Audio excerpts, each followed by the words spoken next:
It's an honor to be with you all today. My name is Sukti Dital, and I'm the Executive Director of the Bernstein Institute for Human Rights at NYU School of Law. And let me start by saying, wow. Just look around this room. This is what hope looks like. This is what change looks like. This gathering, this Flashlights Conference, is really a testament to the power of collective action. To the esteemed Jailhouse lawyers in the room, you are the heart and soul of this convening. Your presence today is historic, and it is our honor to welcome you to NYU School of Law. Yeah! You are truly the embodiment of Dr. King's wisdom that darkness cannot drive out darkness. Only light can do that. As one member of the Jailhouse Lawyers Initiative, SM Steele put it, quote, "I am a serious litigator. Some people call me a jailhouse lawyer, but I am just someone who has grown up in prison that was born to keep the government honest." Jailhouse lawyers, you all are litigators, organizers, scholars, community paralegals, and most importantly, you are experts. Jailhouse lawyers are people who navigate the system from the inside, who have seen the law at its most raw and unforgiving, who understand its capacity for cruelty and its capacity for opportunity. Today's conference will help us understand that the most profound legal minds are often not built in law schools, but in confinement. And we must hear them, we must see them, and we must elevate and not negate them. And today is a milestone moment for the Bernstein Institute, the only academic center in the country advancing research, advocacy, and education on legal empowerment. Legal empowerment is about shifting the balance of power. It's about ensuring that communities have the tools and the knowledge to shape the laws and systems that impact their lives. For too long, the legal profession has operated under the misguided belief that those closest to the problem are somehow least equipped to solve it. We've sidelined the voices of those who have been directly impacted by our systems, those who have experienced its flaws and its failures firsthand. Legal empowerment as a methodology knows that those with experience are experts, and that's why this conference, this gathering of jailhouse lawyers in one of the nation's leading law schools is so significant.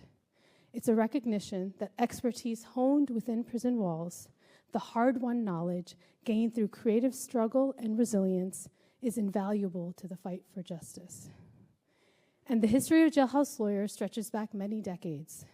Take Martin Sostre, a Black Muslim jailhouse lawyer who in 1961 fought for the right to practice his religion behind bars and paved the way for those countless others to assert their constitutional rights. Or William Joe Johnson, who in 1969, serving a life sentence in Tennessee, took his case all the way to the U.S. Supreme Court, establishing the right of jailhouse lawyers to assist others while incarcerated. This tradition of creative resistance includes giants like Mumia Abu Jamal, who we have Miss Gale in his book, the seminal political activist, journalist, and author of Jailhouse Lawyers, Prisoners Defending Prisoners versus the USA, and continues today with leaders like my dear friend and partner in justice, Jody Polk, a formerly incarcerated jailhouse lawyer, the founder of the JLI, and the driving force behind this very convening. Jody, your leadership and vision are an inspiration to all of us, and we salute you, sister. I also want to take a minute to thank our incredible team who brought this conference to life. Thank you, Tyler, our co-conspirator in all good things. Thank you to Gabby, our tireless program manager. Thank you to our other team members, Darren, Christine, Sophia, Uzma, Chi, Ruby, Ambrose, Stephanie. We could not have done this without you. And a special thanks to our faculty director, Meg Satterthwaite, who guides the Institute with wisdom and generosity of spirit. And to our fabulous collaborators at Zealous, we just love you. And none of this would be possible without the generous support of the Bernstein family, the Mellon Foundation, the Tuttleman Family Foundation. Steve, thank you for being with us from the beginning. I feel like I'm at a wedding. I'm clearly loving this. The Mott Foundation and Porticus, thank you for believing in the power of jailhouse lawyers and investing in a more just and equitable future. And to the lawyers, the scholars, the justice allies in the room, it is our responsibility to listen and learn. Over the next few days, we'll hear firsthand how jailhouse lawyers use legal empowerment to advance community justice from within and outside prison walls. As Ralph Ellison wrote in Invisible Man, quote, "I love light. Perhaps it is exactly because I am invisible. Light confirms my reality, gives birth to my form." And so I leave you with this challenge. Let us all be flashlights in the darkness. Let us shed light on the profound impact of jailhouse lawyers and work together with humility and strength to create a world where everyone has the right to shine. And with that, I'd like to pass it to Jody. Thank you.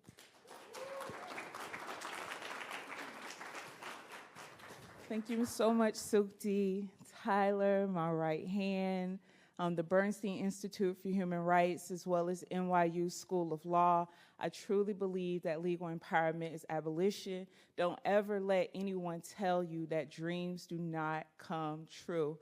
There was a time that I walked around Lowell Correctional Facility, just a law clerk with so much pride and hope and joy, and dreamed of a day that I would be in law schools, learning the law so that I could give that same law back away to my own communities. And so it is such a gift to not only be able through the next 3 days to bring awareness to the many jailhouse lawyers that are our members, but to also be able to introduce you to one another. I have two great influencers inside of this work, Vivek Maru, the founder of Namati, Alexander McLean, the founder of Justice Defenders. Alexander, you have guided my work. There was a time when I thought law clerk training and paralegals were too big, but to see the model of justice defenders, of people getting their law degrees while incarcerated, will forever guide how I think about what's achievable for us here in the United States. And typically I'm in these rooms with lawyers and with organizers and researchers, but to have jailhouse lawyers represented in this space today is historical. I don't want to put anybody on the spot, but if you are a jailhouse lawyer, a counsel sub, someone who used the law while you were inside for yourself and others, please raise your hands. Look at us.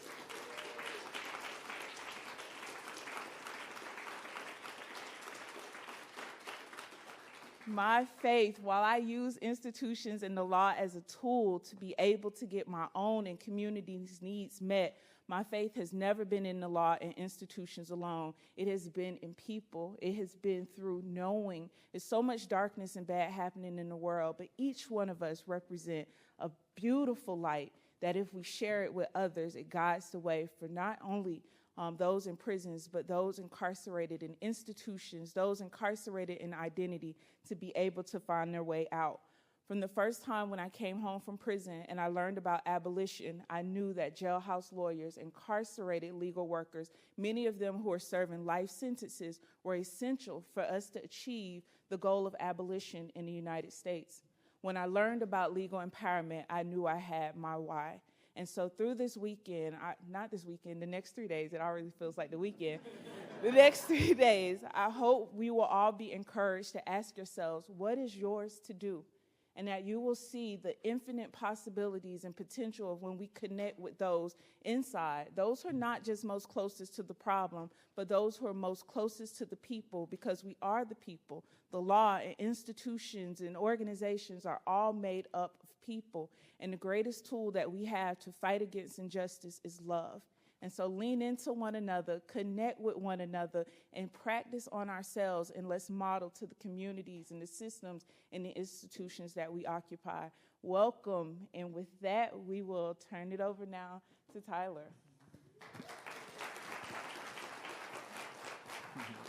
Thanks, Jody.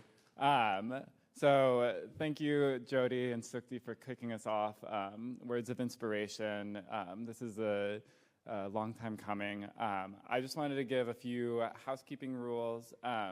Anyone, if you need any assistance, all of the JLI team members will have these pins. So if you need anything, find any one of us and we'll come and make sure to address whatever your needs are. Throughout the conference, there will be tea and coffee in the back. Feel free to get up and grab that whenever you need. We'll have breaks between all of the panels. In addition, there's an accessible restroom right outside the door and to the right before you go down the stairs. There's also a larger restroom if you go out into the room and turn left. It'll be just down the hallway there. I wanted to just real quickly note the program. Hopefully you got one on your way in. This was created by a friend of mine and designer Ambrose, and he incorporated many of the letters from our JLI members. So as you're flipping through the program, just realize that that is a collaboration of Jailhouse lawyers as well. I also wanted to take a special moment to note that many of the people that are part of this conference are not able to be here in person. That includes both people that are currently incarcerated. It also includes a lot of members of our community that are overseas that were denied visas by the US government. So you'll be hearing from some of them in videos at some of the panels today. And then we also have our community workshop where we'll be getting calls from some of our currently incarcerated members and leaders. So just really want to make that known that they're a really part of this space. Today and Thursday we'll be here in this room. Tomorrow we have two special events. In the morning we have our community workshop where we're hearing from our directly incarcerated members, and that will be at Lipton Hall, which is across the street. And then that evening we have an event, the launch of the Flashlights project, which will be at Rule of Thirds out in Brooklyn. If you want any more information about either of those, come find any of the team members and we're happy to find those. For anyone who is getting CLE credits, just make sure that you're signing in and out of each panel. There's 4 panels today, so you have to sign in and out of each of those. Our team member, Uzma, who is standing in the back, can help you with any assistance if you're getting CLE for your attendance. And otherwise, I just really wanted to welcome you all again. I'm so excited to have each and every one of you here. And with that, we're going to go ahead and get the first panel started. So if the panelists for the opening panel could come, I'm going to turn it back over to Sukti.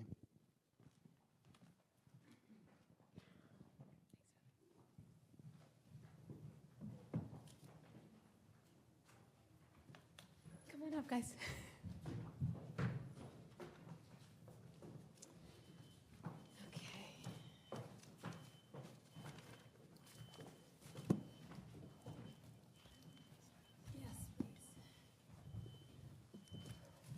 Hello again.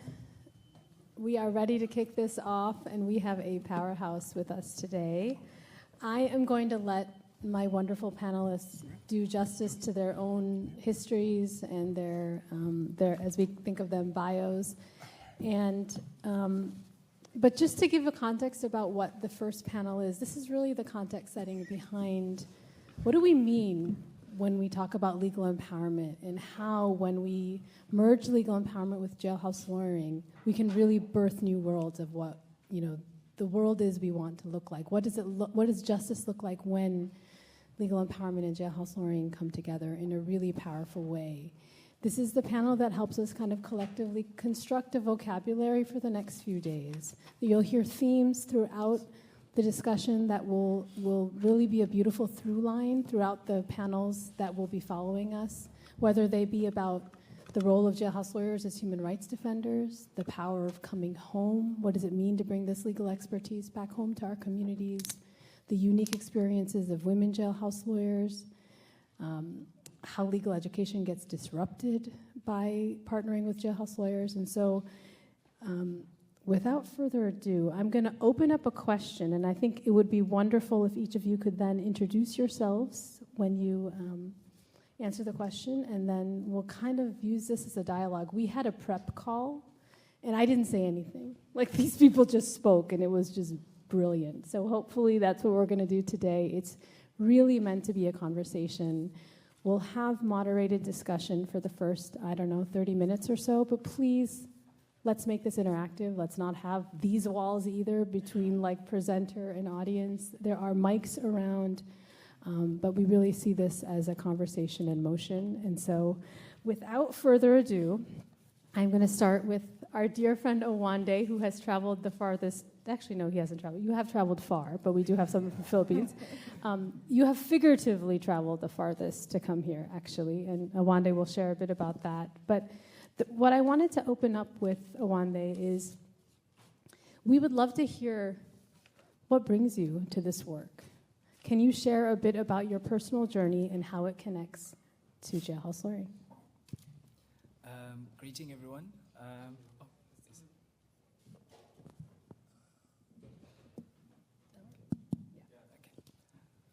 Greetings, everyone.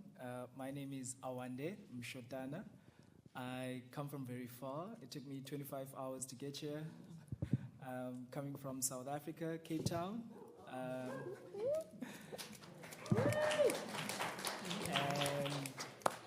And coming so far and being the only coming originally from Africa and representing not only South Africa but also other African continents, coming and getting that US visa. I think, as Tyler was saying, a lot of people were denied that visa, and in spirit, I'm with them.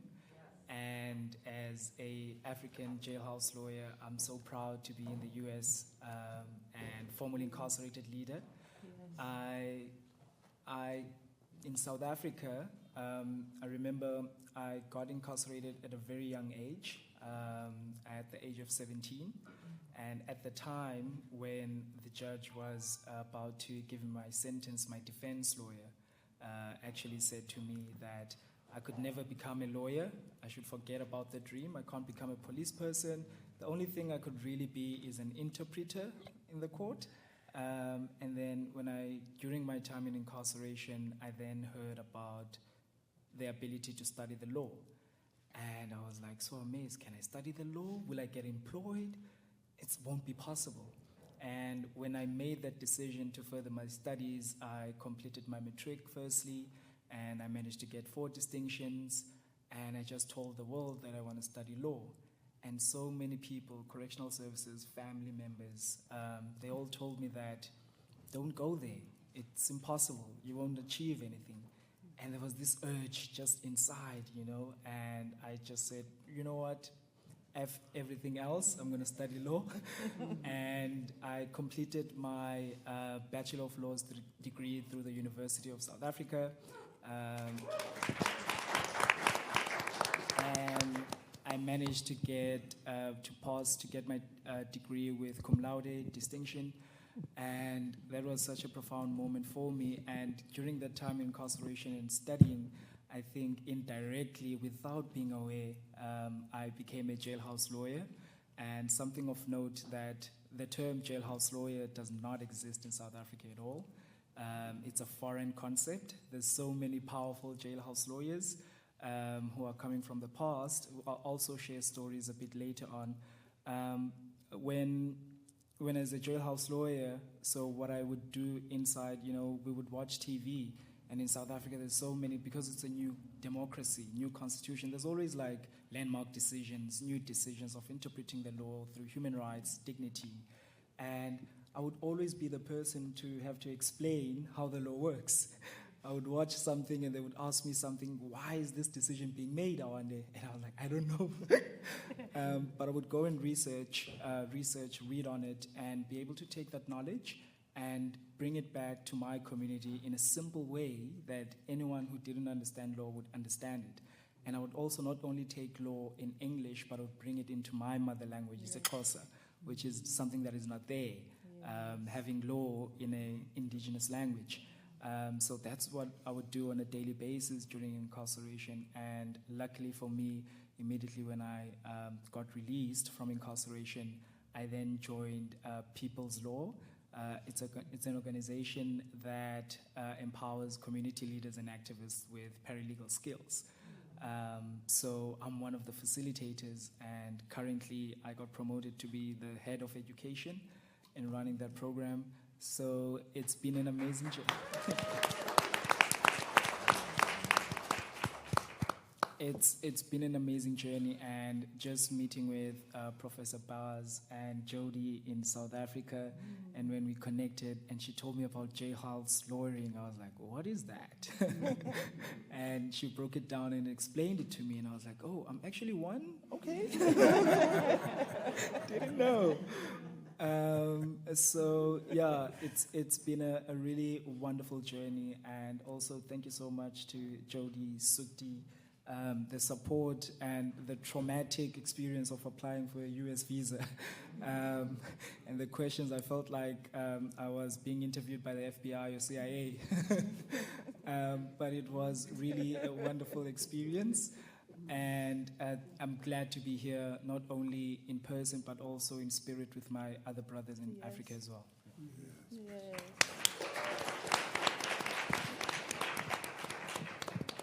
Is this on? Yeah. Thank you, Owande. You are a jailhouse lawyer, and we are so privileged to have you with us. I will now pass it over to Mina.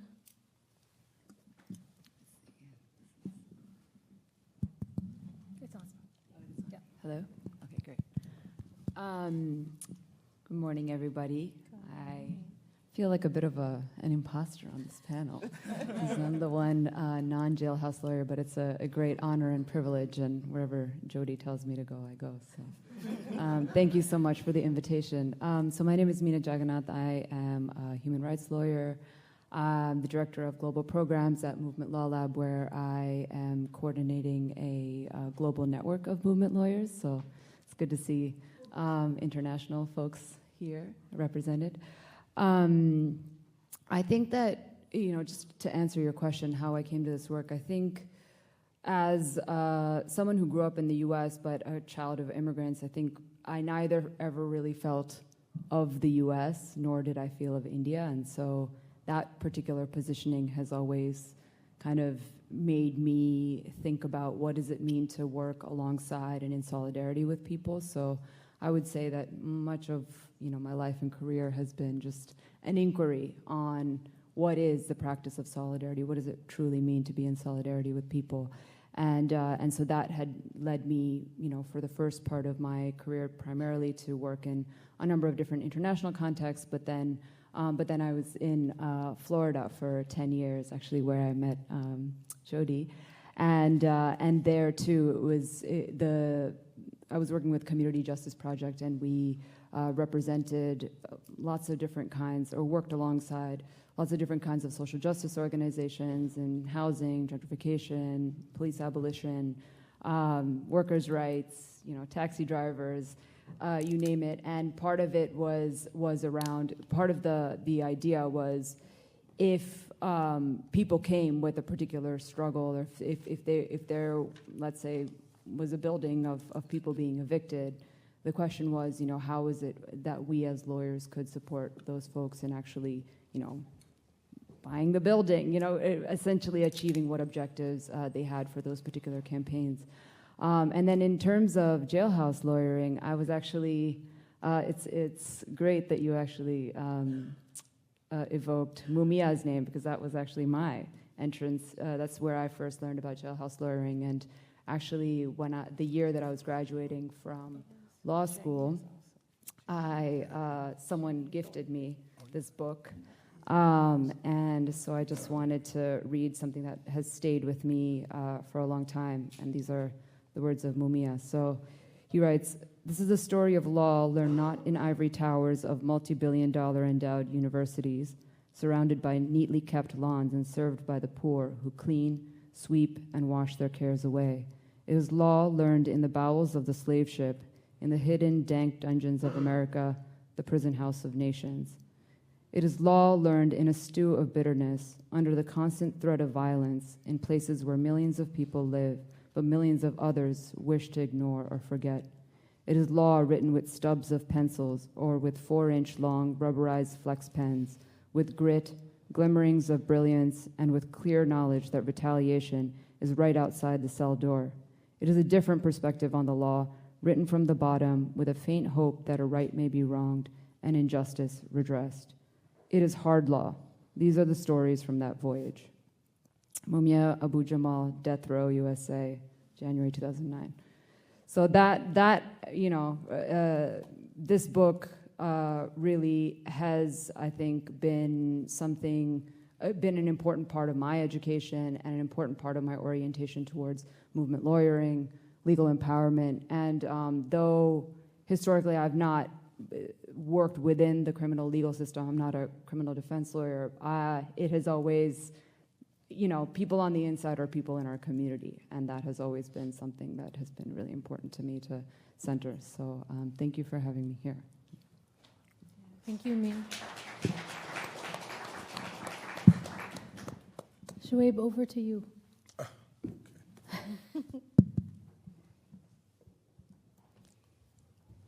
Good morning. My name is Shoaib Abdul Rahim. My first encounter with the law was when I was arrested in 1973.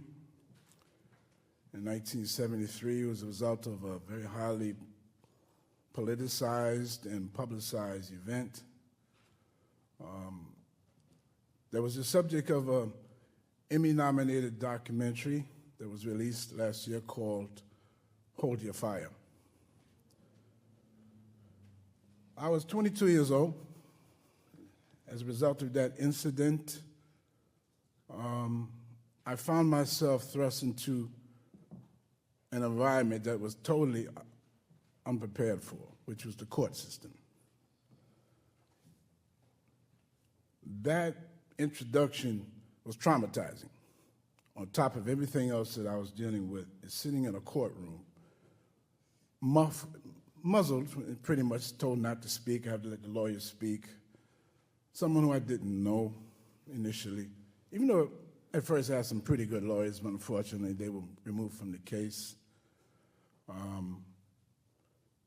William Kunstler, who came forward to represent us, or represent me primarily, because there was four of me and my co-defendants, he had prepped us pretty much for trial. So I trusted him. But I still didn't know what the hell was going on in the courtroom. They seemed like they were speaking a foreign language, Greek and all. What is not pro-tunc? What's all this stuff mean? You know what I mean? What the hell is this?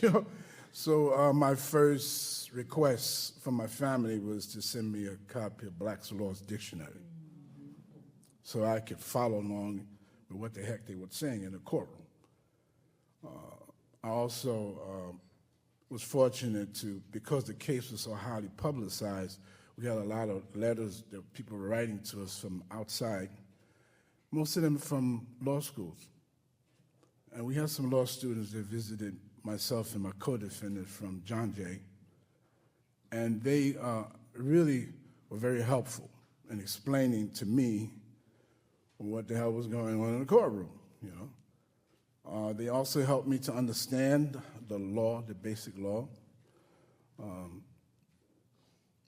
But all of that changed when the judge would not allow our trial to be postponed because our attorney, William Kunstler, was also representing the Wounded Knee trial, which started at the same time.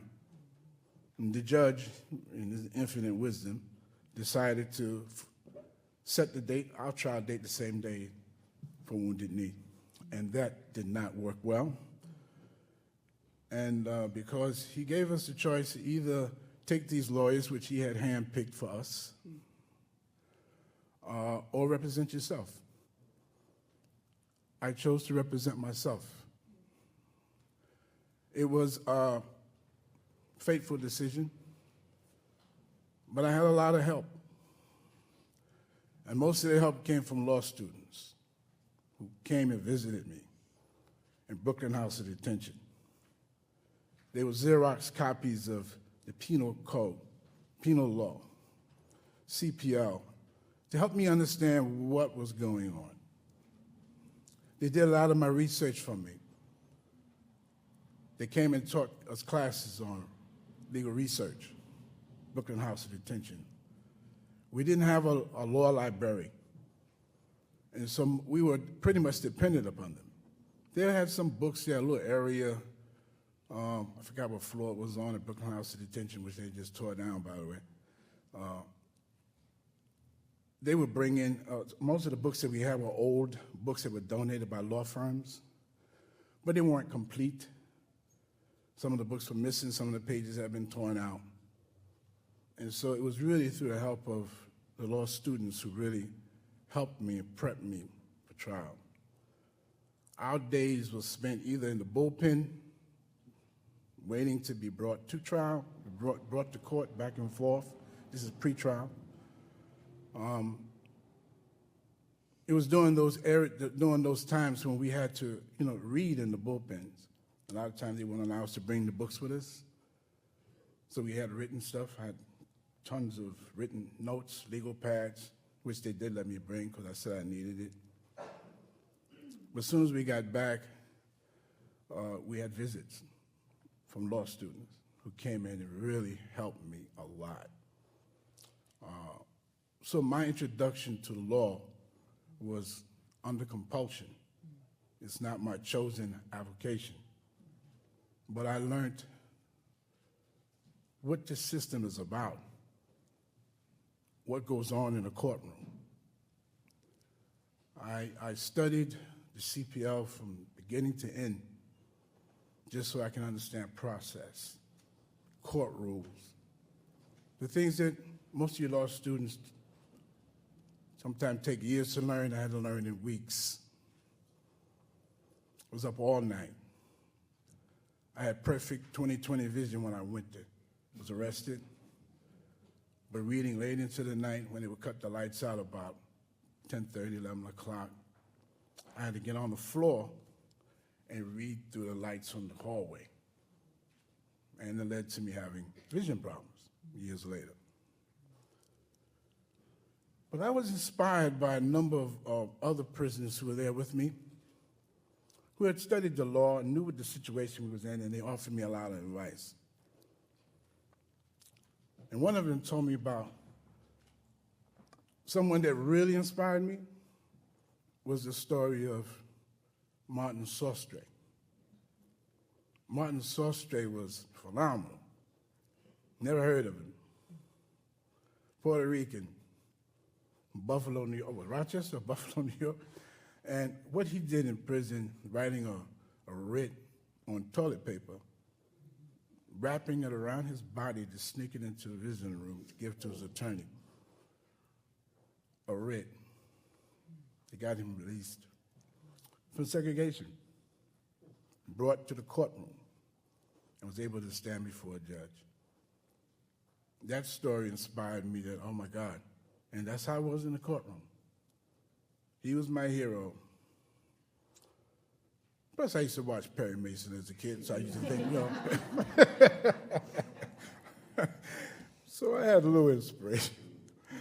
But that wasn't what I chose to do, what I wanted to do with my life, I don't have the time to tell you what my life was up before then.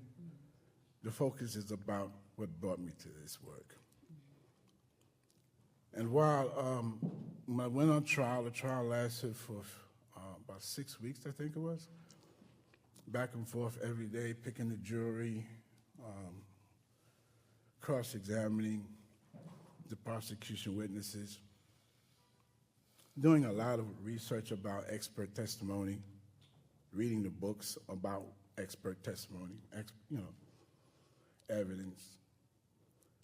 I read so many books that I should have been an attorney after it was over, but I never wanted to be a lawyer.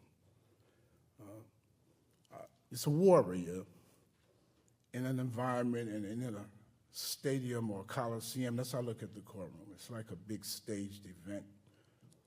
The judge sitting up high, prosecutors on one side, district defense on the other, jury sitting in a row of chairs.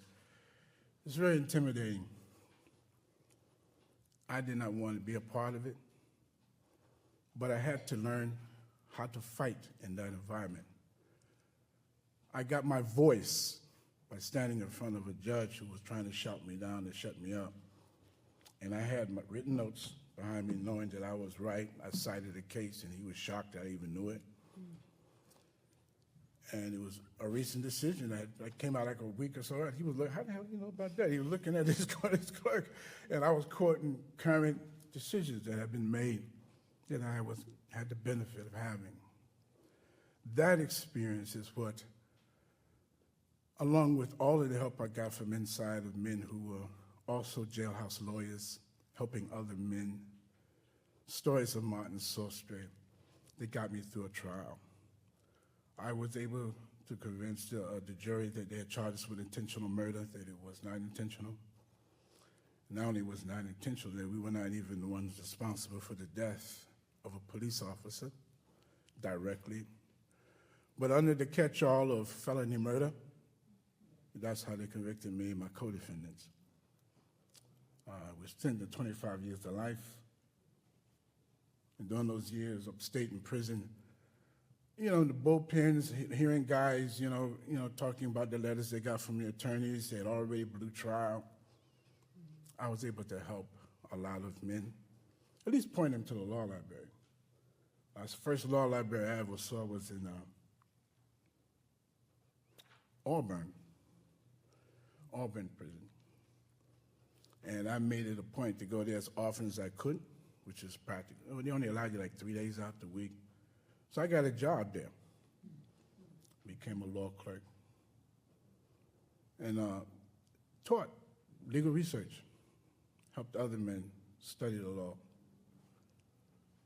And I ran into some very, very, very good jailhouse lawyers. Too many to name, but there's some that stand out that to me were like legends behind the wall. One was Jerry the Jew, Jerry Rosenberg. I met him in Greenhaven. Bright mind. I mean, he got a lot of people out of prison. I mean, he could find loopholes and everything, you know. If there was a thread that wasn't tied too tight, he would pull it and the whole case would just fall apart. He was brilliant, you know. So I walked the yard with him for a while. Again, I didn't want to be a jailhouse lawyer. But since I knew and people around me didn't, I felt compelled to help them because I knew.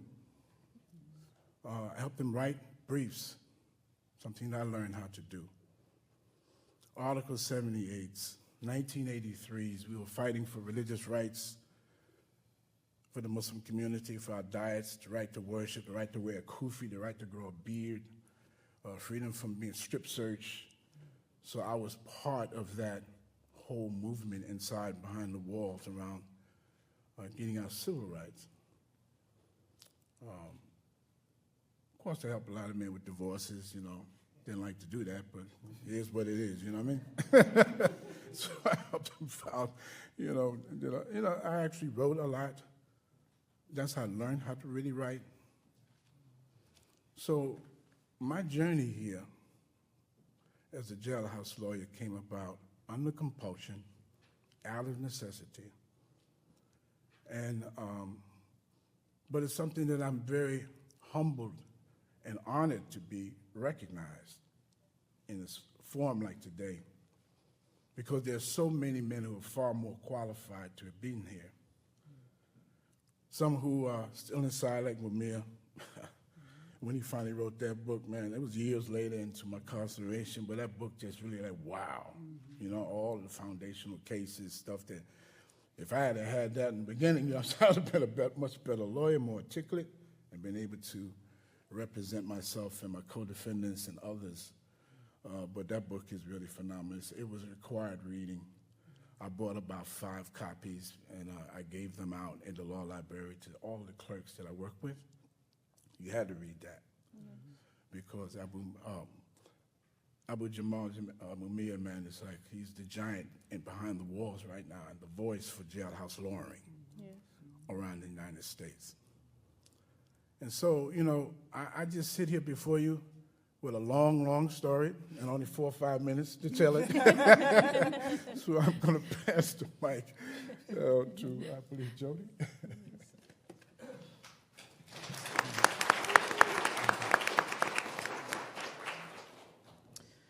It's so interesting to me because for myself, I'm born and raised in Florida, And when I was 23 years old in 2007, I was sentenced to 8 years in prison.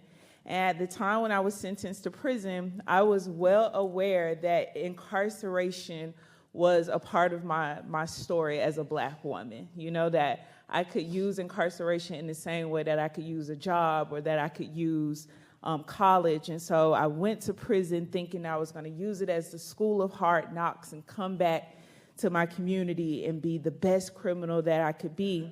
And I'll never forget when I got to prison, the women, you know, they welcome you in, and women were saying, you know, you got 60 days to do a discretionary motion, a beggar's plea, where you can go to the law library. I'm like, the law library? Like, yes, every Saturday you could go to the law library. You got 60 days to do this beggar's plea.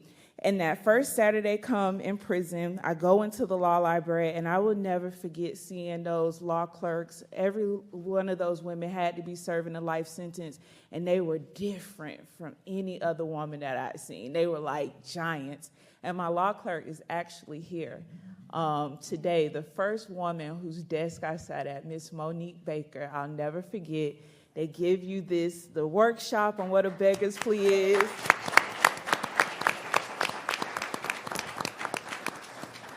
I'm inspired. This is the first, even though I've gone through the entire pretrial system, this is the first time I'm sitting across from a lawyer. I'm in a law office, in the law library. She even reached in her desk and gave me a green Jolly Rancher, which was like a $20 bill. I'll never forget it. Like, she got green Jolly Ranchers in her desk. She passed me this Jolly Rancher. She listens to my case, and I'll never forget her telling me I should be grateful for the amount of time that I had received for the crimes that I committed, and she sent me away, and I had my answer, but I remember, forgive me, Miss Monique, I was mad, and I said, if I ever became a law clerk, you know, I had this thing in my mind, and little did I know the next year I was shipped 4.5 hours away from Lowell to Gaston, and in the law library supervisor, civilian, she saw something in me, and I'll never forget the officer saying, because I was tall, I had lawnmower legs, that I would work as outside help. But Ms. Johnson, she saw something in me, and she recommended that I be trained as a law clerk. And I used to keep a little note on my desk that a law clerk trainee was one test away from being a law clerk. Because I'm telling you, law clerks are different. Jailhouse lawyers are just a different breed. And it was actually through sitting in that law library in Gaston, learning the law, looking up my charges, and for the first time it went off that my sentence was a just sentence, that my judge had sentenced me to the minimum that I scored out to, and when reading the elements of those crimes, I committed those crimes. And in that moment, what I received was the freedom to do my time and recognize that that just sentence would then redeem me.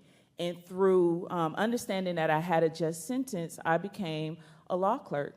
And translating, as Awande was saying, translating that law, even though we were all speaking English and the law was in English, being able to translate it to my sisters in a way that they could understand why they had gotten there, what the law said about them was like magic.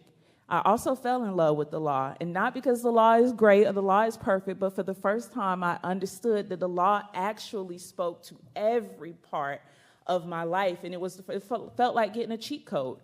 And we weren't just doing criminal cases. I was helping women with their rights. It was the first time I understood I had a constitutional right.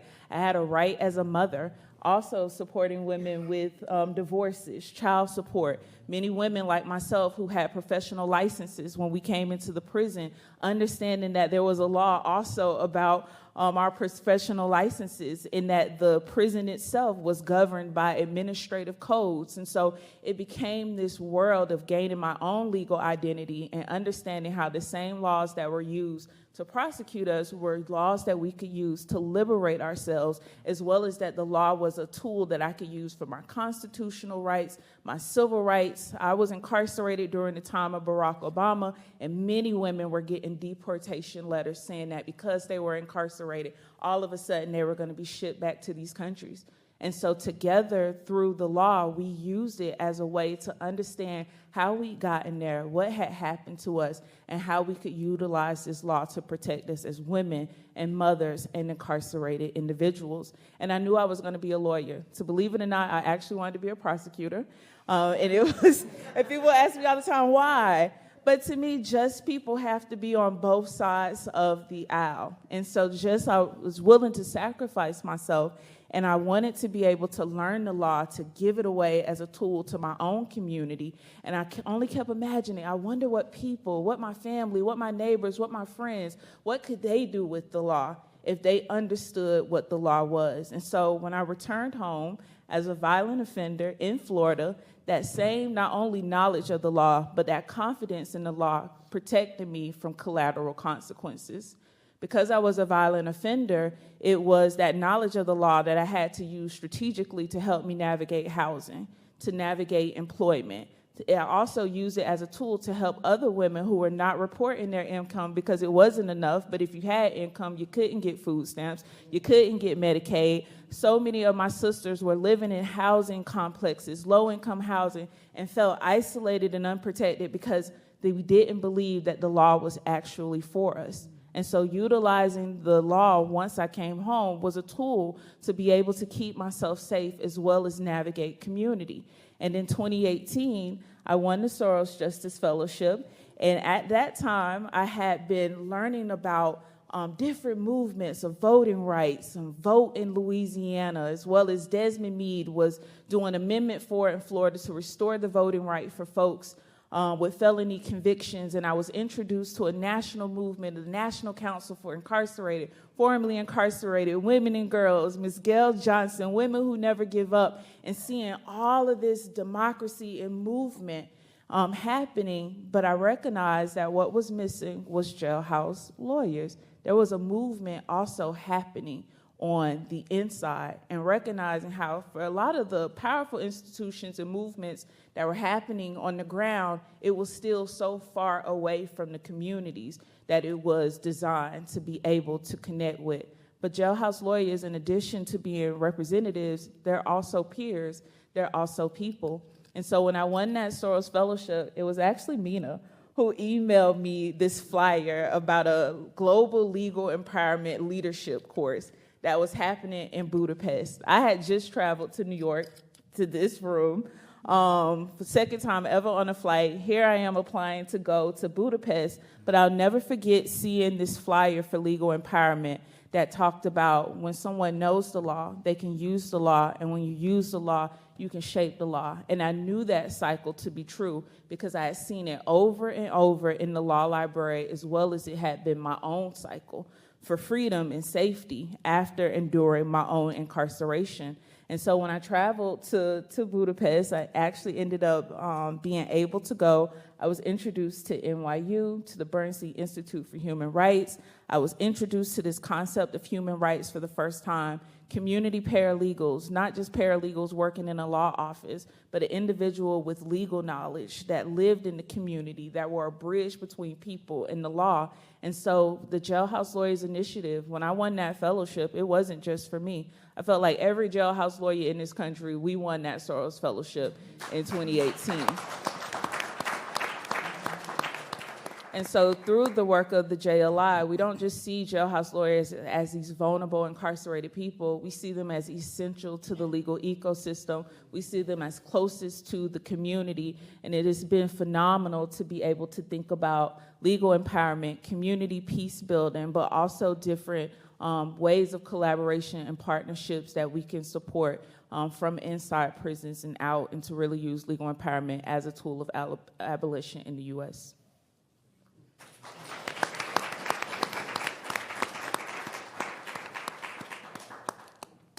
So there are a lot of strands that we can take this conversation, and I don't want to kind of commandeer it. I'm just wondering if folks have reflections on what they've heard from others that they want to pick up on. We've heard things around the value of legal empowerment. We've heard like the arc of translation out of necessity. We've heard kind of new vocabularies. We've heard collaboration. Like, what speaks to you and what you've heard from your fellow panelists that you'd want to lift up? Anybody can begin.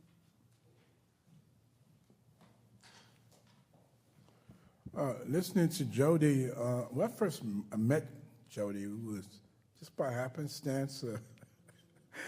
I was invited to a dinner, by our esteemed director from ironing, who's actually sitting out here now. She invited me to a dinner, and we were all part of ironing, which is the Global Freedom Fellowship.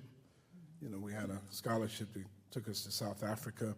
That's where I met my brother here one day, and others, from around the world who are formerly incarcerated, several of them who are jailhouse lawyers. And but she invited me to a dinner, and I first met and the first cohort was Wandi and I. She's the second cohort. Yes. And I seen her, just so happened to be sitting right next to her, I don't think it was by accident either, right? And Jody and I got to talk, and then she told me about GLI. I said, wow. But to hear from the voice of a woman, the perspective of women who are incarcerated in prison, and what that was like. And Jody is an articulate voice. She's a very brave woman and inspired. She calls me OG. I call her Lady OG. She's the lady. 'Cause she represents all of us. You know what I'm saying? Very well, So I just want to thank you, Jody, for the work that you've done to bringing this together, the JLI, bringing it to the world in this historic moment.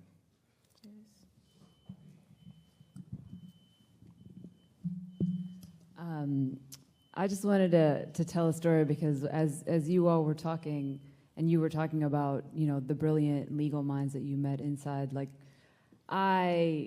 the most intimidating classroom that I've had was a classroom of jailhouse lawyers. I had the opportunity to teach a class on human rights at Dade Correctional Institution in Florida, Miami, and the people who signed up for my class, they knew that I was a lawyer, so all the jailhouse lawyers signed up, and it was the class that I felt like I needed to prepare for the most, because they knew the law. I knew they knew the law that governed their lives better than I did, So it was less about me teaching them, and it was more like it completely also shifted the way that. We did that classroom. That classroom was a collaborative classroom, and in a lot of ways, part of the impetus even for going in and teaching human rights law is that, as my fellow human rights people know, oftentimes the formal forums for human rights advocacy are elite. They're over there in Geneva. They're inaccessible to the vast majority of people, and so. For us as lawyers who really want to figure out how to put those tools in the hands of folks that need to wield it, we have to find different ways of doing that, different, sort of creative ways. And so part of the impetus was to say, listen, I should not be writing a shadow report on the conditions of the prisons in the U.S., to hold the U.S. accountable for the abominable system that we have here. It should be the people that are most impacted by that system. So part of that class was, basically explaining the system. This is how it works. This is how you write a shadow report, et cetera. And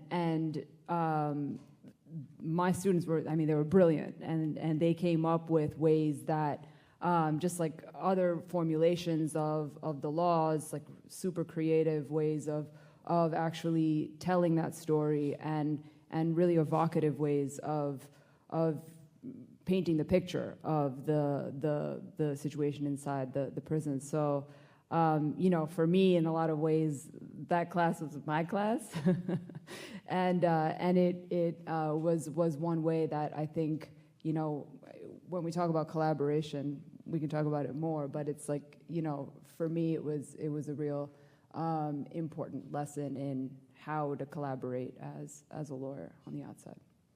Yes. Just from my side, so I any platform that I'm on, I always like to bring the unknown perspective, the unrecognized, the fine print perspective of how things look like in my country, with the rich history that we have. You know, everyone knows Nelson Mandela, right? Everyone knows him, you know, freedom fighter. But when I was introduced to the concept, just going into like the history, as Shuaib was talking about these great jailhouse lawyers, Muima, Abu Jamal, and Jody, and recognizing so many of these powerful jailhouse lawyers whose names are quite known, you know, they've written books. But in South Africa, there's also a very much rich history of jailhouse lawyers that actually, if you think about it, Nelson Mandela was a jailhouse lawyer. Yes, he was. He completed his Bachelor of Laws degree in prison, but did he recognize himself as a jailhouse lawyer? No, because there's such a foreign term. You would go to any South African prison right now and talk jailhouse lawyer, it would be like, what? No such thing. And such a very impactful story for me of a jailhouse lawyer who I met during my time in incarceration through an online meeting. It is actually of former Deputy Chief Justice Dikgang Moseneng. So in our highest court in South Africa, we've got our Chief Justice, the most powerful, most high judge, like your Supreme Court here. We've got a Constitutional Court, and then just the deputy was actually a formerly incarcerated individual. And his name is Dikgang Moseneke. He was incarcerated at the age of 15 as a freedom fighter and got released at 25. But also, just like me, completed his matric and completed his Bachelor of Laws degree in incarceration and started to practice. But he never recognizes himself as a jailhouse lawyer. And he actually grew so much in the legal system that he was one of the judges in the current South Africa versus Israeli International Court of Justice. He served on that bench. And I was like, look, I want to be like him. And speaking to him during incarceration, I asked him a question. Former Deputy Chief Justice, what have you done for formerly incarcerated people as a formerly incarcerated lawyer, as I look up to you? And he said, actually, I wouldn't have done nothing. It's something that I've never thought of. And I was so confused, but why? And I got to understand upon my release that in South Africa, there's a huge distinction between a political prisoner and an incarcerated individual. So political prisoners never saw themselves as people who done anything wrong, who were in prison. They were just there for freedom. And most of them are in power. Most of them, almost all of our presidents actually, they were all formerly incarcerated. And they don't see themselves as formerly incarcerated. They don't see changing the system. All they see themselves is now currently incarceration is the tool for justice. It's the opposite of what is happening now in the US, and it's such a huge gap to fill in South Africa. And hearing these stories, there's so many other jailhouse lawyers who completed their studies like myself in incarceration, but we all hide ourselves between, like, we don't want to know, we don't want to be known because it's such a stigma in South Africa. And me coming here, it's breaking those chains of those stigmas and publicly announcing that I am a jailhouse lawyer, I am a formerly incarcerated person.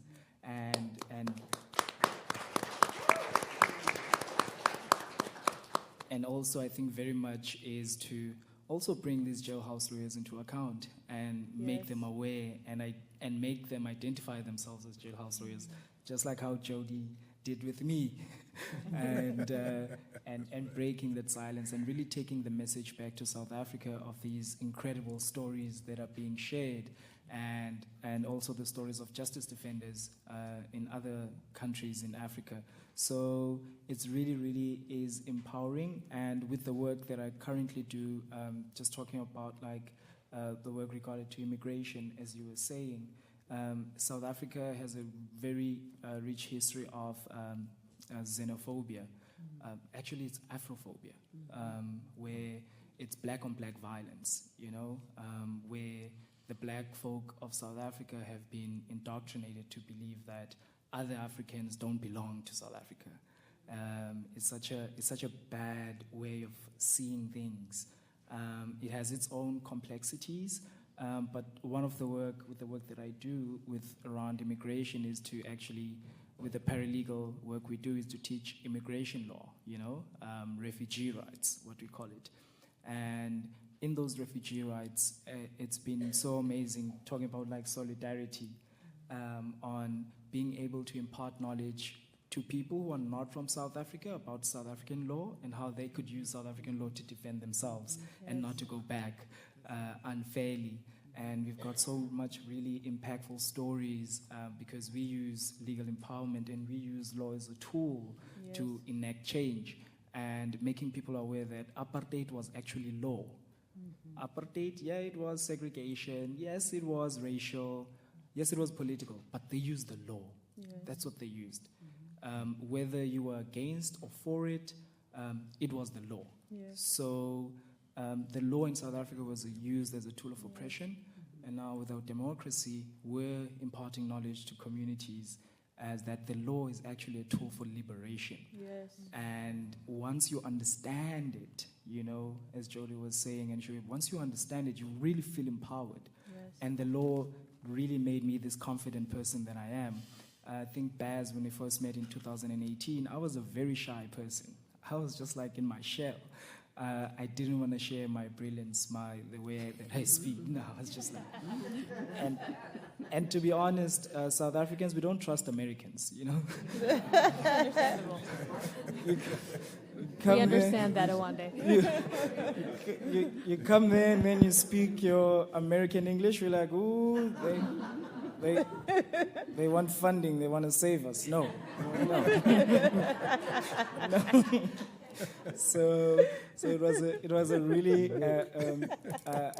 I recently read through notes of our engagement with Baz in 2018, which Dr. Nell saved up, and reading through those notes, most of us didn't trust people from the outside. So in South Africa, it's really difficult to start movements because there's this distrust of foreigners coming in and wanting to help us. They've got a hidden agenda. We're very, I don't want to say we're a complaining state, but because of the traumas that we have, the traumas of colonization, apartheid, they all happened with South Africans welcoming everyone. It was never, colonialization in South Africa was never hostile at the beginning. It was always a thing of, let's be a community. You're from a foreign country, let's be a community. And then under people's feet, the country was taken away. So because of those traumas, it's difficult to engage with foreign concepts. Even me going back and talking about jailhouse lawyers would be like a thing like, you got it from the US? US?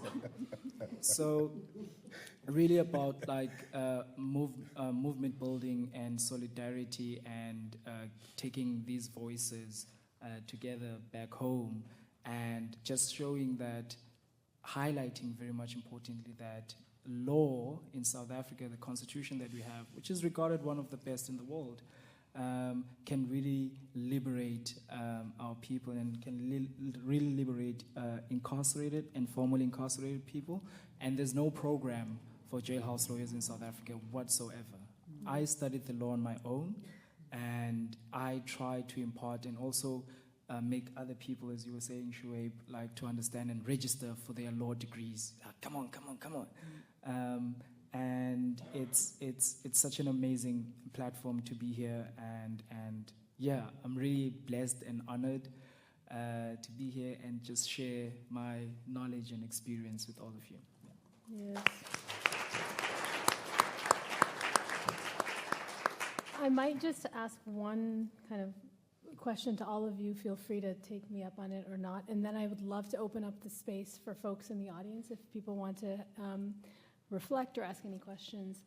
It's been touched upon by each of you, the kind of relationships that you have built with others. Maybe they're law students, maybe they're the Supreme Court justice, maybe they're fellow jailhouse lawyers. And we've talked about identity. So what does it mean to be the identity of a political prisoner versus the identity of someone who's, quote unquote, committed a crime?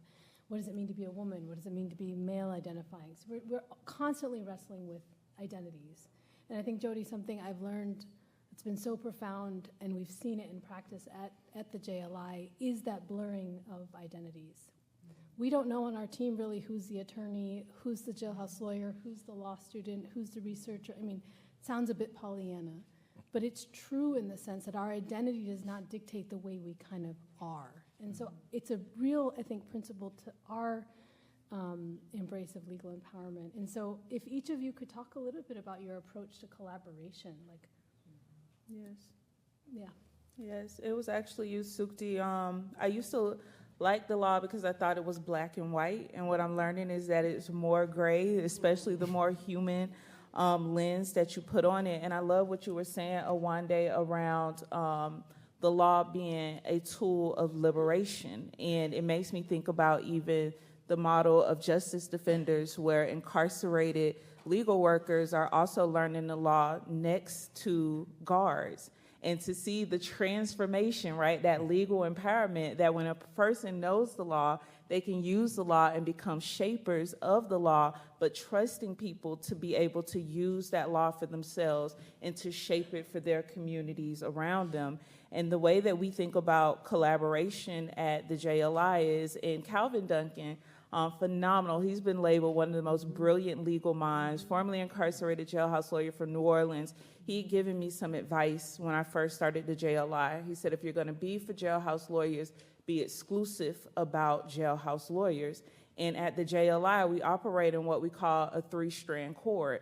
And it's a relationship between the jailhouse lawyer, both incarcerated and formerly incarcerated, the lawyer, which also includes the law students who are essential to the work of the JLI, and then the institution, which is the institution of law schools and the prisons themselves. And so seeing that 3-strand cord, we recognize that it's not about one being right or one being wrong, but how can we, through an ethics framework, through relationship building, recognizing that each of us have a piece of the missing puzzle.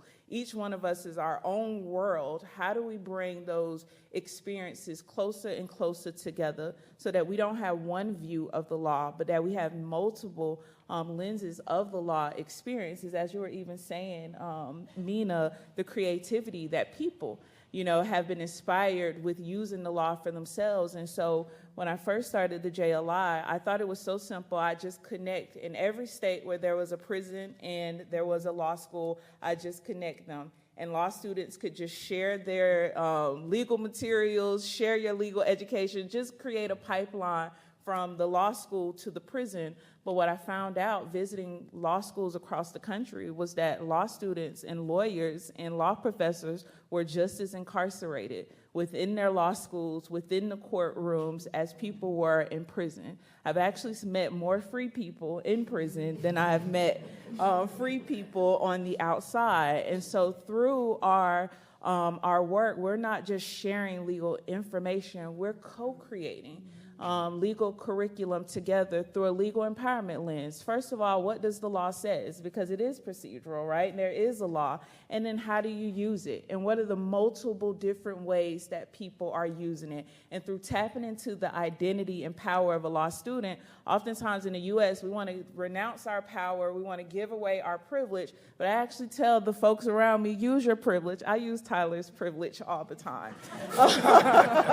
And use his power all the time. I don't have to become a lawyer. I have them, I could just pick them up, like Sukti was saying, I could just dial into folks, right? I could just tap into the power around me, but because of their power and privilege, they have access to lawyers. They have access to the resources within inside of the law schools, but when we're doing this together side by side, it isn't just what's Sawande's, what's Mina's, what's OG's, what's mine. It is what can we do together. And so our curriculum that we co-create with our incarcerated members looks at those 3 lenses of what do we need to know, how do we put it in practice, but then more powerfully, how can we shape and transform these very laws?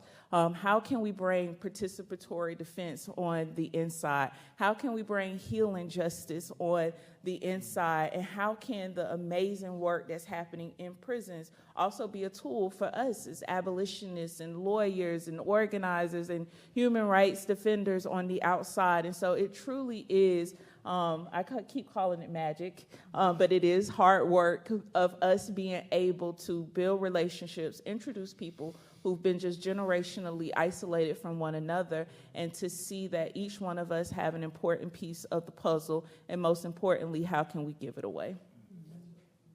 Yes.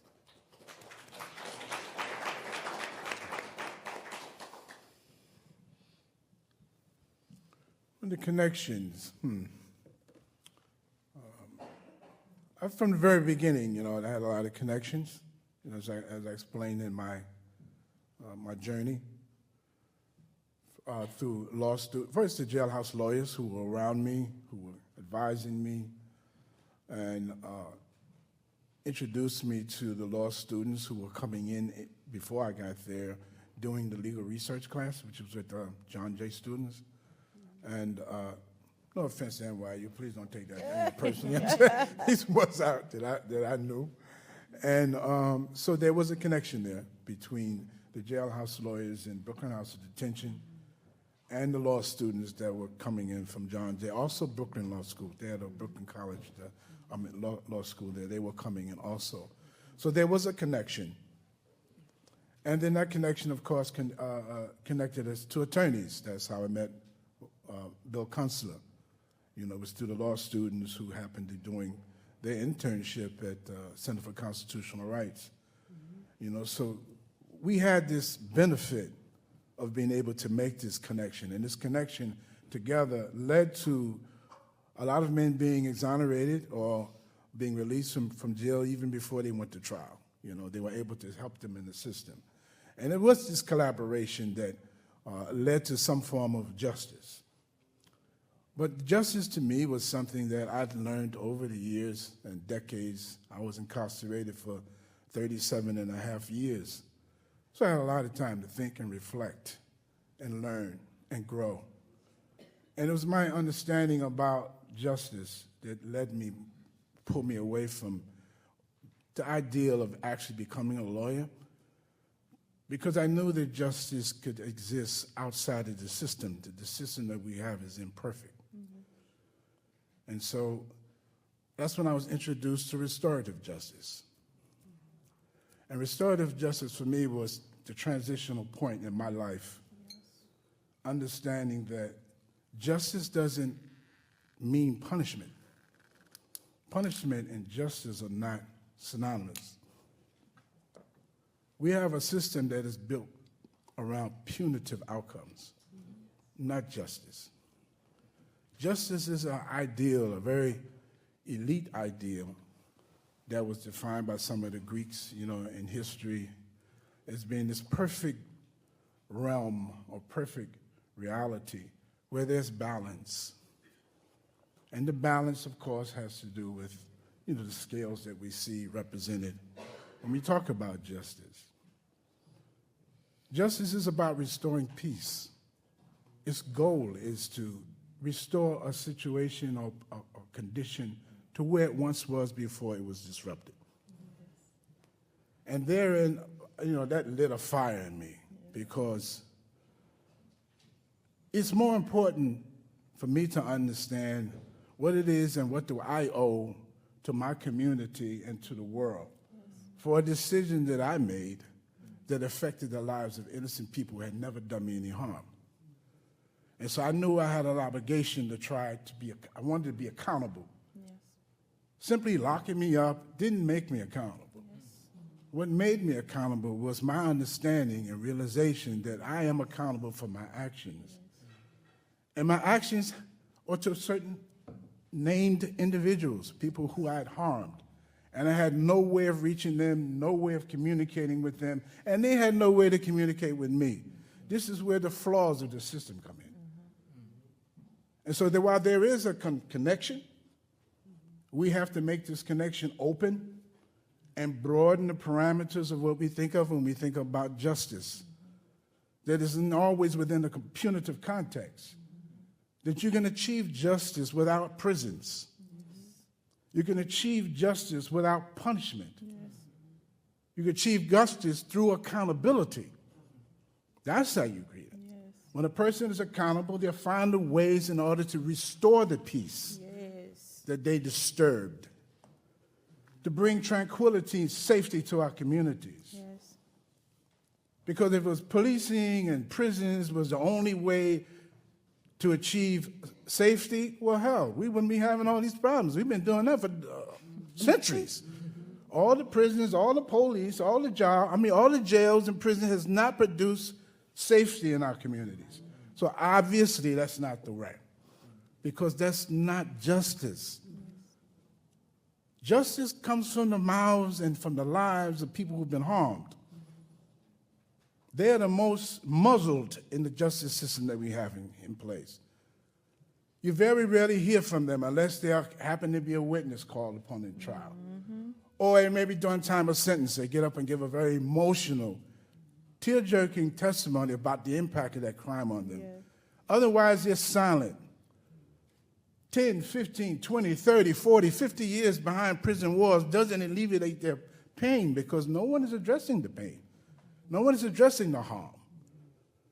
This is what moved me away from wanting to become a traditional attorney to expanding the boundaries of what I know about law and what I know about restorative justice, and be bringing a bridge between them. And I was fortunate when I came home to find an organization I work for now, Common Justice. And this is what Common Justice does, it's the bridge. They work within the court system as an intervention and offer a solution other than incarceration. But we empower the people who have been harmed to give their voice, to represent who they are and what healing means for them, what justice means for them. And when you ask a person who's been harmed, what is justice, it don't mean just locking somebody up and they come back years later and they ain't said sorry, they ain't been accountable. Give someone the opportunity to bring back some type of healing to the community, some direct accountability to the person that they harmed. This is the pathway of restorative justice. And Common Justice right now was one of the first in the country to deal with violent crimes. Yes. And to do an intervention in the court system alongside judges and attorneys. So we have attorneys on board, and we have practitioners of law, but we also have people who are very much devoted, man, towards really upholding and placing the harmed parties in the center of the work that we do. Because hurt people hurt people. It sounds corny, but it's true. When I was in prison, I was the imam for over 35 years. I listened to stories about men who were troubled by what they did and had no way. Can God really forgive me? Can Allah forgive me for what I've done? Yes, but how? How? They didn't know how. I didn't have the answer. I had to first find it out for myself. And that's what led me to restorative justice. That's what led me to the bridge that we have to break out of this cage of thinking that only prisons is the answer. Only punishment can bring justice. No, we have to bring healing to our communities. And so that's where this bridge and collaboration comes about. And I'm very grateful to be a part of this movement, restorative justice. Yes. Very honored to be employed by Common Justice, to be there, to be able to work. And I work exclusively with harmed parties because I was a harmed party. Yes. Nobody sat down and asked me why I was feeling angry, why I was so prone to be violent. Yes. When I was in prison, I listened to the stories of men who their whole lives they were abused. Yes. They were neglected. They had been whipped and beaten and robbed and raped, molested since they were children. And what do you think happened? They became molesters. They became violent. Hurt people hurt people. You address the people who have been harmed, that's the best way to heal our communities. Yes. And just simply sitting them aside in the courtroom and say, see, we got him, he's done, he's gone to jail, forget to throw away the key, you're safe now. They don't feel safe because they're not healed. Yes. Just putting them away. Okay, now while he's locked up, what is he doing? You can't even ask the question. We got to find a way, man, to fix this system. Right now it's extremely broken because it's causing more harm daily. and making our seats, our cities, and our streets and our homes less safe. So that's the bridge, the connection we have to make between the work of what you're doing in the law schools and getting these judges and prosecutors, man, to start thinking outside the box, outside of the jail, outside of the prison, and look for real solutions. Yes.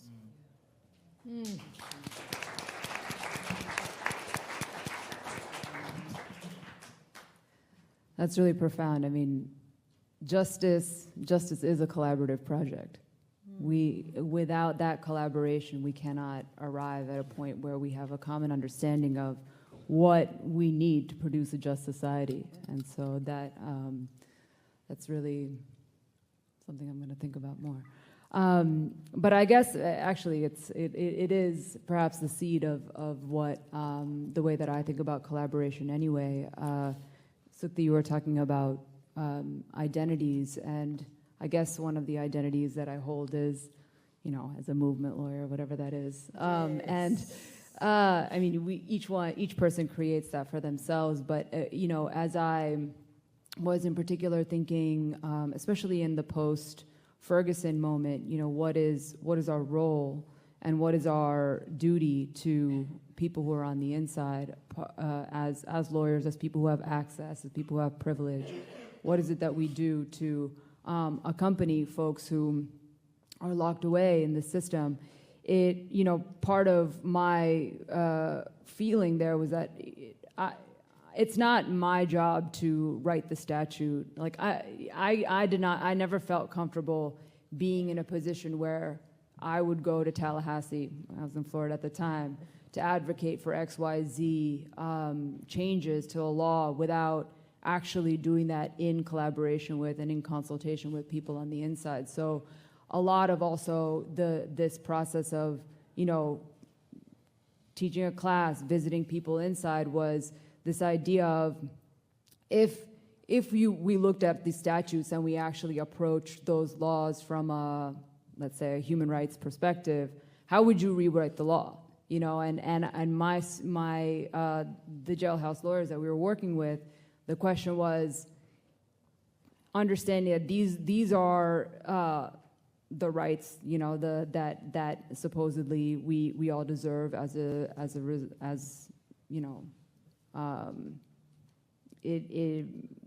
our condition as human beings and as dignity demands. If these are a set of rights, then what should this law actually look like? Because what we as OG was saying, this system is broken. We know that. We know that the system has been crushing people, and it's just churning out more harm. And the sort of center of the idea of either being a movement lawyer or even legal empowerment is that those who are closest to the problem are best equipped to solve them. And so the question is, how do you work with folks that are closest to the problem to figure out how do you rewrite the laws better? Because the law is not always a tool for liberation unless you make it. The law is a terrain of struggle. And so just as, under the apartheid regime, the law was the tool of oppression, the question is, how do we collaborate with folks that are most crushed by that system to convert what could be an oppressive law into a tool for liberation? And that is, of course, a community conversation, and it is a conversation that, is something that those of us who are privileged to, go to NYU, go to these, to be in the ivory tower, the question is, how do you take that access and privilege and devolve that to people that don't, that from whom that access is robbed, from whom that access is taken, and we, for example, there are a few examples of how we can do that in our daily practice, and because it's a law school, I think part of it is around what are some ways that that we could actually use that privilege, and some of the things that we've done is like, a few years ago, the Harvard Law Review had asked me to participate in an abolition panel. I was like, I don't need to be on that, but I have a jailhouse lawyer at Dade Correctional who can call in to the conference, and let's have them speak there, because it need not be me. And similarly, when we were testifying before a committee, it was the UPR, the Universal Periodic Review, which is a UN process. It normally happens in Geneva. The question there was, how do we, rather than any of us as lawyers testifying, let's ask for people who are on the inside to submit testimony. And although we couldn't get the phone system to work, so they couldn't call in, but at the very least, we had their words and their testimony represented in those spaces, instead of making ourselves a medium for that. So there's lots of different ways that you can do that in your own practice, and I think that it's incumbent on all of us to kind of think about, how do we not guard the privilege and the power for ourselves, but actually devolve that to those who need it. Yes.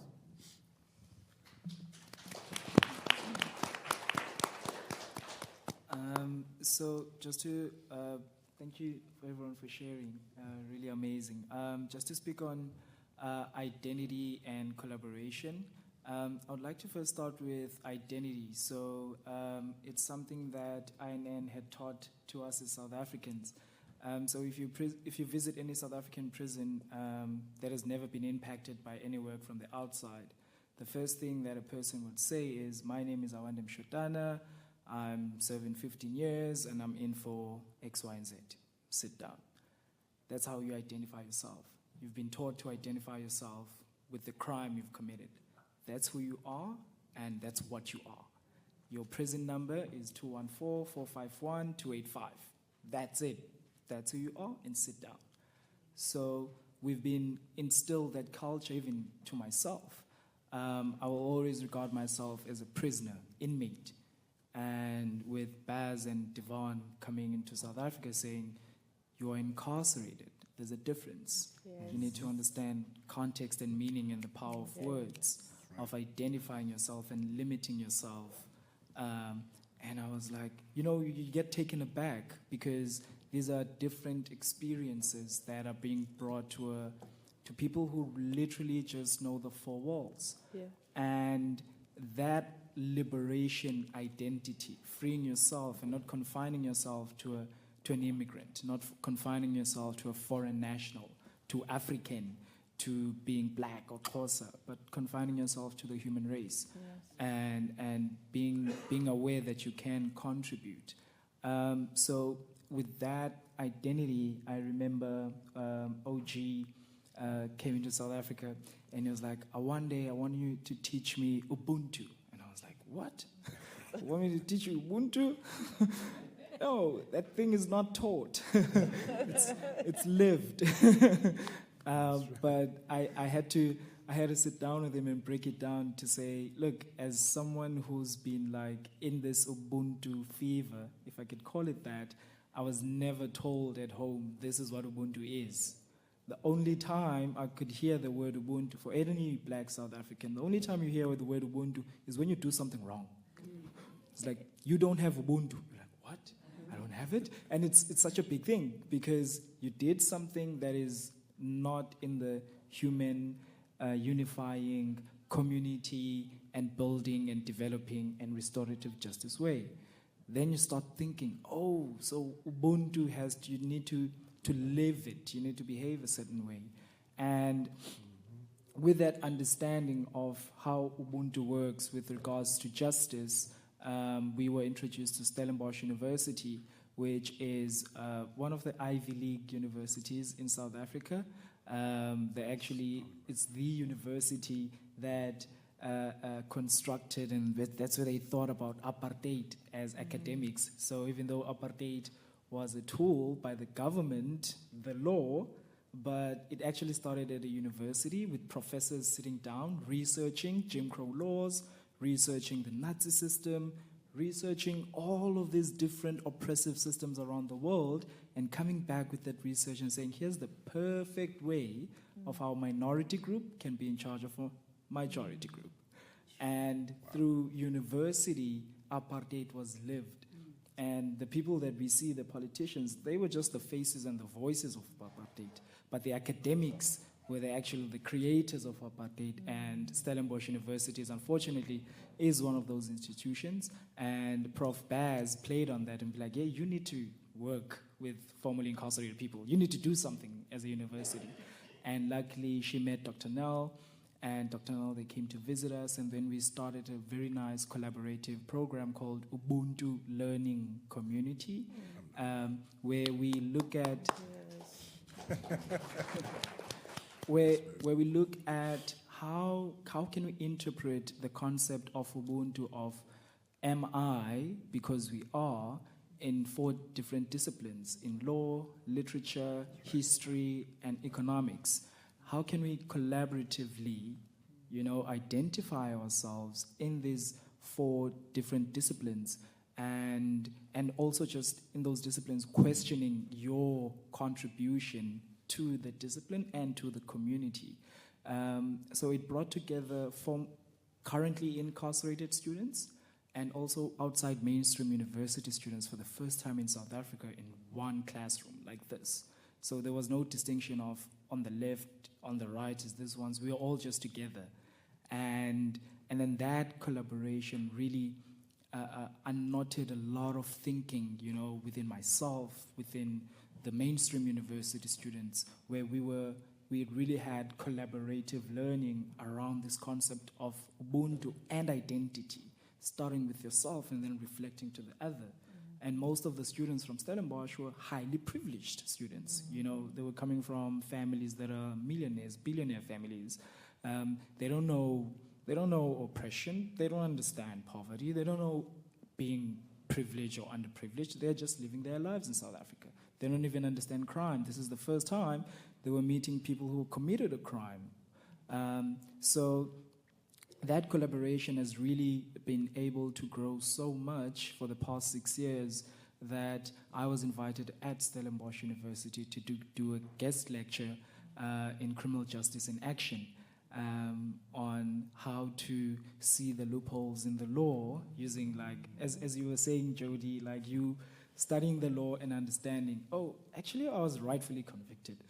and understanding that and accepting that, brings so much liberation and empowerment to yourself. And I was there at the university sharing with the students that this is how the law worked in my case, and this is how I was able to understand it afterwards, and this is how now I interpret the law, This is what was missing in my case. I understood the loopholes, and I accepted what happened, and now I'm fully legally empowered. And the feedback that we got from the students was so impactful that I had to go back the second time. and that identity and collaboration was really, really powerful, and collaboration even in the space. So something we've noticed in South Africa is that with these many movements, as you were saying, a lot of us are incarcerated with the work that we do because we work so much in silos. I've got 15, 20 emails I need to answer. I don't have time to collaborate with bars or justice defenders or Namati. No, I'm too busy with my things, And it's so much better when it comes to collaboration, when there's a particular identified goal. Yes. And when we identify that goal and we walk towards it within our different spaces, how can I contribute? How can I contribute to the struggle of Palestine? How can I contribute to women in incarceration? Because that's such a silent voice in South Africa. It's not spoken about at all. Women in incarceration, it's are women incarcerated in South Africa? So those are things, voices that we need to amplify. No, it's a real thing. We don't talk about them at all. Women are they don't go there. It's a no-go zone. So it's about amplifying those voices in these spaces and meeting different people. And that's about it for my side. Thank you. Thank you. apologize that we weren't able to open up the floor for questions, but I didn't want to interrupt this panel of beautiful humans who just had, we could be here all day listening to you all. I think everyone will call you OG if that's okay for the rest of the day. If you'll just grant us that privilege. But I think the themes that were unleashed around collaboration, identity, legal empowerment, jailhouse lawyering, that is what's going to set the tone for the rest of the next few days. And we welcome you all to please talk to our panelists. They're with us. Obviously, the following sessions will be a bit more interactive, but just so much gratitude to the four of you for being with us, for sharing your stories, for sharing your vision. And it's really a privilege to share this space with you all. We have about a 10-minute break. We're going to just shorten it a little bit because we're running over. If you can just get some tea and coffee, and then we'll start the next panel. Thank you. We're going to take a picture. Welcome back, everyone. We're going to go ahead and get started with our second panel today. Jailhouse lawyers are human rights defenders. Throughout the day, the rest of the panels are really going to build off of a lot of the themes that were brought up in that first panel. It was so powerful hearing all of them speak. This panel, we're going to zoom into this question of the human rights defense work of jailhouse lawyers, and really excited about our panelists today. We have three panelists with us in person today. We have Brandon Toole, Meg Satterthwaite, and Gail Mohammed. And then Boxton Kudziwe was supposed to be with us today, but was not able, though the U.S. government denied his visa, which we're very disappointed about. So before we get started with the panel, we're going to watch a short video from Boxton, and then I will go from there. So. My name is Boxton Kudziwe, and I'm working with Center for Human Rights Education and as an assistance player in Malawi. And my role is the project coordinator for Prison Education Project, which targets the incarceration and the formerly incarceration members. And our objective is to reduce recidivism and to create an opportunity for reintegration for those who have finished their serving period. With experience, our systems are not that friendly to those incarcerated or formerly incarcerated, in such a way that we have other legal frameworks or some other laws which still discriminate the incarcerated community. For this reason, when I was inside the prison, I decided to pursue working in the paralegals to try to create a safer space or a safer environment for the incarcerated and formerly incarcerated community, that they have to enjoy their rights. We know for sure the law or the laws were established to protect people's rights. And when we are talking of people, we talk of whether incarcerated or formerly incarcerated or any member in the society. But for the other reasons, you mentioned that the incarcerated community or the formerly incarcerated community are still facing challenges. So, due to lack of legal representation from the legal NGO, the use of paralegals is of paramount. Just because we have people who cannot manage even to afford to hire a private lawyer. And For this reason, they end up going through the court procedure without any representative or any legal representation for defending. With this, I do recognize the works. Okay, thank you. This panel is going to be touching on a lot of the things that Boxen was talking about. So looking at both how discrimination is present within many of our legal systems, sort of how people who are incarcerated are activating laws that are meant to protect rights, and then also combating against laws of discrimination. And so we're excited to be sort of exploring some of those themes today. I'm going to turn it to our panelists to introduce themselves and just to sort of talk about the way that human rights is showing up in your work. I'm going to start with my far side. So Gail, if you could go ahead and start us off, please introduce yourself and the way that human rights shows up in your work. Okay. Well, I can say good morning, almost afternoon, everybody. I'm so grateful and humbled to be sitting here in this space actually talking about a jailhouse lawyer. It's not a made-up name. My name is Gail Muhammad. I'm the president and founder of Women Who Never Give Up. We are a 501c3 nonprofit organization, a prisoner's family public policy think tank is what I'd like to call us. We were founded in 2005 by one of my favorite fearless attorneys, and I want to just take a moment just to remember him today. It's the anniversary of his death. So I thought this calling for the jailhouse lawyers on the anniversary of Mr. William H. Buckman, the co-founder of Women Who Never Give Up, was special. And so for 10 years, I worked in his law office, bringing him jailhouse lawyers' work. And he would look at me sometimes and he would say, I guess we're not getting paid for this, right?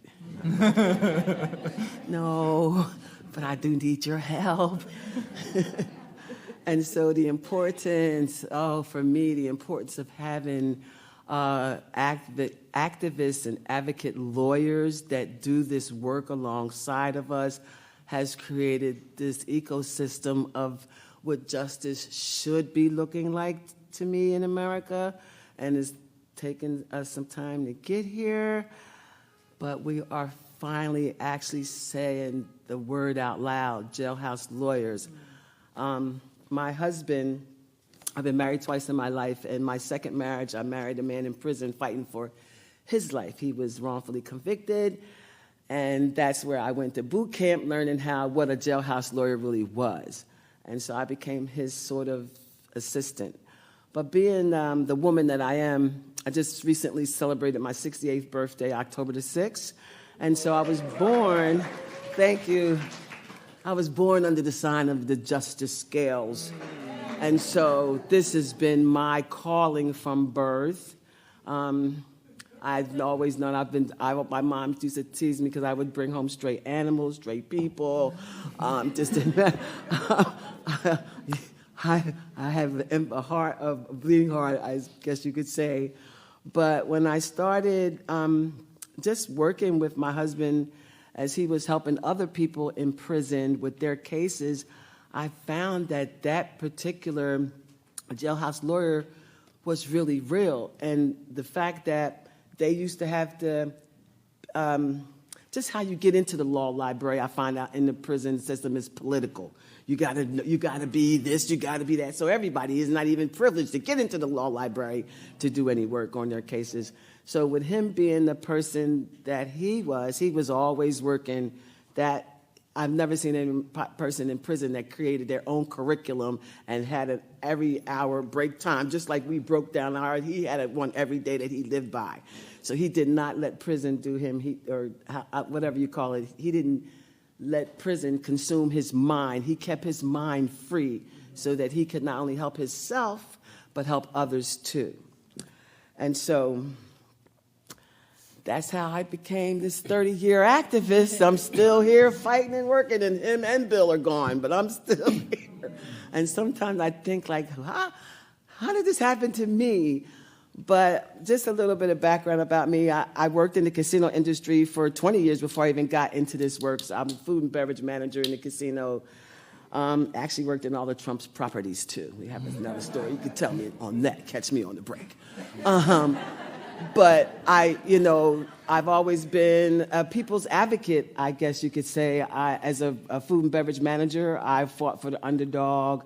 And when I got a phone call on one of my busy nights, it was my second husband now found me. And I don't even know how people in prison find people in the free will, but he found me at work. And for some reason, it just, we reconnected, and I started reading his discoveries, and I'm finding out as years go by, a lot of people don't even get their discoveries. And so he was the jailhouse lawyer. I was a human defender in the community. And so that is how I have gotten to this space with my Jody. Thank you.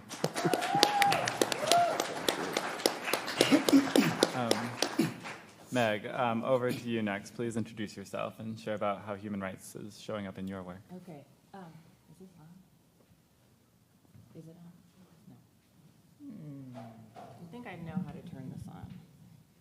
You see it? Yeah, it's on this side. Okay, collaboration. No? Still not on?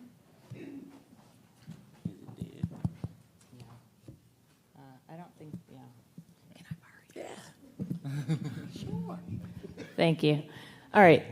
Well, first, I just want to say how incredibly moving I'm finding this whole thing. The first, Sukti and Jody, your opening, I was tearing up. And I feel the human in here. And I want to bring that to the answer, human rights. So this is a really hard question, but what I want to say about human rights is that human rights is about the equality of every person. And it seems really easy to say, but as we know, our world is absolutely not based on the equality of every human being. And when I started getting kind of politically involved, I was looking at issues as a teenager, issues of homelessness, issues of racial discrimination in the United States. And someone told me, there's this concept, human rights. And I didn't think very much of it. But I ended up getting involved in an amnesty conference. There was an Amnesty International conference on the death penalty specifically, and on racism and the death penalty in the US. And through that conference, I realized there was this other language and another way of talking about the way all of this was connected, and it was this deep equality of every human person. And taking that seriously meant dismantling all of these systems that we've created to keep people unequal.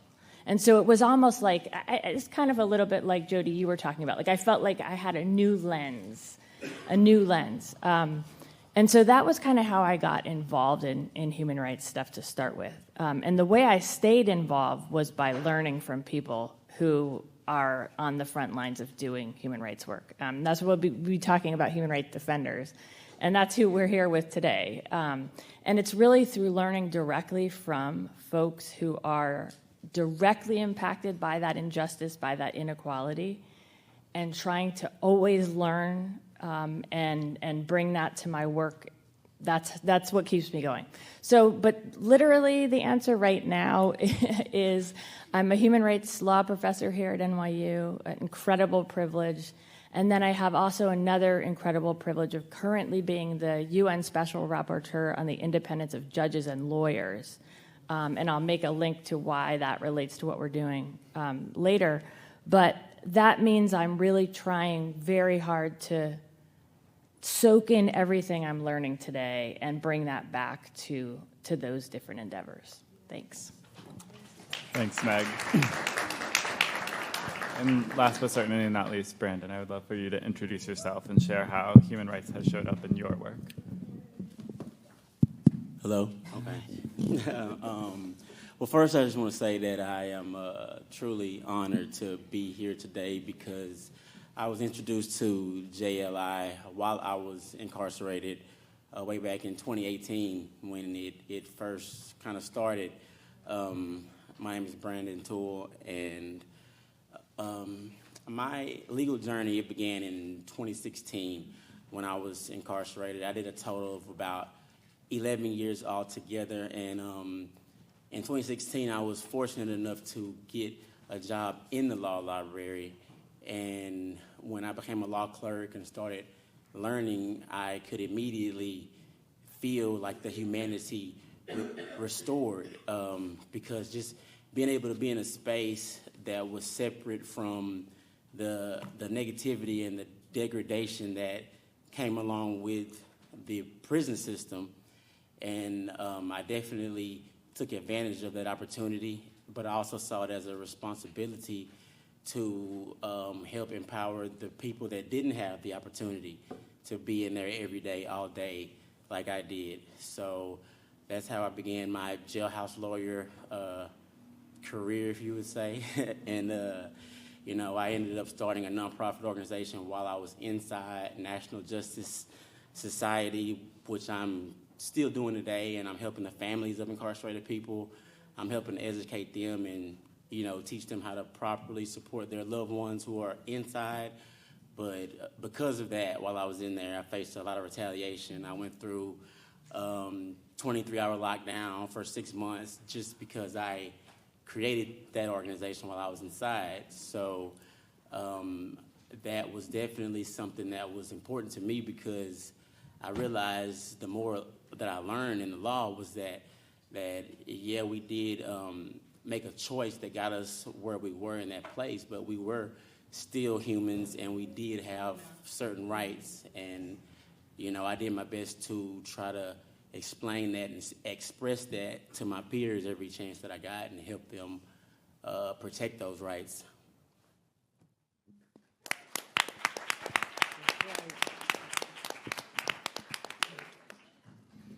Thank you, Brandon.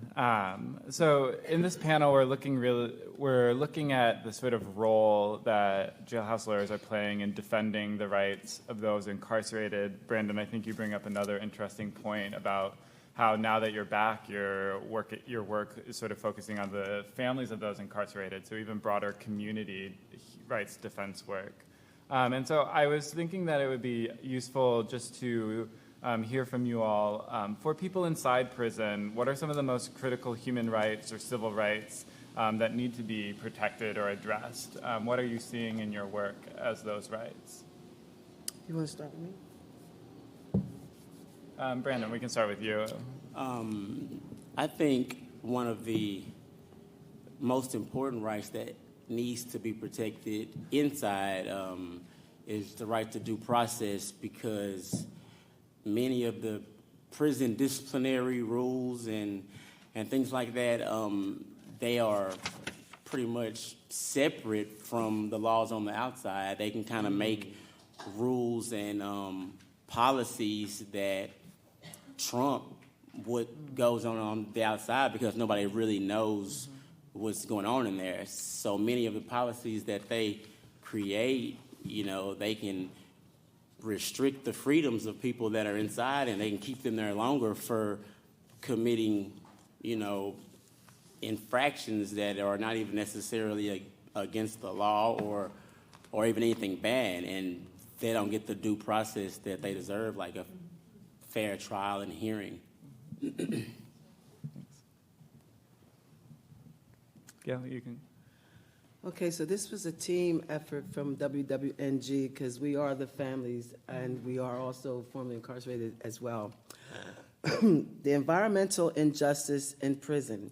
One of the most critical human rights issues for incarcerated individuals is environmental injustice. Approximately 1/3 of the state and federal prisons are located within 3 miles of federal Superfund sites.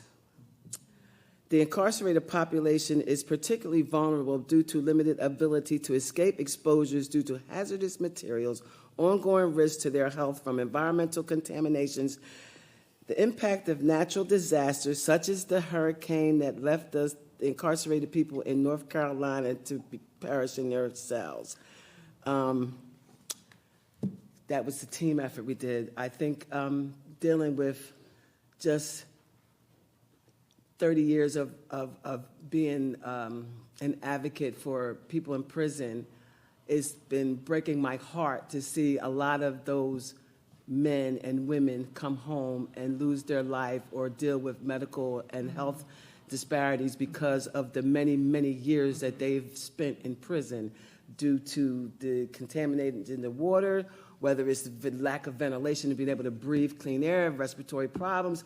Every year we have problems with the heat, or in the wintertime it's too cold, the water coming out brown, people are bathing, getting diseases and all kinds of health risks. My heart is to make sure people come home to their loved ones safe and sound.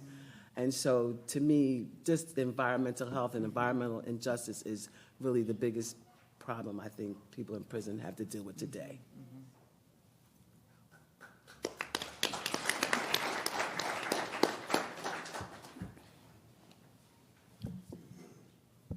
I think you said it all. That was very powerful. And I guess what I would just say is just to think about the fact that every human person has the entire spectrum of human rights. So that's, I mean, you just started with environmental, the right to live and breathe in a healthy environment. That's a human right. The right to health care, the right to, we've already been talking about, the right to education, to information, the right to due process. All of these are human rights, and I think all of them are impacted by incarceration and the system of incarceration that we have here in the U.S., but also in other countries. And so I would just maybe bring back to the table that whole range of human rights and say that they're all directly impacted by being incarcerated. And it's part of why we need to hear directly from those on the inside what that experience is. And this, I'm absolutely heartbroken to hear this story about folks in North Carolina. And I just want to hold them, in our presence right now. But I think that whole range of human rights is relevant, and we've got to think about all of those rights. Thanks.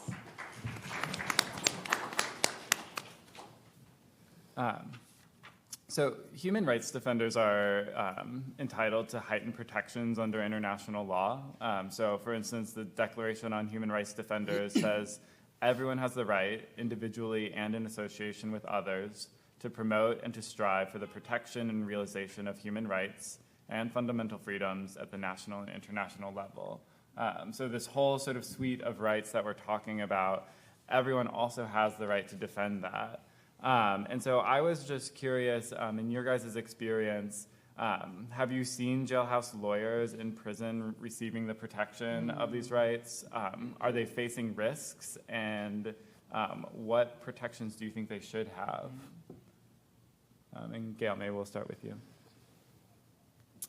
Well, I don't think they're protected, and I think that they're singled out to become labeled troublemakers sometimes because of the work that they do in helping others inside, whether it's an egregious case where someone's been beaten by some officers and you have a jailhouse lawyer. That's usually who comes to the defense because most people in prison don't have the fortitude to get paid attorneys to come to their aid, or sometimes you can't get in touch with an activist like me that will fight for you if you've been beat up. So the cause of defense is the jailhouse lawyer, and sometimes they will cause them to get put in solitary confinement because of their help, like shake up their cell and destroy the work that they've done. And so, no, I don't think they have the protections that they should in the system. Meg. So I'm just going to say a couple of the rights that are guaranteed under international human rights law for human rights defenders, and also just to say it's very clear to me that jailhouse lawyers are human rights defenders. There should be, I think, no question on that score. But human rights defenders have the right to meet together and work together. They have the right to seek and obtain information about human rights issues. They have the right to discuss and advocate for human rights without reprisal. They have the right to submit to authorities information about human rights violations and how human rights can better be protected. They have the right to offer and provide assistance in seeking human rights protection. They have the right to communicate with non-governmental organizations, with lawyers, with human rights organizations. They have the right to be protected when they're pursuing human rights work. And they have the right to seek and receive resources for advancing human rights. So recognizing jailhouse lawyers as human rights defenders should give them all of those rights. It should give everyone all of those rights. And I think it's a really important framing for us because it also says to the state, you have to make sure that these things are happening.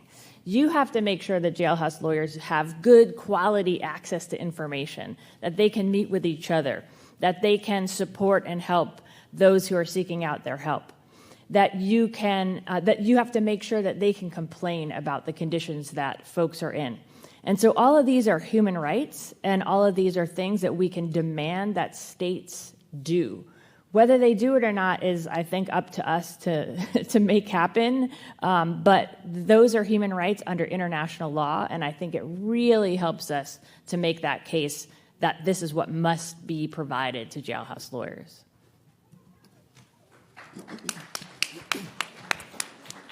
Thank you, Meg.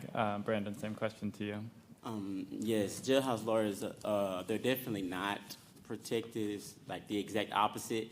They're usually targeted in the prisons because they hold the administration accountable for the things that they do wrong. Yes. And many times they don't want to be held accountable, and it's almost as if they feel as if we don't have the right to raise any type of grievance because of whatever we did. They got us in that position. But there was many cases, one in particular, I was working on a case for a person, a civil suit, who was locked up in handcuffs by 2 officers, and they beat him until he was deaf, and they found out that I was working on the paperwork. I had submitted the grievances, step 1, step 2, and then filed 1983.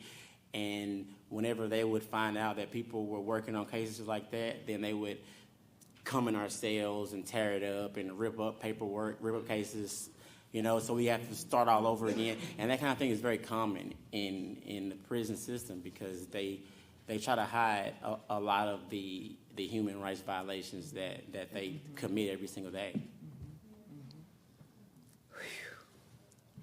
Thanks, Brandon. And I think that sort of tees up my next question. Brandon, I think you said it very succinctly when you were like, they are not protected, in fact, the opposite. So what do you think it would look like if jailhouse lawyers were respected and recognized as human rights defenders, maybe from the perspective of how the prison treats them, how the legal community treats them, how broader society treats them? I just think it would definitely just keep everybody honest and doing what it was that they're supposed to be doing. I feel like the main goal of incarceration or taking a person away from their society or their community should be to restore their humanity, to try to nurture it and bring them back to a place that they can come back with value. And they're doing the exact opposite. They're dehumanizing the population, and then when they come back to society, I mean, how can you expect them to act any different if for years and years and years they've been treated as subhuman, and then they let them back out into the world and they're still the same way and they come right back? I mean, there's no reason why the recidivism rate is as high as it is because it's backwards. Meg, what about you? Well, what Brandon said, that folks are experiencing this kind of intense crackdown because they are trying to make sure that the authorities are upholding human rights. That's an incredible statement, because it means that it exactly says why jailhouse lawyers are so important as human rights defenders, right? The idea that there are laws that are meant to protect everyone. No one is meant to be beaten down in the way that you just described. But we're not going to know about that unless we hear from folks on the inside, unless we can hear the voices of jailhouse lawyers. So what would it look like? It would look like people knowing the law, using the law, shaping the law, but also transforming it, right? So those parts of the law that are actually harming people, we need to know directly from people who are being harmed by law how it needs to transform. And that's what we're hearing today. So one thing would be there would be a transformation. There would be that knowledge that's being built on the inside would be taken to the legislature, it would be taken to policymakers, and things would start to change.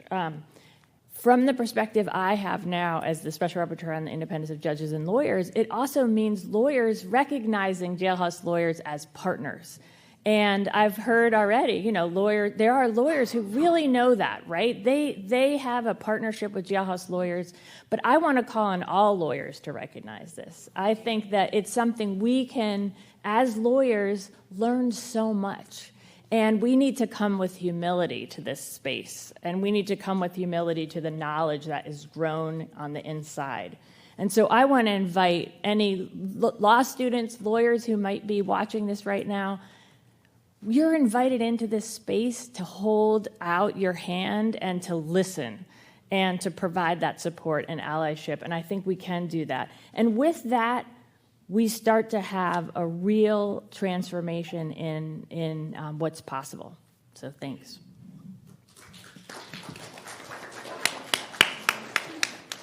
Yeah. It's really heavy. One of the things I think when you think about human rights in prison is there is no human rights in prison. They don't look at people in prison as human anymore. That's the missing link to me. Once we continue to change the language of how we talk about people that are formerly and currently incarcerated and just put the people on them instead of labeling them the derogatory languages that we use, maybe we can move to a needle to look at people in prison as human. 30 years when I started doing this work in the advocacy realm, it was almost as people couldn't talk about their loved ones in prison. It was almost like a hidden story. It was something that people couldn't talk about. But now, with the work that we all been doing in this movement, justice movement, we are seeing people start looking at people in prison as themselves.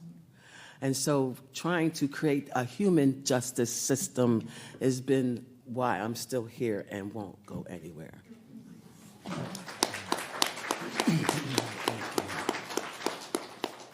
Thank you. Going back to something that came up earlier in the panel, Brandon, you were talking about some of your work of while you were on the inside, protecting human rights, but then continuing to do that work sort of after incarceration. Gail, you've never been incarcerated yourself, and yet this sort of collaboration from the outside and the inside, and then what you're learning from the jailhouse lawyers that you're working with on the inside, bring that back out to community outside. And I was just wondering if you all could sort of reflect on sort of that transition across the prison wall and what there is to say sort of about human rights work that can be informed from the inside and how it transitions into life on the outside and communities outside of prison. For me, it's just learning what due process was. I found myself in court watch looking at all the young kids that have no idea what they're being charged with. They look like deer in headlights. And meanwhile, I'm rocking around the court. I was like, did you get your due process? You got discovery. You got discovery. And they're like, what is the discovery? And I'm like, oh my God, you're about to go in front of this judge. You don't know what you discovered. You tell that part right there is what is essential to me now that I've learned from the jailhouse lawyers, that just from police contact and just working with Mr. Buckman, he used to always tell me, don't come find me after you've already pled something. Once you've pled, it's hard to take that back. So in our community education piece, Know Your Rights, the first thing I tell young people is to just shut up. Call your lawyer. You have the right to remain silent. Use that, please. Because that's the most important thing, teaching these young people how to conduct themselves when it's dealing with community and policing. That's been the biggest thing. Knowing the stories and listening to and reading discoveries and transcripts. My husband used to always say, they can't lock you up without violating your constitutional rights on some way. So you just have to find that loop in that discovery. And it was just learning that stuff and teaching people to know what's in front of you, what's ahead of you. Read your discoveries. Don't take a plea bargain if you are in it. Or just teaching them these basic things has been just to me rewarding, and being able to help other family members who've been. I had a 75-year-old man who went to see his son before he had a pacemaker, and the guards beat the poop out of this old man, and I got on a plane and went to Florida, took his statement, came back to Jersey. We sued them. This is why they won't let me in the prisons no more anyway. But holding the Department of Corrections and these agencies accountable is to human rights to me. It's because I don't think the system is broken. I think it's working fine in incarcerating people that are in certain marginalized communities. I don't think it's broken. I think it's working just like they wanted it to work. Mm-hmm.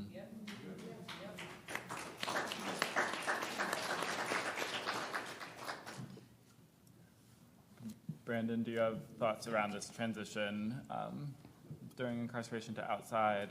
Well, yeah, one of the things that I felt like was my personal responsibility while I was in there, since I had the opportunity to be able to learn and study, I felt like that it was my responsibility to always share and express and let all of them know what their rights were, because many people don't know, and many people, they get mistreated by law enforcement, they get their rights violated, but they have no idea that they even have those rights to begin with. So I just think being more vocal about, what it is that they can and cannot do to you, what it is that you're entitled to as a human. And definitely I agree with one of the things that she said, like the language that we use when referring to incarcerated or formerly incarcerated people. One of the terms I used to always use when they would call me convict or offender or criminal, like I would always say, no, I'm an incarcerated citizen, because it's something that reminds you, yes, I may be incarcerated, but that doesn't mean that I don't have rights and I don't have humanity, and because after years of hearing these terms and you begin to identify with those terms and begin to act as if, and everybody else that's hearing those terms, the guards, they don't even view you to be human because they see a criminal, an offender, or a convict. So I feel like definitely changing that language and how we refer to this population is a very important thing. Meg, do you have any reflections? In addition to what's already been said, which was brilliant and important, I would just say that the heartbreaking loss of all the expertise and knowledge and ability that happens when people come out and don't have the space and the right to practice what they know.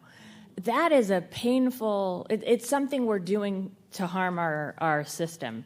And so I really hope that we can collectively change that. I've learned so much from formerly incarcerated folks and from jailhouse lawyers that I invite my fellow lawyers to listen and to recognize how much we're missing when we don't have those voices and when we don't have that practice at the table.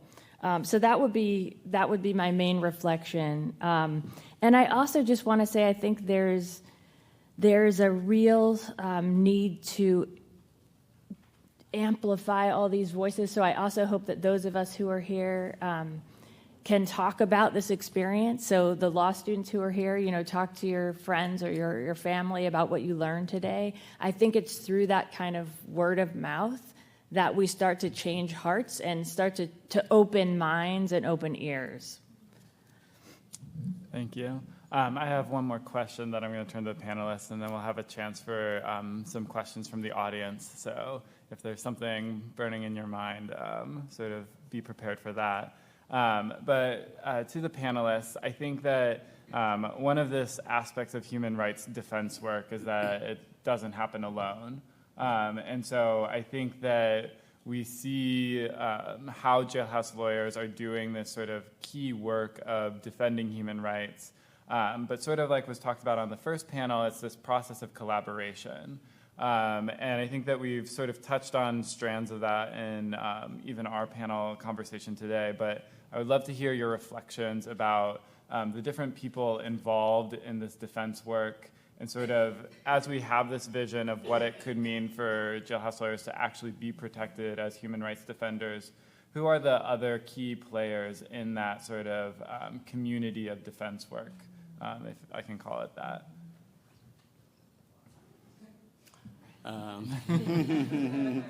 Other key players, definitely, like she was saying, law students, law. When I was going through what I went through while I was incarcerated, when I started my nonprofit and they locked us up, there was 4 of us who started it together. We drafted the articles, sent it to the Secretary of State. They approved it and everything. And then when we got the approval sent back in the mail, that's when the mailroom flagged it and locked us all up and everything like that.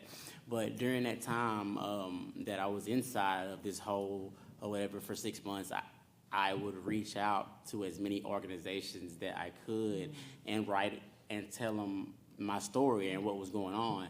And my family was very instrumental in that because they were able to write me and communicate me and give me resources. Hey, I just looked up this organization. They support incarcerated people, looked up this organization.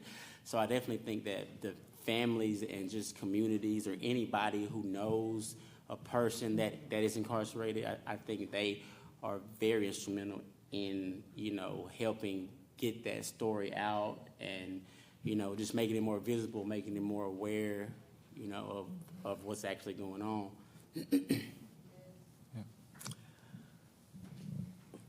Well, for me, it's definitely the family over everything because they're the first line of defense. They're the ones paying for your defense. If you get a lawyer, it's usually your family paying for that. It's your family putting money on your books. It's your family coming to see you. It's your family.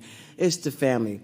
And I also, you touched me when you talked about Amnesty International.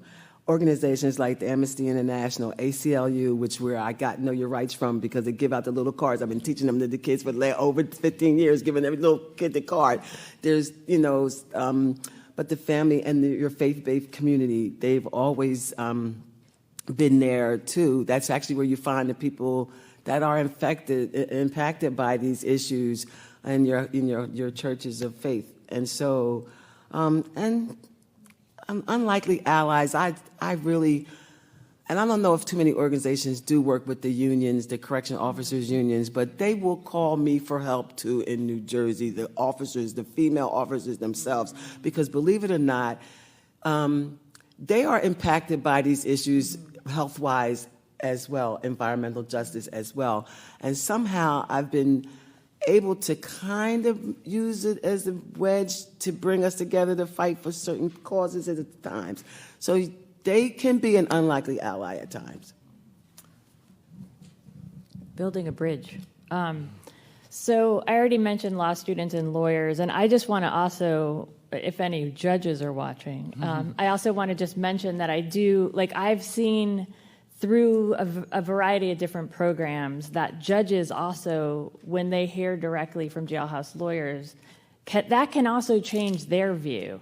And that's crucial, right? So I hope and invite judges who might be listening or watching to also kind of open your awareness and your eyes and ears to hear this expertise that is coming from inside.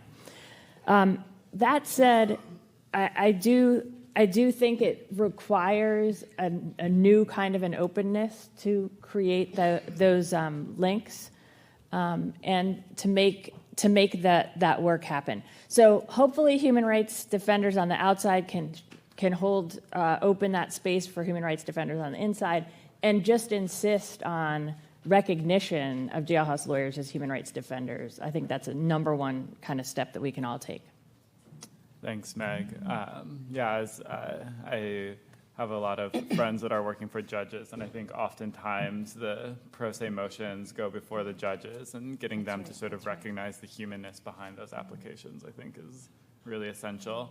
At this point, I would love to sort of turn it to the audience. If you have a question, if you could make your way to, there's a microphone on either side of the room, and you can sort of line up there. Are we open for questions now? Yeah. Okay. All right. We talked about bringing the humanity back to prisoners or those that are incarcerated. I want to ask a question to the panel that, we are using the term jailhouse lawyer. Tyler, you know my thoughts on that. However, do you think that the language that we are using, this reiteration of jailhouse, could we not say, as we're speaking about today, to call them human rights advocates or human rights lawyers and stick to that? Because if we don't change that paradigm, it's never going to change. And so to bring back the humanity to the individual, I believe it starts with language. Thank you. And if I could just add a little bit to that, I think this question of language is so important. I know something that we chatted about on some of our calls before the panel was even when the language of human rights you were first introduced. I think, Meg, you shared about hearing about human rights sort of as a teenager for the first time, but maybe some of the other panelists, if you could talk about introduction to that language and reflections on what we're calling jailhouse lawyers and how this language of human rights sort of resonates with your work and experience. Well, before I ever got a job in the law library, I would hear people in prison use the term jailhouse lawyer, and sometimes I felt like it kind of had a negative connotation until I learned that it was a real legal term in the Black's Law Dictionary. But I do agree with Mr. Soto. I think that there definitely could be a better or more respectable term than that, because it kind of sounds like, a jailhouse lawyer. Like, Just wonder where the term came from. It's been used so long. But it was like a joke for a while. People made fun of that jailhouse lawyer, but they play such an important role in decarcerating our states.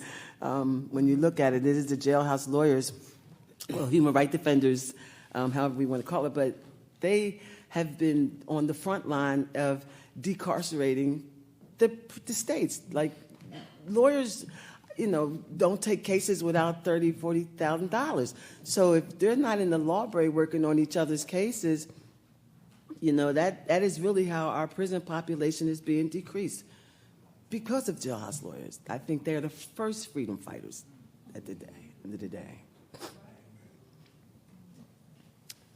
But I would like to see the name change a little bit. Maybe think about it. Here we're talking about. We have a proposal of human rights defenders, freedom fighters. Yeah. I think something that we can all sort of reflect on over the course. Yeah.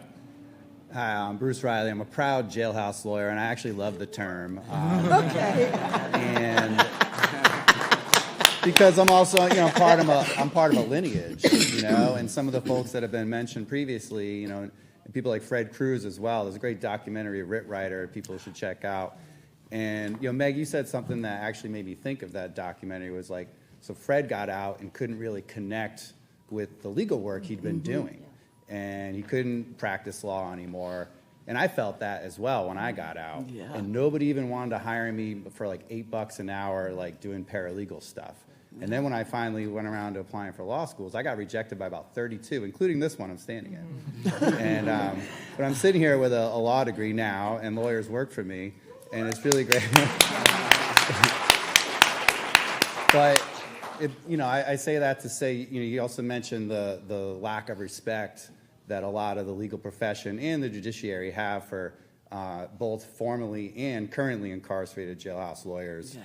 And, I actually had to sign my briefs amicus appellator. I just made up some name just to try to show that this person who maybe has language deficiencies didn't write this thing. And so one of the things that I would love to see is if we could codify Johnson v. Avery in a way where people could, A, be protected, B, have some sort of like attorney work product protection, because all the stuff I'd have in my cell that's like, Johnny Gonzalez's stuff, they grab it, now they're reading through all this. Yeah. And then also, a lot of places now want you to write to the DOC person to get cases. So now you're in on my research project, including if I'm going to be doing a research around prison conditions. And that brings me to my other point of, I think that if any of y'all watch The Hobbit, that Smaug had like one missing chink in the armor, and you had to get the arrow right in there to kill the dragon. I think that the missing chink for the prison system is the Eighth Amendment medical situation and the deliberate indifference that people face. And if we filed 1,000 suits across the country, we could bring them to their knees, because basically you either got to treat somebody or release them. And then the other idea that I would love for y'all to ponder, if you will, is when class actions happen for people who are incarcerated, some fancy firm or organization tends to get the case. And where's the accountability?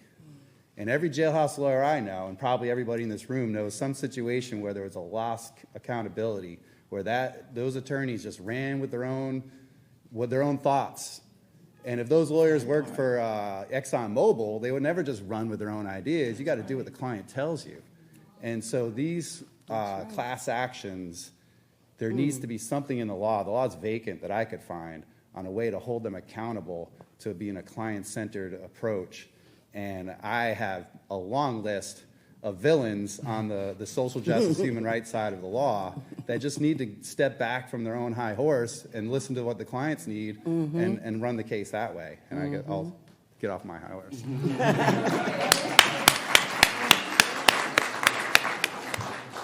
Okay, so we had a lot of thoughts there. I think some of the themes coming up were, should jailhouse lawyers have the same protections that lawyers have for attorney-client privilege, and thinking about the ability to do this defense work. There's this question about accountability for attorneys, anything else that was mentioned. Would love to hear your reflections. What I identified with was what he first said, was when he got out and was trying to continue to do legal work when he was released. The very first job that I applied for when I got out was a paralegal at a local law firm in my hometown. And I went through the first round of interviews, and I made it through, and then I went through the second one, and then finally it came out that I had been incarcerated, and I had only been out for a couple of weeks, and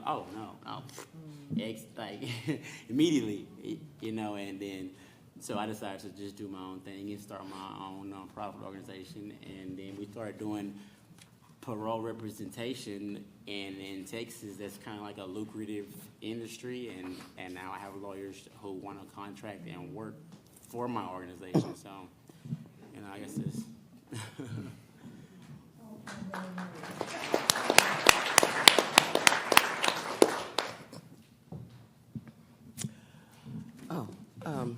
I lost my thought. When am I supposed to be answering? I got so into everybody's. But one of the things that Mr. Buckman and I dreamt about way years ago was to opening up a sort of a hub for those jailhouse lawyers to come home and be able to work under his tutelage as the attorney. And I have not lost that dream still. I do realize that those that return home in New Jersey, like this gentleman, he said, you can't practice the law, and if there's not an attorney that is willing to hire them. So I would love to be able to see that be a protective class citizen job for them, definitely.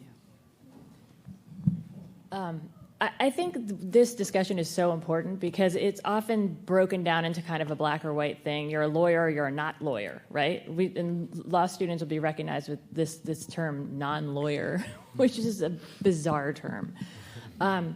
So I think that we need to be having more of a discussion about what is it that we are talking about. What are these skills that folks bring back to the community when they get out? These are real skills. They are learned knowledge. There's book knowledge. There's actual expertise that you build through writing writs, through doing the kind of practice that even law students don't necessarily get unless they take a clinic.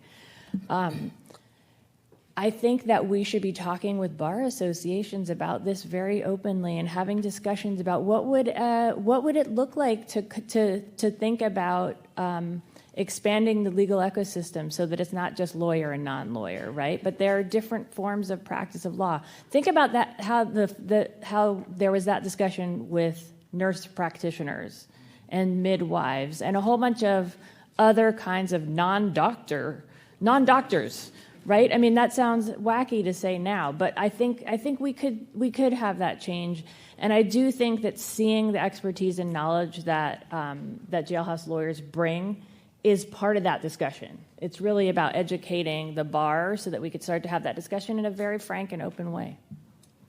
Thank you. To Gail, piggyback on that, I thought about doing, reaching out to the NACDL, National Association of Criminal Defense Attorneys, and start doing roundtables with them, just to see, to take the temperature of what they think about being a part of this ecosystem. Yeah, and I think some of these questions we'll continue to interrogate this afternoon. We have a panel around coming home, so excited to continue that discussion. I think we'll take a couple of questions and then turn it back. So, yeah.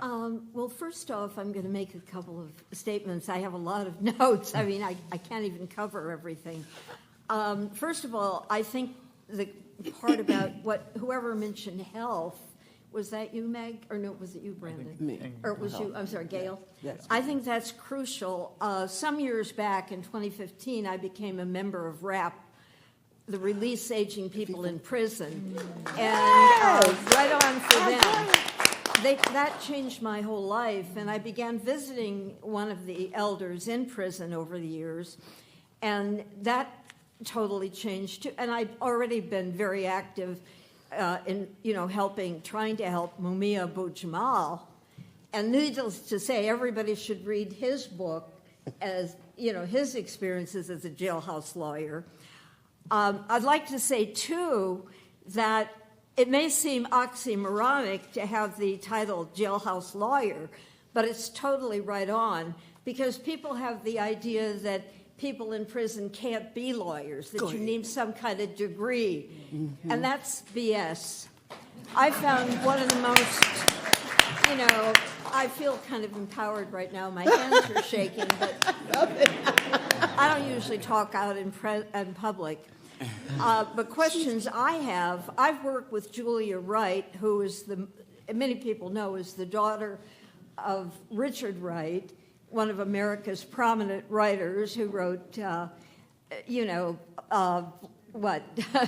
his autobiography and all kinds of things. Anyhow, Julia works with the UN, and I'd like to know how much really we can do with that.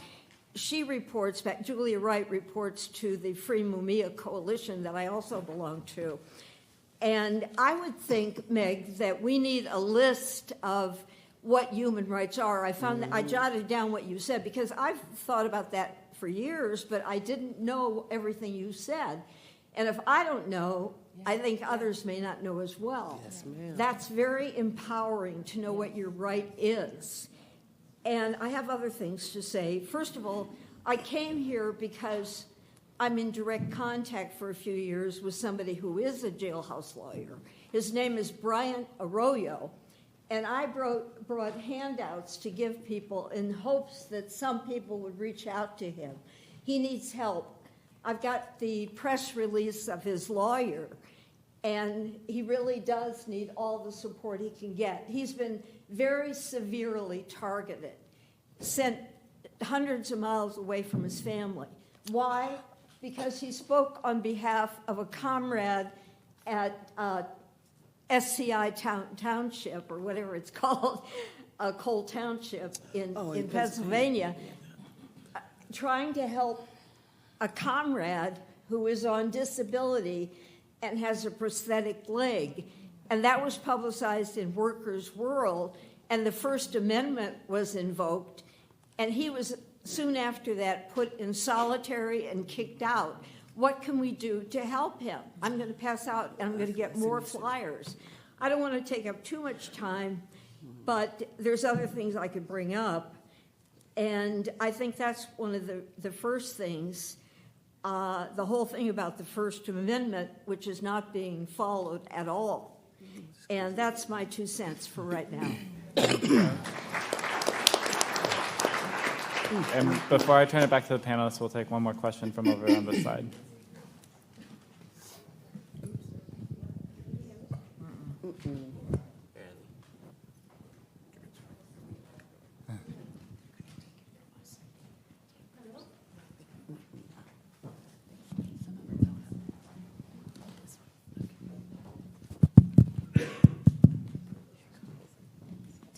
Hi, my name is Maria Alessi. I come from Kampala in Uganda. I want to ask Meg a specific question on, as Special Rapporteur for Independent Judges, what do you see as the relationship between the oppression and the exclusion that jailhouse lawyers, incarcerated people, and formerly incarcerated people experience with broader complex democratic environments, militarized governments, governments that are built and based on exclusion? What do you see the relationship between the violation of rights of the different groups of people and the broader complexities in the democracies where they exist? Thank you. So I think I'll turn both those questions. So this question of how much can we use the UN and human rights language and systems, and then the connection between the exclusion of jailhouse lawyers and broader sort of democratic institutions. Meg, do you want to maybe start with the question directed at you? Yes, this is a great question. So what I would say is that the kind of the rule of law, let's just start with the rule of law. If there is an actual rule of law where leaders must follow rules, where those incarcerating people must follow even the rules that they've set up, where human people have their rights, where if abuses occur, they are redressed and acknowledged. That's the rule of law, right? That's what's meant to be in place to ensure human rights. There is something definitely in common between leaders who do not like the rule of law because it requires independent judges who might hold them to account, and folks who would like to be able to do what they would like to be able to do to people that they view as either less than human or out of sight, let's just say. And I think there's a lot of mentality in common, but there's also a lot in common around strategies. And so I think that the issue of advancing kind of the awareness that everyone is equal and everyone has human rights is going to make angry both the prison warden who wants to crack down on folks and doesn't believe that incarcerated people are human, and the leader who would like to not have to adhere to the Constitution and the law. So I think there's a lot in common. What was the other question? Sorry. The other question was how much use is there in the UN and human rights systems? Oh my goodness, what a great and beautiful and difficult question. So I think that it depends on how we use it. I think that there's great rhetorical power in human rights. We've all been using it on this panel. There is great organizing power in human rights. There is great human and people power in human rights. In the United States, unfortunately, the way that the U.S. has implemented and ratified, so the way that it's accepted the international law, it's basically tried to isolate itself from these mechanisms. So it's really hard, for example, to bring a case against the U.S. in a human rights space. You can in certain circumstances, you definitely can, but it's not like it is, for example, in Europe where you can bring your state to a binding court. But what you can do is bring complaints. You can get statements and conclusions and recommendations and communications that say this human right is at issue, and I'm concerned, United States. I think you are violating the rights of this person. And then what we can do with that depends on human power, right? It depends on what do we do with it. So I would say in the U.S. it's an organizing tool. That's what it can be, and therefore it's really up to you all to use those of us who are kind of inside the UN system. You have to use us a little bit, and I'd be happy to talk to folks during the break about ideas on that front. Gail or Brandon, do you want to respond to either of those questions? No, I think she covered it. I'm good. Okay. Yeah, Pam. Thank you. My name is Pam. I'm from California Coalition for Women Prisoners, and I just totally appreciate the panel very much. I want to say one short thing. I think everybody has spoken to the importance of language. We might have some little twists about how we look at that language, but to me and to our organization, we think language is incredibly important, and yet we also know language, as well as victories in court, whether they're individual cases or class actions, they are critical, and yet they do not stand alone without continual advocacy. We were founded on a class action lawsuit regarding the gross human rights violations around medical care for people in the women's state prisons in California. We won that lawsuit with compromise to, where's Bruce, some big law organization that brokered a compromise without the people's inside, without our named plaintiff's approval. However, it was critical to have that lawsuit, and yet here we are 30 years later, because that was 30 years ago, and we are still fighting for people's basic health care inside the California state prisons. So language is critical, class actions and other law issues critical, but we don't get anywhere unless we advocate with them and for them. I mean the judgments, because they don't stand by themselves and they are not respected. So that leads to a question which is related to what our sister was just asking about this human rights language and these human rights laws. I actually have never heard the name human rights defender until I heard it from Jody. And that was in building up towards this conference. I've engaged in this community and this work a very, very long time. And not only jailhouse lawyers, but other advocates inside prison who are human rights advocates and clearly human rights community defenders. How do we get that appellation afforded to people in U.S. state prisons? I'm not even going to deal with the federal prisons yet. I've been there, so I know that one from the inside, but I'm just saying from the outside, I mean, in the state prisons, having them recognize human rights. So I'm just wondering, how has anybody, and it might not be the panel, won the right to that definition for our advocates inside the state prisons? And how can we fight for that? And we're working on a UNSR complaint right now, and I could use your advice. But, I'm just saying, it's not about that definition. Thanks. And we'll take one more or two more questions, and then we'll turn it back to the panelists. So I don't know if there's an answer to how we get that human rights defender appellation. I got an answer for that one. Good afternoon. I'm Sharon Turner from Atlanta, Georgia, She got an answer. and a jailhouse lawyer. I was thinking about maybe having jailhouse lawyers work with public defenders. A majority of communities that are marginalized and underrepresented because they don't have the money to have a paid attorney represent them. There's a situation I've been fighting, helping this young lady. I know her aunt referred her to me. She's been accused of murdering two of her babies, along with the father of her children. And that's not the case. I went to court with her. She sent me the autopsy. She sent me the police report.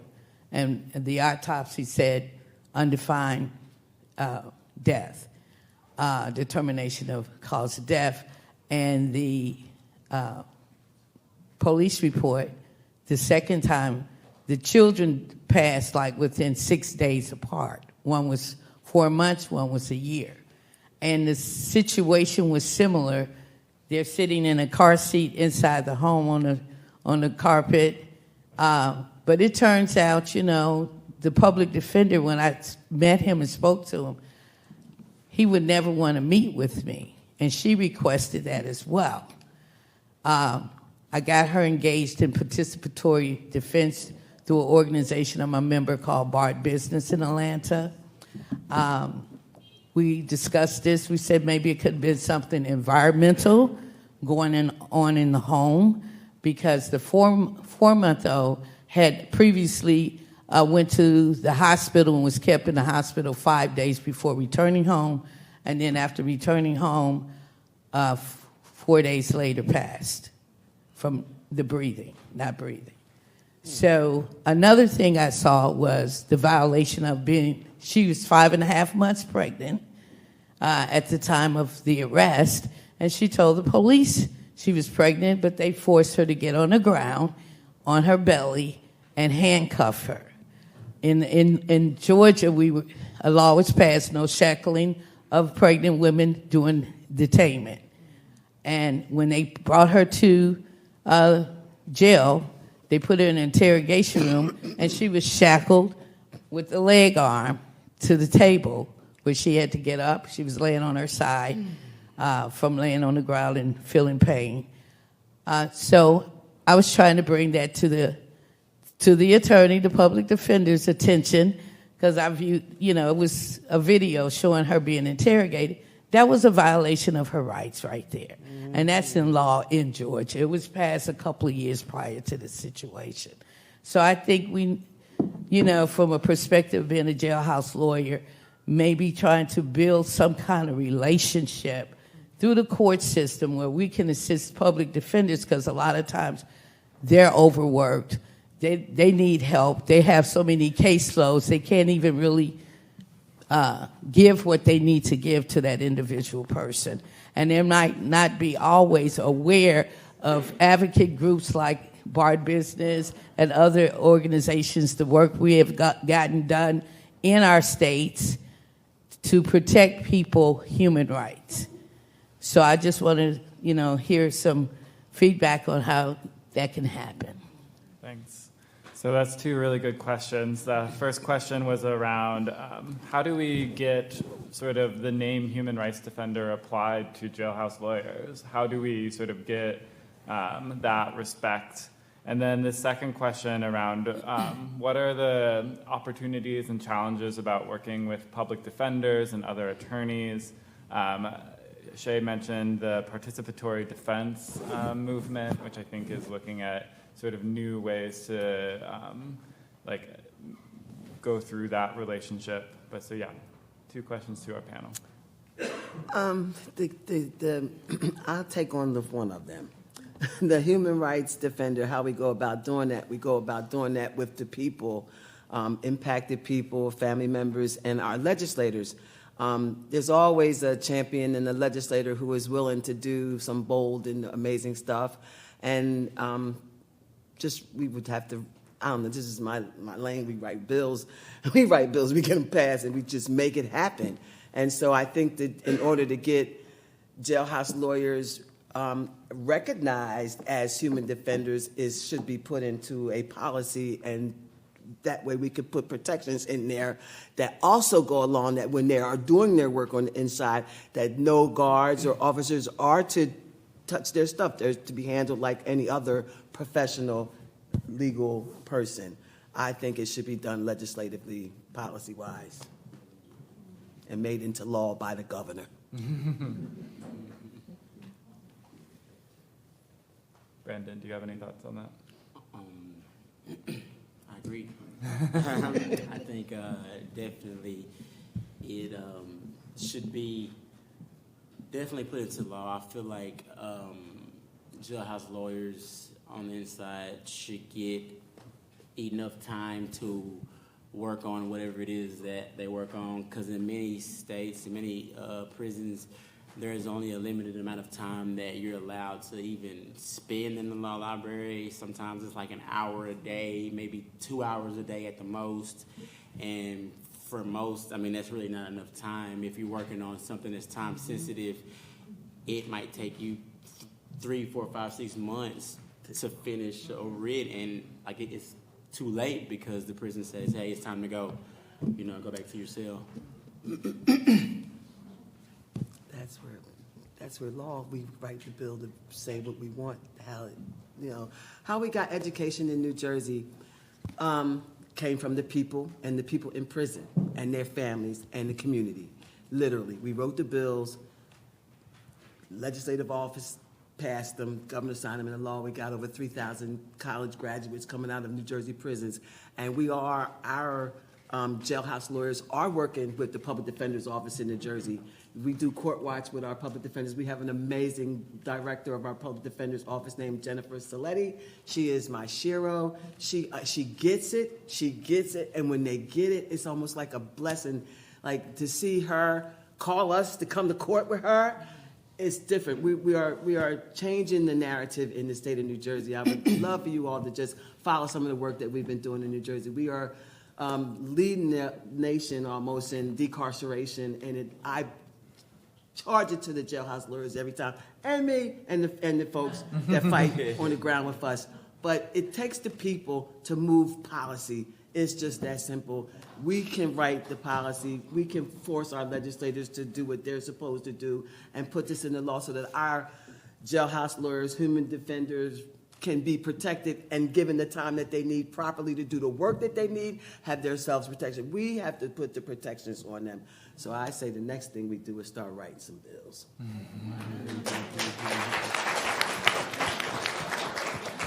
Maybe the last question. Oh, can I just? I just want to mention something to cite, because I know everyone in here will be citing things. So there is a Declaration on Human Rights Defenders. It's an international instrument. It gives you the definition of a human rights defender. It tells you all the rights they have. So I think while you're doing this advocacy, it might be something to cite to in that advocacy. Okay, that's all. Thanks, Meg. Yeah. You find it online. So if you just Google Human Rights Defenders Declaration, you'll find it. Good day, magandang araw po. I'm Aubrey, advocating for the rights and dignity of persons deprived of liberty or incarcerated persons in the Philippines. So my question is, can the panelists share or give insights on how we can challenge or change the misconceptions that undermine incarcerated individuals as jailhouse lawyers and as human rights defenders? Thank you. So yes, this question of discrimination, how do we overcome that, and how do we sort of, again, shift this perspective to one of respect for the work, the defense work that jailhouse lawyers are doing? Well, I think as far as jailhouse lawyers, I feel like that we definitely have a responsibility in that the ones that are coming out to definitely be vocal and to tell our stories, to share, to get online, social media, write, whatever it is, because I feel like there needs to be more awareness, because I mean, a lot of people don't know, and I feel like if more people did know, then they would care, and it would, things would begin to change. I'll pass on that. Well, I just want to say this, I feel like shining a flashlight is one of the answers. So having this discussion and listening to people like you, Brandon, is so important in that. And so I think we just continue doing what we're doing as a number one step. Okay, as we're coming to a close of this, I would love for all of the panelists just to think, if you could share sort of one more thing with the audience. Maybe it's an action item or a shift in perspective, just a minute or so, sort of closing words for the panel.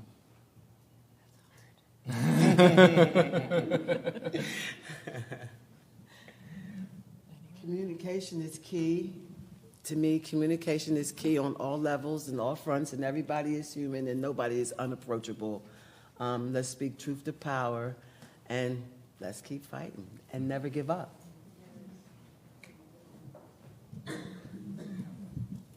I feel like I should make myself go for last because I don't want to be last on this panel.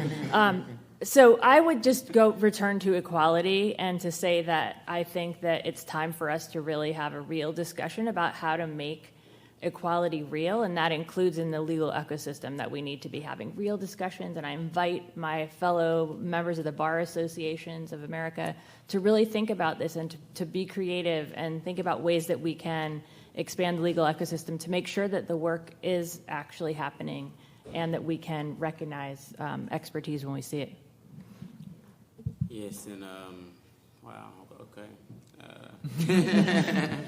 No, I just think that it's a group effort in order to change the narrative because everybody has a particular perception of incarcerated people or jails and prisons. You see TV, Orange is the New Black, and all these different movies, and we portray it in a certain way, and I feel like it just takes a group effort of people who really are connected and impacted by the justice system to just come together and showcase the alternative of what's really going on, you know, and what people are capable of coming out, and that redemption is possible, and that we can come back and give value to society.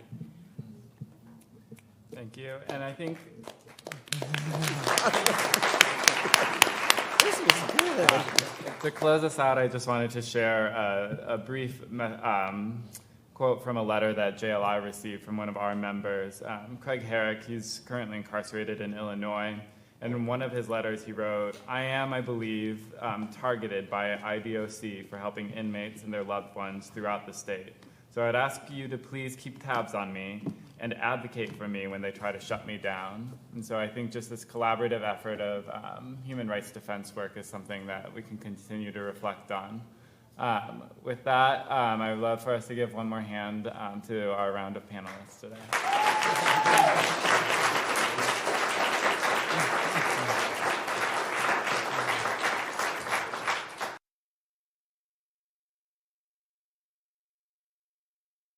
Good afternoon, everyone, and welcome back from lunch. Normally around this time, I know you will settle for the food to also go down a bit, but I would kindly request that we keep the fire burning so that we can keep the session running. So my name is Sylvester Honey. I work with the Grassroots Justice Network, which is convened by NAMATI. I am based in Accra, Ghana. So my colleague, Alewande, you are not alone. So yeah, this session we would want to demonstrate or have conversations that would actually look at how we can bring formerly and current incarcerated persons into the decision and policy making space. We would also want to look at legal empowerment strategies that are working in the Philippines, UK, and America. We would also look at the challenges that are associated with using these strategies and some innovative ways that we can use to address these issues. Having said that, I will quickly let us watch a video because our colleague, Maurice from Kenya, who works with the Justice Defenders, couldn't join us. So we'll watch the video briefly, and then I'll come back and then we'll introduce the panelists. Thank you. My name is Maurice Kadege from Kenya, working as a legal officer of Justice Defenders. And I'm a formerly incarcerated person and a pioneer fellow at Global Freedom Fellowship. I'm also an aspiring barrister currently doing my attachment before being admitted to the bar in the Kenyan courts. Justice Defenders is a registered UK charity and US non-profit organization with over 350 people working across 20 prisons in 3 African countries, which are Uganda, Kenya, and the Gambia. We are open to people traveling with a limp from different walks of life. There's no ask of them, no beneficiary or benefactor. Each of us is both. We have to boldly disrupt the status quo and think unreasonably as we dream of a day when no one is punished or imprisoned or telling the side of the story. We are equipping the accused and informing the indicted, educating the incarcerated, transforming the defenseless into defenders of justice, and taking the margins of our society to approve their justice. We train paralegals and lawyers with defenseless communities to provide legal services for themselves and others. We work around 3 major areas, which include legal education, paralegal training, and legal practice. In education, we offer a law degree to the incarcerated individuals and prison officers. I know this is a new concept in the United States, but listen to this. Yes, we indeed offer legal education, and more specifically a law degree in conjunction with the University of London inside our correctional centers in Africa. Our students are both incarcerated individuals, prison officers, studying together inside correctional centers. They sit side by side, hold discussion groups together, compete against each other, and attain law degree together. At first, it was unheard of, but as peaceful disruptors of the status quo, justice defenders innovatively with cooperation from the prison authorities who are most trusted allies introduced and facilitated these studies. We currently have a total of 67 graduates from both prison officers and incarcerated individuals, all who have so far attained an LLB from prison.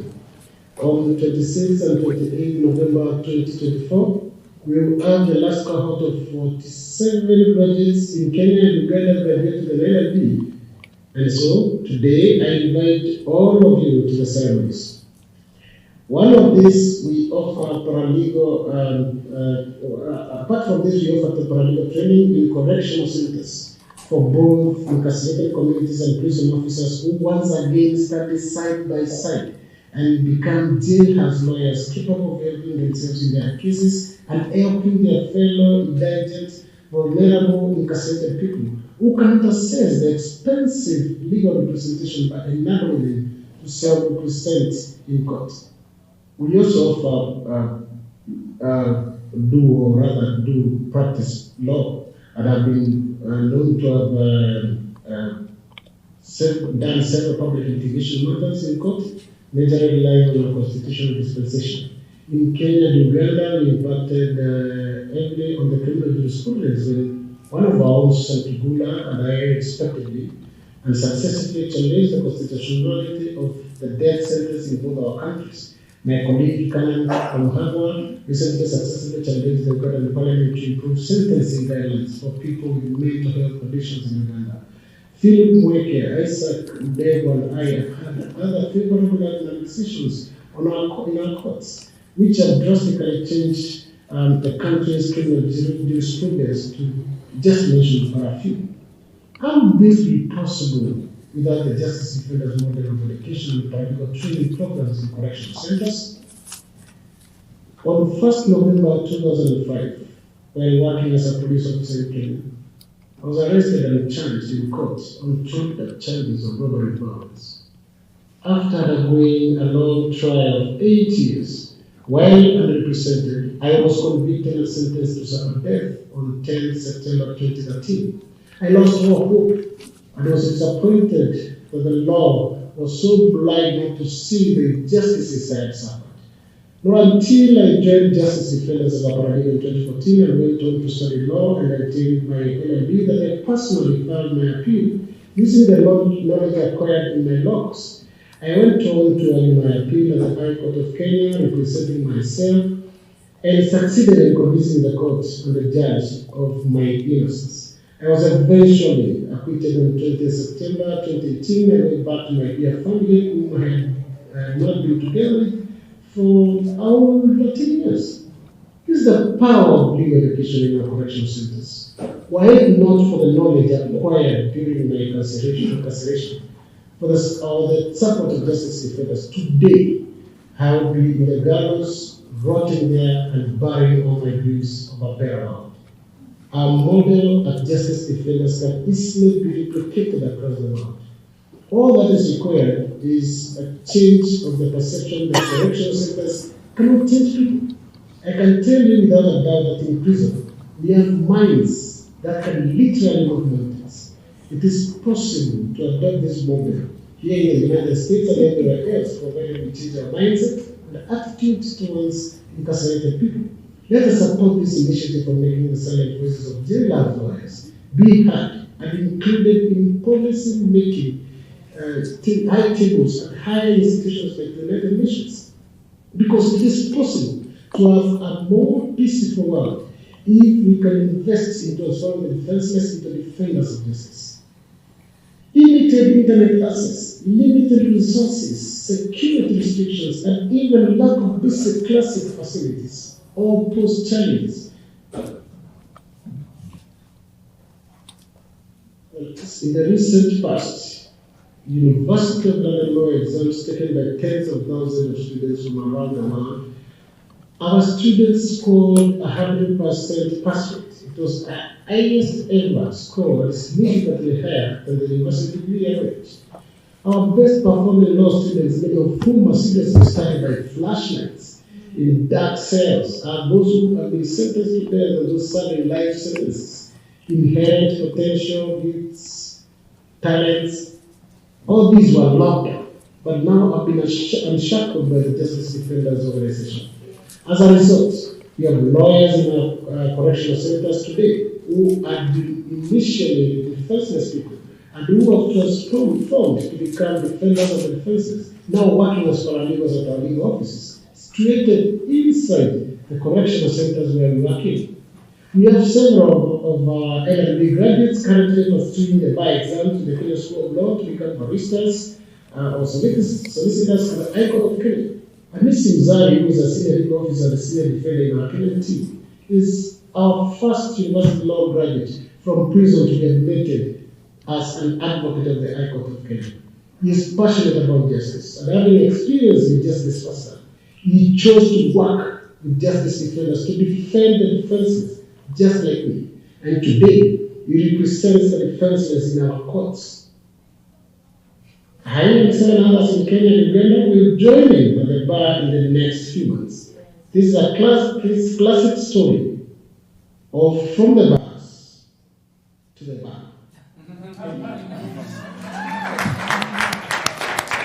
Thank you very much. Of course, it is a classic story from the bars to the bar.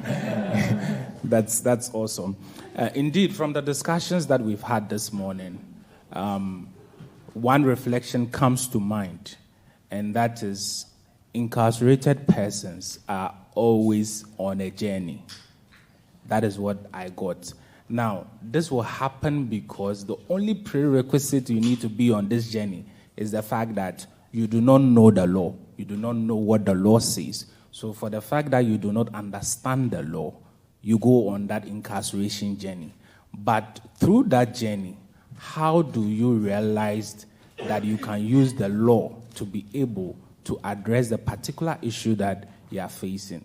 And that is what we are here to discuss at the International Incarceration Paralegal Congress. So I'll quickly move into my panelists for them to introduce themselves. Please, in your introduction, tell us about your organization and then the community you work in. So Aubrey, if you can please do that.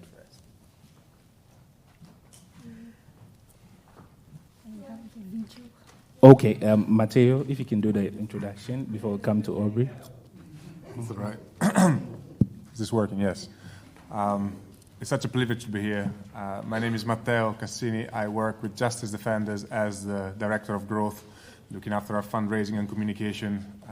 It's a shame that my colleague Morris and my colleague Canon couldn't be here in my place. I've never spent a night in prison, and yet I'm here talking on behalf of a community of more than 300 people who are working and living and breathing prison across Africa.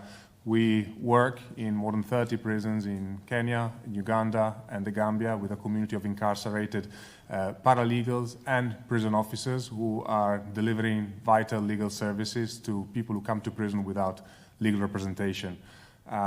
It's a pleasure to be here today and to share a little bit about their stories and about the work that we do, and to hear the stories of those who are serving incarcerated communities here in prison, to have an opportunity to inspire each other, to zoom out from the business of our work, and to see what's possible around the world so that we can take heart in the hope and the dignity of the legal work that's happening in prison across the world. So I look forward to sharing much more, but thank you for having us today. Thank you very much, Matteo. Before we come to Pam, I would want you to highlight some of the challenges that you work on. Oh, there's a long shopping list of challenges. So I'll try to maybe highlight a few. You've heard very eloquently from Morris the sort of work that we do. We train people in prison, which is both prisoners and prison officers, to become paralegals and lawyers. Something that people to date still say it's impossible. Why bother? Why persist in doing this work when all you face is resistance, when there's no chance that these unlikely allies can come together and work towards a shared purpose, one where justice is accessible to all and is practiced by the people who have lived it on their own skin, working hand in hand with those who have put them in prison in the first place. This idea of people from across the criminal justice supply chain, working hand in hand, supporting each other, challenging each other in a way that's constructive, is our superpower, but also one of our major weaknesses, as we are a very diverse community of prisoners, ex-prisoners, judges, magistrates, allies, academics, people who've been in prison, and others who, like me, have never spent a night in prison. How do we come together, recognizing each other's strengths and differences? How do we enable dialogue? How do we allow each other to carry each other in love and support when we are at the end of our own strength? These are challenges that we face on a day-to-day. As an organization working in justice, we know how underfunded the sector is, and so sustaining ourselves with the resources that are necessary to deliver the work is an ongoing challenge. And also, we've heard it this morning a lot. We've heard a lot about language, about identity, and the challenge of belonging is one at Justice Defenders that is very much at the forefront of what we do. We see ourselves as a misfit hero. We see all the people in this room as misfit heroes. We are part of the establishment, and we work with the establishment to change it from within. But fundamentally, we don't fully belong to the establishment. We are an entity of our own that is trying to move things from within in very unlikely and different ways. So where do we belong? That's something that we grapple with on a daily basis. Thank you very much, Matteo. Jane, if you can quickly introduce yourself, tell us about your organization, the community you work in, and the justice challenge you work to address. Okay. Can you hear me? Oops, is it on? Yeah. So, hello, everyone. It's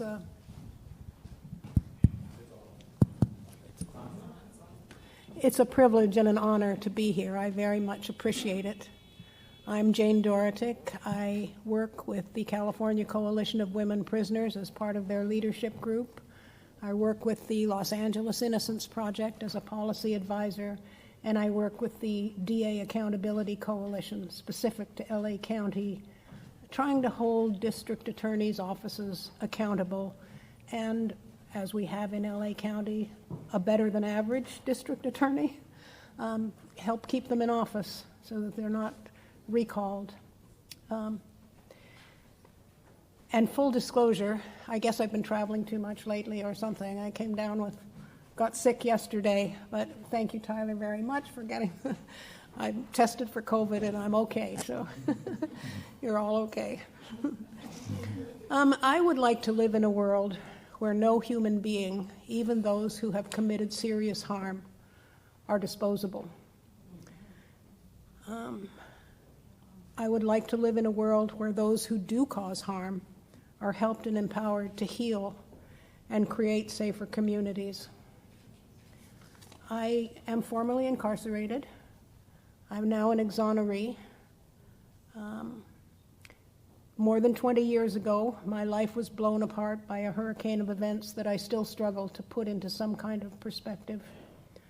My husband, the man I loved and lived with for 30 years, the father of our children, went out for a jog on a Sunday afternoon and was murdered along his jogging route. 4 days later, I was accused, arrested, and eventually convicted. This was mostly because of an ego-driven, ineffective trial attorney, an overly zealous prosecutor, and layer upon layer upon layer of false forensics. So I spent my early years in prison trying to find my way out of this wrongful conviction. My background has always been in healthcare, community mental health. I knew nothing about the criminal justice system, and what little bit of thinking I did devote to the criminal justice system was very superficial. It was like, oh, well, these are people who have violated society's norms. Maybe they, that was my thought. And oh my goodness, did it change when I spent the 20 years in prison. I became a fairly decent jailhouse lawyer, initially as self-preservation. Slowly I became aware of and overwhelmed by the prison industrial complex and how it systematically oppresses and abuses the humanity that is basic to all of us, each and every one of us, those who are incarcerated and those who are our keepers when we're incarcerated. I was able to help many women achieve release via writs and so forth, and I ended up writing my own writ for DNA testing and won, and that's when the attorneys stepped in and helped me, because it was not just simply winning. The DAs were so much against me. Oh, well, you have to name what kind of DNA testing. What do I know? I'm not a DNA expert. Do whatever is, acceptable in the community. They just gave me such a runaround. But anyway, the attorneys were able to expose all of the false forensics, raise the Brady violations that were there, and get the DNA testing done and prove my innocence. So now,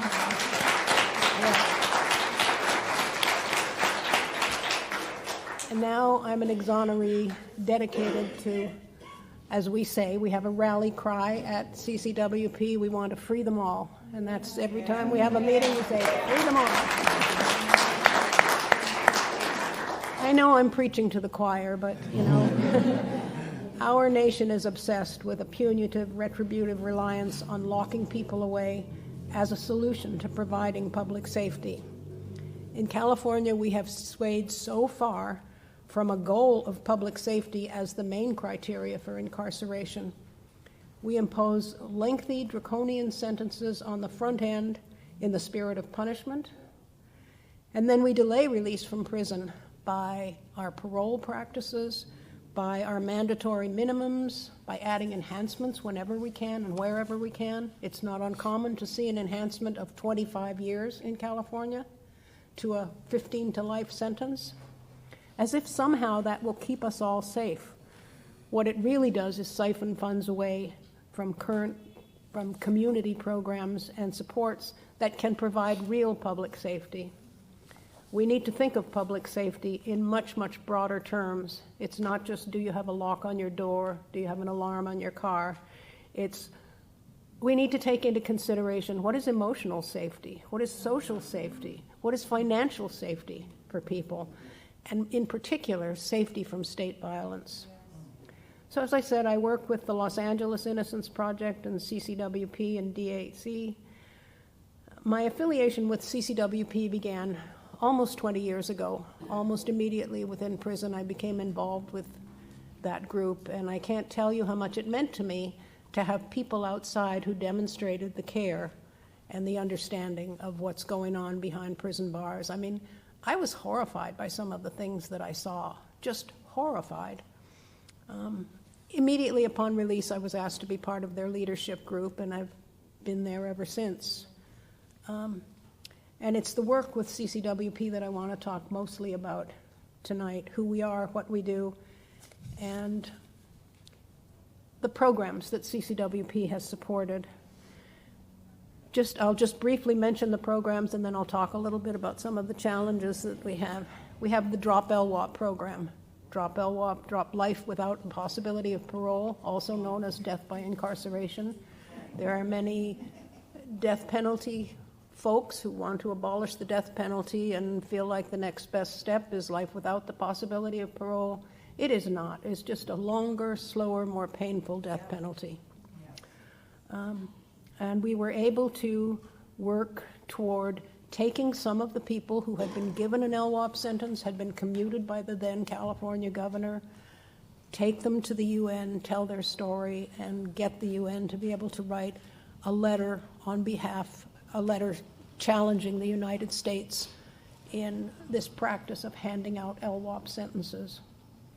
We also have an ICE out of California program, which is, Immigrations and Custom Enforcement is ICE, and in California, and I'm in many states, what happens is the prison cooperates with ICE and says, we've got this person, and you can pick them up because they've done their time.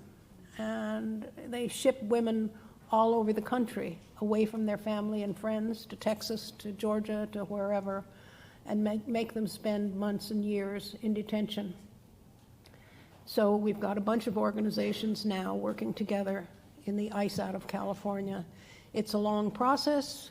We're again working, and my co-worker Pam here is going to be talking a little bit about the further ICE in California and our opportunity again to look at involving the UN and saying, this is torturous what you're doing. We have the University of California Sentencing Project, which is a brand new project with CCWP, where it utilizes an interdisciplinary group of faculty, researchers, graduate students affiliated with the University of California and inside folks in California prisons. We've now hired 5 inside what we call research advocates. We pay them we pay them a salary commensurate with what they would be making were they non-incarcerated people. Because again, we've said we need to put our money where our mouth is. If we tell these people over and over, we value your expertise, then we pay them for it. So we're working on hiring 7 more. And it's research advocates, yes. And, what we really want to do is research the impact of long-term sentences for women in prison. From their perspective, we very much prioritize participatory research approaches designed to seed and incubate a research agenda based on the expertise of those who are inside. They are the experts. And then we have the CCWF Resentencing Fellowship. Again, hiring, training inside members, we have 2 so far, to be experts in some of the new laws. California has been pretty good at creating new laws, just not nearly as good at implementing them. And if we can utilize inside folks to become experts in this and help others, we will get somewhere. So those are quickly the programs. And, the California Coalition of Women Prisoners is very well respected in California as the one organization who really advocates for women and things that are wrong within the prison system. And that's a double-edged sword because we have trouble with the corrections department. They know that we're good at it. They know that we have a lot of contacts with people inside. Some of the most recent abuses that have happened in the 2 women's prisons have now caused the Department of Justice to come in and interview what's really going wrong. And CCWP was asked to help assist in that process because of the expertise that we have. You know, I believe very strongly there are good folks and bad folks in the administration, and it makes it sound simplistic to say good, bad, and I don't really mean it to be that way. There are some who want really to help us, and we need to nurture those relationships and reward them for that. It's not unusual for CCWP to be able to write to a warden or pick up the phone and call a warden and say, geez, we just heard this about this happening to this woman. What can you tell us? What went wrong here? Why is it so hot in the prison system and you're pretending like it's not hot? So those are many of the challenges in that the Corrections Department doesn't want us to know, but they know we do know. So kind of walking that line between saying, look, we all want what's best for the incarcerated people, so how do we accomplish that together? We're not trying to set your feet on fire because you're not doing the right thing, but on the other hand, we'll bring your feet a little closer to the fire. Thank you. Thank you very much, Jane. So I'm going to change the style a bit because Jane has actually answered all my questions. so now I'm going to give the platform to Aubrey, and then once Aubrey is done, I will let Mateo also add his voice. Then I'll come back and summarize everything that Dave said. So Aubrey, you have the floor. I have presentation.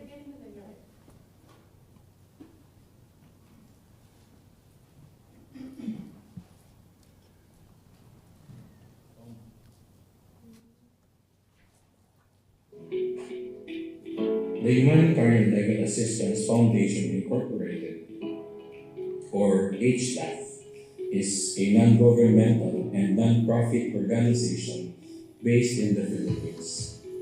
Since its founding in 2001, HLAF has worked to uphold human rights and fight against arbitrary and unjust imprisonment in all its forms. The Humanitarian Legal Assistance Foundation, or HLAF, was established to address the urgent plight of persons deprived of liberty in the Philippines and beyond. Guided by MCKS's mission, HLAF is dedicated to conducting activities and advocacies aimed at the speedy release of PDLs across the Philippines. The organization works tirelessly, leveraging the expertise of Filipino human rights lawyers to bring justice to those who have been denied by it. From January until September 2024, a total of 6,928 released all over the Philippines, 178 duty bearers capacitated about criminal justice, juvenile justice, and restorative justice. 342 jails reached all over the Philippines. 15 were integrated back into the society, and 112,000 worth of donations, including industrial funds, shirts, sewing machines, clothes, sanitary napkins, and a laptop to 4 Philippine jails. From January to the present, a total of 140 PDLs from various jails, including Manila City Jail, Malabon City Jail, Quezon City Jail, Mandaluyong City Jail, Baguio City Jail, and Makati City Jail, have undergone extensive training through HLAF's paralegal aid program. This initiative equips PDLs with the legal knowledge and skills necessary to assist fellow inmates, helping them navigate the complexities of the justice system while advocating for their rights. HLAF conducts activities and programs that empower the person deprived of liberty.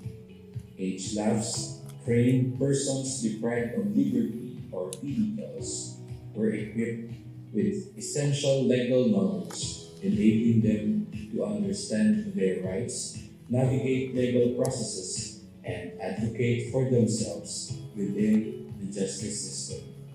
At the heart of HLAF's mission is the goal to end the unjust and inhuman detention of individuals, especially for women and children, through direct legal action and policy advocacy. HLAF ensures that the most vulnerable receive the legal empowerment support they need to fight injustice.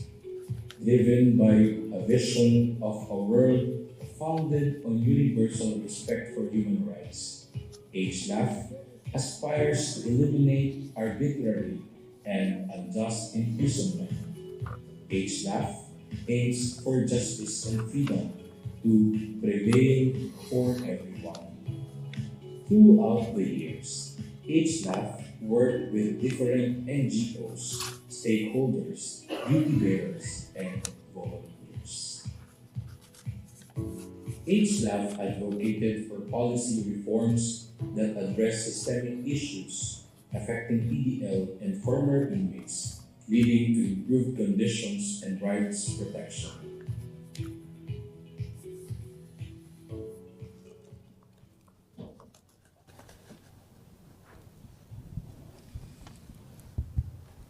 Hello again, good afternoon, magandang hapon po.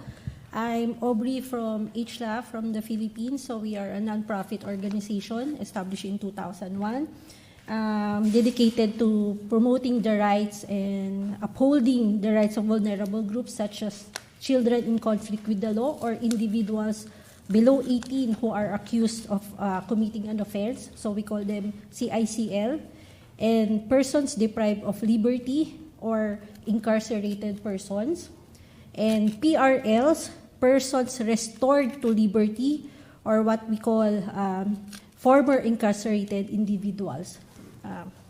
HLAF operates in urban poor communities, detention cells, and with local government units across the Philippines. In the Philippines, we have more than 7,000 islands, depending on whether it is high tide and low tide. So that's the Philippines. The challenges that we face, some of shared overcrowding in jails, which leads to delayed detention of the PDLs, and then the challenges that we face starts from the moment the person was arrested, and it does not stop when he or the person is incarcerated. It continues after the person is released. So one of the challenges also is the reintegration of the incarcerated person to the community. And last is the fragmented jail system in the Philippines, because jails in the Philippines is supervised by different agencies, meaning different policy per jails. So that's that's the challenges we face in the Philippines. Thank you very much, Aubrey. So, Mateo, you mentioned a few challenges that you encounter. In fact, it was numerous, but you narrowed it down. Can you please tell us how you have been able to solve these challenges, or how you're able to mitigate these challenges? Thank you. As justice offenders, we are on a journey, and not necessarily the challenges have been met. Will they ever? We understand we're a work in progress. We work in prison to bridge the justice gap, which is the justice people need and want versus the justice they are provided with. Most of the people we serve across Kenya and Uganda, over 90%, come to prison without ever meeting a lawyer. Oftentimes they don't speak the language of the court. They don't know where to turn, and the first people they turn to are their fellow inmates or detainees or prisoners, and the prison officers they're with. We thought, as justice offenders, when we begin doing work in prison, we try to meet the very many needs that the prison communities face. We've heard about overcrowding, which leads to poor service provision. People lack healthcare, education. But fundamentally, we realize that when people lack access to justice, their needs will never be met. So our focus has transitioned to training people in prison, those who are in direct conflict with the law, those who have direct experience of incarceration, to become lawyers and paralegals. So that there's a capacity building of the prison community itself to transform itself and society through justice work and through legal education. We realized very early on that the role the institution plays is absolutely fundamental. And in the countries we work with across Africa and potentially the global south, you find that the circumstances that prison officers and prison leaders find themselves in are not that different and not that far from those of the people they look after. Prisons work as communities, and looking after prisoners means looking after the people who have them under their custody. This is why our focus and the key way in which we have decided to approach the bridging the justice gap is to work as a community of unlikely allies, is to bring together people from across the criminal justice spectrum to share a vision for a better and more just world. How that comes to be is an ongoing challenge, and the way that we work tries to elevate those who are defenseless to become the defenders themselves. Our model is not one whereby we bring lawyers into prisons, but rather we build the capacity of the prison itself, because we believe fundamentally that there are things that can only be seen through eyes that have cried. And the superpower we have is indeed the lived experience of incarceration of people like Morris, Cannon, and the 600 more people who have come through our programs and that form our community. About a third of our staff in Kenya and Uganda is composed of people with lived experience, and more we want to see those with lived experience getting into position to make, shape, and implement the law, to going from the bars to the bar, but potentially further than that, to become Supreme Court justices, to become presidents. Because we recognize that that lived experience is a gift that we are not capitalizing on as a society. Our role as justice defenders is to shift the narrative by proving that a different model is possible. We're here hosted by NYU in the United States, the country that incarcerates most people across the world. And we know that whenever America speaks, the world listens. We think there's a lot that America and the rest of the world can learn from best practices happening in Kenya, Uganda, and South Africa, in Ghana, and the Philippines. And so there's an opportunity to redistribute the attention of the world when it comes to solving criminal justice issues. And we hope that our model and the stories of the people that are making it possible can inspire some change in the way that we see the justice problem, can inspire some change in the way that we understand access to justice and human dignity, and that we can appreciate the strength that this international community has. I think it's absolutely wonderful what you, Jody, and JLI have created.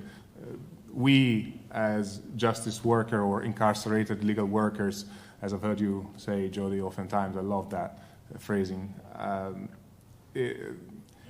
we can be discouraged by finding ourselves alone in doing work that has no end, that is really hard, that hardens us as we do it. So coming together in this fashion is so important. We can take courage and heart hearing the stories that are being brought to this stage, that we've heard from Morris, that we've heard this morning, that we continue to hear. And this solidarity in action that we're seeing here can sustain us for the challenges that we continue to face for the rest of our life. Thank you very much, Mateo. I think we can give him a round of applause. From these conversations, we can indeed realize that there is a broken system. We are different people coming from different places, and we could see that the trend is that the broken system runs through all the people that have made presentations. But then the question is that, how do we get the people who are facing these injustices to understand that the problems they are facing is far beyond what is written on paper? And that is why we offer you legal empowerment. So instead of saying that I would solve the problem for you, we would rather say that let us solve this problem together, so that at the end of the day, if I am not there, you would be able to carry on. And that is why there is know, use, and shape law. So in that regard, we are building a movement of people who know, use, and shape law. And I think this has been evident in the presentations that we've received from our panelists here. Let me quickly shift gears to the International Incarcerated Paralegal Congress, YIIPC. And I think Mateo touched briefly on it about solidarity and learning. But I would want to hear from them. I'll start with Aubrey. Why IIPC and why are we here? And what do you really want to achieve with the IIPC? Okay. Please allow me to read for brevity. For that question, HLAF works closely with PDLs, persons deprived of liberty, or again, incarcerated persons, and PRLs, persons restored to liberty or former incarcerated persons, training them to become PLAIDs or paralegal aides or paralegals who help their peers navigate the legal system and advocate for their rights. However, their insights and experiences remain underrepresented in larger policy arenas. This is where the IIPC comes in. The IIPC presents an opportunity for HLAF and other members to connect with partners locally and internationally, share best practices, and collectively advocate for justice reform on a global scale. The IIPC recognizes that those who live through the system can offer valuable perspective through sharing their stories, engagement in training and workshop, peer support network, that they can establish peer support network among themselves. Thank you very much, Aubrey. Jane?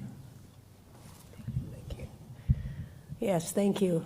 I think the greatest part of the IAPC is the sharing that we're doing. I mean, I can't tell you how impressed I am with Matthias's presentation about justice defenders and training incarcerated folks and guards side by side, and what that can do for everybody to be able to recognize the humanity in everybody. I believe very strongly that some people have it a little more deeply hidden, their humanity, but it's there, and if we can find a way to connect into it, and being in a group like this, being able to see what other places are doing, I mean, I just am eager to think, how could we implement this in California? What would that mean? It would be so, so powerful.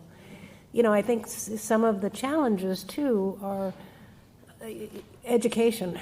You know, we spend time talking with legislators, and most of the legislators still believe that someone who's given an LWOP sentence, life without the possibility of parole, they've got to be the worst of the worst. And that is not the case, especially in the women's prisons, because so many of the women are survivors of domestic violence. And when you look at the statistics of those who have been released with an LWOP sentence and are now advocating within their own community, it's very, very powerful. You know, I'll just mention briefly another thing that we were able to put together through the DA Accountability Coalition is sort of a challenge to the media systems. It's very true, and it was mentioned earlier, most people learn about the criminal justice system through watching television, and it's all about the good guys and the bad guys, and it's all about forensics will have all the answers. And now we're finding out the forensics is not really so great. People who relied on bite mark evidence, and now it's all trash, blood spatter evidence, and now it's all trash. All of those things are just very important. And to be able to educate everybody, I think, is one of the major challenges, and one that a group like this can come together and help solve. Thank you, Jane. Matteo? Thanks again for the opportunity. I think, once again, for me, this moment is about solidarity and connection across regions, is tearing down barriers that are there, and it's the opportunity to obviously learn from each other, encourage each other, carry each other, doing work that has no end. It's an opportunity through sharing and through being together to keeping our hearts soft. This is something that we say a lot at Justice Defenders. Oscar Wilde once said, the problem with prison is not that the problem with prison is that it turns our heart into stone. And we at Justice Defenders are, many of us in this room and many of us in prison are doing work that feels overwhelming, that can really bring us down, especially when we feel isolated in doing it. So what does it mean for us to support each other so that we can do this work without being overwhelmed by it, without being hardened by it, but really maintaining compassion for those we serve and those who have attacked us. As I said before, we are a community of people who have raped, who have stolen, who have murdered, who have been innocently incarcerated, who have been abused and ostracized by our community. Can we come together in love and love for justice and the work that we do to work towards a better world and a more just society?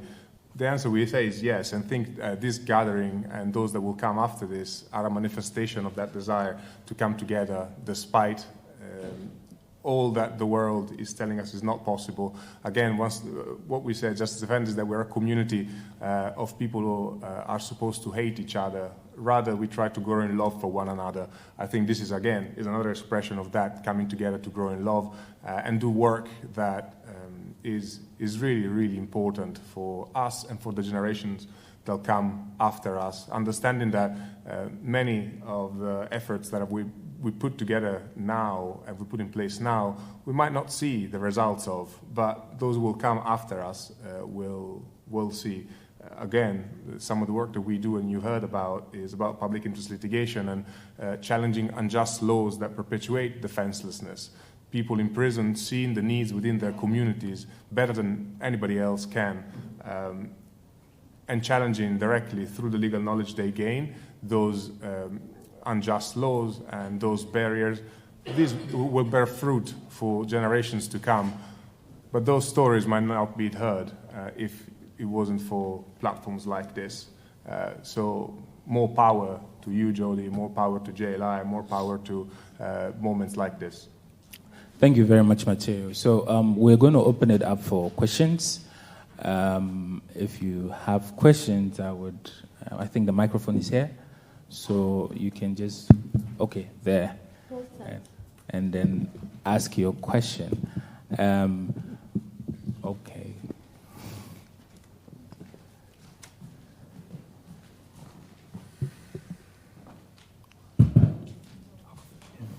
Hey, y'all. Hey. My name's Morgan. I work for a legal empowerment organization called Namati. Thank you all so much for sharing. Jane, in your story, you started out, you said you came to this work of researching the law through self-preservation, which is a powerful reason to come to anything. And then a few minutes later, you're telling your journey and you're talking about free them all. That journey from me to we is so compelling. It's something we work towards in our work with community paralegals around the world outside of prison. I'd love to hear more of that journey, of what spurred you towards that, and from everybody, what are the obstacles and challenges for those inside to have that connection, that solidarity, that consciousness to work together and work for systemic change? It's a great question and a really tough one to answer. It's, it was, for me, a very personal journey. It's very true. I went to work in the law library as soon as I got in prison because I figured, I've got to find a way to get myself out of here. And I saw the statistics at the low rate of appeals, victories, and all of that kind of stuff. So I said, well, I'm going to have to learn. And of course, I learned the hard way by the seat of my pants. Nobody ever told me things like using a miscarriage of justice is something that's a last resort. You don't just put it out there as one of the things. And so once I made that sort of personal journey to recognize, the women that I met inside, it was amazing to me how screwed over they were by the system. And it doesn't have to be that way. The system is ours to create. Even the culture inside the prison system, I used to say to the women all the time, we control the culture because there are more of us than there are guards and everyone else. And so if we are kind to everybody, that's going to become the new culture. And that's easier said than done when a guard is being stupid. But, I just believe very strongly in that. And when you can find a little example of that in the prison system, I'll give you one quick example. One of the things that I created inside is the Compassionate Companions program. And we did a lot of things, suicide prevention, helping people who identified as wanting to hurt themselves. Because in the prison system, you don't go to a guard and say, hey, I'm thinking I'm suicidal. It doesn't go well for you. So peer-to-peer, it was helpful. And another thing that we did is have vigils when people were terminal. And also when pregnant women came in and they are taken out and they have a whole 24 hours to bond with their newborn child, and then that child is taken away from them. So we started making baby booties, and I'm a big knitter, or used to be anyway. It was my salvation in the prison system, my obsession, I guess. And so we would give every pregnant woman a pair of baby booties, and oftentimes I would get a call from a guard saying, could you come down to this other housing unit and bring a pair of baby booties? And I thought, well, maybe he has a pregnant woman that, he wants me to give booties. No, it would be the guard saying, oh, this is so cute. And when you can see that humanity in some big, tough guard, it really breaks down all of the rules. So treasuring those kinds of moments was really helpful to me, focusing on them. Thank you, Pam. If I may add to that, one thing that I found challenging is that expectations on our incarcerated communities are so low, and we should challenge that. Because at most, we expect our prisoners to maybe become carpenters or plumbers, and that's what we train them for. But what if we raise the bar of expectation beyond what we think is possible? People were raised to that expectation. People were raised to the challenge and demonstrate once again that what's impossible can be possible. Us as a society, we should be challenging that low bar of expectations of our incarcerated community and demonstrate that actually there are leaders, there are presidents, there are Supreme Court judges and leaders of industry that are spending time behind bars, but as they come back to our society, they'll be able to lead communities and shape society for the better. Thank you, Mateo. You have additions? Okay. Sure. In the Philippines, sometimes you will hear the word salot, which means plague or pest, basura, trash. That's sometimes the society perception of the incarcerated person. So again, one of the challenges is the stigma and societal perception for the PDLs. So it remains a challenge for us to provide and ensure a safe environment for incarcerated persons, for them to share their experiences without fear of retribution or discrimination. Thank you very much. Hi, so my name is Tara. I'm a student here at NYU, and I'm an advocate in my home country, Singapore, at an abolitionist criminal justice organization called the Transformative Justice Collective. And we have been trying and brainstorming how to bring an initiative like the Jailhouse Lawyers Initiative to Singapore. And obviously, every country has its very specific context, but I think there are a lot of commonalities. So when there's a system where we don't really even have the baseline, where a lot of people on death row in their post-appeal stage represent themselves or their families represent them because it is so hard to access a lawyer, given the repression of activists and lawyers, and the incarcerated people are so isolated from the rest of society by design. How do you start building a program like this, which I know is like a super big, expansive questions, but I spoke to Aubrey briefly about this in the break, and like all these have been really helpful. So, yeah. Thank you. I think that so how to build a program like this. One of the things is what we are doing currently. We are exchanging ideas. We are sharing what is happening in the Philippines, what is happening in the UK, what is happening in Africa, so that we are able to pick these ideas and see where we can build synergies and there are commonalities, and we do the implementation. However, I know there have been comments about language, example, when it comes to the jailhouse law thing. And I would say that we shouldn't be quick to change the name, because jailhouse lawyers transcends beyond the United States. Now, there are other people who are doing similar work in other countries, but they do not call themselves as lawyers. Where do we place these people? So as part of this discussion, we need to expand, broaden our horizon, ensure that we bring all these people into the space. So even though there are lawyers who have been incarcerated, they are among us, there are other people who have been trained through the legal empowerment process, and they are able to render these services to incarcerated persons in prison. Now, when we are able to build this sort of work, and when it comes to informing policy and advocacy change, we are able to use this as a test case, because we have the documentation, we can show proof, we can show successes that has happened in various countries. Then now we can do advocacy to the UN and say, yes, we need a policy formulation on legal empowerment and how we regulate lawyers and other people who are community-based paralegals within the prison system. Then we do not leave these people out. Because mind you, if we push for that right now, a time will come, we will see the need for community-based paralegals. But from where I am coming from in Africa, in the prisons, it is paralegals, they are not lawyers. But we did not include them in the advocacy we are doing.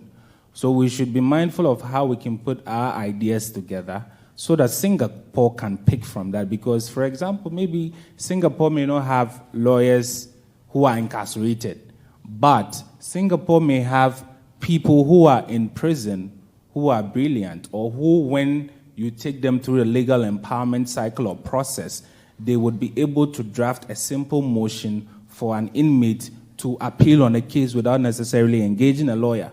So how then will Singapore be able to bring these people together to initiate the same program? So she may not be able to call it maybe Jailhouse Law Initiative, but it would still be using the legal empowerment cycle and process to be able to squeeze justice from a broken system. So I wanted to avert our minds to these things that are running through my head, so that we see how we can all collectively learn and bring out consensus that will be able to push this agenda, which would include everybody who is able to dispense justice whilst incarcerated or whilst in the community. I do not know if you have any additions.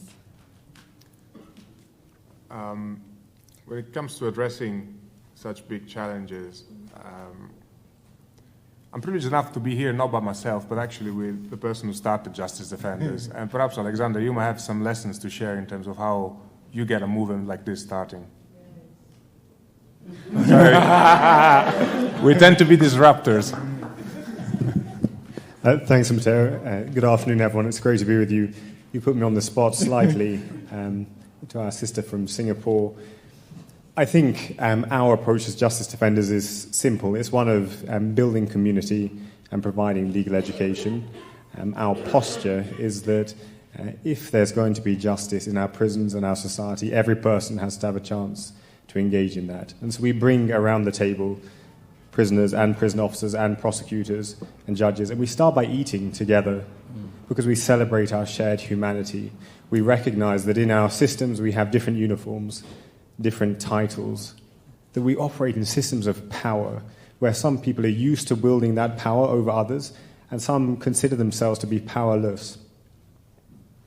But we all have a shared stake in having societies where everyone has a chance to tell their side of the story when they're accused. So we ask, how do we get close to each other?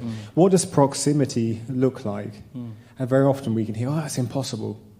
Will prison officers really sit with prisoners? Or in our case, we have prisoner law graduates teaching prison officers law.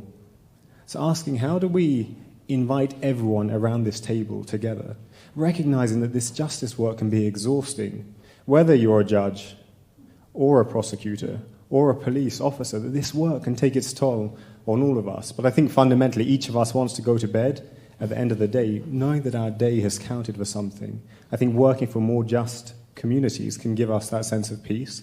And each of us wants to look back on our lives when we're coming to the end of it, knowing that our life has counted for something. So whether it's in Singapore or Kampala or Nairobi or here, I think saying, how do we make this movement as open as possible, that everyone can belong, everyone can play a part? How do we listen deeply to each other? How do we get close to people who've hated us and who we've hated? What does it look like to choose to respond to each other from a place of love? Taking the starting point that each person in this room, each person we come across, wants what's best for us and for those around us. How do we be quick to offer second chances? And then when it comes to legal knowledge, what does it look like to have a preferential option for those with first-hand experience? Saying these people can master the law at all levels. What does it look like, as Matteo has spoken about, raising aspirations, to say it's possible for prison to produce a generation of lawyers who move mountains? So to those in Singapore, we welcome you to Uganda and Kenya to see how it's done there, not because we're the masters or the experts, but because we know another way is possible for all of us. We know that we can come together as those who've hated each other, and we can serve together out of love. Thank you, Prof.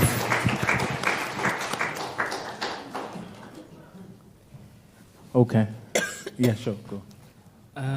I think, so when Alexander came, I was like, he's answering my question.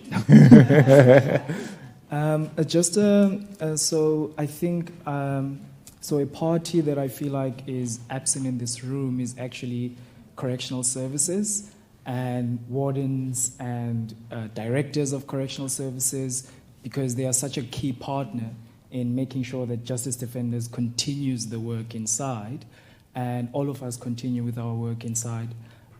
Just a question for me, understanding how we, from the media perspective, how Kenyan government is, how Ugandan government is, or how it's being portrayed by the media as this resistant government against human rights. So how has Justice Defenders, how have you been able to lobby the government, at the very same time maintain that relationship over the years? So just bringing a South African context into it, so a lot of programs such as Justice Defenders can start in South Africa at any time, but Correctional Services has this policy of discretion, quote unquote, to cut anything, you know? So they've got this discretion to say, to stop a program, even whatever impact it has, but the head of Correctional Services can say, I don't want this in my prison. So how have you guys have maintained that relationships and that lobby power?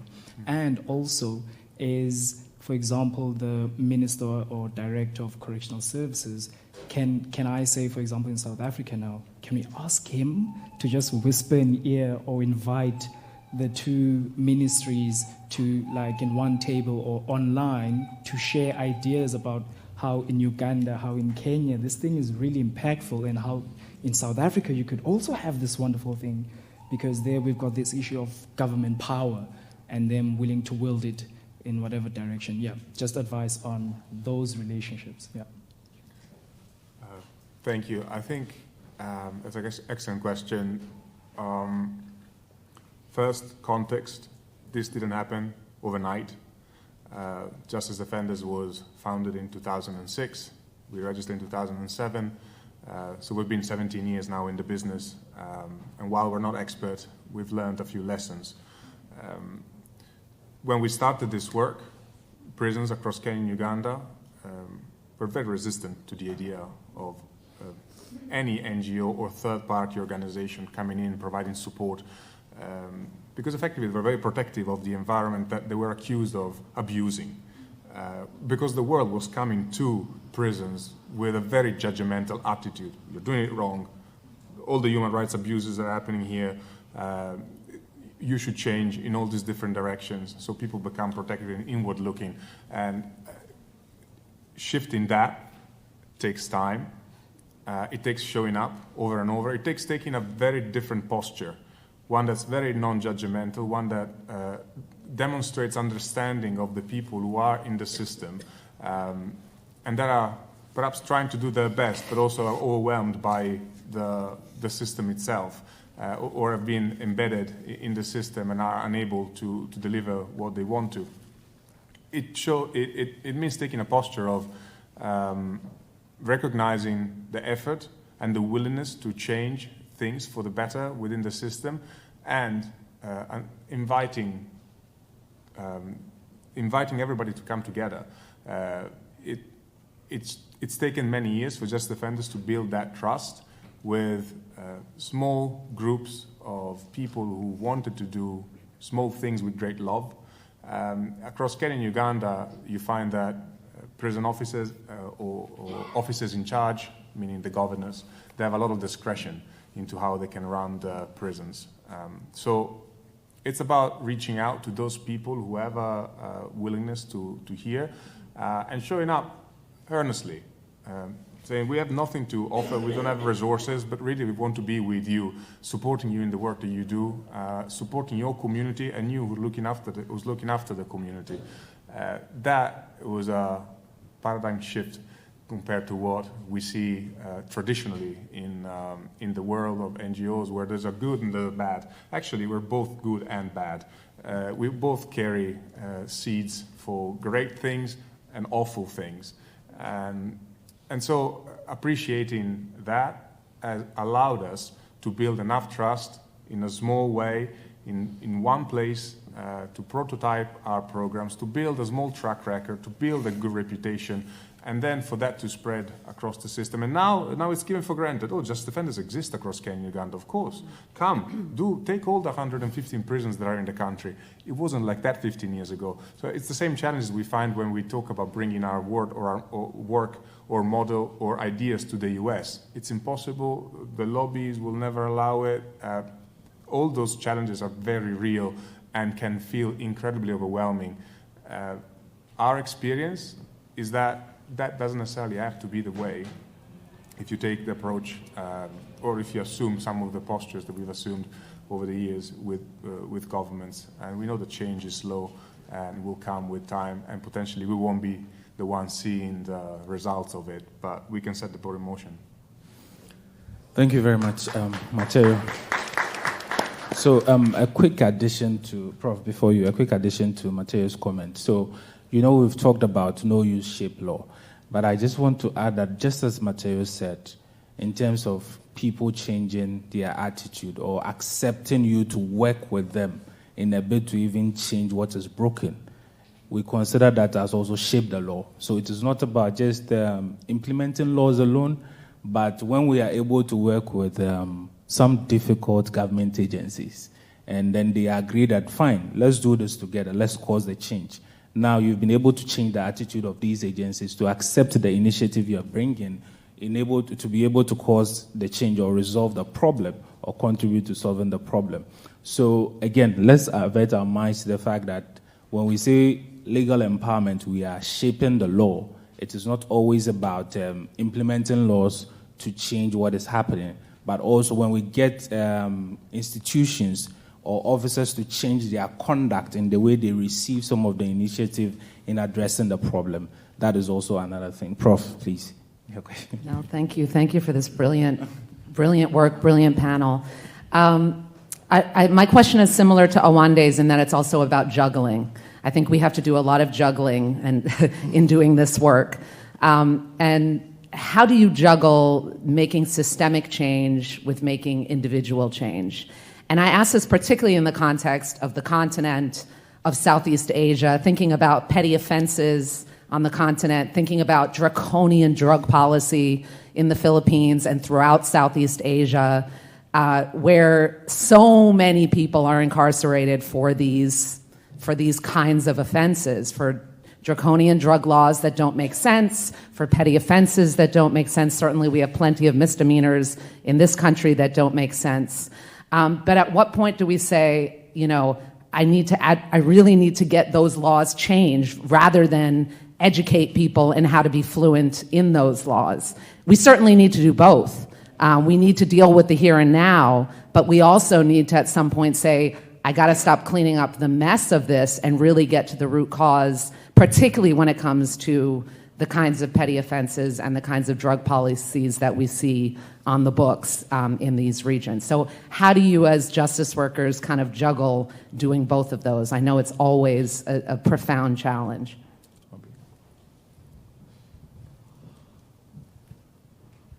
In the Philippines, let me just share how important collaboration with the government agencies. HLAF, one significant action we made was the development of a Memorandum Circular 201-2022. So it was implemented 2022 in collaboration with the Office of the Supreme Court, the jail agencies, and HLAF, and provincial jails. This circular facilitates the expedited release of PDLs, and I'm happy to share since 2022 we have this circular benefited more than 40,000 PDLs were released without the need of a court order for their release. So as long as they have served their sentence, they should be released from jails. So by advocating for and contributing to the formulation of this circular, it is a crucial role ensuring that PDLs are not kept in jails. So tandem, in grassroots, you have to work, and then you have to relay the data or the good stories to the agencies in higher positions for them to realize and help you advocate for what you are advocating. Thank you. So as a quick contribution, I'd say, Prof, it's a matter of strategy. I say that because, for example, when you look at, let me cite Ghana as an example because that's where I'm coming from and I have some example. When you look at the Justice for All program, it was actually dealing with prison decongestion because there were a lot of people in prison who have been on pre-trial detention for long periods of time and their cases were there. So the court was actually dealing with these cases. They take the they take the court to the prisons. So they adjudicate cases and people go home. This had run from 2007 as we speak. But we realized that at a certain point, that some crimes that people have committed, they are not supposed to be incarcerated or even go on pre-trial detention. So what do we need to do? Then again, we realize that there are loopholes in the criminal justice system when it comes to policy. So Ghana did not have a community sentencing regime or bill.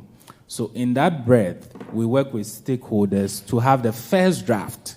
Then we had the consultation around it. As I speak with you, it's at the ministry level. We do not know if that bill will be passed before this government elapses. If it doesn't, it means that the process would have to start again. The bill processing will have to start again.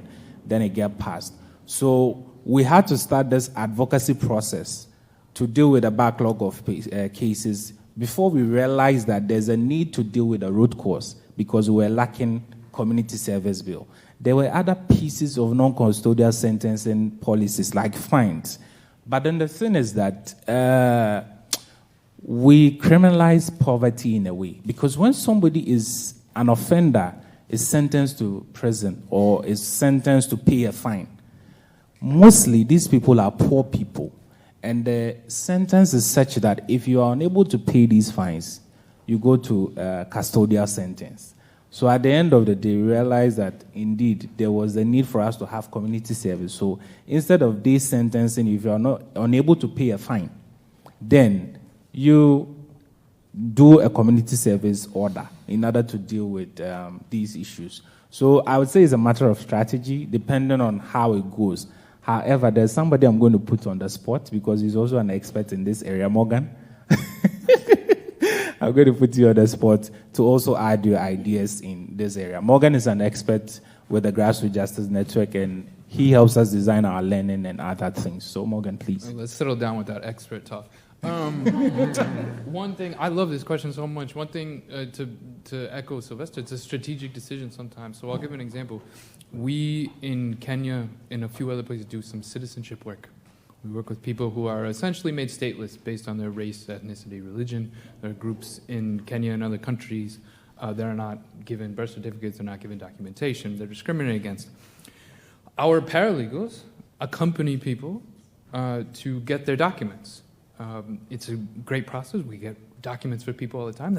We are changing the material conditions today. They can finish school, they can get a job, things of that nature.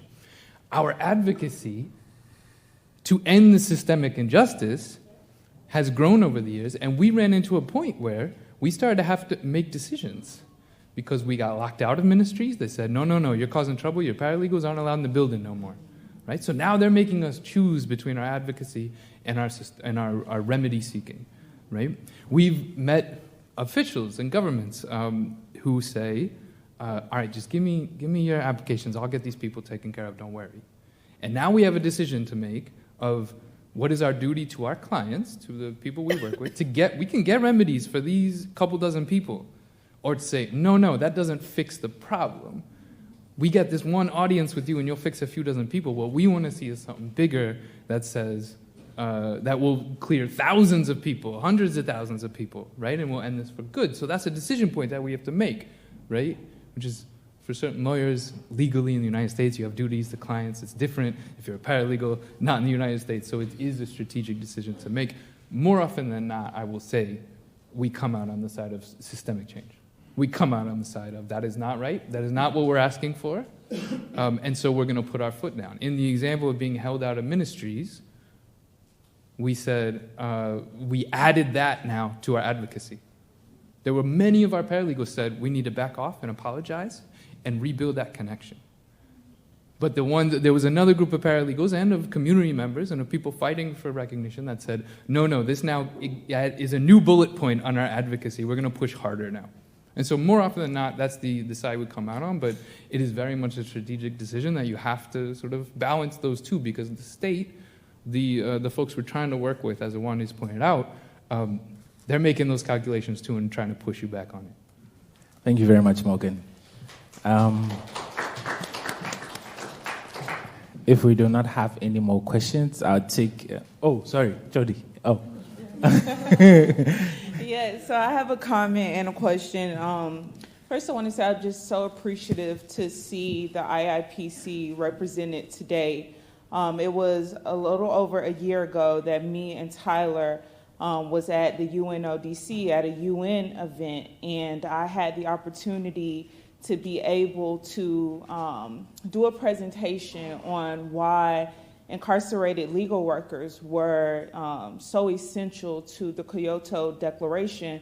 And prior to us going to that event, we partnered with the Grassroots Justice Network that is already convening legal empowerment practitioners that are doing work in prisons to learn from them. And even in that collaborative way, we came to the UN ODC, and one of the things that we noticed was that while there were all of these powerful leaders and prison staff and different people in the higher end talking about the justice work and the access to justice work that they were doing in prisons, there were no incarcerated voices represented, as well as at some point I looked at Tyler and said, am I the only formally incarcerated person here? And the UN has, for me, I've been asking this question for the past few years, is how can the UN be an organizing space and recognizing that even myself as a formerly incarcerated woman, while I can tell my story of incarceration, who am I to be speaking on behalf of incarcerated people who want to tell their stories and in many ways are telling and living their stories inside. And it was Tyler who looked at me and was like, incarcerated people need their own Congress. And we just said it to one another. And that was the birth of the IIPC. And one of the things that we recognized when we came back home and we started talking about it was it wasn't up to the Jailhouse Lawyers Initiative to decide the activities, the values, and the goals of the IIPC. Let us call on our brothers and sisters who are doing this work across the globe. And although justice defenders, HSLAF, and CCWP are represented here, I just also wanted to name that we do have some other co-founding organizations that make up this body of the International Incarcerated Paralegals Congress. And so the IDD inside of Brazil, the POS Foundation in Africa, as well as the CHRE, CREA, you all heard from Boxton, who's also a part of the IIPC in the Commonwealth Human Rights Initiative, also known as the CHRI in Kenya, is a part of the IIPC, and the Legal Resource Foundation, LRF, and Crime Sepoya. And all of us together have, over almost a year now of conversations, have narrowed down these large goals into 4 goals for us as organizations to really lay the foundation to turn the IIPC over to incarcerated paralegals across the world to be able to decide what is the IIPC. And the way my beautiful brother Alexander put up is anytime we start from a place, asking questions should be the first place that we start from. And that's what we've done with the IIPC. Ask these questions of who we are, what we need, where are we going, but more importantly, recognizing that there's even a limitation that we as formerly incarcerated people and organizations that are in prisons can do, that this work has to be led by those who are incarcerated, and how do we get closer to them. And one of the things that I wanted to pose to the panel is, at the Jailhouse Lawyers Initiative, we recognize the power of our members right where they are. Love what you said, Jane, that we want to see everybody free, and until we have no more a world where we use prisons, we recognize that incarcerated people are closest to the community in a way to truly understand not just what the problems are, but what are the solutions. And I'm very curious, as organizations that are partnering with people in prisons, what impact have you seen, or do you believe that incarcerated people can have on the communities on the outside, not just the communities inside?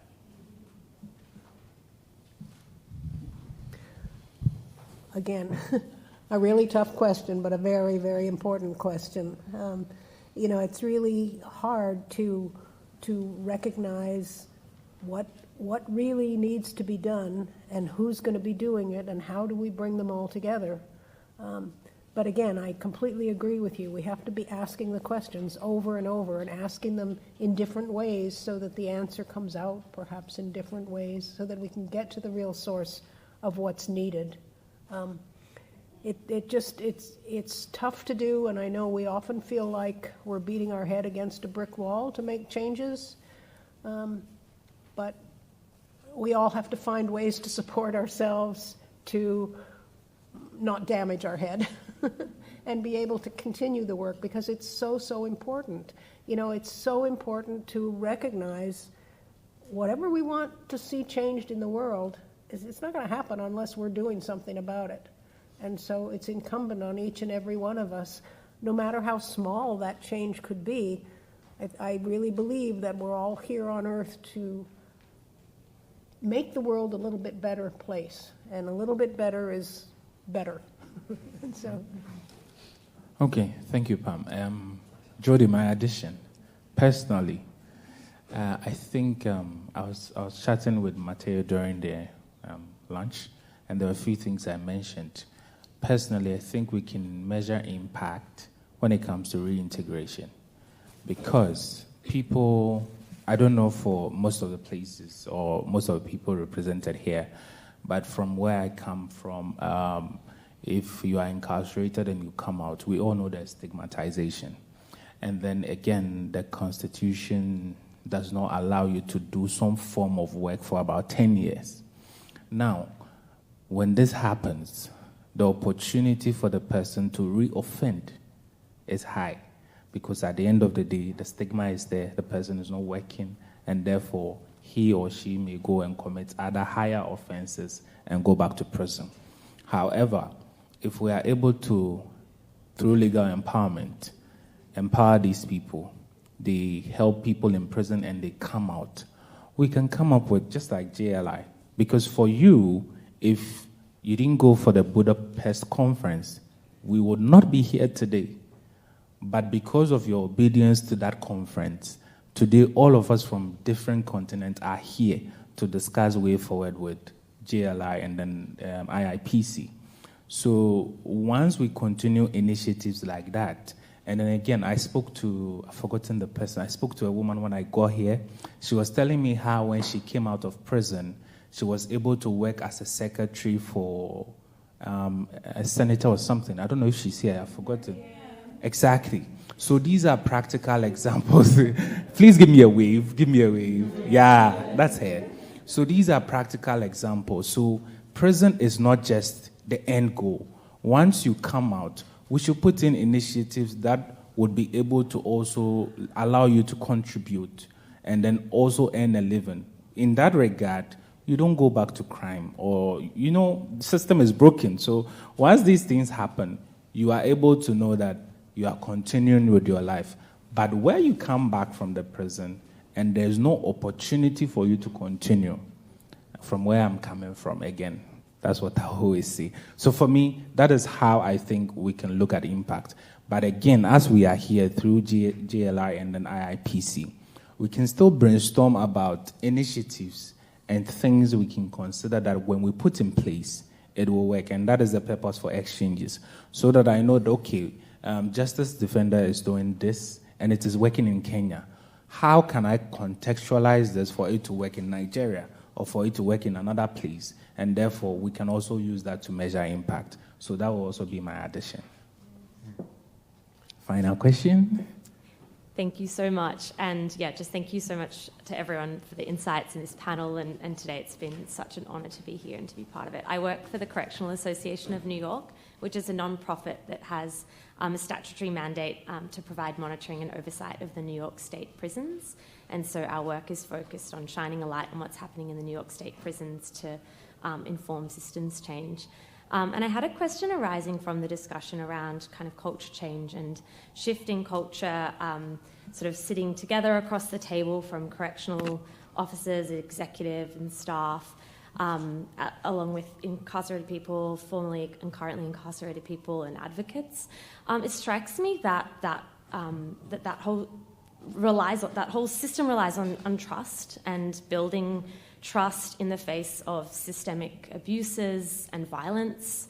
And I wondered if any of our panelists would be able to speak about, I guess, the enormous humility that requires to build that sort of trust in the face of that violence, and also oftentimes, I guess, a difference in potentially perspectives about systems change, whether you're sitting across the table to continue the system in its current form, or to change it, or to just break it down entirely. So I'm wondering around those different perspectives, and building trust in that context. Thank you for that question. It goes to the heart of the challenge that we live as justice defenders day in and day out, and also of the superpower that we've been able to achieve in some ways. I think that trust comes through observable action that over and over demonstrate a real commitment to coming together. We can talk and talk and talk and talk, but if that is not followed by any step being taken towards coming together, towards really reaching out to others, it remains unfulfilled as a promise. And it doesn't have to be a massive step that we take, but it has to start somewhere. And so I suppose what I've learned working with prison officers and prison leaders from across East Africa and beyond is that there will always be some pockets of innovation, some pockets of people who are willing to take a chance to sit at the table. Even when it's not about their self-preservation, even when they are taking a risk that's probably going to backfire, have them fired, have them ostracized, have them even physically at harm. But there will be people who use bravery in that fashion, the same way that many of us here are bravely coming forward with our own personal stories, with a willingness to become vulnerable, to take a chance on those who are supposed to be our enemies, from a place of love and belief in the shared humanity we have. I know it can sound rhetorical, but if that's followed by actually us being able to sit at a table like this and starting with breaking bread, which we all have to do at some point in our life, I think it can lead somewhere, and it can snowball over time. Thank you, Matteo. Okay, so I think the last question, but I'll do this. I need 3 people. I want you to do something. Pick a piece of a paper and write anything on it from this discussion. Just write anything. It's just a quick exercise, just 3 people, while she asks a question, and I'll tell you why I asked you to do that. Just write anything that comes to mind. Just 3 people, and I'll choose. I'll choose. So 3 people, please ask your question. Hi, I'm Deidre Thomas Pierre from Louisiana. I'm a former counsel sub, jailhouse lawyer, whatever you want to call me. I'm going to step into the opportunity to say I once was a counsel sub. Now I'm coming as a representative. So on behalf of the women at the Louisiana Correctional Institute for Women in Louisiana, we all know that the system is broken. Not only is it broken, but when you look at a broken system, you're looking at a broken people. Mm-hmm. When you're looking at a broken people, you're looking at paralegals, offender counsel substitutes, jailhouse lawyers that are too broken. To the panel, how are you ensuring that the mental health of your inside paralegals remains intact and addressed? And I'm coming from a person that has dealt with mental health issues, suicide attempts as early as the age of 13. How do you address that in the context of someone that you leave on the inside after you've done your just services? Thank you. Anyone from the panel? I'll take a shot at it. Sure. It's really tough, but I'll give you a very practical example. In one of the California prisons, we created a Compassionate Companions program, which also addressed suicide. This particular prison had a much higher than usual suicide rate, and it was well known that a woman would not go to a guard and say, I'm feeling suicidal, because the practice would be, okay, handcuff the person, march them across the yard in front of everybody. Everyone is saying, oh, what did she do? That kind of thing. And I had been arguing in the committee, the medical committee, this is not what's done in the community. Why are we doing this? No wonder you're forcing these problems. No wonder they're not going to come to you. One of our compassionate companions identified someone who was suicidal, talked to the guard. The guard did the usual thing, handcuffed, pulled out his baton, walking her. That compassionate companion person was able to convince that guard, let me at least walk next to you. Let me just walk with her over to the mental health. And that act did so much for that woman and that guard to see, I kind of got called on the carpet after the fact by the warden saying, this breaks all our rules. We're not supposed to have it done this way. However, it really caused the warden to kind of look at, why do we have this policy? How is this good for us? So again, I absolutely agree. Being able to put all the words in the world into one particular small action can have a very big effect. Thank you very much, Jane. So I will let my panelists round up in 30 seconds. Whilst they do that, please, the 3 people I requested, I need you to come to the microphone, please. If not, I'll point, because I said 3 people. So if you've not done anything, I'll point. So please, I see a lady laughing. Please come here for me. Thank you. Yes, you. Come here for me. Yes, please come here for me. I need 2 more people. It's a very simple exercise. Anything that came to mind, just write it on a paper and I'll tell you why.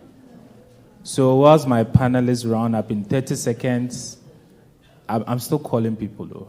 Okay, please join here. And then one more person here. Mateo, please wrap up for us. 30 seconds. So, okay.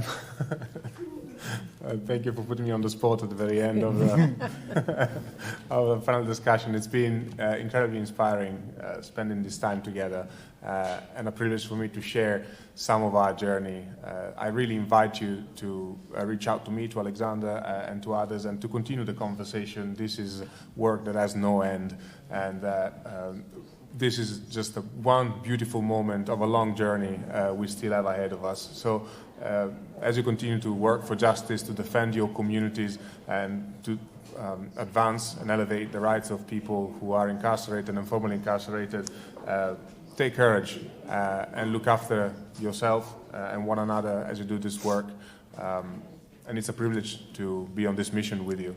Thank you, Mateo. Jane, 30 seconds. Yeah, I don't have too many words to echo to that. It just is really rewarding and rejuvenating, you know, when you can come together and see that people are working for this common cause. It gives you the spirit to carry on. And, you know, thank you all for that. Thank you all for your investment in this. Thank you, Jane. Aubrey? Hopefully we emphasize the importance of including the voices of former incarcerated persons and incarcerated persons, and the need to amplify their voices in collaboration with in what we do. Again, HLAF believes that there is dignity through freedom and legal empowerment, and we do encourage you to join our advocacy to help realize that there's dignity through freedom, so that everyone believes in it. Thank you very much. Okay, so now I'll manage you the two. So please, what did you write? First, I just want to say I was laughing because I appreciated how dynamic the panel was. And there were so many quotable moments, but the thing that stood out to me was keep our hearts soft. I think this type of work can be so grueling for folks inside and outside, and you can get desensitized. You can maybe close yourselves off to other issues, and so keeping our hearts soft, I was very moving, so I appreciate that. Thank you very much. What did you write? Alrighty, so my name's Christina, and again, thank you guys so much for doing all of this. And I'm a researcher, right? So for me, what I wrote down was just I would love to see a cross-national comparison, right, of what's going on in all these different countries, because I've been studying this for a while, and I had no idea all this stuff was happening in the Philippines and in South Africa and all these other countries. And I feel like I would love to see more scholarship on this, and so thank you guys for bringing light to this. I'm going to bring it back to my university and share it with everyone. Thank you very much. A round of applause for the two. I was the third person anyways. I also, The irony is that I wrote nothing on my paper, and I did this for a purpose. So we can have all the talk shops, we can have the beautiful conversations, share ideas, exchange and everything. But if we do not act, nothing happens. So that's why my paper is empty. So I am using this as a demonstration for it to encourage us that wherever we are coming from, we are learning a lot from here through legal empowerment, low-use ship law, among other things. So if we do not act together, nothing happens. And on that note, I want to thank you all very much, and I say good afternoon to you.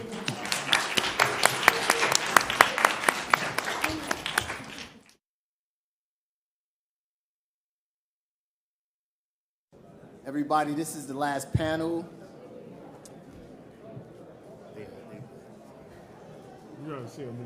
Excuse me. Can we settle down a little bit? I don't think I got us all this time. All right, this is the last panel. I know it's been a long day. I want to thank everybody for coming. It's amazing to see so many people who have the same like-minded, right? We're on the same paths. To see us in these spaces. I was talking earlier to Kaylee and Professor Genty that's sitting out there, and I was saying how, we're all just traveling from different places, right? Different paths and things like that, but we all have the same agenda, right? We might be going about things differently, and sometimes it can be like seeming that you alone, right? That it's only you and your team, or it's only you, and it's kind of difficult. But being in these spaces kind of like refills your cup, right? It makes you feel like, okay, I'm not alone, right? It might be hard, right? But I'm not alone. And the exchange of ideas and just information and contacts are imperative, right? Collaboration is important. And I just want us to all do that, right? When you're speaking to somebody, get their contact, right? Because they might have an idea that you haven't come up with, right? Or just a different way of seeing things, or they may have experienced something that they can just give you some information about, okay, this is how I dealt with that, right? So that's important. This last panel is coming home, reentry. Jailhouse lawyers, we are doing this work because we're trying to get out of prison. We learn the skills that we learn, and we pass it on to other people. We help other people to get out of prison. So I think we all want to get to that place where reentry is relevant, right? Where reentry means something, right? I had a lot of friends and people who I left inside who are serving life. I had life. I'm formerly incarcerated. 30 years I served, 30 years to life. In New York, for those who don't know, the minimum you do is 30. And when you get your time computation sheet, when they give it to you in downstate, they have all your sentence and how many days is, your max says 9999. So there is no end date.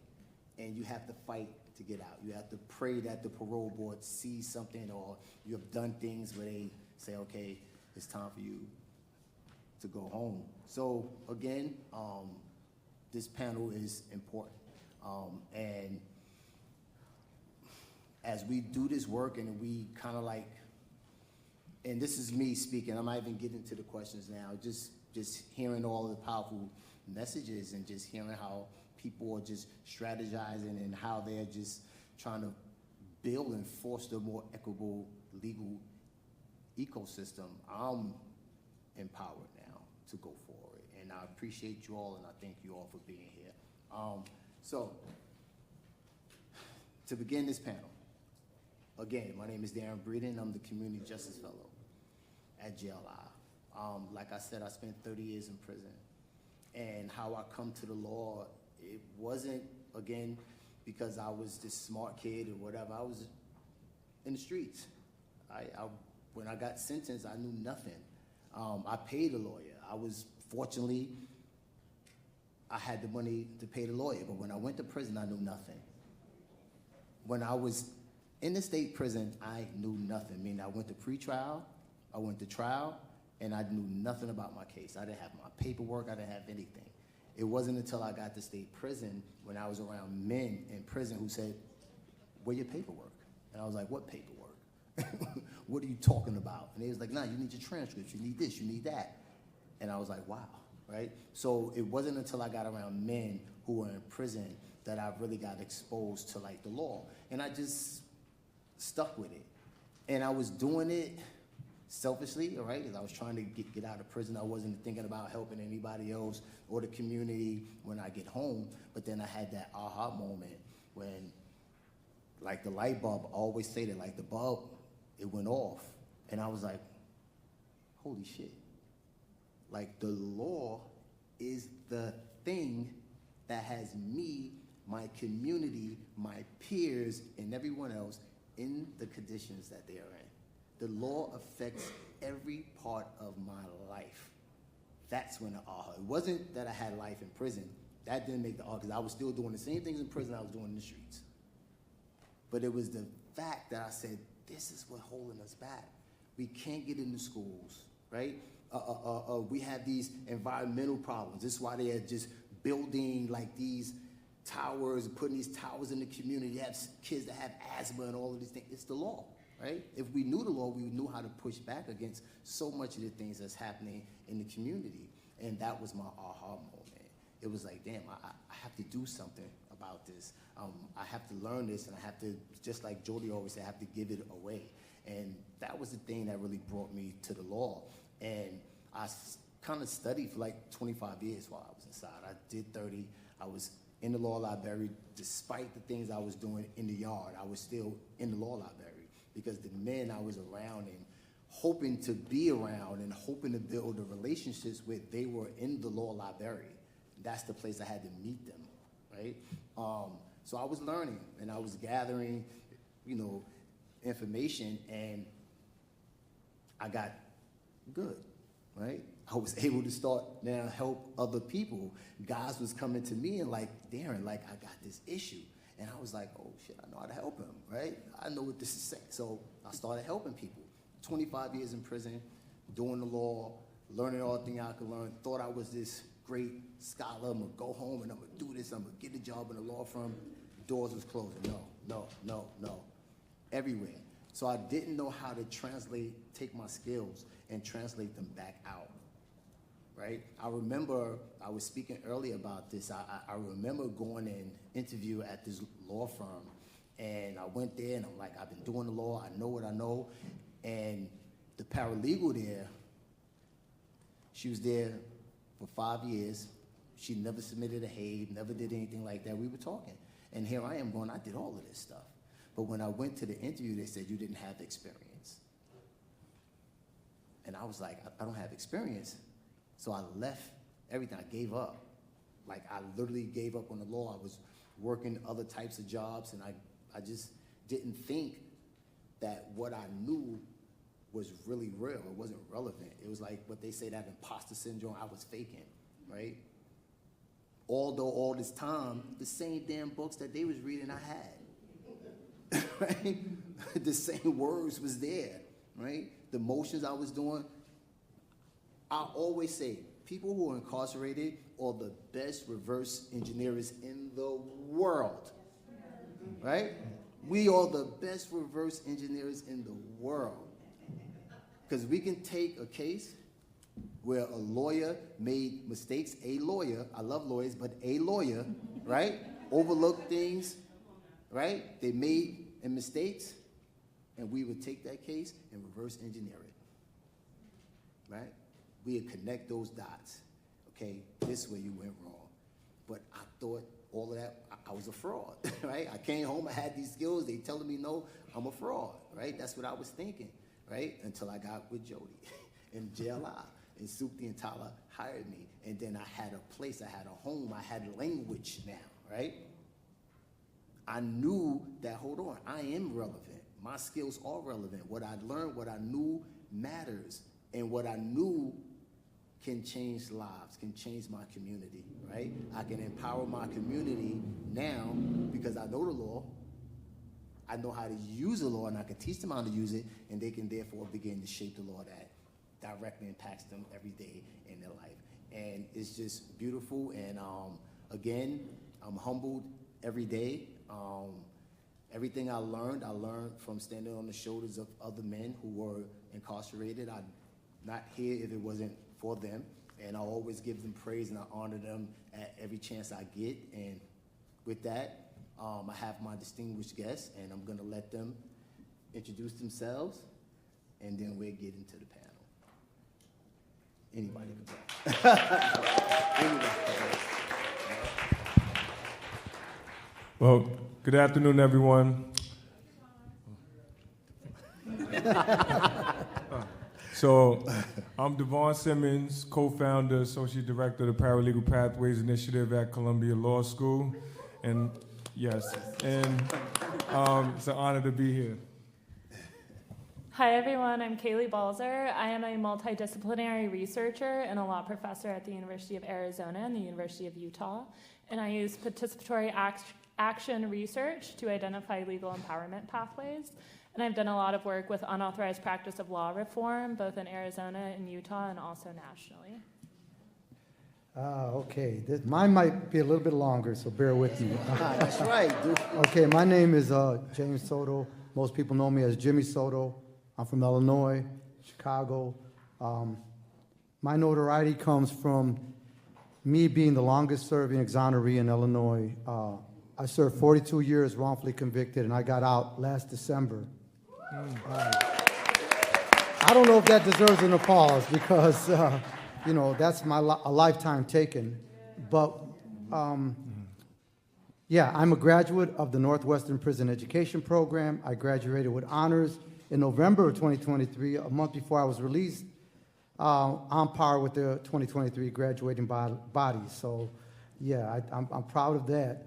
I'm currently a paralegal at the Northwestern School of Law at the Community Justice and Civil Rights Clinic. And I'm also a Community Justice Fellow at the University of Chicago at the Center for the Study of Race, Politics, and Culture. I'm still involved with what's called the Prison Neighborhood Arts Project think tank, which works with inside and outside folks to try to have this incubator to think about the very things people are thinking about in this room. The last thing that I want to say is this, that we always hear in our society the guilty versus the innocent, the exoneree versus those that are wrongfully convicted. I'm on the side that this dichotomy doesn't exist. Every single person that's incarcerated is wrongly convicted. Every single one of them. And that's a message that I hope that we all can carry and lift when we leave here, because for me coming out, I don't have the same experience that a person who was paroled, released. I don't have that on me, although I can't even get a passport because I'm still in the system as being released. I'll soon have my full exoneration with the certificate of innocence, and then I'll be cleared. But it's kind of messed up that people like Darren and all the other wonderful jailhouse lawyers in here cannot get a job, whereas I was offered 10 jobs while I got out, and I could work I had my choice of what I wanted to pay. I didn't fill out one application. I was just given the job, they wanted me, and I'm working there. So I say that to say that there is this untapped resource that is being overlooked, and I so hope that one of the things that we can do together is get people working in this legal profession, because like he opened up with, they're some of the best experts that you'll ever see. So I'll leave it at that. Thank you.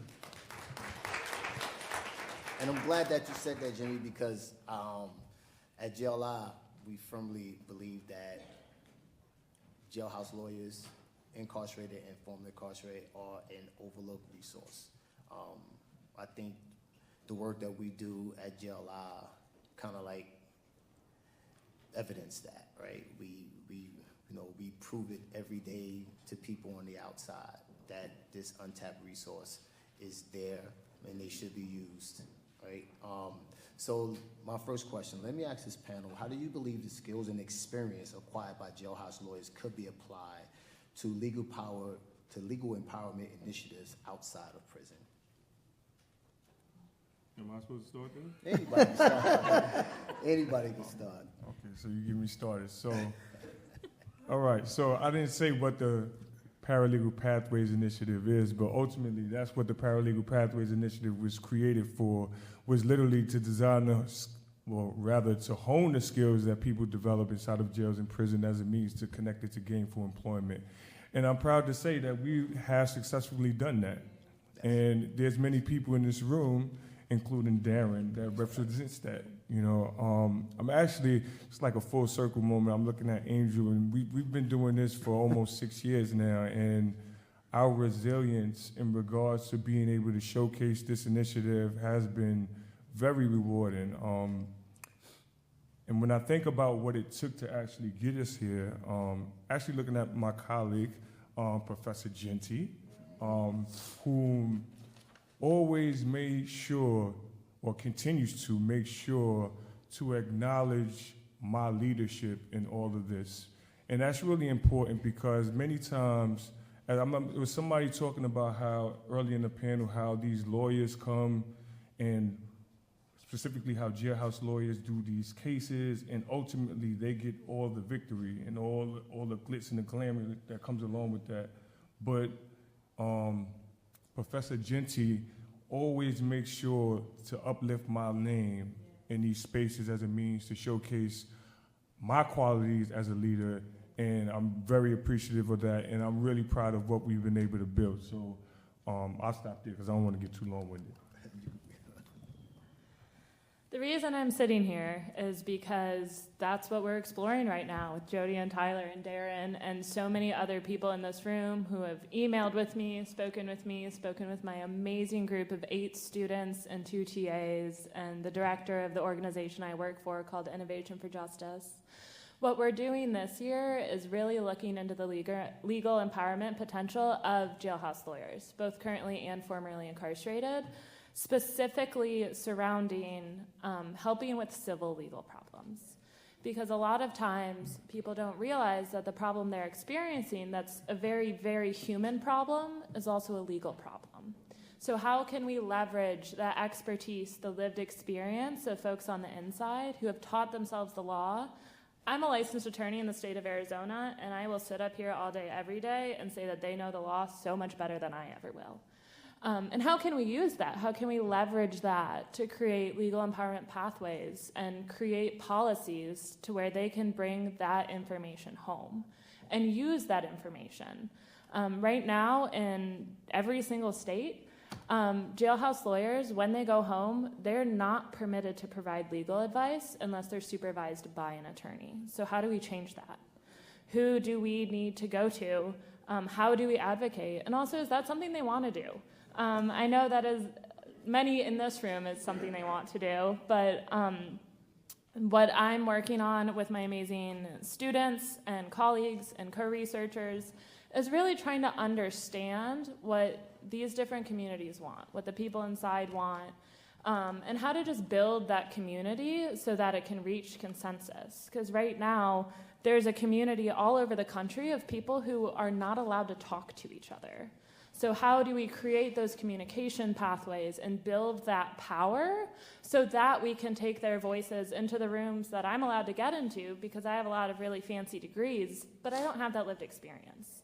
So my role is, with the permission of all of these wonderful people, gathering their lived experience and busting in those doors.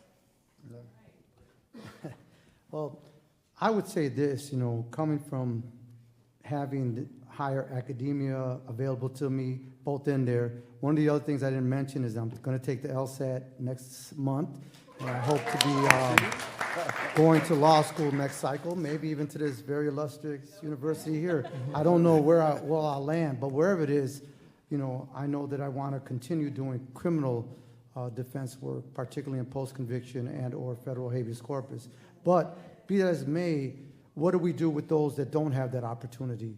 And I would say I agree with everyone on this panel that the experience that they have, so we have to have experiential degrees. We need to demand that higher learning, these universities will accept these experiential degrees and say, hey, you do it like any other experiential thing that you might do with universities. And so make it universal, where a person can come out, if he shows that he has the acumen, and if he shows he has the ability, he or she, excuse me, has the ability to do it, that they should have the opportunity to showcase and or, not really showcase, that's not a good term. I would say the ability to demonstrate that they have, this legal knowledge. And I think that to make them have to go to law school, yeah, sure, they'll have to do some classwork, but I'm saying that that experience has to be, there has to be something we could do as a society to say,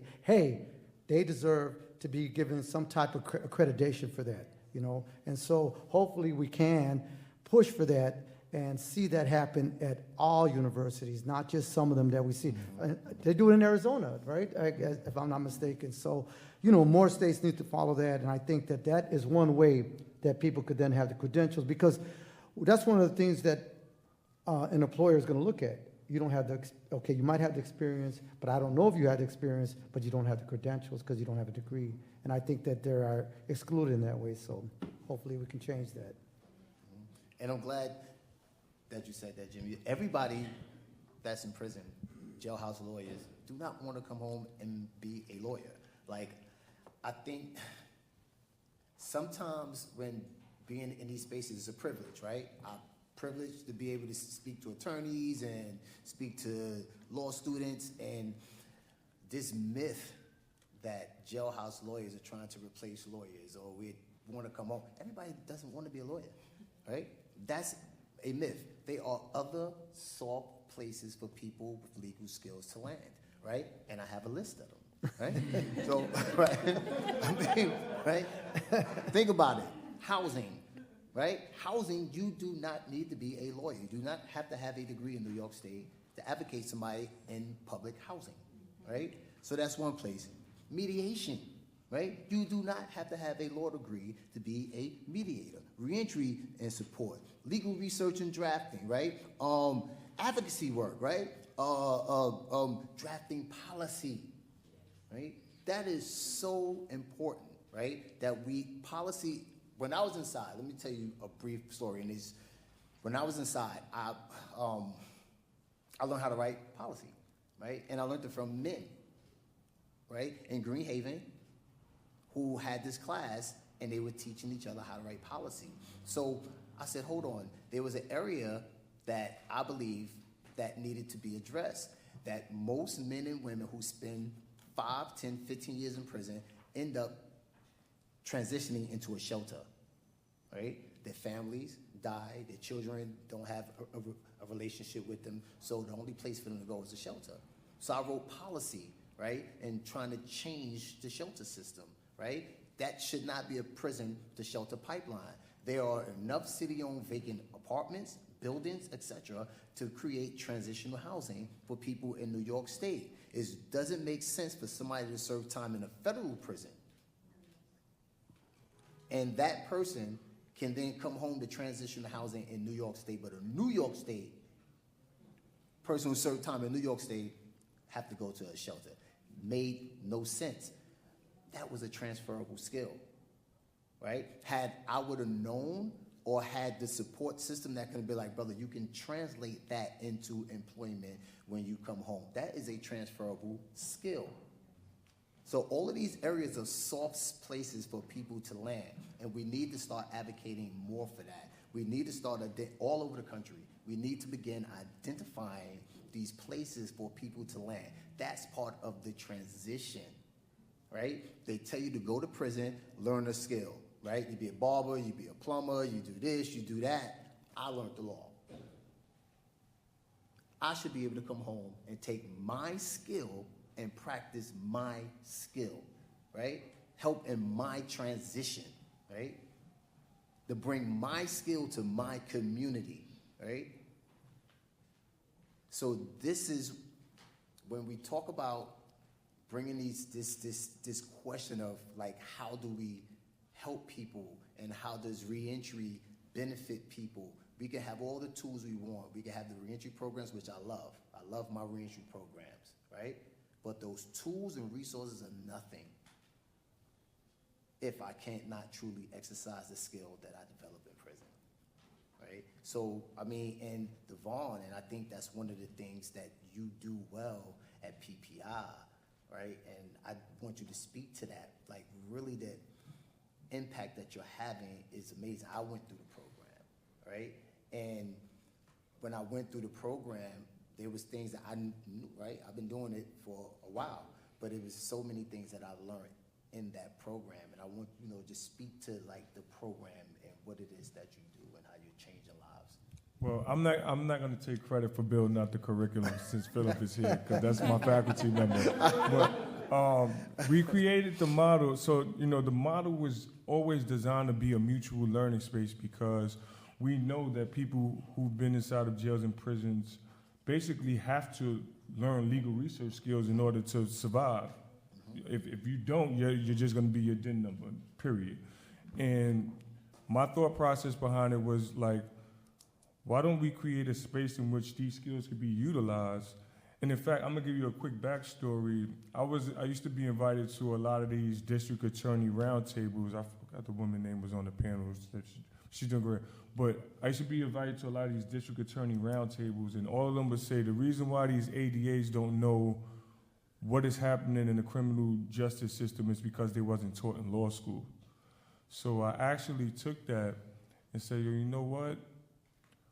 I got the tools to create a space in which we could actually educate future legal practitioners, meaning law students, how to interact with this stuff. So it was always designed to be a mutual learning space, and it is a mutual learning space, continues to be. I actually got to leave here right afterwards to go to class in preparation for that. But it's really a beautiful thing to see because, we always talk about how like we build in community, and ultimately, people who've completed the program have gone on to get gainful employment. But I have to I'm always bragging about my law students. I say that possessively because they're going to go out in the world and do amazing things. And the goal always has been for them to take this experience with interacting with people with lived experience, and when they go into practice law, they'll be advocates, and they'll create policies which will enable us to be able to have more opportunities to education, employment. But something that made me really proud, a few months ago, one of our student alumni actually just completed a clerkship. In fact, now I'm being braggadocious. So seven of because I just learned how prestigious these clerkships is. So 7 of our former students have gone on to do clerkships, which is amazing. And as you know, as a pro se litigant inside of prison, right, a lot of us file our motions pro se, and judges won't even look at it. All right, they'll literally throw it to the side and be like, psh. But now that we got our law students in there, they like, hold on, y'all, now you need to take a look at this. And they the first ones to take a stab at the decision. So now we even contributing towards legal precedent. So that's something to be really proud of. And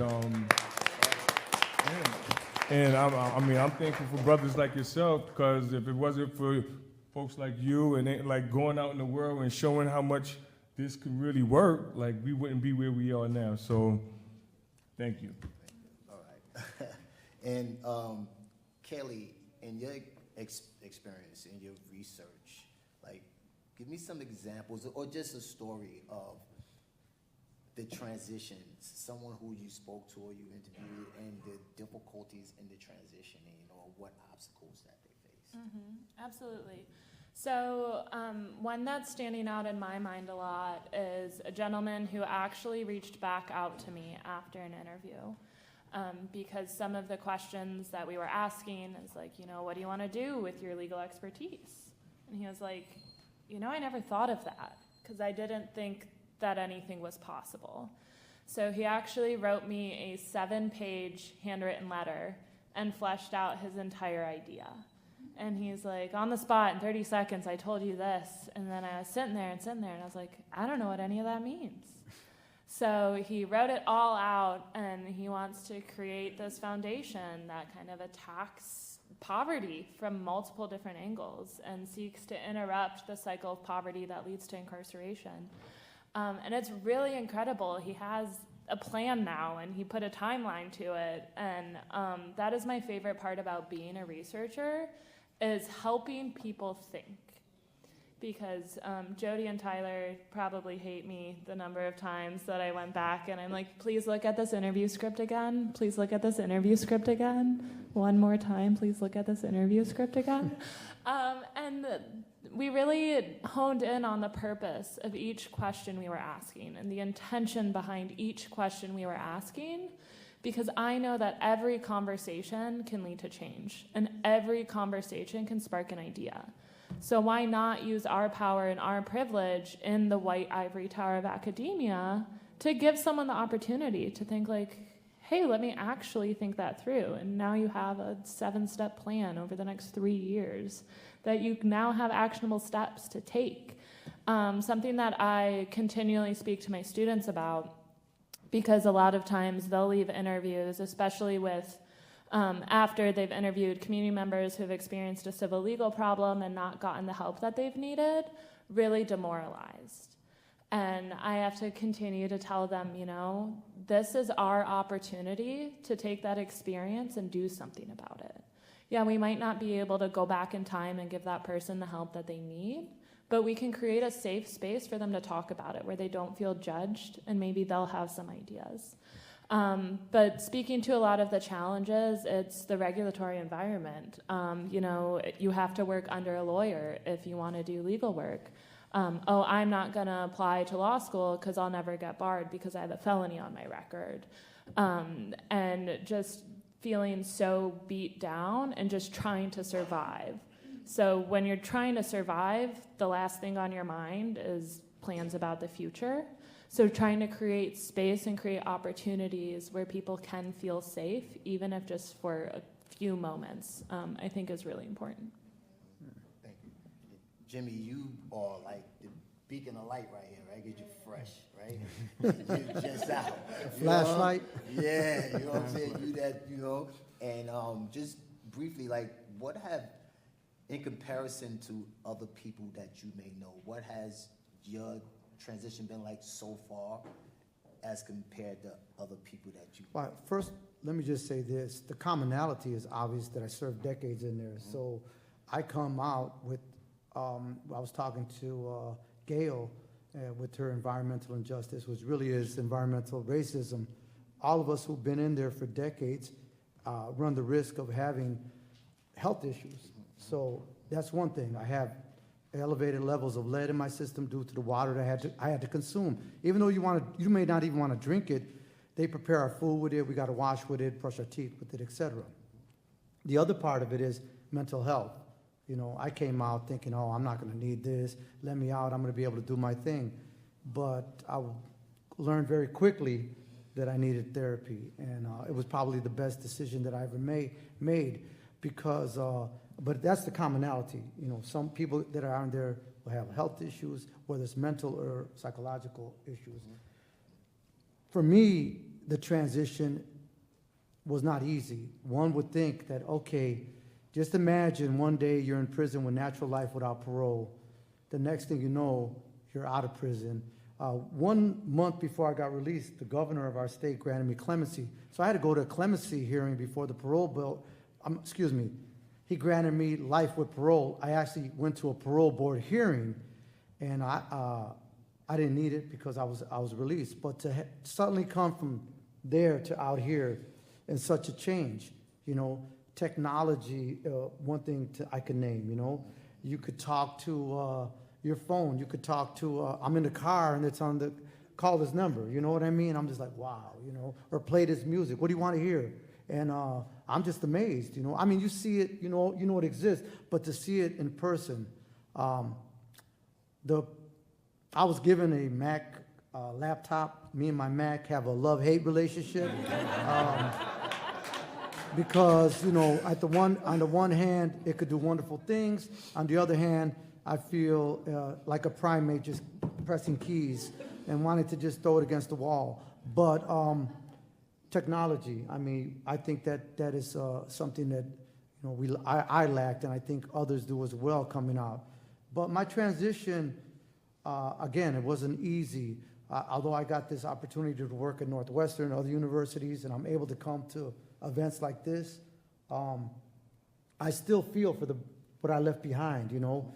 That's an imprint, because I know what it's like, you know. So really briefly, I'll say this, that I'm now forming my own nonprofit called Build Communities, Not Prisons in Illinois.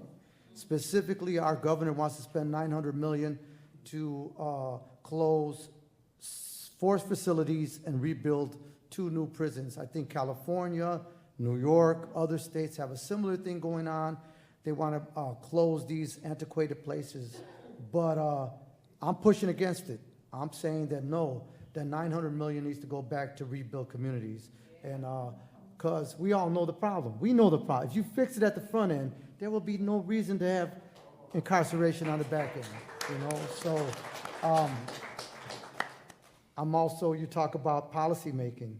I'm doing some of that work as well, going to state legislators and telling them, particularly we still got truth in sentencing in my state.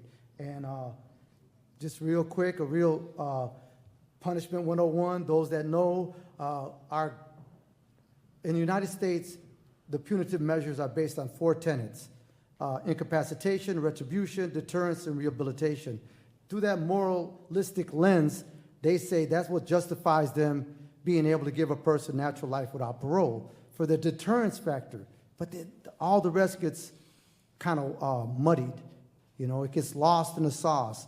And rehabilitation becomes non-existent. And for that matter, I've done a lot of research, and maybe some of these people in here can educate me, and I think I'm pretty well educated. What it really is rehabilitation. Is it when somebody has done a harm or a wrong and now has shown that they changed? Is that rehabilitated? Or was the person already subject to other systemic problems? But I mean lack of education, poor infrastructure, et cetera. So we know the problem. And I think that, more people need to hold our justices, our legislators, to tell them, wait, if we're going to be morally giving these life sentences, de facto life sentences, et cetera, then we need to rethink the tenets in which we founded on, because if we are going to hold to those tenets, you can't stand on 3 legs of a table or 2 legs of a state, or for that matter, 1 leg. It needs to stand on all 4 to be morally right. And so I think that it goes back to being a human rights issue. So I'm hoping to have an opportunity to speak to not only our legislators, maybe Congress, the UN, et cetera, and really we need to make noise. With my little campaign, I'm getting out there with a bullhorn, and I'll go in front of wherever I need to go, to let them know that this isn't right. But when you speak truth to power, you got to know what you're saying. You got to have data. You got to know what you're saying. That's what I said. I've done a lot of research to show why we have these punitive measures. And if it doesn't stand muster, constitutional muster, then it's wrong, period, and it is. So, we just have to have the right lawyers, the right movement behind it, and I think we can make change. And so that's what I think I really want to do, and what I'm doing out here now is to make that change, just like you're doing here in New York and people are doing in other states. I think that Illinois needs to get back on the map to make some noise and say, hey, we need to push back at the status quo and say we need this change in our punitive measures that we have. Thank you. That's great, man. Great, man. And another question I have for the panel, and I'm going to start. So, all right. So I wasn't supposed to be part of the panel, right? But sadly, right, barriers, right, the things that prevent us formerly incarcerated people from transitioning, right, has affected this panel. So 2 of our panelists, because of barriers, right, could not travel, right? And that's another thing, right? In America, we have approximately 45,000 collateral consequences. 45,000. One person can be afflicted by 2, 3, 4 of those barriers, those collateral consequences, right? And it's so sad. One of the questions I want to ask you guys, right, is that how do you see us overcoming those barriers, right? What can we do to overcome some of those barriers? I'd like to take that on first. I think we need to demand that all people, whether they're incarcerated or formerly incarcerated, will have the right to vote. If we can push to let them be eligible to vote, we can make our own caucus, we can make our own stand against these injustices. I think that's a very reasonable starting point. I mean, we know that in large part the civil rights movement of the 60s was based on equal voting rights. But it seems to be just because, and it doesn't say anywhere in any statute that you can take away my right to vote, because they know that would be wrong. These are judicially made doctrines that they have been upheld. And we need to push on against that and demand that every single person, why do you lose your right to vote? I mean, is the question that we need to be asking. And then demand that we have the right to vote. And I think with some political base, political power, they'll listen.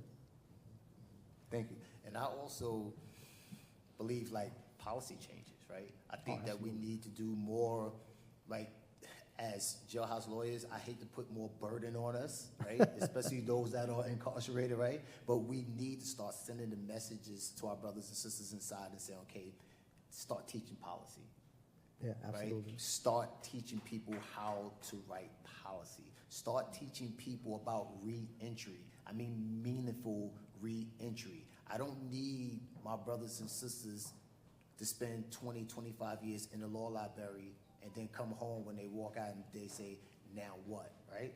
They haven't done the internal work right? In order to transition back into society, it's not just about having tools and skills and resources, but it's also understanding that you have addressed the very issues that sent you to prison in the first place, right? So we need to do that work, right? So I just think that those are two areas I think that can prepare us to deal with the barriers, right? Because most of us end up, unfortunately, committing crime again or using drugs again, right? Because we haven't dealt with the issues, and those become those barriers that sometimes we can't overcome because we find ourselves right back in prison.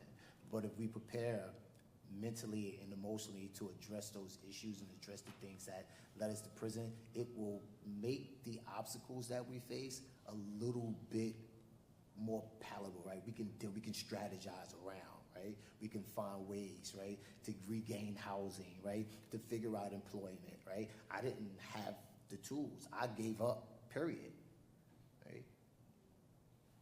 I thought I was an imposter, right? Because I really I wasn't equipped. I haven't dealt with those things internally that said, okay, if you run into this barrier, this is what you have to do. I didn't do that. I thought I was going to hit the ground running, right? So I think those are the things that we should be doing as jailhouse lawyers on the inside, and us that's in here that's connected to jailhouse lawyers, we need to make sure that those things are pushed back inside. Create policy so that you know how to fight for yourself to get things changed and to deal with the internal issues that you have before you come home so that you can better face and deal with the barriers that you may encounter. So those are things. I don't know if Devon Well, no, I'll bring some positivity into it because I think it's really important to acknowledge the other folks in the room that are not quote unquote jailhouse lawyers who contribute to the changes which you desire to see, right? So when I think about Philip, he put skin in the game, right? Like he used his agency as a means to allow the space for me to do. I see you back there, Boz. Boz then put so much skin in the game for me to be able to navigate space. And look at the brother. Look at the brother Wanda. You know what it took for him to get there? Right? So, like, when we talking about, look at John. I see John, Mitchell Henson is in the building. Right. Like, it's people putting skin in the game, as you always speak to, that allow us not to have all the burden on us. I remember seeing this, man, I'm gonna do a quick one, man. Like, it's a full circle moment because I met the brother like 6 years ago when he was a youngster inside, right? And I heard him talk. I was like, oh yeah, we got to get him out here. And now look, he here at NYU Law School.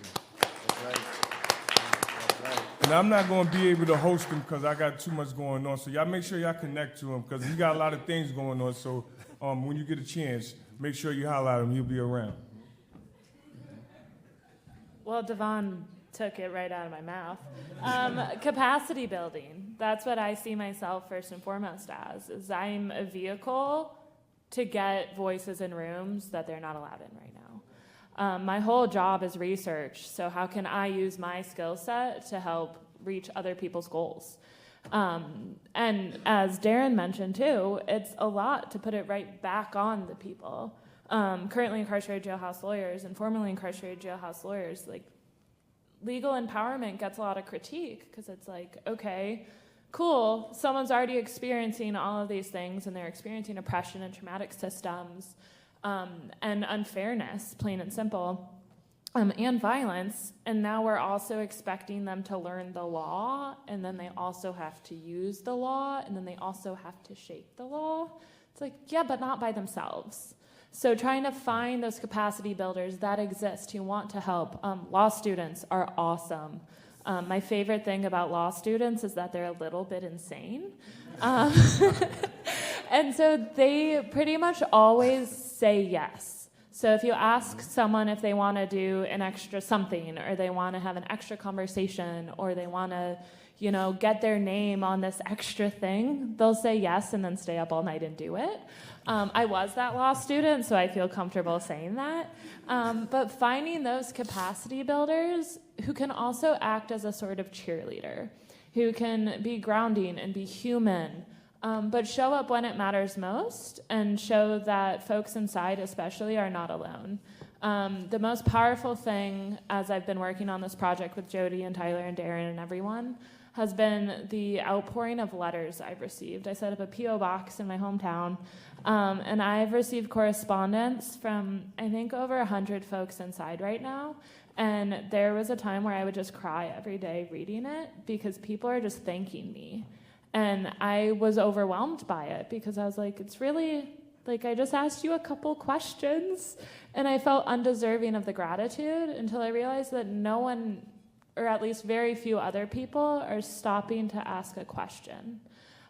So I think finding those capacity builders, amplifying those capacity builders, and then ensuring that those capacity builders are not in it for their own ego, because that could be a whole other panel, but really trying to amplify voices without putting the labor back on the person who's experiencing the problem.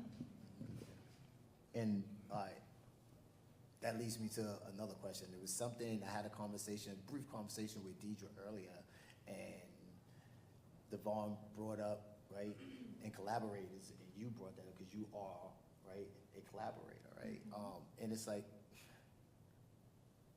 I know me as an incarcerated jailhouse lawyer, I took on so much secondary trauma, right?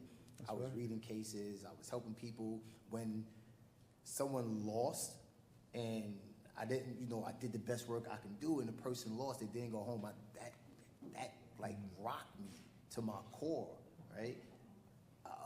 It mattered that this person wins. Him winning was me winning, right? I put everything into my work, whether it was child support, whether it was immigration, whether it was whatever it was. I did everything I could do. I read every case. I fell asleep. I used to wake up in the morning, cases all on the floor like that, right? Because I stood up all night reading. I read myself to bed, to sleep.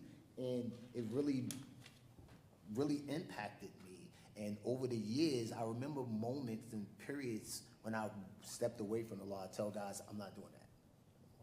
I'm taking a break.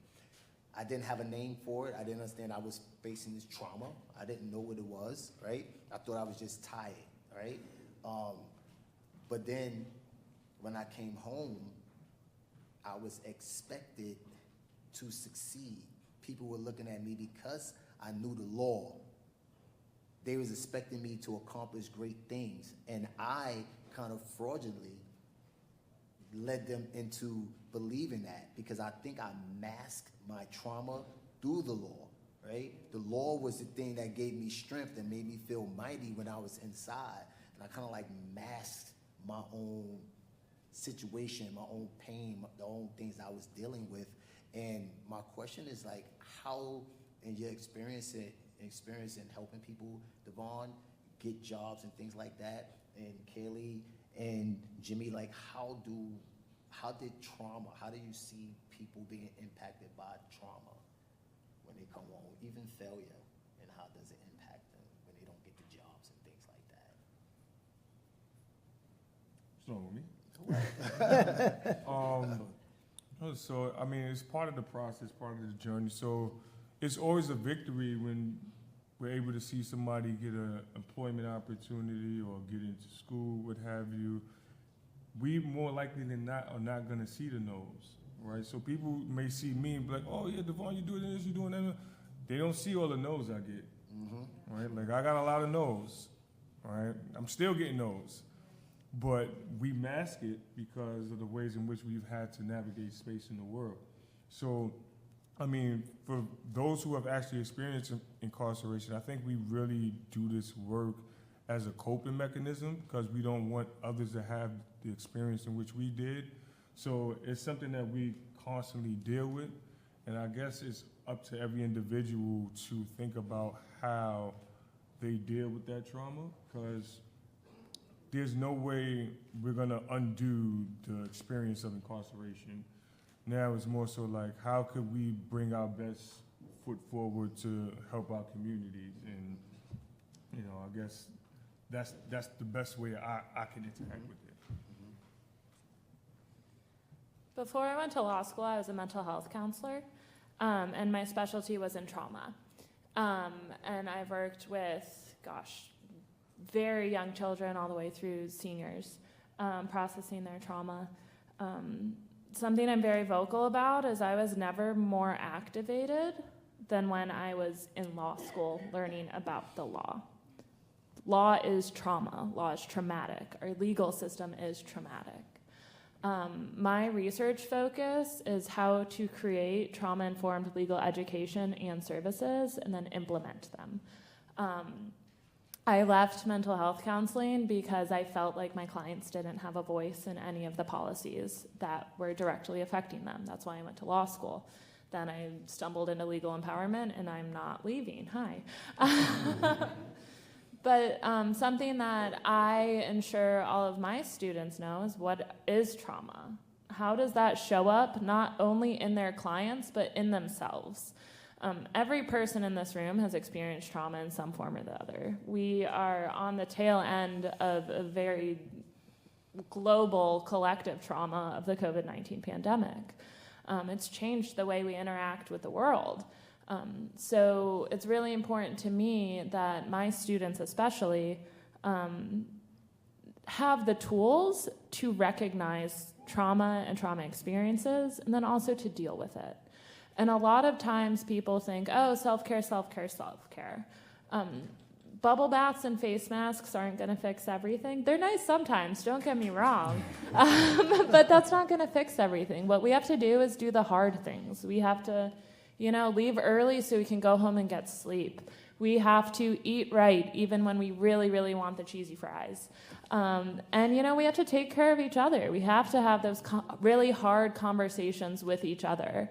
And it's important to me that I train the next generation of legal workers to be able to do that and to interact with their clients in those ways. And I think in every area of the law, whether you're a client, whether you're counsel, you're on the bench, the bar, you're just sitting in the courtroom, there needs to be spaces where you can process things, where you can talk it out, where you can move it out. And where we take care of each other in a system that is very violent, very traumatic, and incredibly adversarial. Yeah, you're right about that, absolutely. When you were talking about how you spread your papers out, I think every jailhouse lawyer can resonate with that in terms of that. But even lawyers, the good lawyers, and that's no offense to say there's a lot of bad lawyers, but I think when we do this work, we see oftentimes, I think somebody mentioned it this morning, the flaws that an attorney at the trial level had done or didn't do, and then we're able to ferret that out and expound on it and present it in a fashion that gets them result. I worked on over 1,200 cases. Over half of them were criminal cases, and sometimes I had to check my moral compass because there's individuals in there that might have, sexual assault case or something on a child, or something where they were accused of killing their infant child, and nobody wants to touch those cases, or these people are put into PC. But as a law clerk, when I was working, I worked with PC. I was allowed to go there. So how do you tell a guy no if you're really saying? And then I would think to myself, what if he didn't get the right assistance? Whether he's guilty or not, that's not my call. Our job is to try to give somebody help who needs it. And those things would weigh on me, the losses or dealing with a case like that.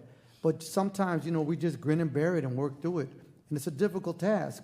I think that jailhouse lawyers are therapists. We are counselors.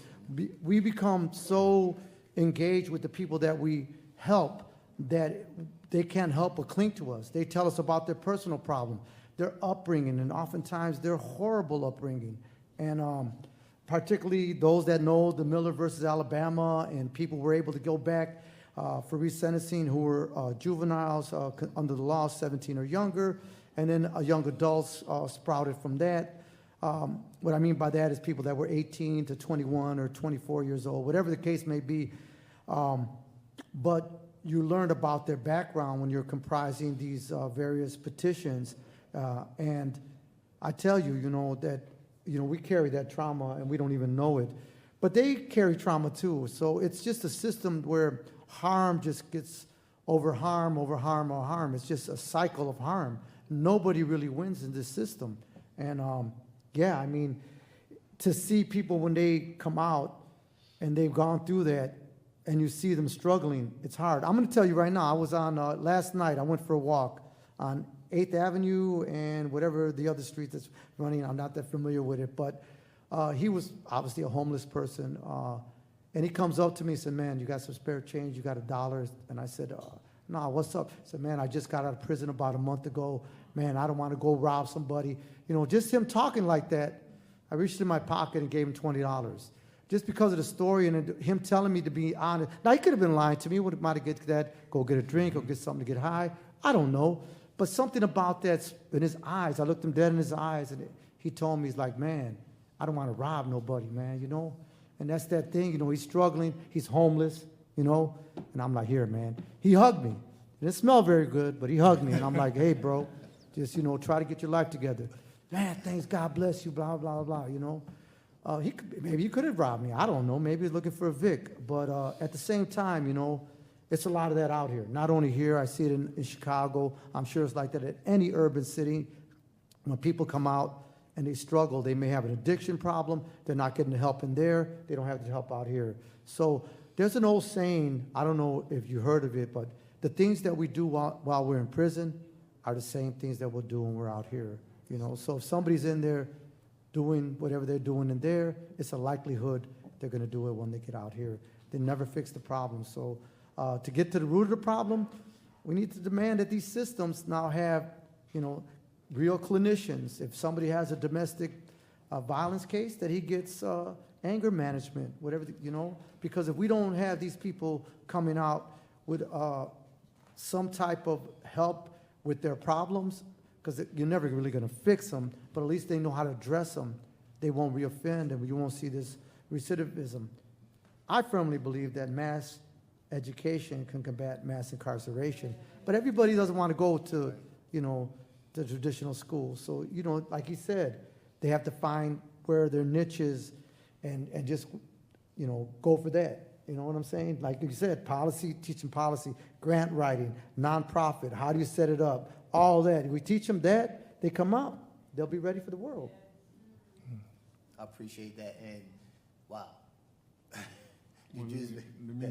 Well, what you did was a generous act, and the reason why I say that is because I tell people all the time, actually, I learned the whole legal empowerment thing from Jody. I didn't know what it was before interacting with Jody, and she kind of, but I remember I was at a panel here at NYU with Jody. I was like, I don't really know what this is. And then I thought about what legal empowerment is, and I actually learned the law from people whom you just helped, right? Who was, quote unquote, what society would call crackheads and dope fiends. That's what actually gave me legal empowerment, right? Wow. And that's why it's so important for us to recognize people's humanity, because we might see them on the street without nothing, but yet he or she may have been out when they was upstate, literally educating people and being that therapist in which you spoke to. So that was a kind gesture. Yes, I love that. I love that. Wow.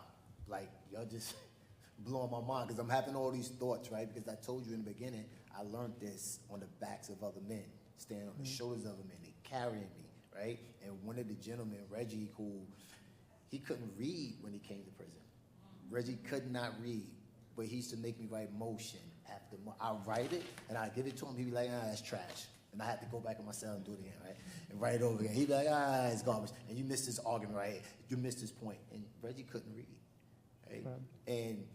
But he did the things he needed to do to bring his best self home, right? And the reason why these things are important, right? This reentry, right? The trauma things, all the things that we're discussing is because the goal is to bring our best selves home. We cannot help our communities if we're not first partially healed, right? It's hard to be all the way healed after you spend so many years in prison, decades in prison, right? But you have to try to bring your best self home, right? And I don't care, like, you know, you want to do, I'm going to come up, because I know guys who did that. I know guys who didn't address their issues, didn't do their things. They came home with all these agendas and all this stuff, and they got in places, in situations, and they effed it up, right?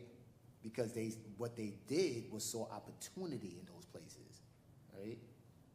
That stinking thinking, as we call it, right? So they saw opportunity in those places for themselves, right? And not for the community. So we really need, as jailhouse lawyers, the people who work with jailhouse lawyers and support jailhouse lawyers, we need to be giving more to them than just like, you know, books is cool, right? Knowledge is cool, skills. Let's try to give them more. Let's try to give them things that can help them address the things internally that they need to address so they can be better fathers, husbands, brothers, sisters, you know, whatever it is, right? So they could come home and be their best selves in the communities that they are returning to. It's not just always about the reentry program, which I love. Again, reentry people in here, don't assault me when we leave out of here. I love my reentry programs. I have a reentry manual that we're going to be pushing out soon, right? And so I believe in reentry, but I also believe in addressing the things internally so we can bring our best selves home, right? So any questions from the panel? Any statements? I know we are at that. Yeah, we close. I'll take a couple of questions if anybody have any questions, statements, any solutions, any approaches, anything. Mike's is on the side, right?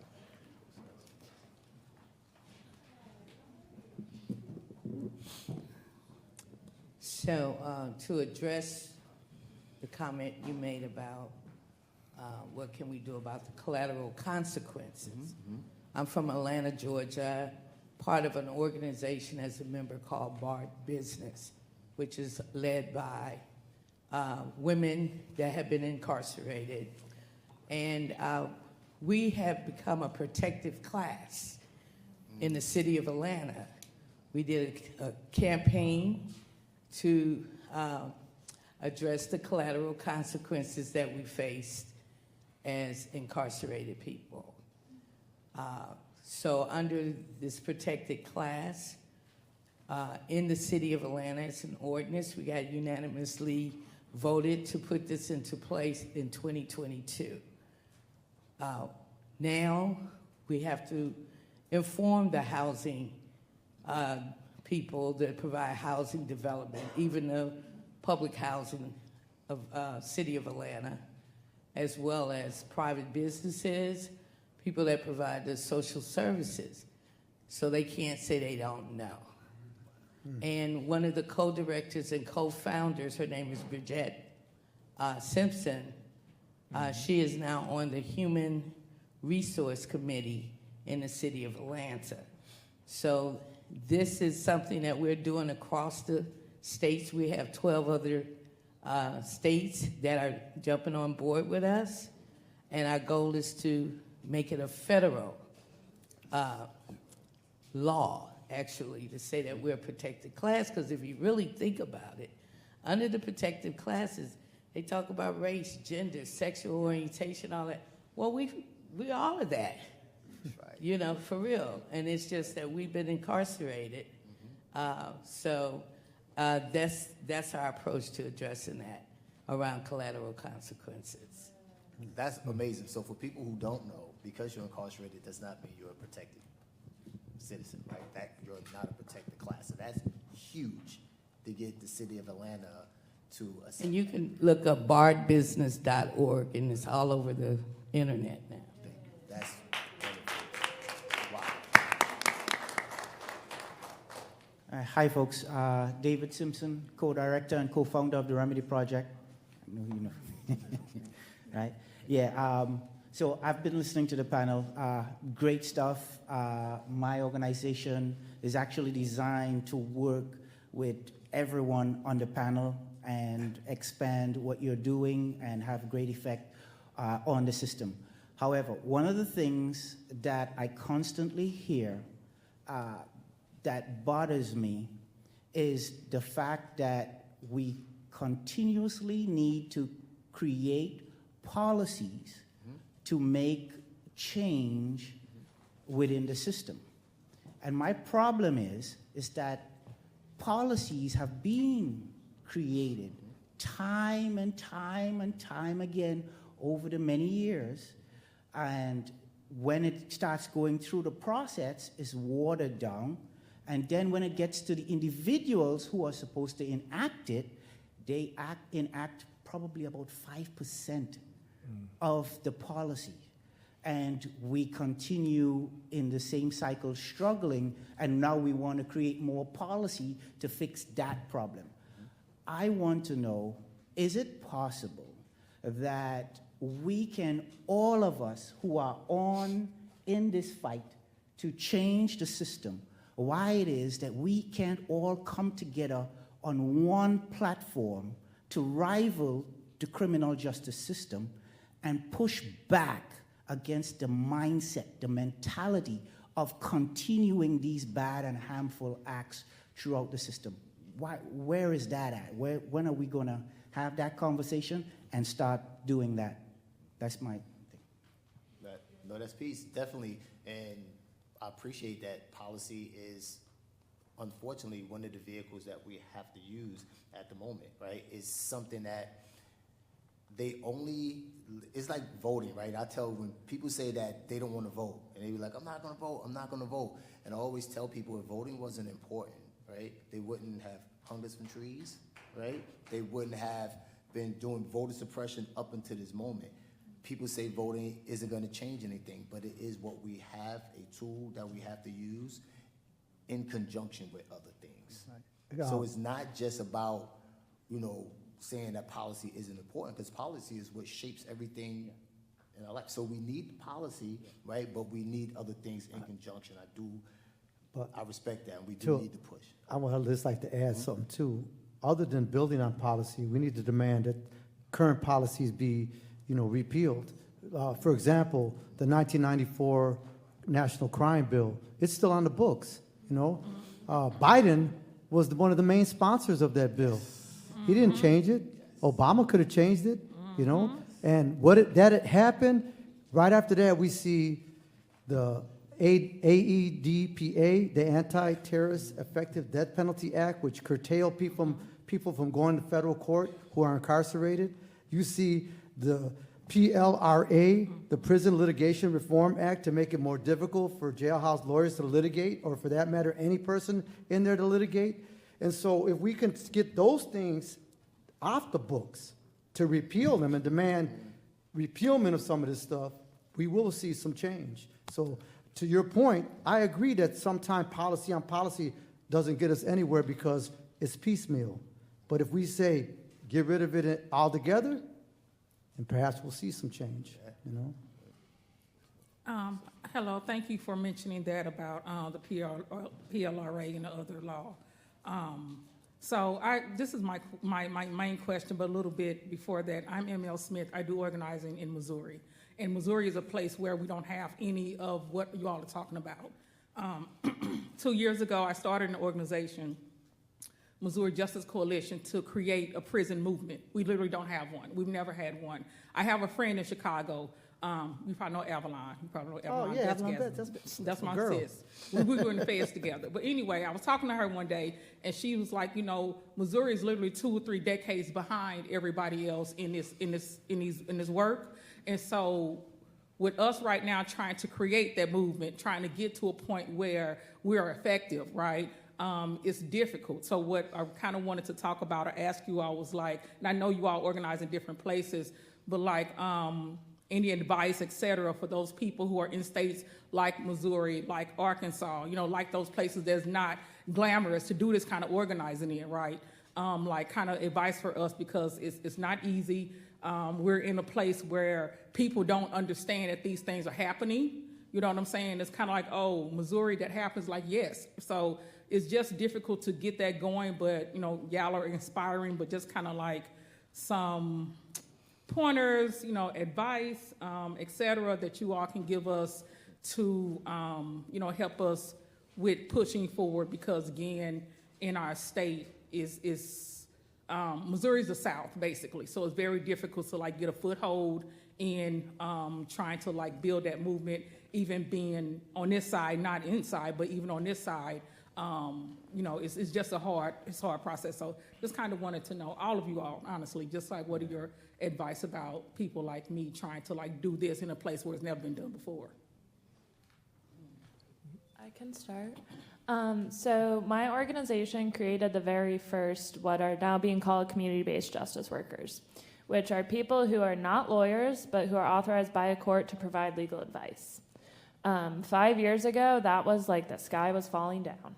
And now we're doing it in 2 states. Alaska's doing it. New Hampshire's doing it. It's kind of all over the place. I actually just finished a project looking at UPL restrictions in all 50 states to give people the tools to change it themselves.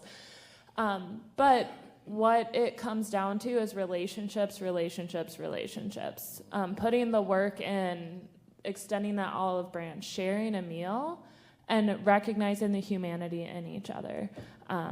The Arizona Administrative Office of the Courts are kind of the bane of my existence at the moment, but I still answer all of their emails within 2 hours, as quick as I can. Like, yes, you matter to me. I want to talk to you. Like, this relationship is important, even though it also makes me want to rip my hair out. And I think that relationships are where people can change their mind. If people think that you're gonna go in and be combative right away, or like come in with, torches blazing, pounding the door down, they're way less likely to listen to you. But if you can get in there kind of sneakily and really build that relationship, then you can be like, oh, by the way, I'm also here to tear the door down. Yeah, I would just add to that, make those connections with other organizations that do similar work. Find you some people that can help you with some grant writing, get some funding. And I think that you can build from there, because once you have a little money on the table, you can do more.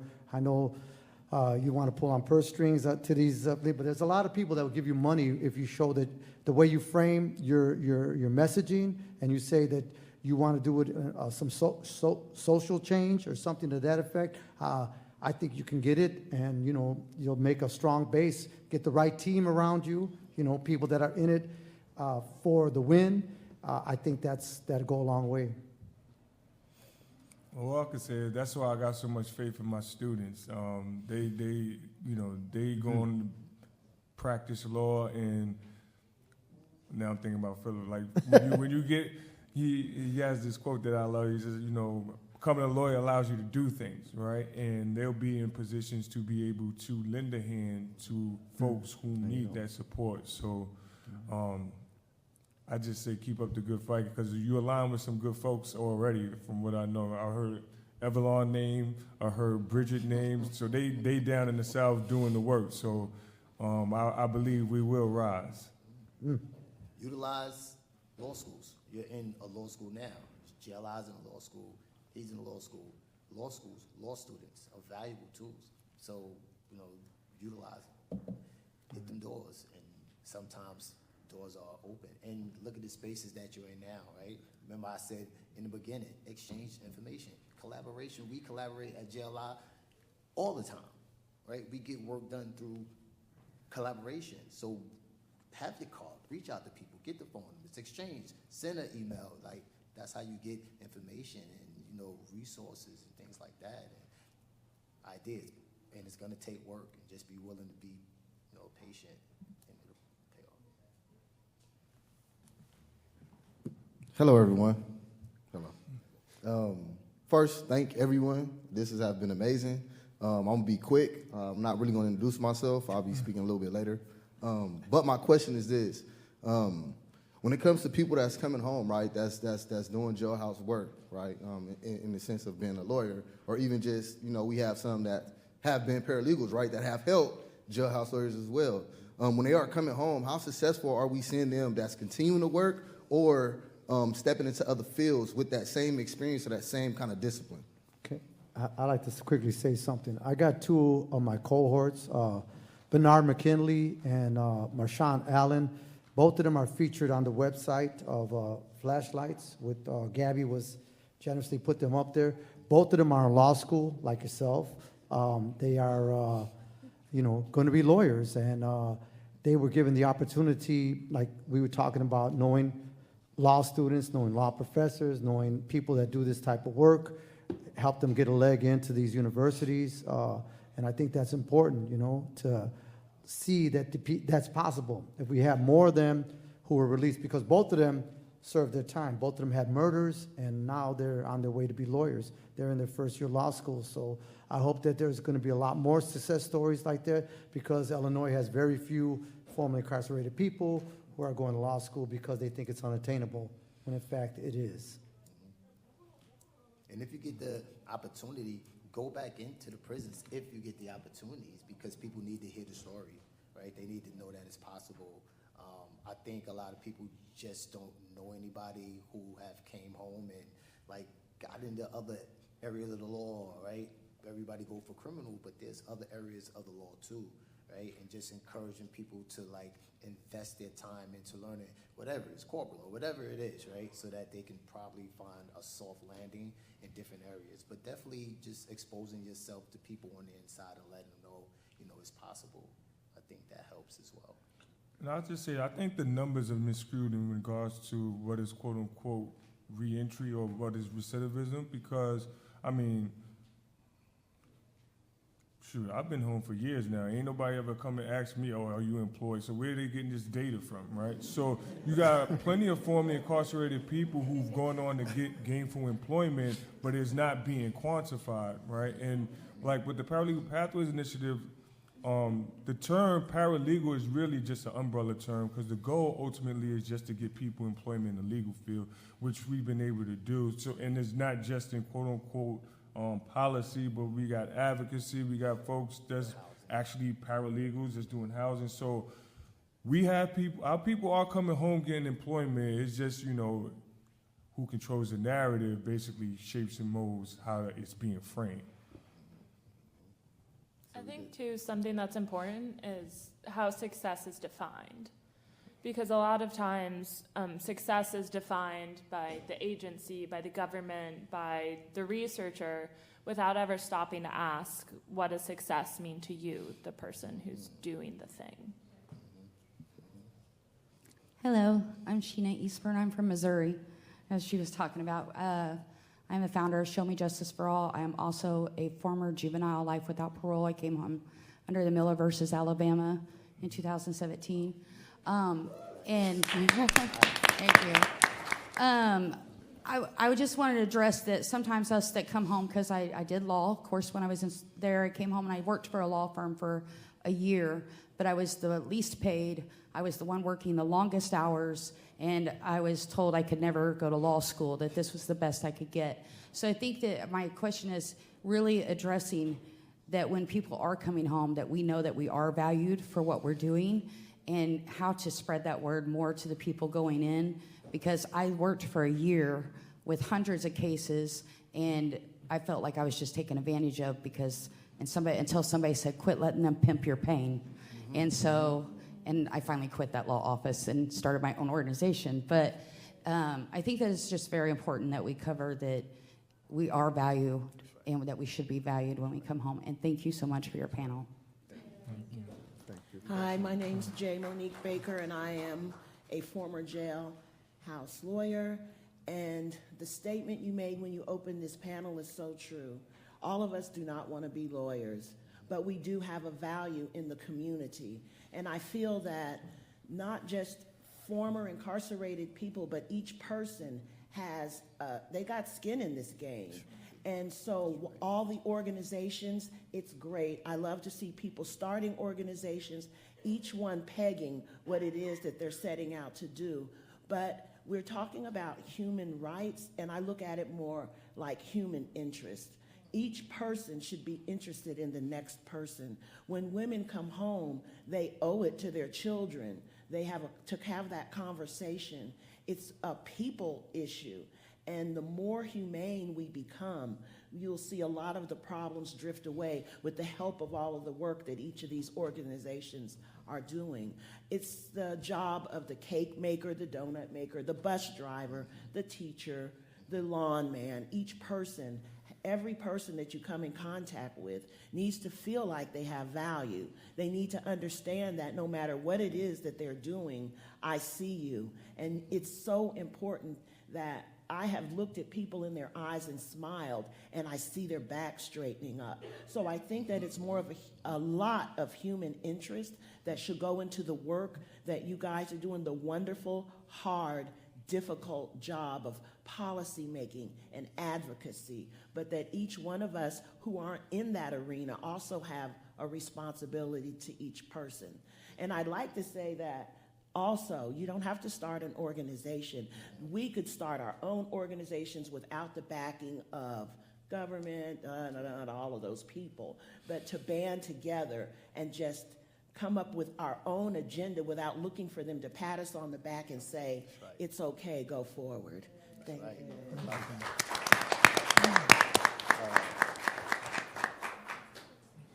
Last two questions, then we done for the day.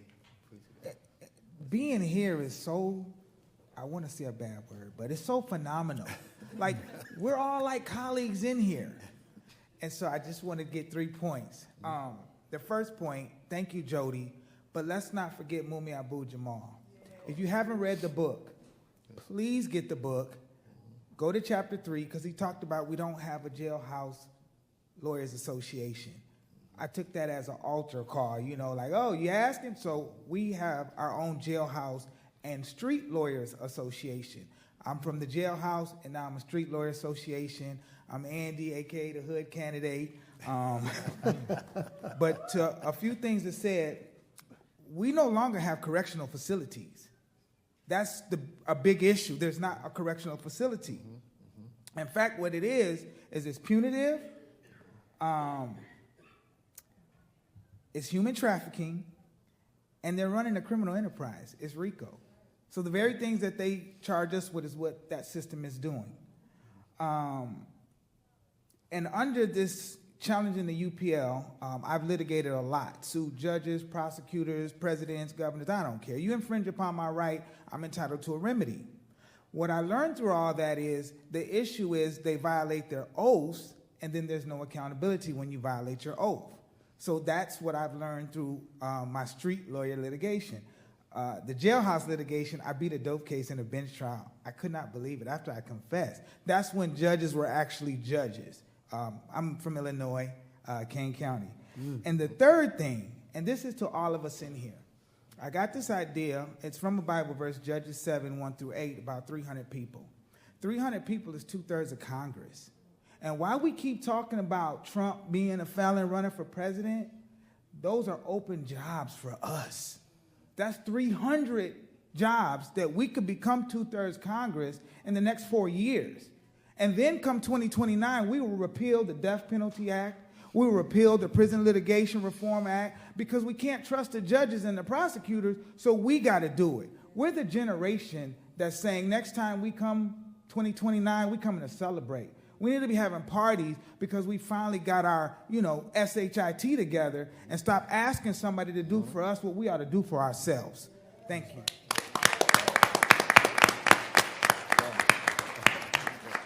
It's hard to follow. I want to thank everybody that came today. I want to thank the panel. My name is Blair Garner. I'm a former Jailhouse litigant, and I was actually part of the firm with Darren Breeden. I was a junior partner, and we worked together. We won a lot of cases, too. I brought my case from a FOIA request all the way to the Supreme Court.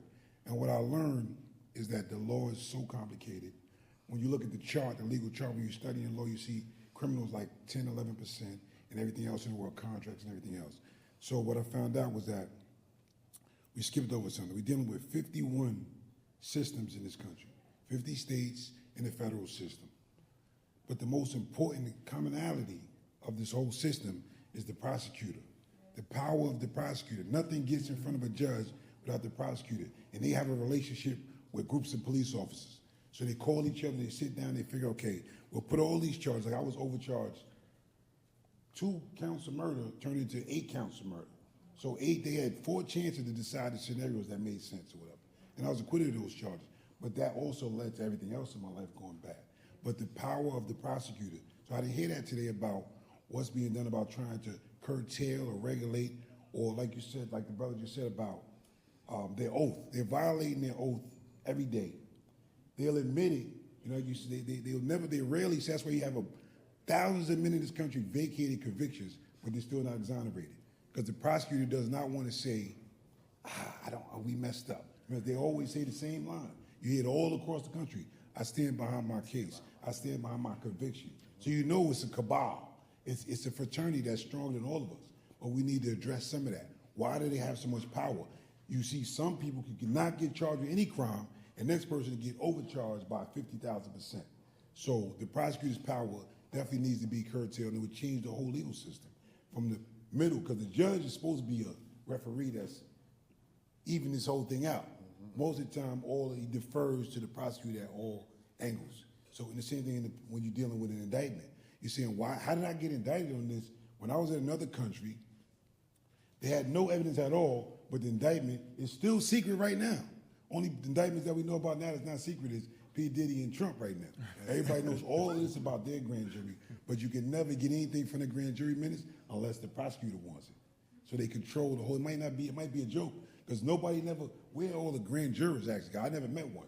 So is there really something going on? I never met anybody that actually sat in the grand jury and said, this is what happens in there. Because all they really had to do is just go in and say, convict this, don't worry, this is not a conviction. You're not doing much harm.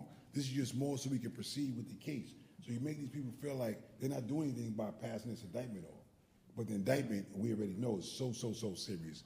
And we still, and they can dismiss it and bring it back, dismiss it and bring it back, dismiss it. Just keep on until they get it perfect. So what I want to say to everybody is that we know we need more than just these organizations mentioned today. Every state needs 50 organizations that's working on the same goal.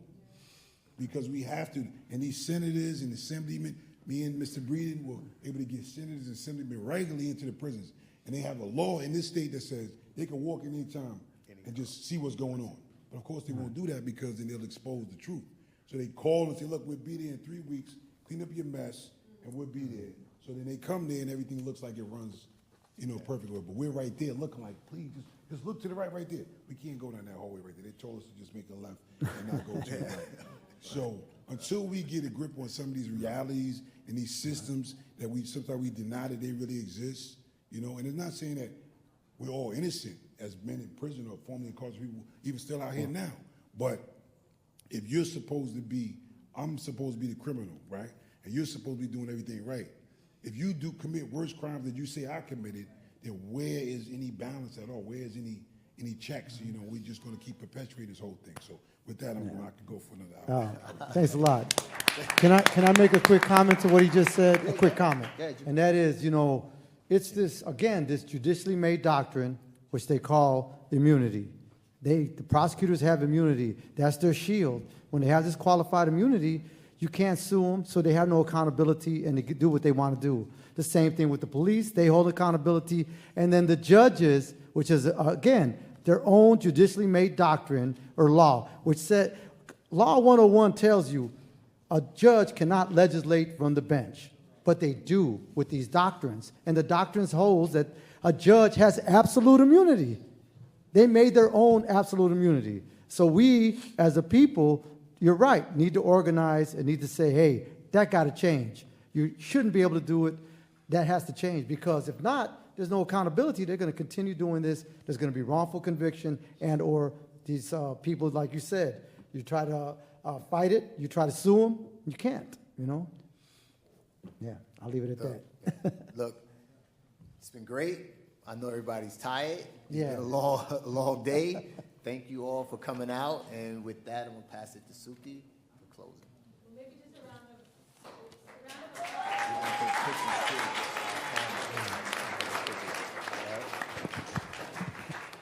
You know it's a good panel when people stay past 15 minutes to keep the conversation going. So this group is fire. Just want to give you all a round of applause for yourselves. Thank you for being with us. Thank you for owning this space and feeling like it is yours, because it is yours. Just a couple housekeeping matters. Tomorrow we start at 10. So from 10 to 1, we have our community workshop where inside members from JLI will be calling in. We'll be able to dialogue across prison walls. You'll be able to see different stations of the way in which JLI and our partner organizations are doing the good work. That is not here. That is in a place across the street. It's in your program, the address. It's 110 West 3rd Street. So please do make your way over there at 10 o'clock. We'll be there from 10 to 1. And then in the evening, there is this beautiful art installation that's going to be the launch of the Flashlights Digital Archive, collaborated by our wonderful friends Zealous, raise your hands, folks, It's going to be fabulous, and that's in Brooklyn. So just wanted to name those two events. 10 a.m. across the street. It's called Lipton Hall. You'll see the address in the program, 10 to 1. And then from 6 to 8:30, we're going to be at a beautiful space in Brooklyn. And then Thursday, we'll be back here. Just to exhaust you a little more, 9 a.m., 9:30 again. We start on Thursday. Yeah? Thank you all so much. Thank you. See you tomorrow. Thank you all. My name is Sukti. I'm the executive director of the Bernstein Institute. I am not going to give a speech. I'm done doing speeches. I just wanted to welcome you all today. And a couple housekeeping matters before I turn it over to Tyler and then to the panelists. Love the reunions happening all around. What are the housekeeping? First, just wanted to thank our tech folks, our audio team. I don't know where you all are, but none of this is possible without you. So thank you so much. Speaking of invisibility, you guys do so much, and we want to just recognize you. And to the catering folks, thank you so much for making sure that we are fed and our bellies are full and hydrated. For those who are staying at the hotel, you all know you have an 11 a.m. checkout. This is for 11:30. Oh, 11:30. So if you haven't checked out yet, then after this panel, please go do that, and you can bring your luggage back here. What is the other housekeeping? CLE credits. If anyone here needs continuing legal education, please do sign the form out front. And then we would like to do a group picture. Are there folks that are leaving before 3:15? Can I show? There's a few people leaving. I wonder if we should do it at lunch then. Oh, the call. We want to do a group picture, basically. So just know that we might call you just to come together for one group shot. I think after the conference is done, probably makes the most sense, yeah? Okay. Clearly we haven't got ourselves figured out. Let's plan for right when lunch breaks. We'll do a quick shot, and then we'll have some food. Okay, I'm done. I'm passing it to you, Tyler. Thanks, Sukti. For those of you who this is your first day, hi, my name is Tyler Walton. I'm the Deputy Director of the Bernstein Institute for Human Rights. I also have the honor of being the Managing Attorney for the Jailhouse Lawyers Initiative. This is day 3 of a really special convening, just a gathering of humans that has really inspired me, and I think just led to a deepening of community amongst a really strong group of advocates. I just wanted to do a real quick recap for anyone that missed any of the first 2 days. So on Tuesday, we started in this room, and we had 4 wonderful panels. It's a little weird saying that because I was a moderator for one of them, but based on what I saw in the other 3 panels, I can say that there was some really profound wisdom, deep empathy and love, and just years and years of experience and knowledge shared. And I'm just really grateful to be here, and I know everyone else who was here for those panels was as well. On that day, we started with a panel on legal empowerment and jailhouse lawyering, sort of setting the tone for everything coming down the rest of the conference, really looking at what it means of who jailhouse lawyers are, and sort of the legal knowledge they hold, the community ties that ground them, and sort of the profound role that they've played within the legal ecosystem, and sort of how we need to sort of rethink how the rest of society is really envisioning their participation in that. Next, we had a deep discussion around jailhouse lawyers as human rights defenders, recognizing that there's a certain amount of respect that jailhouse lawyers should have, and sort of looking at the role that international law places on human rights defenders, and recognizing that jailhouse lawyers, whether or not they've been recognized as that in the past, should be recognized as that in the present and going forward, and that it's a special way to sort of address the retaliation that they often face, and just to honor the work that they're doing. Our third panel on the day was focusing in on the International Incarcerated Paralegal Congress, looking at the forms of this work that are happening around the world, hearing from panelists working in the Philippines and Kenya and Uganda and the Gambia, here in the United States, and seeing what we can learn from this sort of international solidarity shared experiences and a chance to learn from doing this difficult work in many different contexts, and the many successes that are coming all around the world and how we can sort of share in that success together. Our final panel of our first day was on coming home, looking at really bringing knowledge and power back into community as jailhouse lawyers are leaving prison, entering community on the outside, the many opportunities they have to share their knowledge and wisdom and talents with their communities returning, and the challenges they face in doing that, and how our systems sort of prevent the flourishing that should be happening when they're coming home. Yesterday we had 2 really special events. In the morning we had our community workshop where we started hearing from our currently incarcerated comrades. They were able to call in. It was a really special time to hear what's happening inside those prison walls as we're gathering here outside.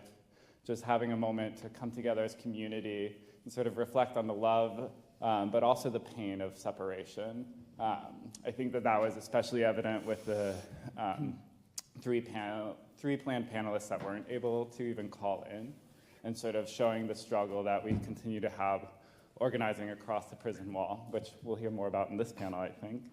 And last night, we had the launch of Flashlights. That's our digital archive of the letters and oral histories and timelines and stories of jailhouse lawyers that are members of JLI, the lineage that they belong to. I think it was really celebratory and just a really exciting time to gather together. So that sets us up for today, where we have 3 more really exciting panels. And so kicking us off today will be a panel looking at organizing inside and outside. So what does it mean to do this work across the prison wall? And so with that, I'm going to hand it over to our moderator, Boz, who can introduce herself and the panel. Thank you, thank you. Good morning. Good morning. How we doing? Great.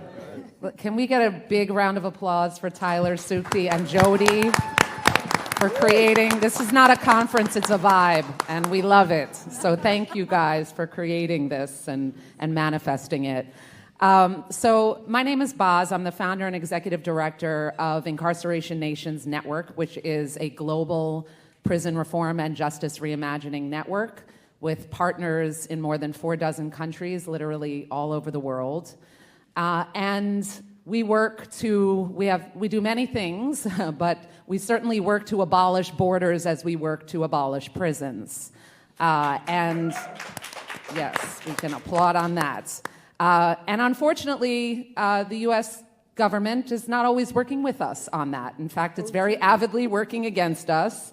And so there were a number of people who were supposed to be here, but were denied visas. And I want that has been mentioned already on the first day. So we should say that out loud and recognize that people with convictions in particular, I mean, borders are rough to penetrate, period. But if you have a conviction and you're not from the United States, they are especially hard to cross. And so a number of our Global Freedom Fellows, one of our programs is a fellowship program for formerly incarcerated leaders from around the world who come with us to South Africa. Jody is a 2024 Global Freedom Fellow.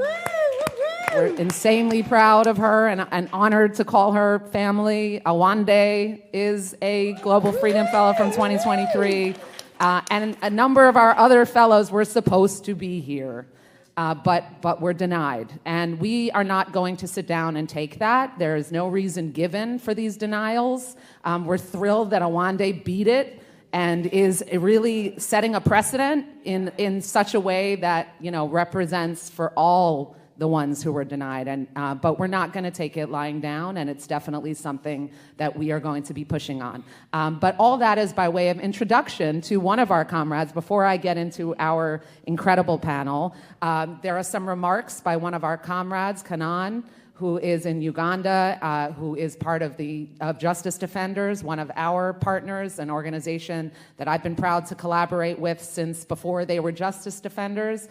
So we're going to hear from Kanan, some words from him, and then we'll jump into our incredible panel. We don't get to see her. We can hear her. Oh, I don't think we're maybe. Could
representation.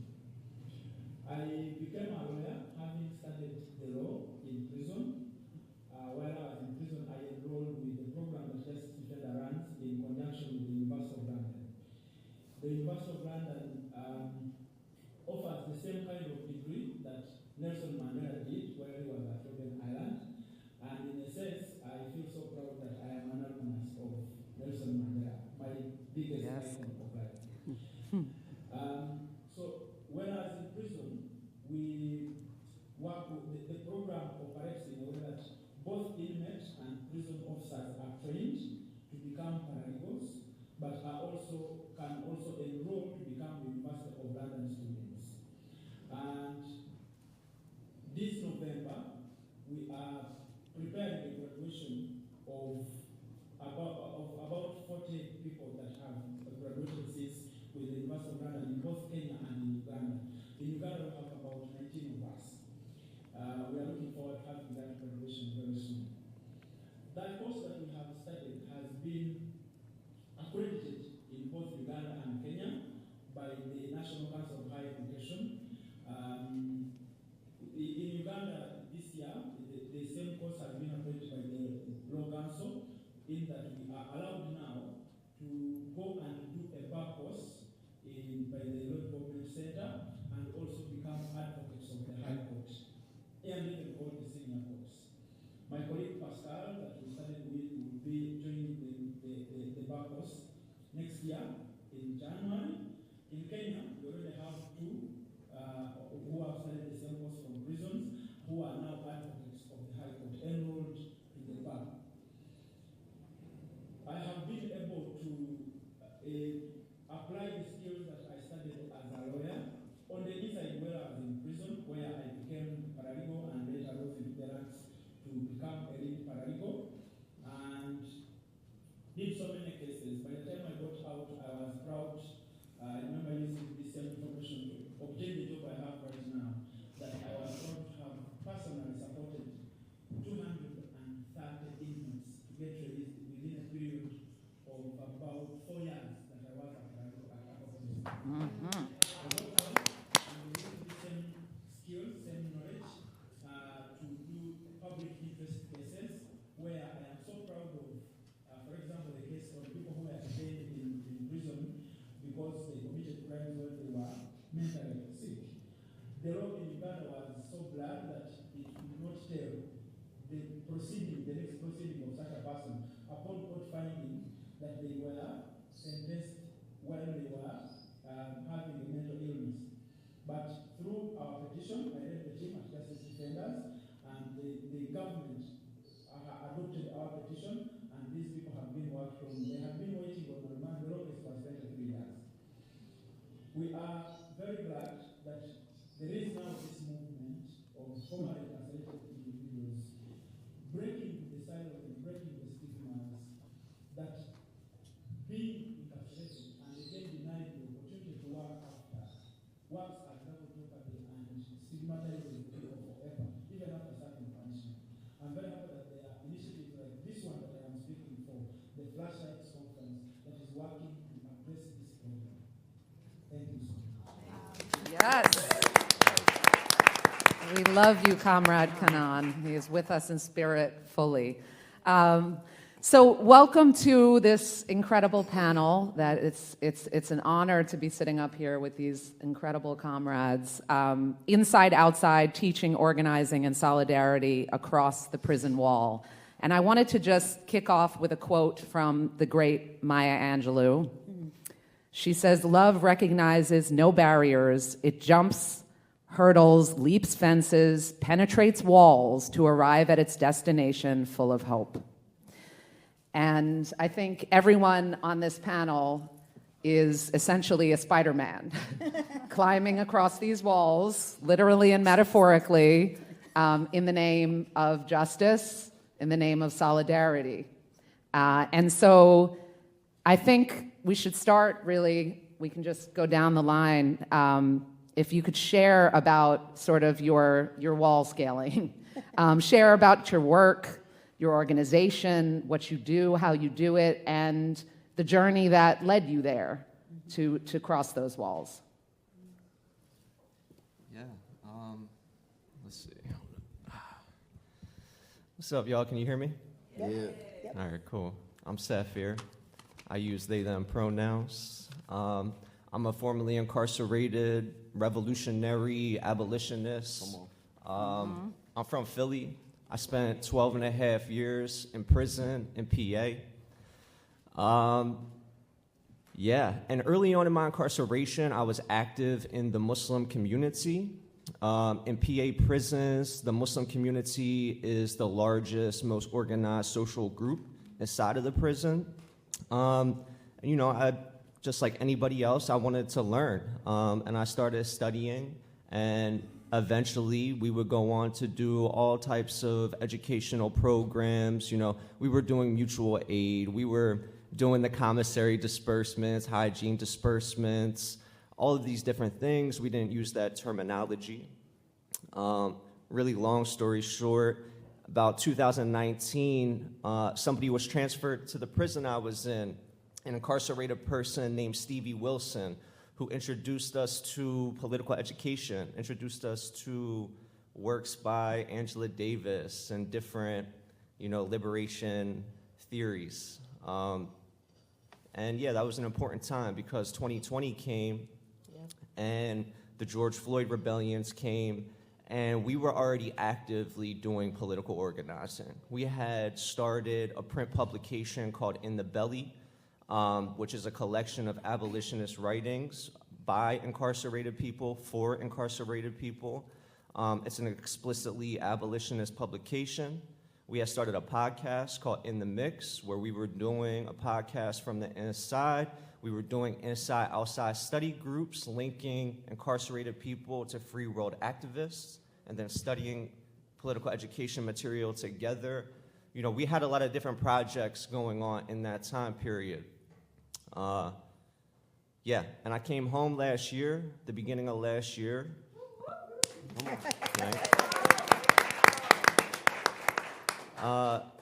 And we've continued to develop those projects. I think one thing that was important for us to learn early on in our organizing inside is that we are part of a tradition and a lineage of organizing, right? That actually abolitionist organizing is more than just about prison. It's about understanding the fact that the state uses prison as a weapon for social control to maintain capitalism, patriarchy, heteronormativity. I mean, we can go down the list on what prison is used to control. But point here is that, yeah, you know, came home and have been continuing to try to connect to various different fields of organizing. So, yeah. And Saphir, can I just follow up? I love the name Study and Struggle as an organization. Like, what more do we need? Study, struggle, and some vibes, and that's it. What do you see as some of the biggest, I guess, wins that you guys have had in your fight, in your revolutionary movements? I mean, yeah, that's a good question. I mean, practically, I think some of the biggest wins I've seen have been the personal transformations of the people around me. You know, I mean, I think we have to have an internationalist framework, but it starts with the people closest to you. Like, organizing isn't something that just happens in these big rooms like this or just, you know, in a study circle. It happens with the people that are right around you. So that's what I've seen the most success. That, you know, my community has grown, the people around me have grown and continue to grow. Beautiful. I don't want to follow that, but I have no voice because damn with this week. Hey everybody, my name is Emily Hunt Turner, and I'm really proud to say I'm a co-founder of the Legal Revolution. We are anchored in Minneapolis, Minnesota, and one of clearly many orgs plugging into this movement of putting the keys to the law in the hands of those who've been most impacted by it. Just a little bit about me. I am crazy grateful to be looking across the room and putting my eyes on Bruce Riley always. I I was brought to this work as someone who really didn't know anything about jailhouse lawyering. Went to law school down in New Orleans, lived there about 6 years, and I'm so honored and want to pay homage to not only Bruce, Calvin Duncan, Albert Woodfox, Herman Wallace, the Angola 3. Yeah, hell yeah, please. Albert was actually at the launch of the legal revolution 6 weeks before he passed. So that was magic and bittersweet on every level. But I would say to them, they are why I'm here. Being a part of carrying on that legacy in any small way is the gift of a lifetime, for sure. So that's what brings me to this work. So a little bit about the legal revolution. As I mentioned, we're anchored in Minnesota, and we really have two primary arms, if you will. One is our prison to law pipeline, and I'm looking right here at these two ladies because if you want to know who's running and building the prison to law pipeline, they are here in the flesh. Maya and Diamond. So the prison to law pipeline is facilitating ABA accredited law degrees and ABA approved paralegal degrees in Minnesota prisons. Wow. Yeah, I'm super excited about that. And I stress the ABA piece, of course, because as Brandon, of course, so eloquently described, the sort of unauthorized practice of law and watching all these beautiful humans that we know and love come home and not be able to plug into a legal field that I care deeply about is not okay. And so we are very proud to say that at this very moment, actually, there are 4 people zooming into law school, studying the law with non-incarcerated classmates who we've learned through surveys and conversation are truly being transformed, as are the professors. So it's magic. And definitely we're on the unlikely allies, we're our friends. Someone had mentioned yesterday confrontation versus collaboration and where we all kind of fall on this amazing spectrum. We have confrontation in our DNA, absolutely, and collaboration is where we've landed. We are formally partnering with the Minnesota Department of Corrections. We couldn't be doing this program without them. We are partnering with Mitchell Hamlin Law School as the first law school, but not the last in the country, to welcome incarcerated law students. North Hennepin Paralegal Program, the LSAC, Law School Admissions Council, has been a partner to us in this work, and I will also name that the American Bar Association has sanctioned and allowed this work to happen through a 5-year variance. And so props to them for coming into this space and this work with us. We want to continue to push that. So that's a little bit about the prison law pipeline. Running tandem with it is our law firm. The head of our law firm had to leave this morning, unfortunately, John Geffen.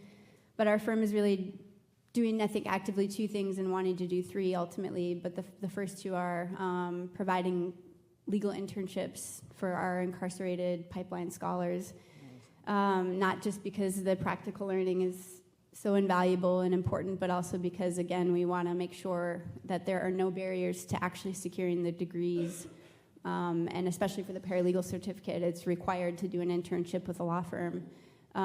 So we knew we needed to start a law firm, which has been a joy. Yeah, thanks. The other thing that the firm is actively doing, we're so proud of, is providing no-cost civil legal services. Just shit folks need, frankly. Getting reconnected with their kids, simple divorces, pardons, commutations, expungements.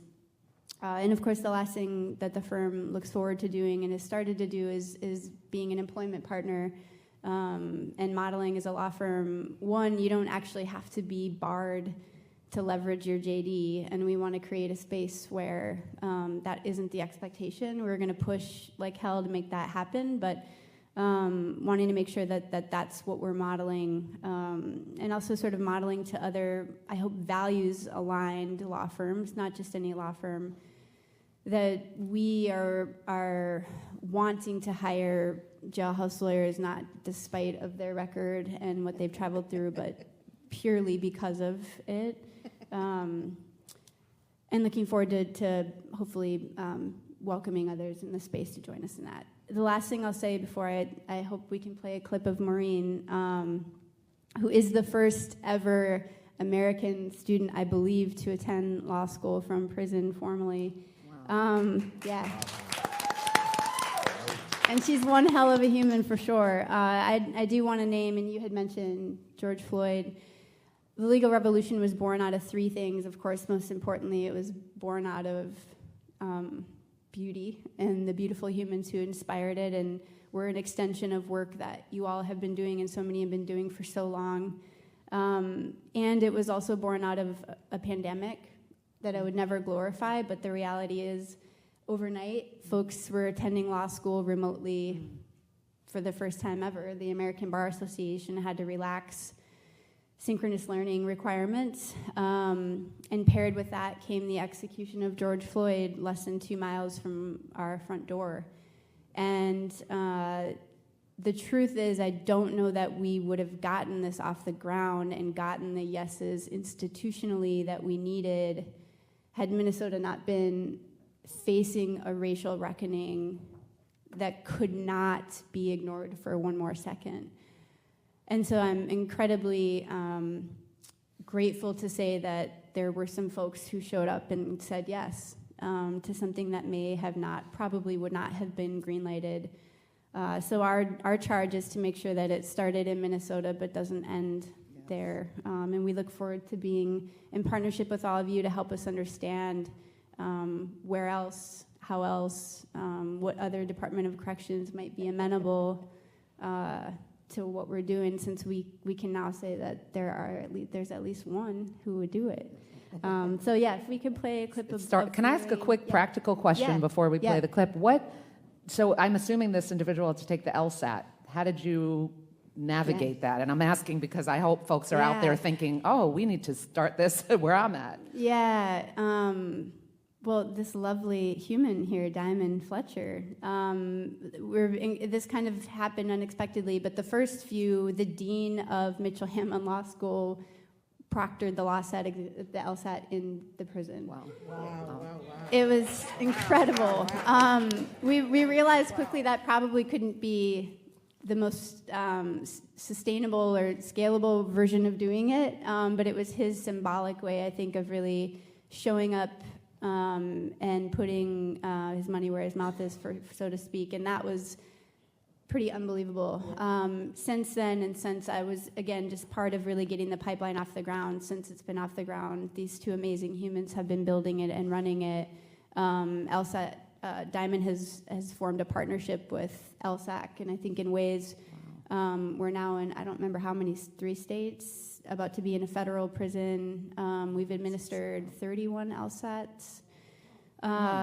Would love to administer as many as we can, and again, just be in partnership with all of you to understand how we can keep continuing to grow that. But LSAC is actually paying for all, they're waiving all the fees. Yeah. So again, these like unlikely allies who are showing up in ways, and has also helped me understand, and so my role in this is in whatever way I can, sort of what those, getting those folks to the table to be in partnership with us. So that's how we're doing it. Yeah. Thanks for asking. I think we can play the clip.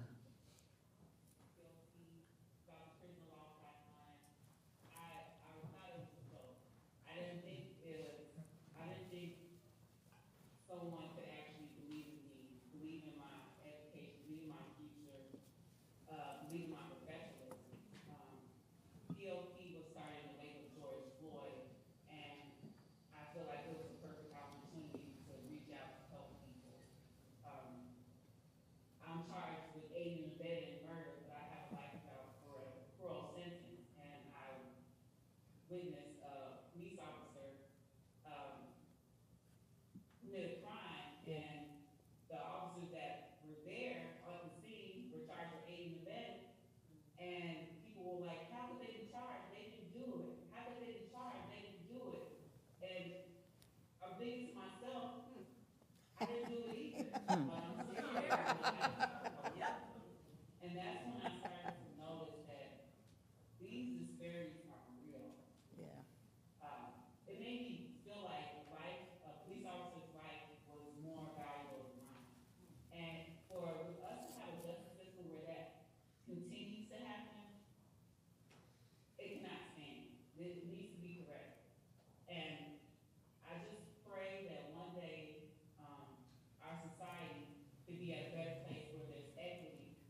Thank you.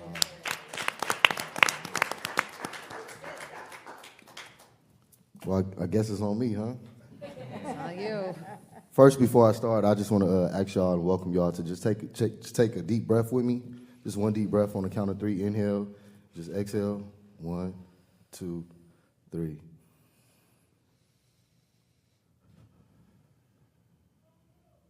All right, cool. Thank you. First, make some noise if y'all happy to be here and have been learning so much. Yeah, it's very welcoming, very inspiring. I've been talking to people. I said my purpose here wasn't to be on this panel, even though this has been an opportunity. My purpose has been here to really network, to really hear how many freedom fighters, how many just leaders that's doing the same work that I have done, that we are doing, the struggles. I like to take that deep breath because it just reminds me that we are human.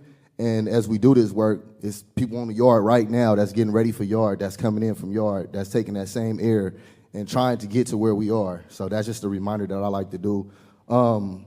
Yeah, so my name is Adam Kane. I'm from California, Cali in the house. Woo, woo. I'm not going to be long because I can't be long-winded as an entertainer, but I'm going to be short and sweet, straight to the point. How did I get here? How did this start? Like I said, I'm from California. Anybody know anything about California? It's very, it's a lot of gang culture going on. So I got involved in the gang culture as a youngin. I grew up in a 2-parent household. I had everything that anyone of my skin tone, or me being a male, I should say, I was privileged to have. 2 parents, brothers, sisters, family. However, I got involved into the street life. The street life led me to make poor decisions, ultimately led me to prison. I went to trial in 2008. I got a hung jury, which is a deadlock. I don't think I need to explain that. I'm preaching to the choir, right? But sometimes I have to explain. They're like, what is that? So 11 guilty, 1 not guilty. Then I was offered a deal for 21 years. At that moment, I was like, okay, I got to do something with my life. My co-defendant at the time, he took 41 years because they offered me 5 years to tell on him. And I was like, I'm not going to do that just based on I know I had something to do with it, right? So accountability, that was my first introduction to accountability and getting into this work. And so at that moment, I knew, okay, I had to make a change. I took the 21 years as he took the 41 years. Eric, I love you, bro. We still doing the work. I know you inside, and I know you still doing the work in there. So I got sent to prison. Time went on. I started off at a level 4. Mind you, California is considered one of the worst prisons systems in the world. On a level 4, 23-hour lockdown, like certain people had mentioned that they experienced. I was young. I said, okay, I need to make a change. Surrounded myself around certain people that enlightened me, and that was my first introduction to organizing, which I had no clue. Time went on. I began to drop levels because I started studying a lot, doing good, making changes. And then I end up going to this prison, and this was in 2015. I had a close friend of mine that had paroled, and when he paroled, I stayed in contact with him through his partner at the time, and he ended up coming back, but I stayed in contact with her, and then I got this survey. This survey came from Initiate Justice, right? And I'm like, wow, what is this? I didn't even, honestly, I'm gonna be real, I didn't even care about the name at first, right? It was like, it sounds cute, right? Initiate Justice, okay. What is this, right? Initiate Justice, I love y'all. IJ, I love y'all. I'm being real, very real right now. And I seen it was the questions that really got me, that just caught my attention because my voice was being heard. They was asking me questions like, what was you in here for? Where did you live before? How did you grow up? They was asking all these different kind of questions, and I'm like, yo, this is it. Like, who is these people? And so thank you, Tanya Ford, for sending me that survey, because that survey literally changed the trajectory of my life, and not just my life, but many others. And so I filled out the survey, and once again, this is where the organizing come in. Because I surrounded myself with gentlemen that knew how to organize inside, I said, wait a minute, I can't hold this information to myself. I need to make copies. So when you are in position and you are a leader, you have to live up to that. I was a lead clerk at the time, and I had something that we call juice, which is a great relationship, if you will, with staff. All the COs loved me. They used to clown me, call me skinny jeans, because I was the only person in prison walking around in skinny jeans, right? So it's now from skinny jeans to skinny suits. But anyways, so I made copies, right? I made copies, passed them around to everybody, and people like, yo, what is this? I'm like, yo, it don't even matter. Fill it out, bro. They want to hear your voice. Like, what? We gotta talk that talk. So, I became more of an entertainer because I knew how to identify with people in the needs, right? I couldn't talk to everybody with the law terms, so I had to find my ways. And once again, this is all leading up to organizing, and as we continue the panel, I'm sure I'll explain more. So that was my introduction to Initiate Justice. Now, what is Initiate Justice? Have anybody ever heard Initiate Justice outside of me saying it? Okay. Oh, come on now. We do work in the same state. You know how we do it? Okay, cool. So Initiate Justice, who are we? What are we? A 501c3 organization. But like I said yesterday, we are a feminist, policy, abolitionist organization. The list goes on. However, we are not lawyers, right? We don't take on cases. But we do have great relationships with other organizations, other people that are lawyers, which kind of go hands in hand with the work that we do when it comes to inside and outside organizing. We are a policy organization, like I explained. We have been able to get bills authorized by senators, assembly members, and we have been able to get them passed by the peoples. If they had to go to the peoples, one of our biggest wins was being able to restore the voting rights to people that's on parole or probation following incarceration. Yeah, for sure. And so that's some of the things that we do. Our mission is to end incarceration, not mass incarceration. I want to be clear. We want to end incarceration by uplifting the voices and educating them on the political power that they have, because they are directly impacted. Like we said many times, people that's closest to the problem are closest to the solution, and that's good and all, but it means nothing if we are not doing the work. And so with Initiate Justice, we take an approach of inside and outside organizing.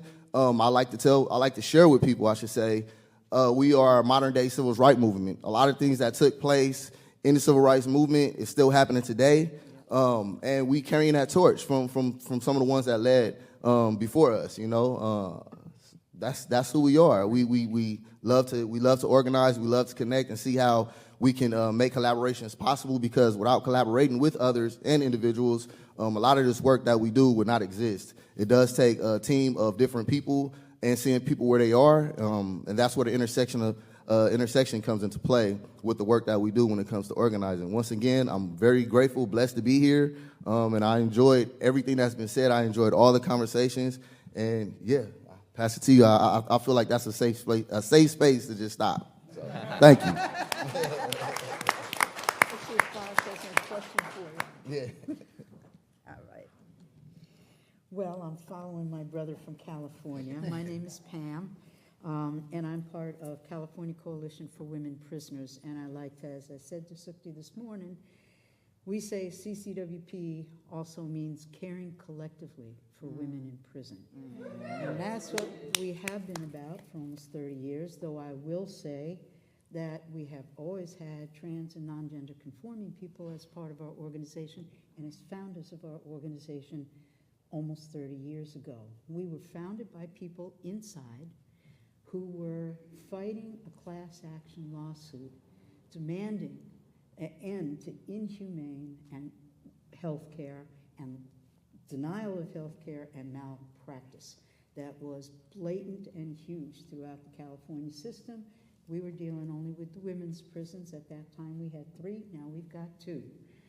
But that started in 1990, the lawsuit was filed in 1994, and in 1995, one of the named plaintiffs of this lawsuit, Sharice Shumate, and I love to say her name out loud and to say it often, Sharice passed in 2001. She did not get released, and she did pass from denial of health care and malpractice and just outright murder. But Sharice came and said, and reached out and just said, I don't want to diss any of the lawyers and all the jailhouse lawyers here. The law is great, but the law ain't gonna do it by itself. And we need people. We need people outside, and we got people inside. We need to work together. We need to make noise. We need to be doing phone calls. We need to be doing letters. We didn't have email back then. And we need to be demonstrating in front of these prison gates. And when people are assaulted, when people are being tortured by malpractice, We need people to be standing out there and shouting about it. And that's what formed our organization. So we have always been, from beginning to end, an inside-outside organization. We have not just been an outside support group or an inside collective. We have worked together. And that has been so, it continues to be so. The happiness that we can share is that finally people are getting out. I would say really the last 8 to 10 years, we're finally getting more people out. We used to have, when we started, we were more like 17,000, 20,000 women, people incarcerated in the women's prisons in California. We are now at just below 4,000 people. We got about 3,800 people. Yes, it's taken lawsuits. Yes, it's taken a lot of demonstrations.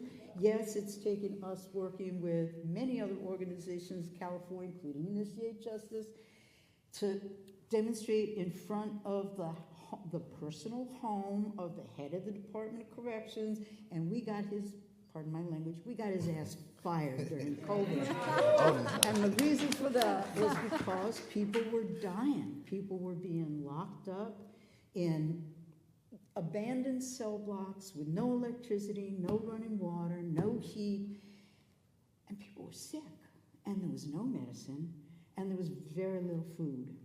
So I'm fast forwarding everybody to COVID, and that's okay because we can come back on other things. But COVID was huge for our organization, inside and outside, because it just forced us to look for different ways to break the isolation, to keep the conversation going, to keep the work going. And it's definitely what happened. We have always been an organization, and I'm looking at Jody and Sukti and other people who have raised the issue of the contradiction or the differences between abolition, and I don't want to call it reform, I want to call it positive change, okay, because I'm not a reformist. But our organization, we didn't know what abolition was back in 1994, 95. We looked at abolition like lots of people did, which was, you know, Harriet Tubman, Sojourner Truth, Frederick Douglass, stopping slavery. And then it came along, Angela Davis and many other people saying, oh yes, and prisons are slavery, and that's what abolition is about too. And so now we do call ourselves an abolitionist organization, but we are an abolitionist organization that believes you must make positive change to make life doable so that people can not just survive, but that people can thrive. As everybody on this panel has been talking about the work that goes on inside, how people are now getting law degrees, how people in California, when Pell Grants were denied to people who are incarcerated, and in California, there was like 1 or 2 community colleges that were still maintaining programming for people. But now we have fought, mostly it's people inside who have fought hard, and we've come behind to support that says things are opening up again. Now we've got some 4-year degrees. Now we actually have 2 state schools that are sponsoring master's degrees. Now they only take 35 incarcerated people a year. That's not a lot when California incarcerates 100,000 people. No kidding, folks, that's way too many, right? So, but we've got 35, and I'm writing letters of recommendation for people who are applying to that program this fall. And we've got to stand on that. But I have to say, you heard from Jane the other day, who was talking about a lot of our different programs. I'm going to do, pardon me, show and tell. You know, we partner with a lot of organizations. We need data, right? We need to not just be shouting that we know it's wrong and it's morally wrong. We need the data. And so we're so excited about all the data that's in this room. But, you know, we partnered with an organization, Human Impact Partners, to do a survey of 600 people in our 2 women's prisons that we have left.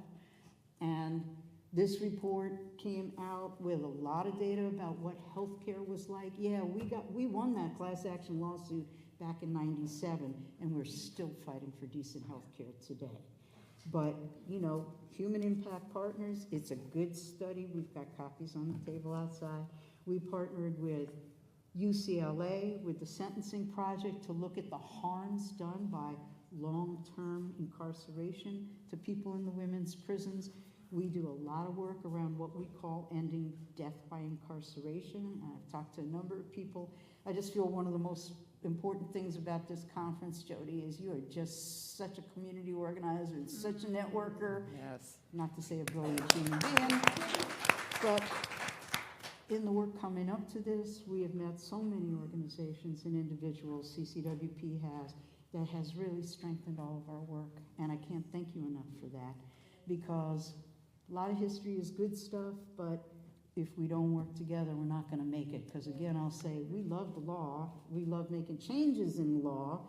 We work very hard in coalition in California for a lot of legislation, the Racial Justice Act, SB 134 around domestic violence and having people be able to be resentenced on that.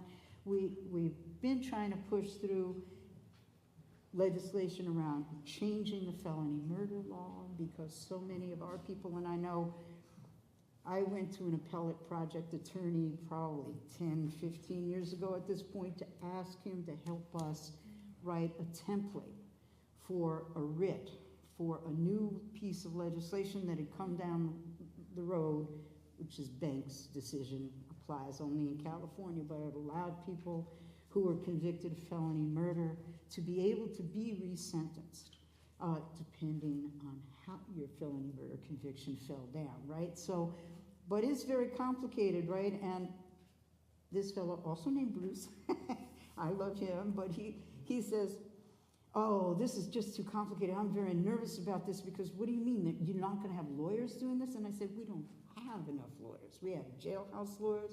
We got people who are not lawyers but are smart people inside the walls, and we need to be able to do these writs. And we go in on legal visits. We are sponsored by an attorney. We are not attorneys. We don't hire attorneys. We don't have the money for attorneys. But we go in on legal visits, and we will sit there and work on a writ with people. We will sit there, work on a commutation application. I am very pleased to say we've helped a lot of people serve in LWOP sentences, get their sentence commuted, and now people are getting out, and now they are paid staff and leaders in our work, which is what we need.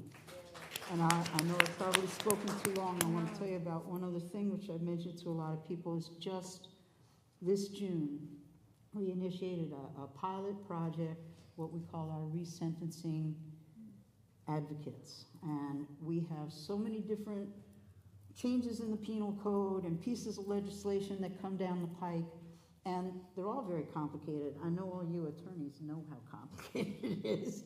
And the language is not English, right? The language is something else. And then we've got a lot of people inside that English is not their first language. So how are we going to be able to deal with this? So we have a ton of people inside who have all this knowledge and have all this experience. We keep funneling all of the information about what the changes are inside, but we decided to formalize it. And so we have hired, for the first time, we've hired 2 people inside on staff. They are paid as staff, and they are people, we had over 30 people apply for 2 positions, and we ended up, our 2 best people were people serving life without parole sentences, right? Because people who are lifers, I know many people have spoken about this in the past few days, people who are lifers, people who are LWOPs, are the people who fight the hardest to get the knowledge and be able to share the knowledge. They're fighting for our own ways out and everybody else's way out. And I'm looking at so many people in this room who live that, who live that truth, and I thank you for it. So that's who our 2 inside staff people are. Carmel Murphy, Amber Bray, I'm going to say their names out loud. Both of them are serving LWOP. Amber has a chance of getting into court, not this year, but probably next year. She went in at 18. She's in her 40s now. Unfortunately, she got busted the day after her 18th birthday. So for everybody who knows, that's kind of like deadly, because you don't get to do youth LWOP because you're over 18 by one day. So she might get into court. Carmel's still working on it, and we're working on it with them. But in the meantime, they are doing things which are unprecedented, and I love it when I hear that people can have partnerships with the DOC. We don't get that lucky. They are not our partners. We hate them. They don't like us. And that's okay. And we definitely will be polite and diplomatic because we want to get things done. Right now in California, our governor says the California model. They're going for Norway. They're going for a rehab center. Anybody ever seen San Quentin, lived in San Quentin, or visited San Quentin? It's a dungeon. It's a pit. It's a sewer. I mean, literally and figuratively. And that's the first place that our governor called a rehab center. And it's ludicrous, right? That's where our death chamber is, though he's dismantled that. Okay, that's good. And what's good is this California model business means a lot more of us are being able to, from the outside, are being able to go in and out of the prisons a lot with greater ease without, for me, I'm in a wheelchair, they take the chair apart every time. Well, all of a sudden, California model means they're maybe not taking my chair apart or me apart every single time. That's great. For people inside, it means greater movement, greater programming, education programs, things that are really critical, and many more resource fairs. We have had so many resource fairs since Governor Gavin Newsom decided we had the California model, and we love it because it means people inside are organizing. We show up with all the information, all the stuff from the outside, and we can be together in community and work. And I was part of a resource fair for people who are immigrants and refugees. At California, we had terrible, terrible Department of Correction policy on just handing people over to ICE when they have finished their sentence or paroling out. About 10% of our prison population has got an ICE detainer. So we're talking about 10,000 people. And they don't need to be doing that. There's no reason for them to be cooperating with ICE. They're a state entity. They do not need to do the federal government's job. Well, we had a resource fair around these issues. 100 people came, all of whom had immigration issues, and many of whom were actually naturalized citizens who were born here and still had an ICE detainer on them. So all I'm saying is we're glad the DOC is opening the doors some more. We're really happy for that. But a really critical campaign we're in the middle of right now is a closure campaign. We partner with, we are part of a collaborative in California called, which initiate justices as well, called Californians for a Responsible Budget, CURB. Californians United for a Responsible Budget, CURB. And there's a plan for, we've got 37 prisons in the state right now. 2 of them are women, 35 are men, and almost 100,000 people. And we're saying, and we've got a, CURB has put out a pathway for closing prisons in the next 10 years. The governor doesn't agree with it. We do. At $128,000 per person to keep people incarcerated times 100,000. Do you think that's sane? No, that's insane. So all we could say is we've got a specific campaign coming out of CCWP to close the 2 women's prisons at 3,800 people. We think we can bring everyone home. We don't care if you have an LWOP or a death sentence. We've got 20 women serving death sentences right now. And we just say, close it down. Closure is possible. Freedom is necessary. Pam, thank you so much, Pam. I want to actually pick up on a thread that you brought. Well, yeah, we can applaud for that, for sure. And I think, I got to say, it's heartening to hear from all of you that the lasting impacts of George Floyd, and also even the quote, positive things that came from COVID, it's heartening to hear that as a thread in what you're all talking about. But I want to pick up on a thread of yours, Pam, when you spoke about abolition and you spoke about these systems that we collaborate with. I found 14 years ago, I founded a college program in prison via John Jay College where I teach called the Prison to College Pipeline, or co-founded, I should say. And I also want to conjure a name into the room, and that's Roland Davis.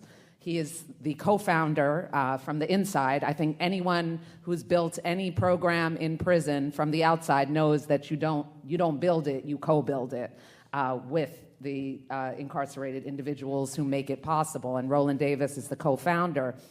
And in a decade of running that, building and running that program, which is, we all know this is manic depressive work. The highs are high, the lows are low. It's a lot. It's intense. And in many ways, the most frustrating part was having to be in bed with the Department of Corrections, and as an abolitionist, knowing that in some way I was propping up the very system that I'm trying to tear down.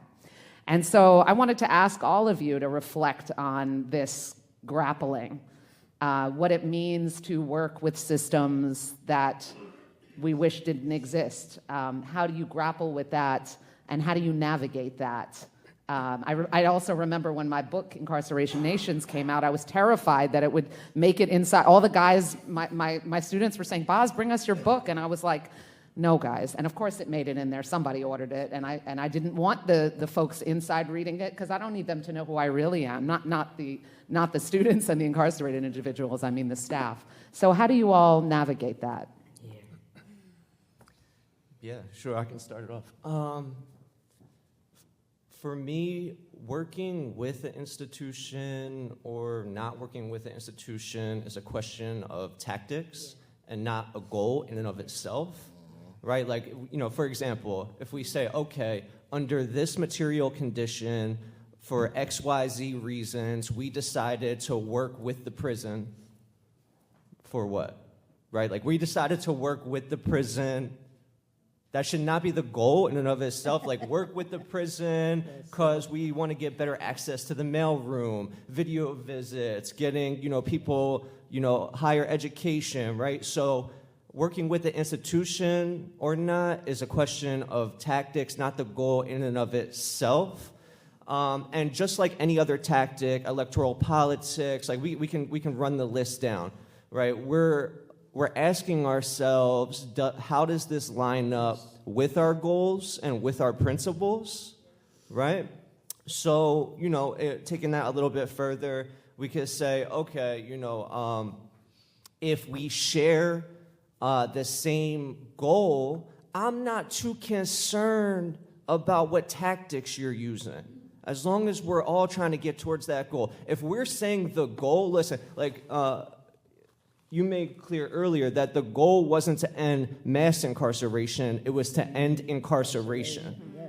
I'm not too concerned about their tactics and what they're doing over there. I know we're sharing similar goals, right? For In the Belly in particular, no, we're a subversive project. We don't work with the prison. We don't work with the police. Everything we do is pretty much against the rules because the rules are oppressive and unjust, right? Like, we have editors, inside editors that work directly in determining the direction of the project. They get paid, right? This is all against prison rules, right? Like, we can't pay our people inside, right? Like, so we don't ask the prison for permission. That's us, though.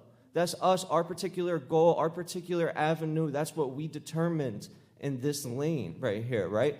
But when we're talking about, like, okay, yes, we decided to work with a warden. We decided to sit down with a judge, and we start talking about just for the sake of the relationship, just because you want to get closer to power. Now I need to, like, of course, we know these institutions have power. These are big institutions inside of the world's largest empire. They're very powerful, right? And we know if we assimilate to them, right, we know we can sell out. We can sell out, and if you're eloquent enough, you look good enough, you got a good enough image, they're going to give you some money. They're going to do it. But is that the type of power that we're looking for? Is that the power that we want? Is that the power that we need to change the system, right? So these are the type of questions that we're asking within In the Belly. Early on, again, we understood ourselves as not just some, like, incarcerated people that needed some help. We understood ourselves as part of a global liberation project, and we understood ourselves as actually being inside of the heart of the empire. And yeah, just like to close that out a little bit, I think what we need right now is a diversity of tactics, but we need strong principles and clear goals. And I'm willing to collaborate with anybody else that shares that. That's my friend.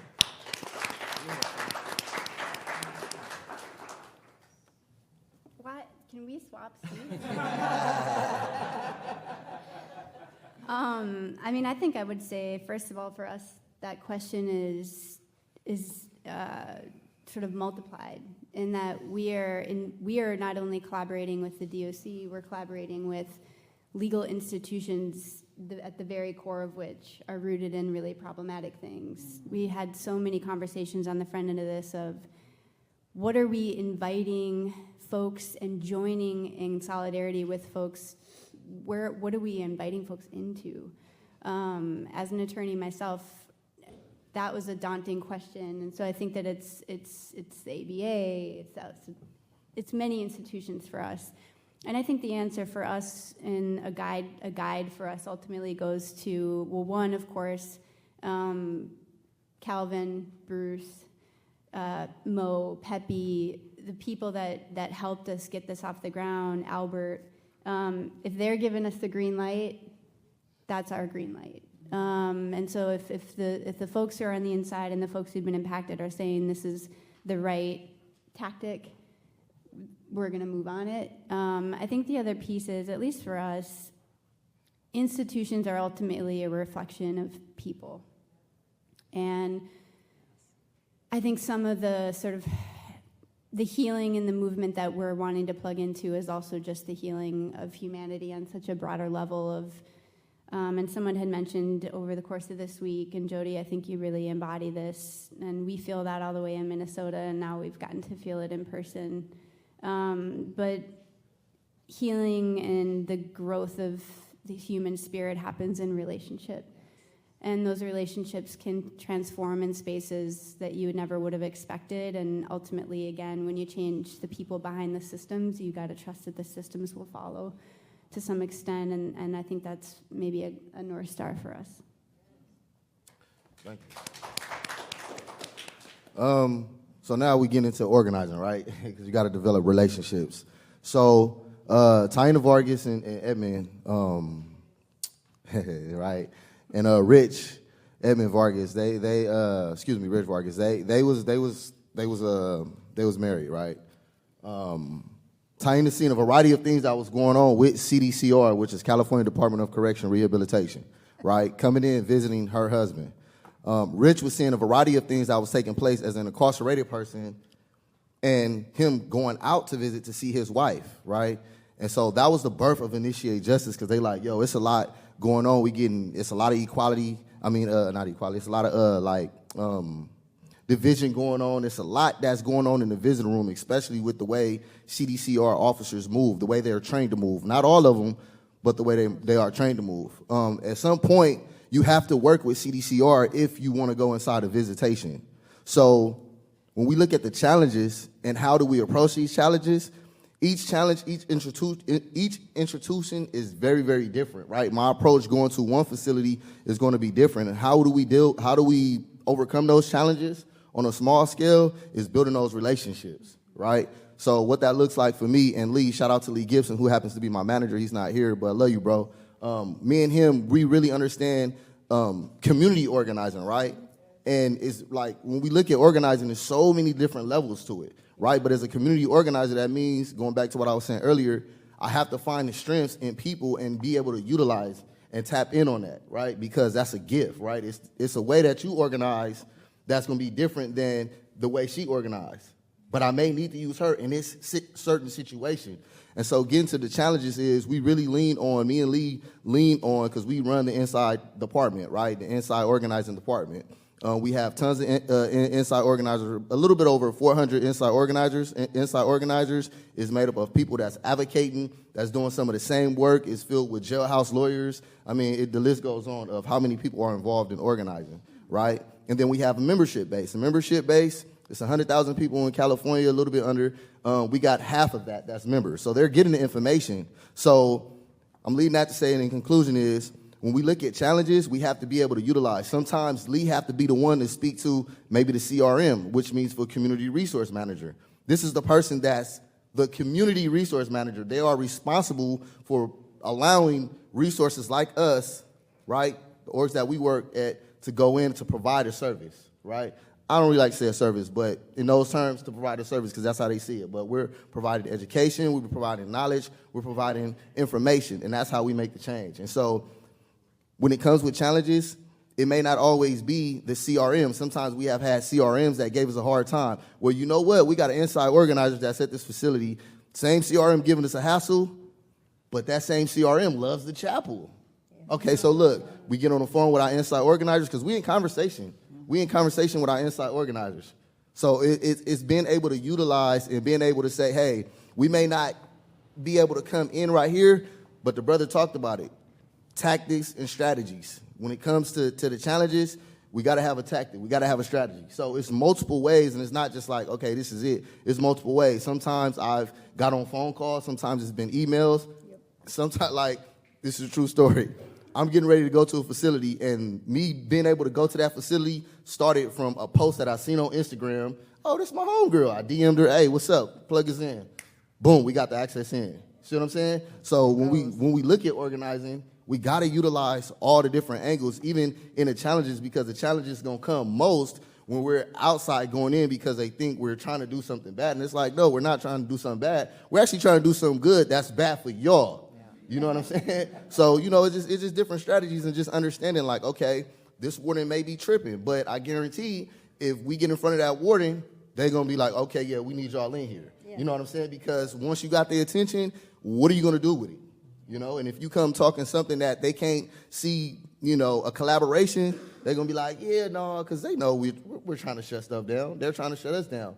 But if we make that connection as humans and say, well, hey, California model like you talked about, okay, that's a tactic. Let's lean on that. Some of us may believe in the model, some of us may not. It goes different ways. But if this is an avenue, I should say, to get inside, right, because we know the challenges, then, hey, we're going to utilize that. So when is the next resource fair? And then from there, I can build a relationship with developing and having workshops, presenting, and then, getting clear to where I could just go into the access. And for me, it was a little bit not hard, but it was a little bit different because I served 14 and a half years. But because of what I've done, paroling from CDCR as a firefighter, but starting off in the system as deemed as a violent offender, I weigh on that too. You know what I'm saying? So you like when we have these challenges, we gotta really go in the think tank and be like, okay, if this don't work, boom, we gotta do this. If that don't work, we gotta do this. And if that don't absolutely work, okay, let me call in my collaborators.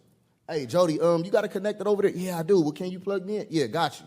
And we keep the train going. And like we say, some people get on the train for the long ride, and some people like, I think I'm going to get off right here, right? Some of us like, nah, we ain't getting off. We just going to go to sleep, but we still on this train, though. You feel what I'm saying? So with that, I'll pass it. Thank you. You got to be nimble. I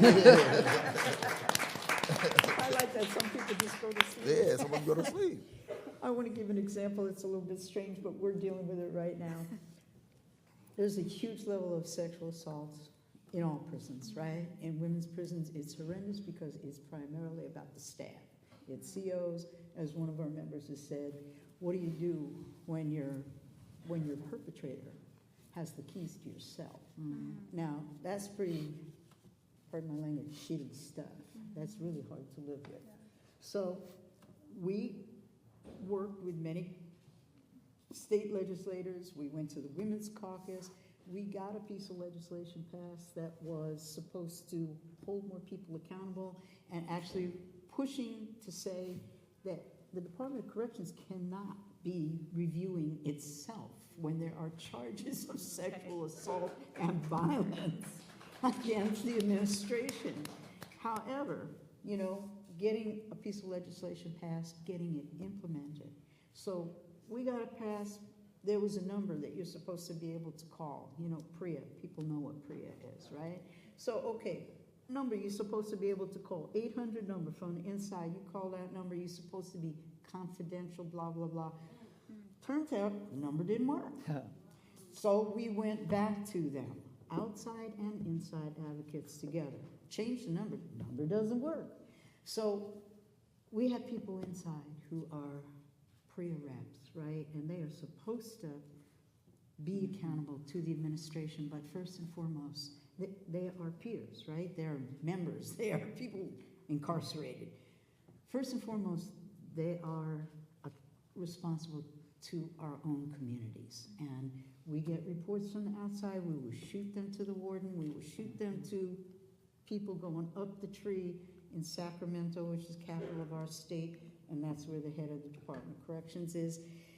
And we work it that way. But here comes a real, winger. So right now, the federal Department of Justice, U.S. Department of Justice, we are a plaintiff in a class action lawsuit against the federal Department of Corrections, Justice, for sexual assaults in federal women's prisons, right? Particularly the women's prison that was out in California. I say was, there was only one left. It was in the extended Bay Area, Dublin, Federal Correctional Institute of Dublin. And the level of sexual assault, it was known as the rape club, right? So the warden is now indicted, the associate warden is indicted, the chaplain is indicted, people out of the clinical psychologist is indicted, and we're not even talking about all the COs who are also indicted. A lot of people indicted, a lot of people waiting to go to trial. So we filed a class action lawsuit. We're a named plaintiff in an organization in it. Everybody else is individuals who have survived this horrendous situation. Okay, the government, federal judge put a receiver on top of it, and the Department of Justice closed the prison, shipped everybody, all the people out to federal women's prisons all over the country.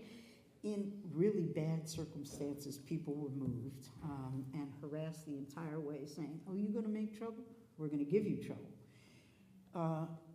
And then 2 months down the road from the closure of that prison, the U.S. Department of Justice has started an investigation of the California Department of Corrections for sexual assaults in our 2 women's prisons. Now, do you think that's ironic? Right. It is ironic because we are suing them in a class action, and yet they came to us and they said, would you work with us and help us figure out how to reach out to people in the 2 women's prisons and gather some testimony and figure out what's going on? And as Safer said, it's a tactic. They ain't our friend. They are definitely not our friend. But we are surely going to help them pin the California Department of Corrections to the wall on sexual assaults, and we are still going to sue their butt and be supporting people who are survivors. We are fighting, part of the lawsuit in the feds is survivors of sexual assault should be released immediately, compassionate release. And we have actually gotten a couple of people out. So I'm just saying that is a situation where they're not our friend. They know we're up against them in a lot of different legal spaces, but we will work with them to make some things happen. That's such a powerful example. I think it makes me. There's a Madiba quote. We got to quote Madiba, but where he says that, and I'm going to mess up some words, but the essence of it is the first thing is to be honest with yourself. You can't have an impact on society until you change yourself. And it makes me think of what you were saying, Sophia, in terms of, your North Star should be your authenticity in this work. And that shows up. And we have a saying in New York, real, recognize, real. So what you just described, Pam, is a scenario where they recognize that you guys are real. And even as the enemy in that context, they're still going to recognize that authenticity in the work, and I think that's really powerful. So I was given an extension because we started a little late, so we can go until 11:15. So I have one more question for you all, being mindful of time, and that's to reflect on the holistic nature of this work. We're all doing many things in this work. What does that look like, and how does that holistic lens shape how you show up in this work and in this space? Yeah. I think it starts with asking. I think it started with us asking. Like, we were doing organizing inside. We didn't have really a lot of outside support. We were reaching out to different so-called abolitionists and revolutionary organizations. And we started asking the question, when was the last time an incarcerated person made a decision in your organization? Like, when was the last time, right? Like, made a decision that actually mattered? That moved into, like, actually getting a sense of our autonomy and being like, well, actually, when was the last time you gave somebody inside a budget to do something? You know, you like the same way you would give somebody a budget, or they have a million different ways that they give people money through the university out here. Like, why are you not doing that for people inside? Like, where's the equity at? And then I started realizing there's a real like commoditization of trauma and like a big business that's happening like out of this whole thing. But that's really like kind of like a side point. So it started with asking that question, kind of building up some autonomy, and then I think it moves into wahdatul sahat. That's what the Palestinian. So there's an ongoing genocide right now. Like, you know, I would be remiss not to mention it. You know, free Palestine, and I think, yeah. I think that's a holistic approach, right? It's actually looking at everything in full. It's being intersectional and saying, where is the prison lining up? I mean, I was locked up looking at what was going on in Palestine, and very clear, I was like, these people are locked up. Like, they're locked up before I had any real political understanding about Zionism or anything like that. So it started with building up identity around our personal autonomy and collective autonomy, moving into thinking an international approach, right? How are carceral systems being used around the world to uphold white supremacy and capitalism, right? And then realizing again that it's not actually about the prison.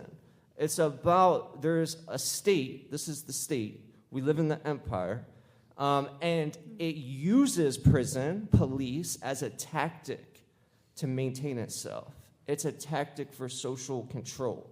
And it's moving beyond this framework, of we're just supporting incarcerated people, and transcending into a unity of fields, right? Where all of us in this respective work are holding that tradition of liberation, moving into a unity of fields, and even within like jailhouse lawyering in particular, you know, I have a couple of my close friends, like I don't consider myself a jailhouse lawyer. I think it's a respected field that people learn and study in. A couple of my friends are jailhouse lawyers, right? I spoke to a couple of them yesterday before I came on here. What does it mean to transcend the limits of jailhouse lawyering? And I'll wrap up with this point. Like, we know this is a skill people learn. People go through in the county. Some people try to learn their case. Maybe they don't. Maybe they go upstate. They spend all the time in the law library. They're learning about their appeal.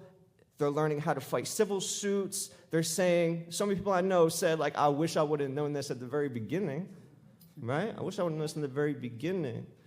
Well, there are people facing political repression right now for Palestine organizing, right? They are facing active criminal charges, right? Actually, prison abolitionist Casey Goonan, who was doing this work for years, supporting incarcerated people inside, now has an active federal indictment, right, for allegedly supporting the Berkeley encampments in California, out where y'all are at, facing active federal charges right now. Well, I would like to know a couple of jailhouse lawyers from the feds that want to transcend the limits of jailhouse lawyering, move into this criminal litigation, and try to start a unity of fields and fighting for liberation, right? Like, how can we actually move past these limits? And if you want to do that, please come holler at me. And, yeah, sorry. Legal revolution, your job. Yeah. I think, well, this conference is fundamentally changing our answer to that question. I think it's been to understand what spoke we are in this broader wheel of jailhouse lawyering and this movement. I think this conference has been incredibly transformative in that regard. Regarding, I think, the holistic perspective or approach on our end, I think it's really focused on the legal field, and I appreciate you saying jailhouse lawyering is a field, but that alone has come from this conference. In our brain, it's been, how do we make sure folks have access to the JD on the inside, and to be here and here, what if we found a way to codify or to essentially the way that paralegals is a recognized field, how do we make jailhouse lawyering a recognized field for folks who don't want to have to relearn what they already know? that's powerful for us. But so I think that's been incredible for us to understand, not how do we stop the work, but how do we complement the different angles that we're approaching with, and also how do we work with judges and bar associations and law firms, certainly at least those who we know are values aligned or can move towards being values aligned, because we also know that, again, that sort of holistic picture of a legal industry that's incredibly flawed. This is the industry that we are actively promoting, and so we have to, and certainly I as a white woman in this work, have to do the work of also accessing those channels and bringing those folks in. We have a Supreme Court justice in Minnesota who's been a supporter of this work from the jump, and to us that's invaluable. To know that there are judges and lawyers and attorneys across the state and in country who want to join us in this movement and not just sit on the sideline.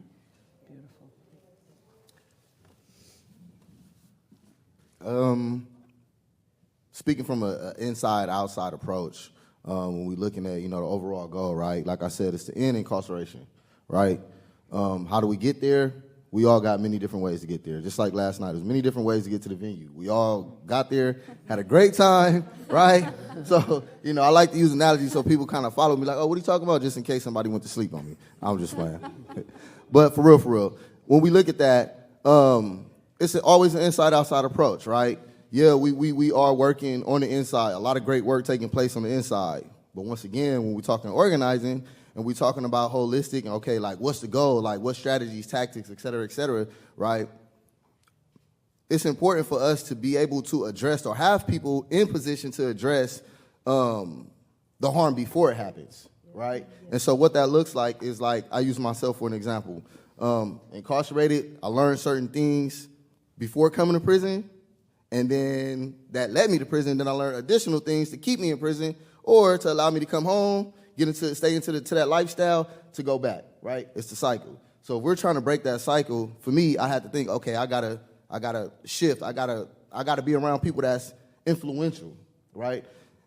Because I have been around people that was influential inside of prison. I was down 30 years at the time. That shared with me some of the hardened truths of what I need to do to change to make this place better, right? I started doing that, right? And then I passed that on.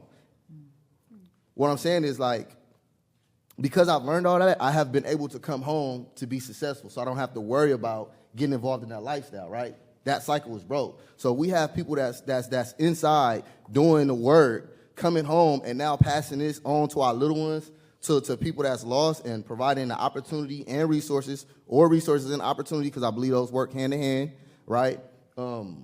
Then we can start really looking at okay, a holistic, but it's just not going to be us. When we talking holistic, it's connected, right?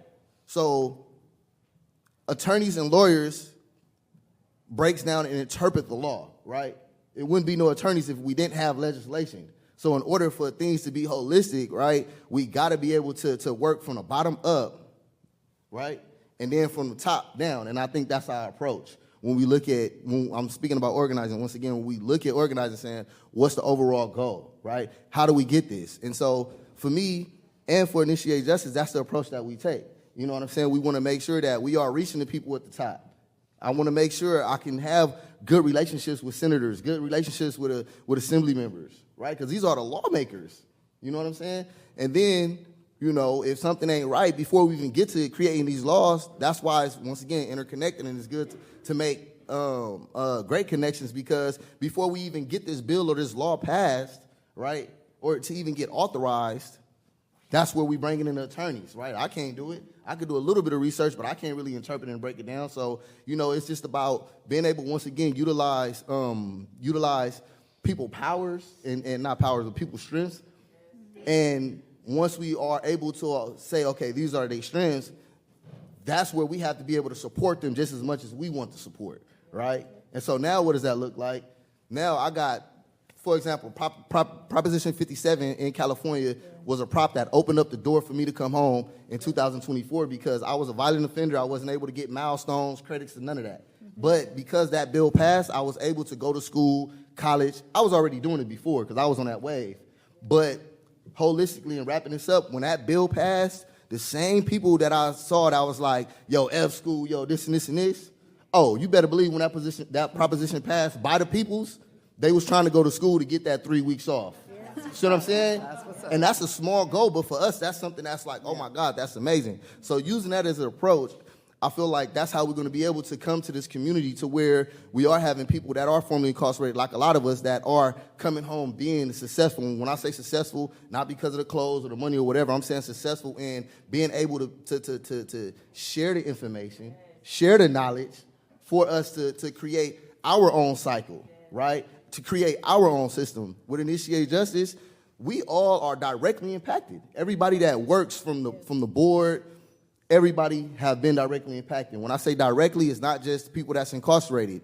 My wife right here have been with me for my time, off and on, but I'm saying she's been with me, but she's been impacted, right? My whole system, my whole time in that system, she was impacted, you know what I mean? But for me to be able to learn and come home and do what I needed to do, right now, my impact of me being impacted, we took that, and now we have flipped and be able to turn to something powerful. Now, I got so many friends that's like coming home that's in the same position as me, being successful, and whatever, however people define it. I just like to say, being able to have the knowledge, information, and pass it on, because without that, I wouldn't be here. You know what I'm saying? If Tanya didn't send me that survey, I would have had no knowledge to Initiate Justice. So I think that's the approach, just inside out, from the bottom to the top, from the top to the bottom, making sure that we are utilizing our resources accurately. You know what I'm saying?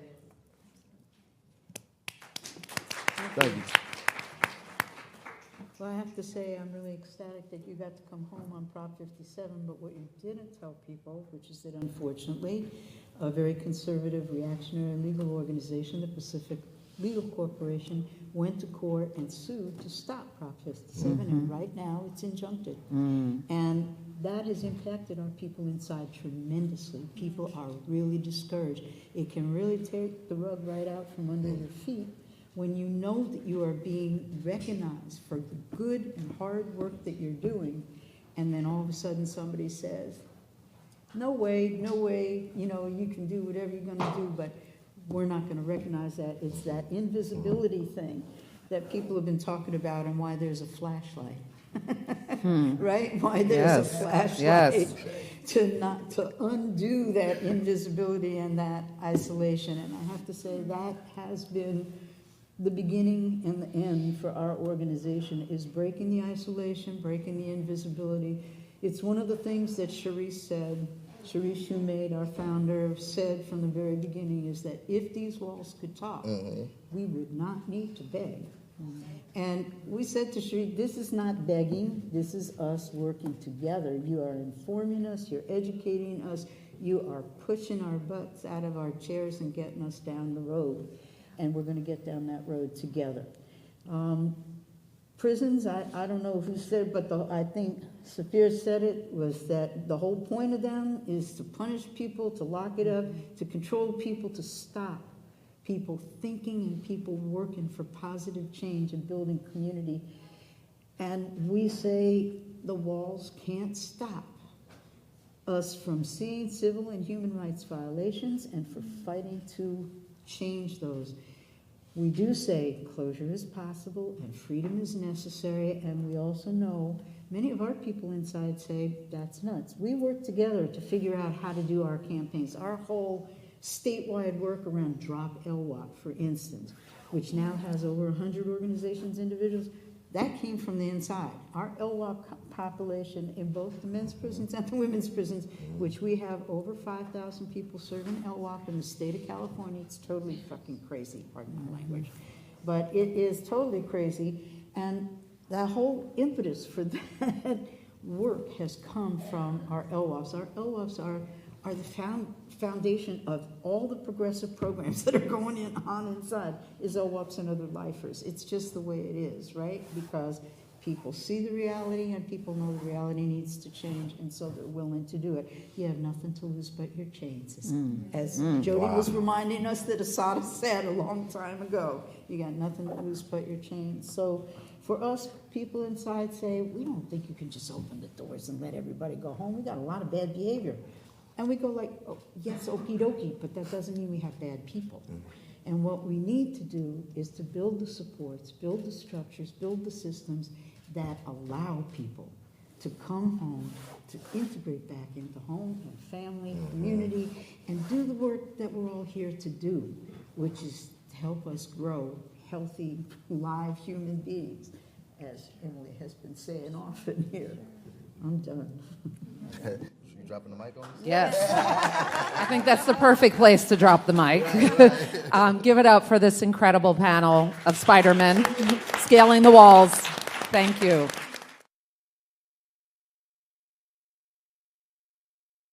Okay, welcome to a panel that is going to be looking at all the issues that we've been talking about for the last 3 days. Well, you have, I have to admit, this is my first day here because I work full-time in New York.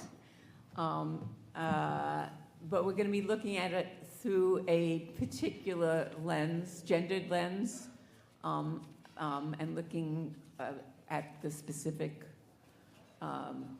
perspective and contributions of women in this struggle in general, and the role of jailhouse lawyers.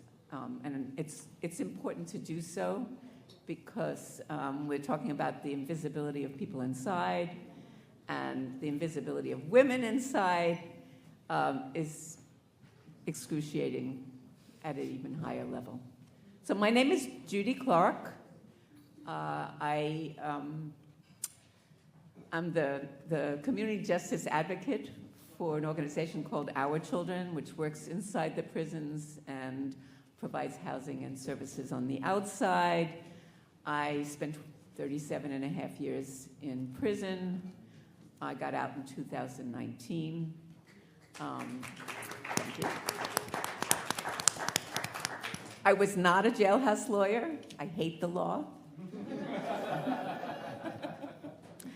I worked with my sisters who were jailhouse lawyers, and certainly felt a kinship with NYU, because NYU students used to be the students that came in to train the folks that worked in the law library. And while I wasn't a jailhouse lawyer, I worked in a range of fields, building community-based organizations to address the issues that we were facing inside, starting in the 80s, when we built an organization called ACE, AIDS, Counseling and Education, to address at that point, the raging epidemic. Built the Children's Center, which really tried to both build community and empower us as parents inside, and also bring some relief to our children. And finally, also helped to rebuild a college program when funding was closed. And in all those situations, of course, the only way we could do what we could do was oftentimes in trying to find ways to articulate a counter narrative to the dominant narrative of who we were, what we needed, what was going on, who was who, what the power was, what truth to power represented, and worked with a lot of people who were facing all sorts of legal issues, and seeing that while the knowledge of the law was important, the kernel of our strength comes from our voices and from those narratives. And I think women bring something very particular to that. So I'm going to start by just asking each of our panelists to just introduce themselves shortly, and then we'll ask them to have a longer time to be able to talk a little bit about how they come to this issue themselves. Good morning, everyone. I am Sharon Turner, a.k.a. Shay Turner. Atlanta, Georgia is where I reside and been living since 1987. I'm originally from Chicago via D.C., a military veteran. And once I got to Georgia, that's where I end up in the penal system, wrongfully convicted, end up with a sentence of 15 to serve 10 years. I have been an activist organizer since 1993. My activism started inside the county jail. You know, I did go to 6 county jails prior to being wrongfully convicted, I'm gonna be honest. I had an addiction of 20 years to drugs through my traumas through childhood and young adulthood. But with that being said, I'm still active in the community. Besides criminal justice, I deal with environmental justice, reproductive justice, and I really focus a lot too also on our homeless populations. Hi, ladies and gentlemen. I'm Deidre Thomas, Pierre. I am from Louisiana. I served, that's right, give it up for Louisiana. That's right. All right, I served 25 years and 9 months at the Louisiana Correctional Institute for Women, and I've been out approximately 10 months. So this is welcome home. So this is a major day, week for me, because as a part of the Louisiana group, we did not have the privy of having people knocking down doors to help or assist incarcerated women, especially if you found yourself suffering from mental illness that was dated back to when you were in your early teenage years. My mother and father lived in California briefly. By the time I made 3 years old, we moved to Louisiana. That it took us from the city life and being privy to so many newer things that life had to offer. So living in the country where your nearest neighbor, you had to ride a horse, or pretty much feet don't fail me now. We had very strict parents, and we were not able to maneuver and move around and get to know people. We weren't allowed, when we got in our older teenage years, we weren't allowed to really go spend nights. So pretty much my family was dysfunctional. My father, love him, but there was many times I found that I didn't like him. However, at that token, at 23 years old, I found myself incarcerated, serving a life sentence consecutive to 10 years at LCIW. I knew that my original job I could not do. When you first arrived at the Penal Institute, you were placed picking grass with your bare hands. We actually had to put water bottles in our pockets to keep us warm. And basically, during the summertime when it was hot. So I graduated to weed eating. Eventually, I realized I'm not working in the kitchen, and none of the educational millenniums that they had within the facility interested me. I wasn't gonna work in the kitchen, AKA slavery. I refused to work in the field, AKA slavery. But it's saddened to say that I wasn't looking to get out of prison. I didn't know who I was. I didn't know what I wanted. I had no idea about being a young woman that didn't have the things she needed to even survive a prison culture. So I had many obstacles. Lo and behold, lifers took me under their wing. They introduced me to some of the things like Toastmasters and sisterhood and just learning to love me. And in that process, I became a council sub because they saw something in me that I didn't see in myself. All right. And I see it now too. In that process, I will just leave you with the words of the people with the pardon board. Through studying law and being empowered, knowing when to speak, how forceful to speak if it came to that point, I learned that women needed a voice. And if in scripture God could use a donkey, he can surely use me. All right.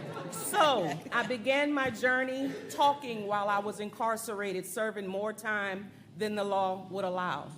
In that process, as the pardon board said, I won more cases than attorneys he knew. In that process, I met people like Hannah Grodell, who came into the facility and taught us more about sisterhood, taught us more about taking time to tend to our mental well-being, taking time to realize that we are important and that incarcerated women, we deserve to be heard. We deserve to be loved on.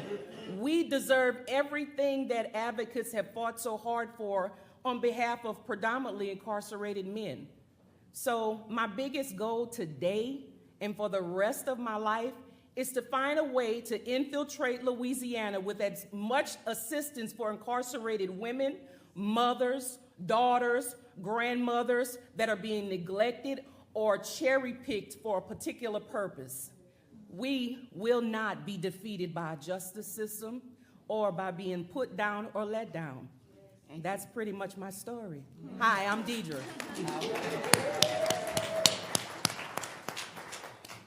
Woo, to have to follow that. My name is Hannah Rose Grodell. I'm so humbled and so grateful to be here. Just want to say that the voices of the powerful people beside me and in this room are exactly what was missing in law school and what was most needed. So it is so encouraging and so inspiring to be a part of this. I have never been incarcerated. I cannot speak to the experience of what it's like to be incarcerated as a woman. I am an attorney, and so I'm here to share my story and my experiences as an attorney, as a collaborator, and as my good friend Jody Polk always says, as a bridge. I've spent the last 3 years collaborating and working with the counsel subs or jailhouse lawyers at the women's prison in Louisiana. So thanks for having me. Thank you. Grand Rising, everybody. My name is Justine Moore, a.k.a. Taz. Please call me Taz. Taz. I am a New Yorker. I live in Brooklyn. I'm formerly incarcerated, serving 16 years in a federal prison.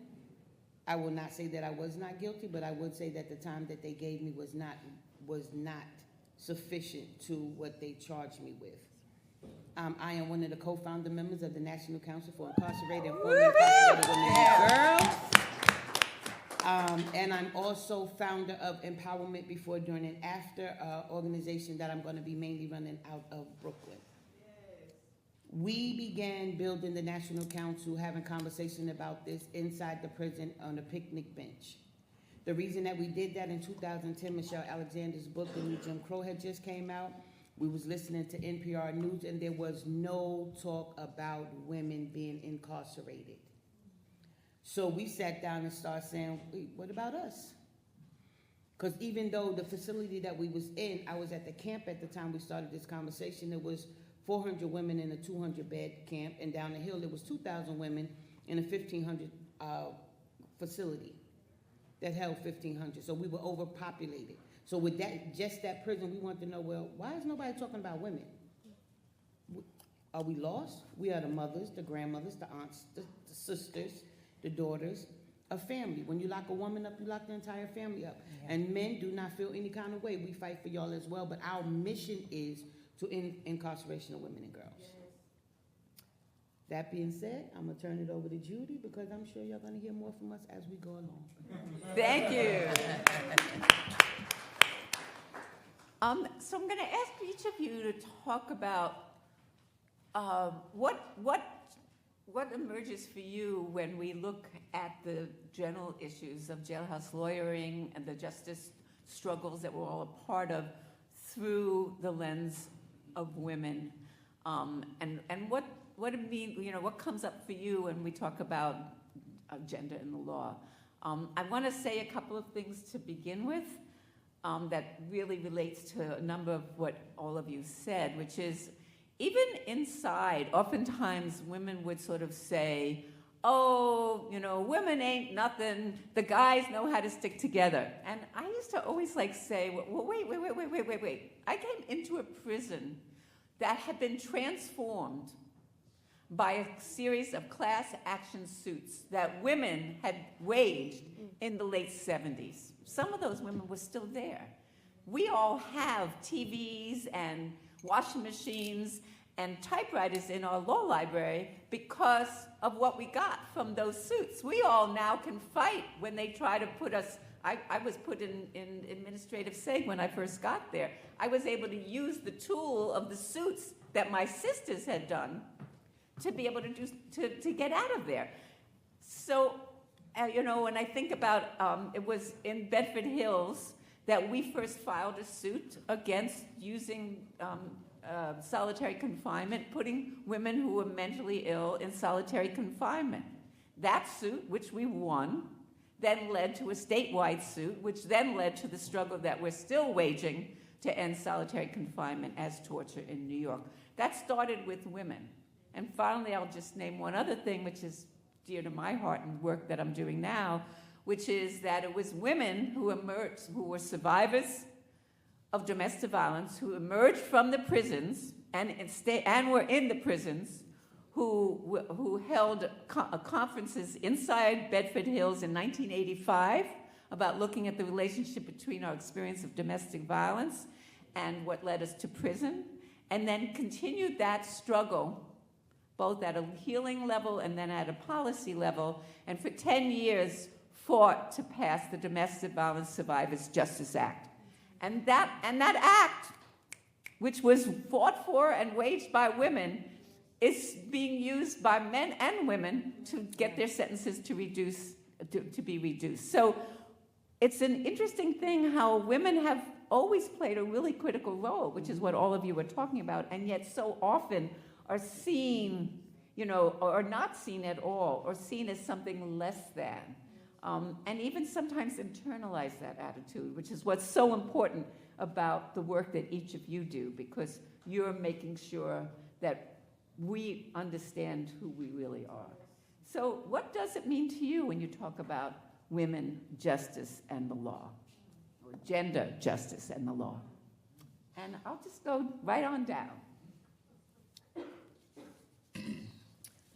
My experience being a woman in this society of female, and I'm gender nonconforming, so, and I've always been that way since I was 3 years old, probably before then, but I recognized it at 3. We are taught to act a certain way, succumb to, being humble and led by the men in our households. But a lot of times we're victimized by the males in our household. So that's where a lot of our traumas start.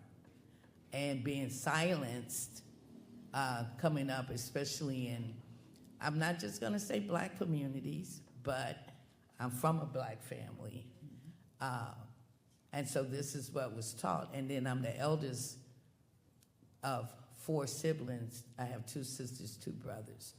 So that point right there, making us invisible to who we really are and who we could really become into our own power growing up. And it's generationally passed down sometimes. So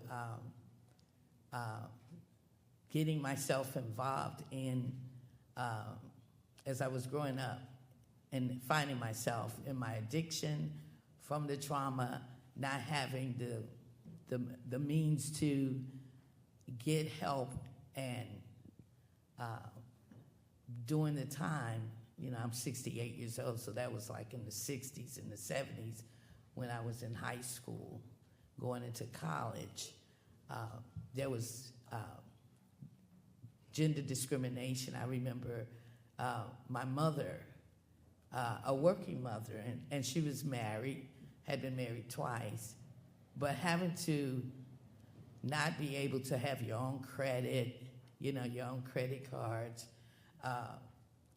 a lot of those things, and having to sneak packages that she decided she wanted to shop for with her own money for her children. And she was married, and I had to hide the packages.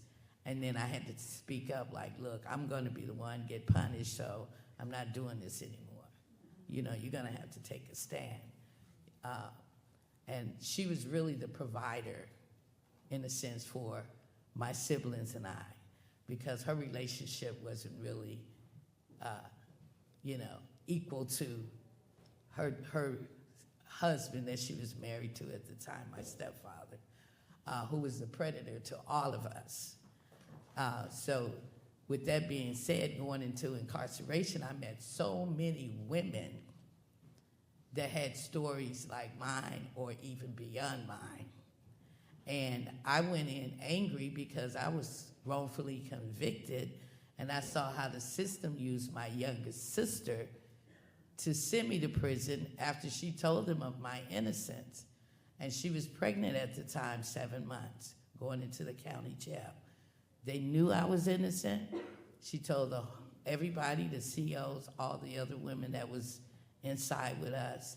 And I chose to stay with my sister due to her being pregnant and not wanting any harm to come to her in the county jail in Georgia, Gwinnett County. Make a long story short, she never testified before the jury. I took a jury trial, not the plea bargain, because I said if I did, it would be a bargain, but I didn't do it. And just seeing how that whole system played out, that whole 3 days of me being on trial, looking at the jury that did not represent me as a black woman, a young person at that. At the time, I was in like 30 years old at the time, 31.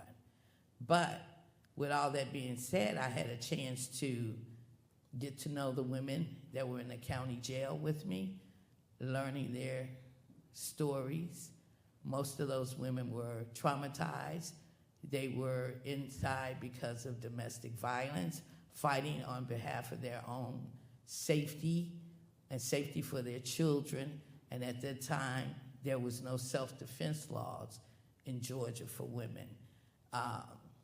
Hearing about the trauma, witnessing another pregnant woman on the inside who had married a Somalian, an African, and her last name was Muhammad. The harassment she received, every night 3 COs would come up. It would be a white female CO and 2 white males, and take her outside of her cell, which at that time Gwinnett County was a new jail and looked like a hotel, and we had our key to let ourselves in and out like we were in a hotel. But they would take her down to the holding cell and make her strip naked, and where everybody can see her as they were booking people in. And so having this conversation with her and seeing her mental deteriorate behind the treatment, I spoke to her and I advised her on what she needed to do for herself. But to make a long story short, one night they came to get her and she decided to not come out of her cell, and they drug her out and she lost the baby, and they put her in solitary confinement versus taking her to the hospital. But she ended up being one of the women that I helped get free and not go down into the prison. But during that time, like while I was in the county jail, I stayed a lot of times in lockdown or segregation due to me going to the law library, getting women's sentences modified after listening to their stories. But to know that, my experience was different. I didn't have women say, oh, we don't like each other. This was in 1993. We can't stand together because we had stood together on a lot of stuff, and we got things changed during the time I was inside. And sometimes it'd be a personal sacrifice that I took a stand for where others were more silent. But some of the CEOs saw that in me, and so they put me in those positions to speak up on behalf of someone else. I've witnessed wrongful deaths inside. And so my experience, maybe because it was back in the 90s, it's a little different than present day. I don't know what's going on. But all of that had brought me into this point of becoming a prison doula. So I can go back inside and work with those women. I guess my experience with seeing what happened to the Muhammad, and the experience I know that happened to other women afterwards being incarcerated. And you hear so many stories about the inhumane treatment of women that are incarcerated, that are pregnant or postpartum, or even going in from drug convictions, but then they're placed on these psychotropic drugs to make them mentally insane. So with that said, I'm gonna pass it on. Thank you. Could you repeat the question for me just one more So time? this panel is called Gender, Justice, and Women. Am I correct? Yeah. And I sort of what that means to you, what it means to look at the issues through a gendered lens. When you look through things through a gendered lens, you get to see where you have room to grow. Society itself places conditions upon us from the time we are conceived. It's inevitable. But those conditions that are placed on us exacerbate the way we feel about ourselves. When you're constantly told you can't, you will not, because you're a girl, oh, sit, cross at the ankles. You have to always be seen and not heard. That does more harm to an individual. So if you see yourself as a female, imagine if you were a male. If you see yourself as a male, imagine yourself a female. Think about how they feel. Women are not just female. Women are a box of colors. We have the right to be angry. We have the right to be hurt. We have a right to be tearful and crying. We have a right to just feel green and sick of things. We have a right, after being stigmatized so much, to dibble and dabble into that color of black. Yes. We have those rights. But what we fail to realize during the civil rights movements, we fail to realize that one of the key songs that came out was Amazing Grace. And what happened to We Shall Overcome? It didn't say woman shall overcome or man. We locked hands with anybody that was standing next to us because we fought for a cause. So when society places conditions on us, when we place conditions on us, what do? We do more harm than good. So now I can say, I'm not Deidre. I'm not Dee Dee Toot Toot Swamp Fat that my daddy called me all my life. I'm Deidre. Cross me in the wrong way when it comes to law, or cross the law when it comes to incarcerating women, and this will be a force to be reckoned with. No ifs, no ands, or no buts about it.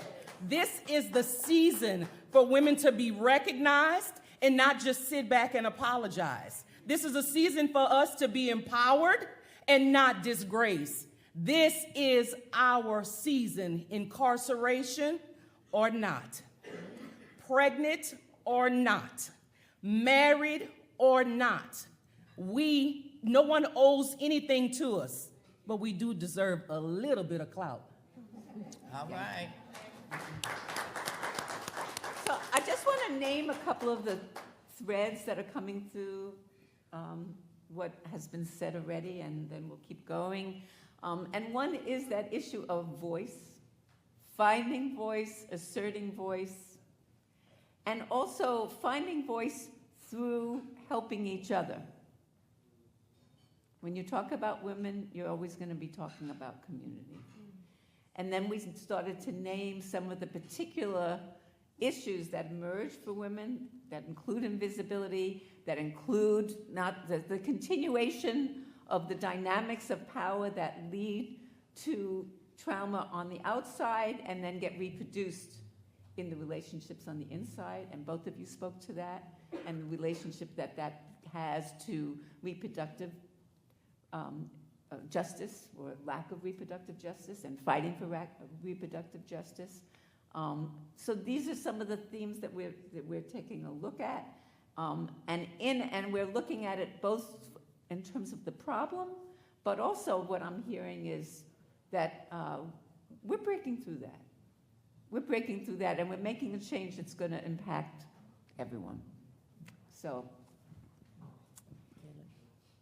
Thanks. I came to this work through feeling really disillusioned as a lawyer, and noticing how the differences in power and positionality between typical lawyer-client, in the typical lawyer-client relationship, and the lack of critical analysis about that, and the lack of actively working to dismantle it, was replicating harmful dynamics between attorneys and the people who they said that they were trying to help and trying to serve. I met Deidre and Jody while I was working at the Women's Prison Project at the Tulane Law Clinic. The Women's Prison Project seeks and secures freedom for criminalized survivors of gender-based violence. And I was given an opportunity to work on a collaborative program to share information, tools, resources, and build gender-specific legal materials in collaboration with the counsel subs, the jailhouse lawyers at the women's prison. And for me, this was the key. It was working with the people who were living that reality, the women who were living that reality, not working for or presenting something to them. And the reason that we were doing this was that the women's prison in Louisiana was historically under-resourced as compared to the prison law library at the men's facility at Angola. And so I started going in to meet with Deidre and the other women while she was still there. And we quickly realized that the effectiveness of this collaborative project was directly related to the quality of our relationships. We weren't going to be developing anything useful if we didn't really take time, move at the speed of trust, like Mariam Kaba says, sitting in circle, sharing our stories every other week for hours, connecting authentically as human beings beyond our roles, beyond my role as an attorney, beyond their roles as jailhouse lawyers and counsel subs and incarcerated people, like really taking time to get to know each other. And using the framework of a trauma-responsive, restorative justice practice enabled us to develop a mutual exchange and to develop the responsive, materials that were responsive to their articulated needs that they needed to support the incredible legal work they were already doing. And we learned through that this also supported women in articulating more authentic narratives about their trajectories to prison. This helps with their legal cases, but more so, it was incredible to witness the empowerment that came from that. And, nobody can share the impact of that better than the women themselves. So I actually have a quote from one of the jailhouse lawyers at LCIW who's still incarcerated there, Laila Mula, and this is what she shared. I feel good about having people who listen and acknowledge the work we do. You all see us as individuals, not numbers or a paycheck. In the end, we need each other. We learn and grow by asking questions and figuring out how life can be better for all of society, which includes offenders. Justice is not locking someone up forever for an action that occurred. Justice is looking for solutions to societal problems, helping people realize they have potential and have meaning, from the victims to the perpetrators, then having meaningful conversations that bring healing. Thank you. Could you repeat the question, please? Sure. I want to make sure. And then we're going to get more specific because each of you has particular things that you work with. But just, and you began to talk about it, what does it mean to you to look at issues of justice through a gendered lens? Being a woman, a female, it means everything in the world to me to even be able to speak about women being incarcerated. It means everything in the world to me to be able to help women that are incarcerated. When I got released, I left a lot of people behind, a lot of women behind. And to be able to reach back in and help bring them out, to be able to reach back in to let them know that someone's fighting for them, it means everything to me. Because when I was incarcerated, I received a booklet from FAM.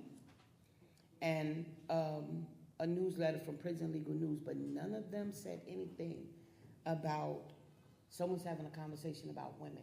Someone's trying to fight for you. Someone's trying to get clemency. Someone's trying to help women do compassionate release. So to understand now that we are out here as women standing up for ourselves when nobody else was standing up for us, when we were afraid to tell our stories, when we were in rooms and afraid to say, I'm formerly incarcerated. We were afraid to do that. And to have panels and discussions and lawyers and jailhouse lawyers and people standing up, holding signs and fighting for us, it means a lot. And if we think about the system, right? Years ago, it was all men going to prison. There was no talk about the women going to prison. Men, men, men, men, men. And it changed. And it changed because the government, the system, want to stop the growth of black and brown people. So when they realized that locking all the men up was not going to stop black women from having children, then they began to incarcerate the black and brown indigenous and poor people. Women. We are the most rapidest rate of people going into the prison system. Right. Yeah. So to be able to stand on my foundation and my ground and yell at senators, legislation writers, and people that are making these laws that continue to put us in prison, that means the world to me. Because this system is ran exactly how it was supposed to run. Yeah. How it was built to run, to keep us oppressed and to keep their foot on our necks and to keep us from growing. But we're not taking that no more. We're speaking out, we're talking out, we have a voice, and if you know someone that doesn't have a voice or afraid to talk, our job is to convince them that your story, your words mean everything. The things that got us to the place that we land, the trauma that we were taught. I can't speak for an opposite race besides a black family. What goes on in your house stays in your house. Mm-hmm. There's no conversation about things that are happening. If something happened to you, you keep it inside. You don't tell nobody. You don't even tell your mother if somebody else is doing something to you. You keep it to yourself. We don't have to do that no more.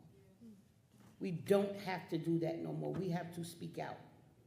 We have to speak out. We have voices to speak out. So being able to sit on a panel about gender justice, like I said, I love my men, but it's not about y'all. It's about us. All right. And let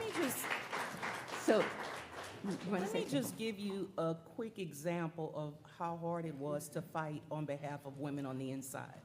Now, we're here today because we want to see those prison walls come down. We want to see those excessive sentences just diminish. We want people to see us as people, as human beings.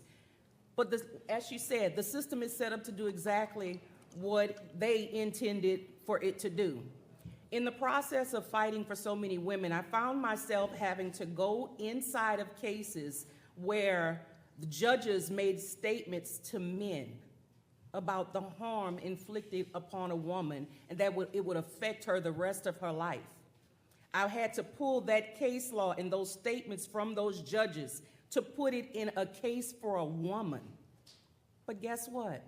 I realized that, hold up, instead of me fighting the judges, the crooked district attorneys, the attorneys that are pleading people out knowing they're innocent, instead of us fighting the system, I was fighting my own brothers. We learn to use case law against each other instead of going behind the scenes and finding out what's pushing the narratives the way that they're being pushed through the system. Who's creating the narratives? If it's your narrative, you create your own narrative. You tell your story, and that's one of the things that many of the attorneys that I had opportunity to work with, that's one of the things they said. Quit focusing on adding case law to your cases. Tell their story. That's right. And in each story that was told, it was unique layers placed on all the depths of womanhood, being a woman, just living on a day-to-day basis, and it forces people to say, maybe we do need to look at this. It wasn't so much of a process of just winning a case. It's to hear and to see those judges dissenting from their colleagues. It was to hear and being able to go back and say, well, we're kind of onto something, and building upon that. And when people were coming inside of the facility to say, hey, look, quit talking about law, let's tell your story, that's when attorneys started taking an interest. Counsel subs started working with the attorneys, and they were never recognized. I talk a lot about mental health. Being a counsel sub, a jailhouse lawyer in the system, it's so hard. You're dealing with your own demons, your own troubles. Then we're taught to fight our own brothers and our own sisters. We're taught to parallel cases to show which one is the worst of the worst and which one is not. We're losing focus. We're losing focus. And I just lost my train of thought, but y'all. We'll come back to this because you're saying some important stuff. This thing is deep. Cool. So I want to underline a point that you made, Taz, which is that when you lock up a woman, you're locking up a family. When women go to prison, 75% of us are not just mothers, but are the oftentimes sole or main providers and nurturers of children, of whole families. And when you go into a prison and you go into the prisoning room in a men's prison, you're going to see lots of women visiting their men, bringing their children, bringing their packages. And you go into a women's prison and you see grandmas coming with the kids. And that's something that affects both how we do time, the community we have to build. We have to build the families we build in that, and I think it relates to what you're saying, that it brings with it then a certain perspective and ethics of communal responsibility that is really what's needed to address all the problems that we're facing in society today. So with that, Taz, can you talk a little bit about your work in doing participatory defense? Okay, so thank you. Participatory defense is a community and family model that helps people facing charges or in post-convictions to navigate through the court system. I always tell people, if I had participatory defense before I went to prison, I would have never received a 20-year sentence, 10-year supervised release, and an $8 million fine. That is one of the greatest things that I have learned, is how to help families, how to help a person facing charges, just to give them support being in a courtroom. Because most of the time when we get arrested, we're in a courtroom by ourselves. You might have your aunt, your grandmother, one person or two family members that's there. So the judge and the prosecutors basically do whatever they want to do to you. Because you don't know, you don't understand the law, you don't know anything about it. But through experience of being in a courtroom when someone was facing a trial and the courtroom was full of supporters, full of people that do participatory defense, the judge said, I can sentence you to 50 years, but I'm not going to give you 50 years. I'm going to sentence you to 20. 30 years time saved. Because the metric of participatory defense is how much time did we save? Every case is different. Our job is that we want people to be released, go home, no time at all. But to hear the judge say, I'm going to give you 20 years opposed to 50, which means we calculated 30 years time saved, because of participatory defense, because of all the people that's out in the courtroom that's supporting you, I'm going to lower your sentence. So that said to me that, and we weren't in there, if we wasn't there supporting, if he didn't have a social biopacker, which I call the portfolio of that person's life opposed to the rap sheet that they have, then he would have got 50 years. So participatory defense is us, the community, the family, trying to work with public defenders and lawyers to help take some of the load off of them to do work that they might have missed. I've sat in a courtroom with a case that was on pretrial, and it was me, the person's family, we taking notes of the guys, the police coming up, they questioning the police and all of that, so everybody taking notes.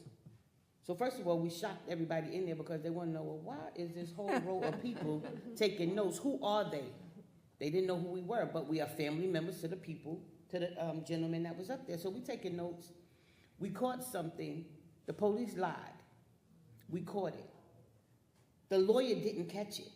So when they had recess, me, his mother, his girlfriend, and his sister, we all went to the lawyer and said, listen, this is what the police said. And this is what he said first. So we caught him in a lie. So we were able to take from our notes to tell the lawyer what we heard that he missed, and it's fine, because you can't catch everything. You're looking for certain things.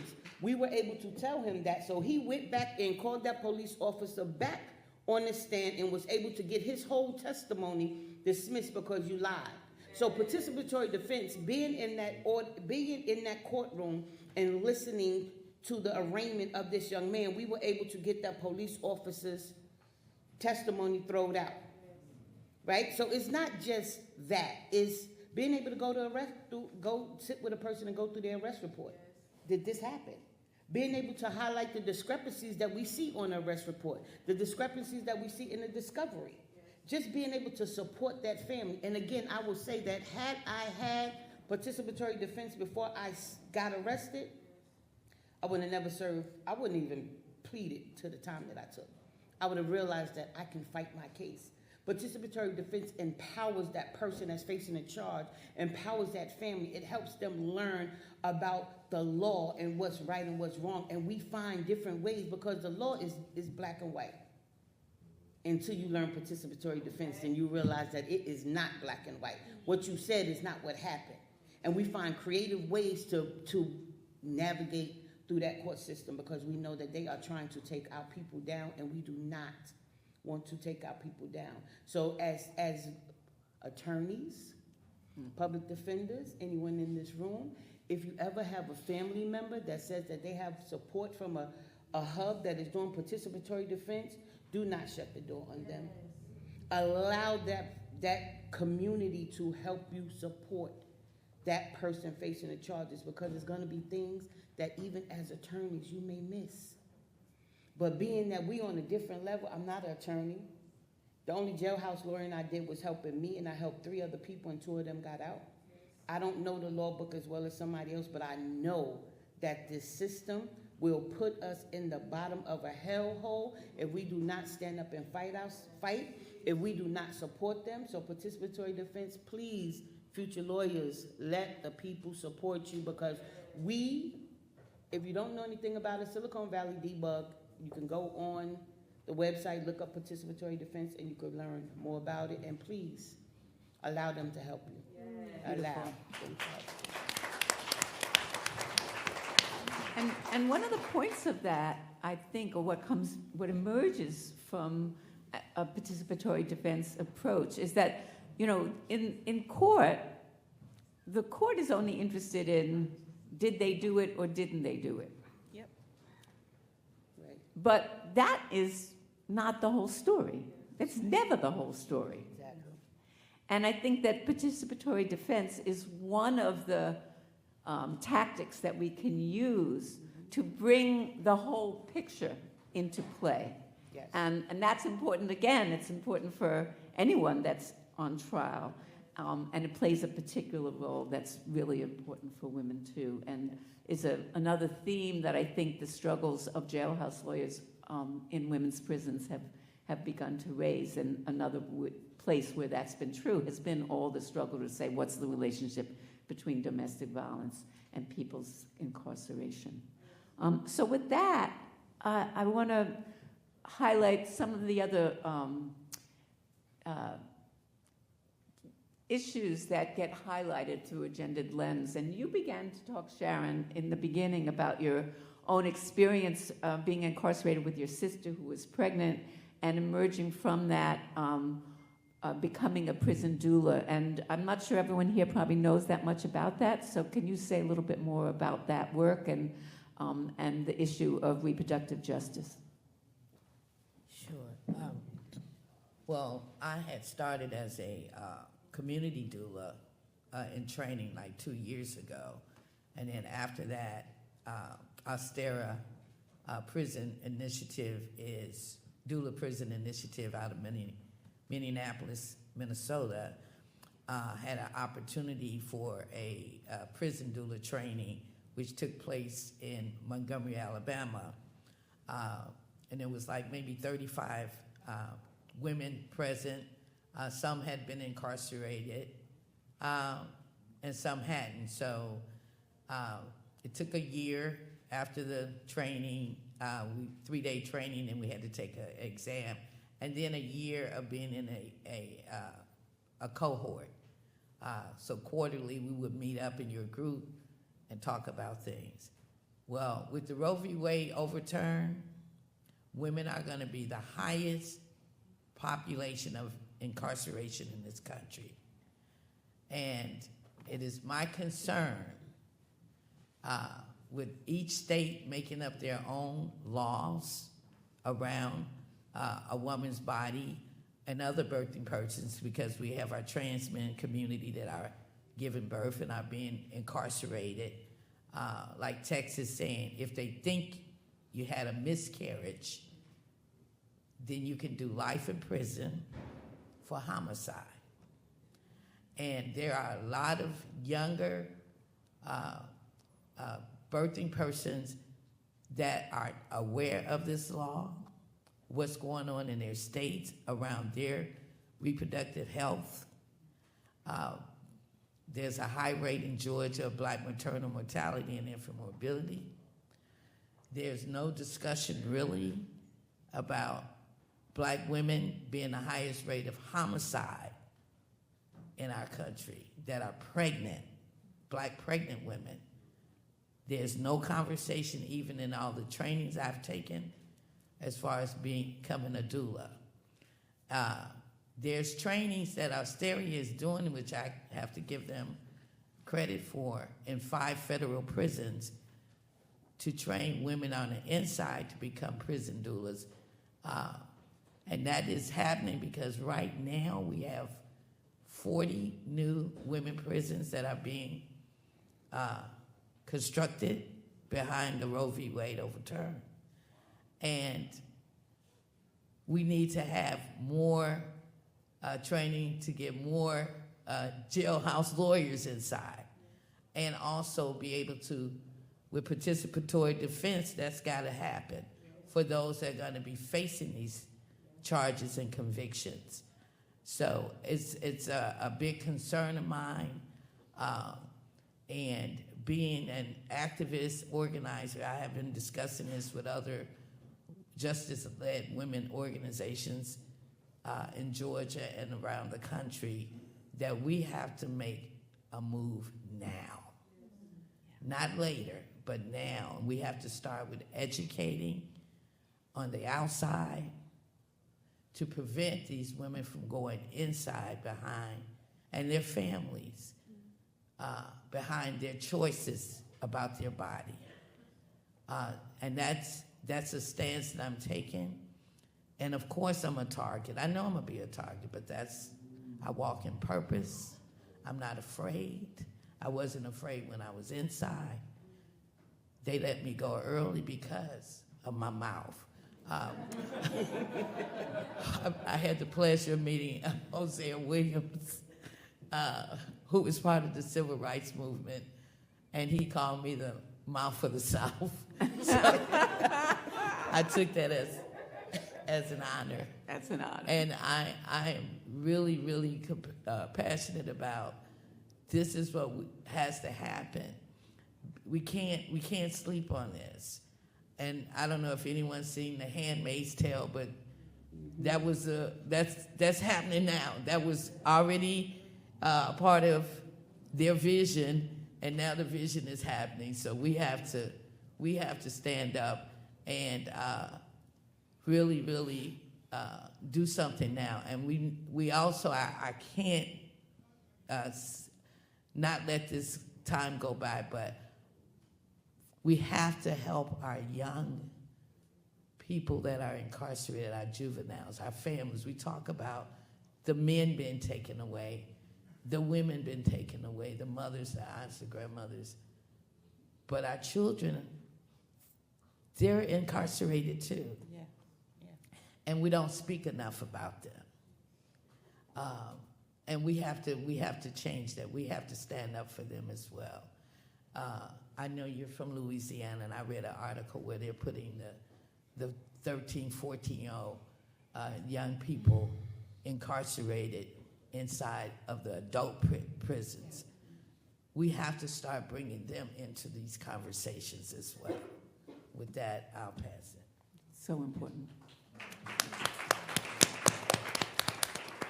I just want to mention some of the collateral issues from what you were talking about, because on the one hand, women are being, charged when they have, complications of birth and delivery, and on the other hand, inside there is an incredibly high percentage of women, particularly Black women, who find themselves basically having operations that mean they can't have children. So there's this.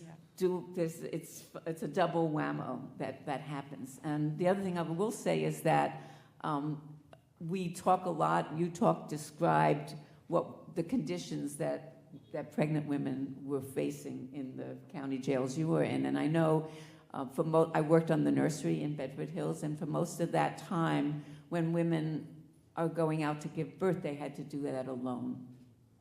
And when they were alone, they were oftentimes bullied into making decisions that were really for the convenience of the hospital and the doctors and had nothing to do with what was actually good for them or for their newborns. And some of the struggles that have made a real difference has been one fight that we had in New York. That means that now people can have a family member with them when they're giving birth. And while that's the law, most county jails don't like to follow that law. So this is one of those opportunities where we have to bring the outside in to make those kinds of fights happen. And as part of that law, there is the recognition of the right that doulas need to be able to be there. And that plays a critical role of bringing a voice into a situation that is as vulnerable as you can face. I just wanted to say also, that Senator John Ossoff from Georgia has done an investigation around women across the country that have been incarcerated and pregnant and lost their babies while they were incarcerated, and the violations, the punishment they received. Instead of going into hospital, they put them in isolation. And he also recently had a hearing in Georgia. I was present at the hearing in Georgia, but you can look it up. But he's going after the human rights violation. So that's a big deal, and that kind of made me think about it a little different. I didn't never think about the violations around that are human rights violations. That's part of the incarceral environment, to where we can start doing things towards on that level, looking at under the human rights, laws across the country, across the globe, actually. So if you want information, it's on the internet around the campaign that John Ossoff is doing. Beautiful. Thank you. So Deirdre, you began to talk when you first were introducing yourself about finding your voice. And I think, and you also talked about that so many of the women who come into prison do face mental health issues rooted in trauma. And yet what you described was that actually turning around the use of the law to suppress us into the use of the law as not only a tool in fighting for people's cases, but actually emerging with your own voice and your own power. And so the relationship between the work that we do as jailhouse lawyers, as people, as activists inside and on the outside, and creating healing as for individuals and communities. Yeah, just repeat that one more time. Sure. Okay, So I'm the kinda relationship, lost. your sense from your own experience and your own perspective, the relationship of fighting these legal battles, finding our voices through that rather than feeling like our voices are suppressed, and how that relates to healing from the trauma that we have experienced. Yeah, one thing that I didn't mention was I was pregnant. I was 3 months pregnant when I found myself incarcerated and hospitalized at a facility. So on top of dealing with traumas prior to incarceration, giving birth to a little boy that your husband doesn't want and you don't know where he's gonna go, and you wanna breastfeed because you're his mom and you wanna spend time with him, but you can't do any of that because you're whisked away to a system that you don't see him again for the next 6 months, and then you serve a life sentence in a carceral setting that pretty much still tells you, be quiet. When you have a child, Mama Bear comes out. When you have another mother that is going through pains because this is going on and I can't have a voice, or you find a mother that has lost a child to gun violence or whatnot, Mama Bear comes out. We come out fighting. Fortunately for me, I was able to look at law and start seeing, well, wait a minute. There's some things here that make sense. There's some things here that doesn't make sense. You learn to start, I always say these people in my head sometimes, you learn to start analyzing things on a different level. You learn to start getting into conversations or hearing things that people or administrations say, and you get a check in your spirit. And you tend to, you know how women do that, twist in the neck?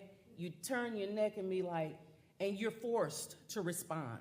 You're forced to add into that conversation to get someone's attention to say, hey, maybe you need to rethink that.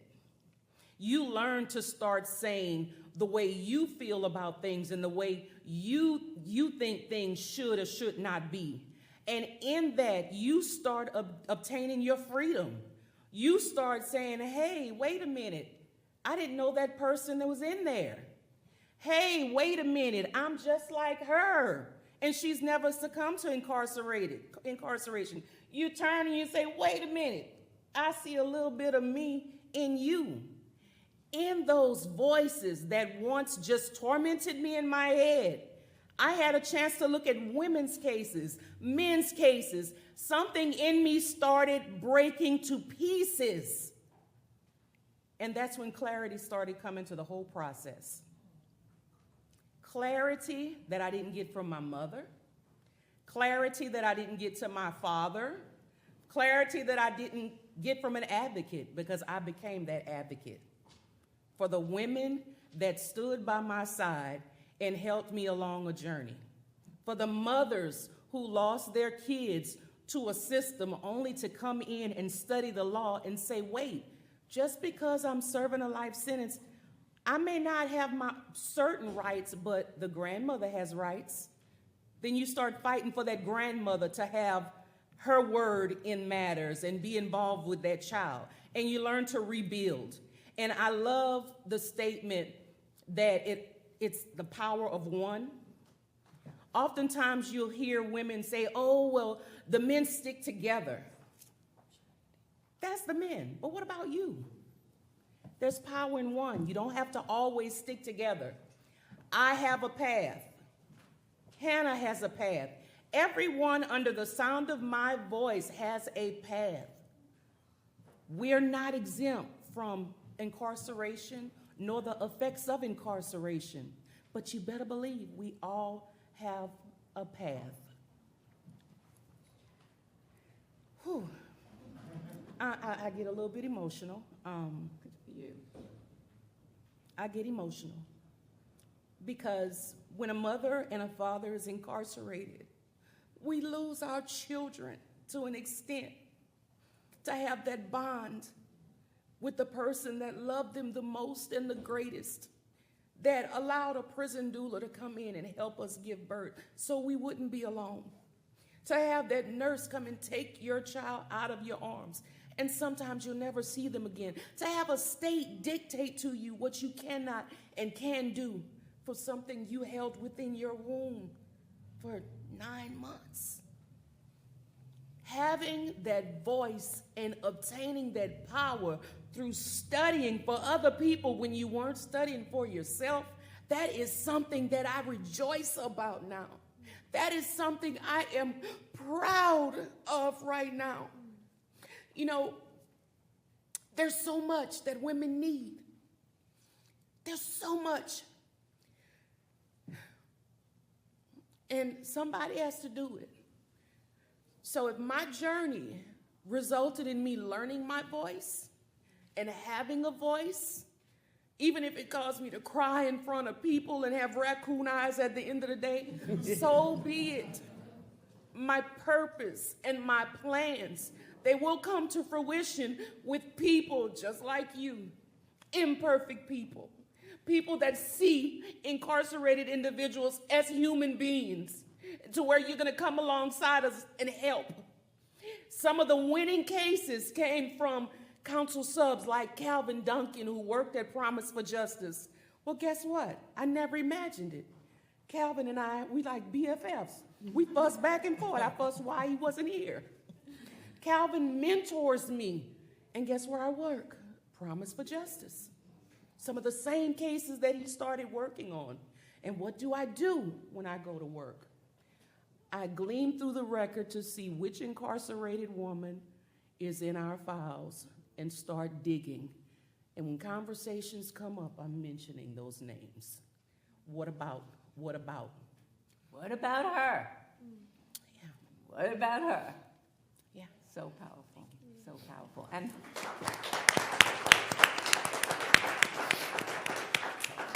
you know, the law likes to pride itself in being objective, all about their facts, not our facts. And somehow this emotion that you're expressing is somehow irrelevant.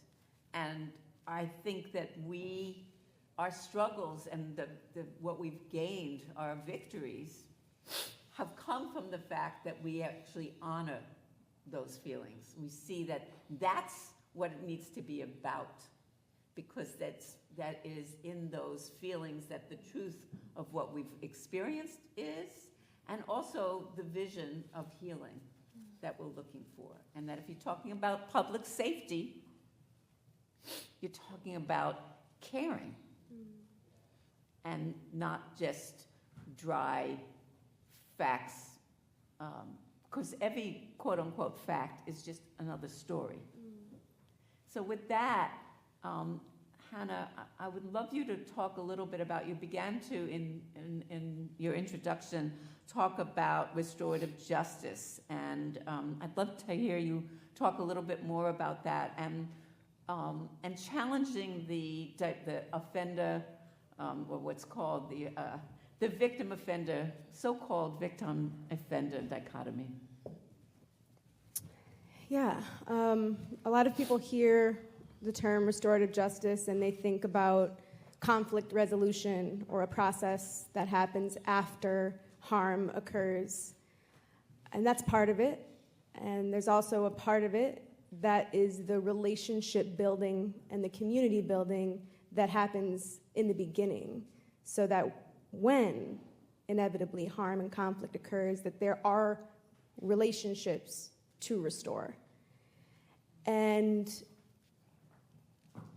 I think, and so that's what we were doing inside LCIW. We were proactively building relationships, building a community based on shared values, shared agreements, accountability to one another, so that inevitably when things would happen later, we had our agreements to fall back on. So I talk about circles all the time, but it was so transformative how it shifted the way that we were able to dialogue, the conversations that we were able to have, to go inside the prison law library, and everybody's sitting in a circle. Everybody's voice matters equally. Everybody is a student. Everybody is a teacher. Everyone's experience is integral to whatever conversation that we were having. And yeah, I think there's so much that the criminal legal system like intentionally ignores and erases. Like you were saying, all these actors in the legal system are looking at this one instant. In this one incident, did this occur or did that occur? And just ignoring the whole context that created the circumstances that led to that incident. And I think that women's stories and women's cases that I've heard and that I've learned through these relationships, like so clearly disrupt that idea. You know, the criminal system is trying to push you into, are you the victim or are you the offender? We're gonna ignore everything else that occurred outside of this, and we're just gonna look at this one moment. And that women's cases really illuminated how that was such a fallacy. And that I learned through working with people like Deidre and through building these relationships inside, story sharing in a circle. You know, we're passing around, these are not new. I didn't come up with these practices. These are ancient and indigenous practices where everybody is sharing equally, and that through people exercising their voices and sharing their stories, that we were able to contextualize, women were able to contextualize their own stories through the relationships that we were building. And one of the most amazing things that Deidre and I did together while she was incarcerated was we co-facilitated a collaborative parole prep clinic. So all the 6 women who were working as counsel substitutes, and then there was a group of probably like 10 or 12 women who were preparing to go for parole, we all sat in a circle and collectively preparing each person to go before the board. Building relationship, sharing stories, everybody supporting each other, everybody collectively contributing to their knowledge, their experiences, their expertise, helping women prepare for this extremely traumatizing experience of reliving these stories in front of the board. And so I think restorative justice is the framework is useful at all the time, because what it means is leading with relationship. And so often lawyers are going in and we're like, I have 1.5 hours, I have to get these things out of you, and we just got to get right into it.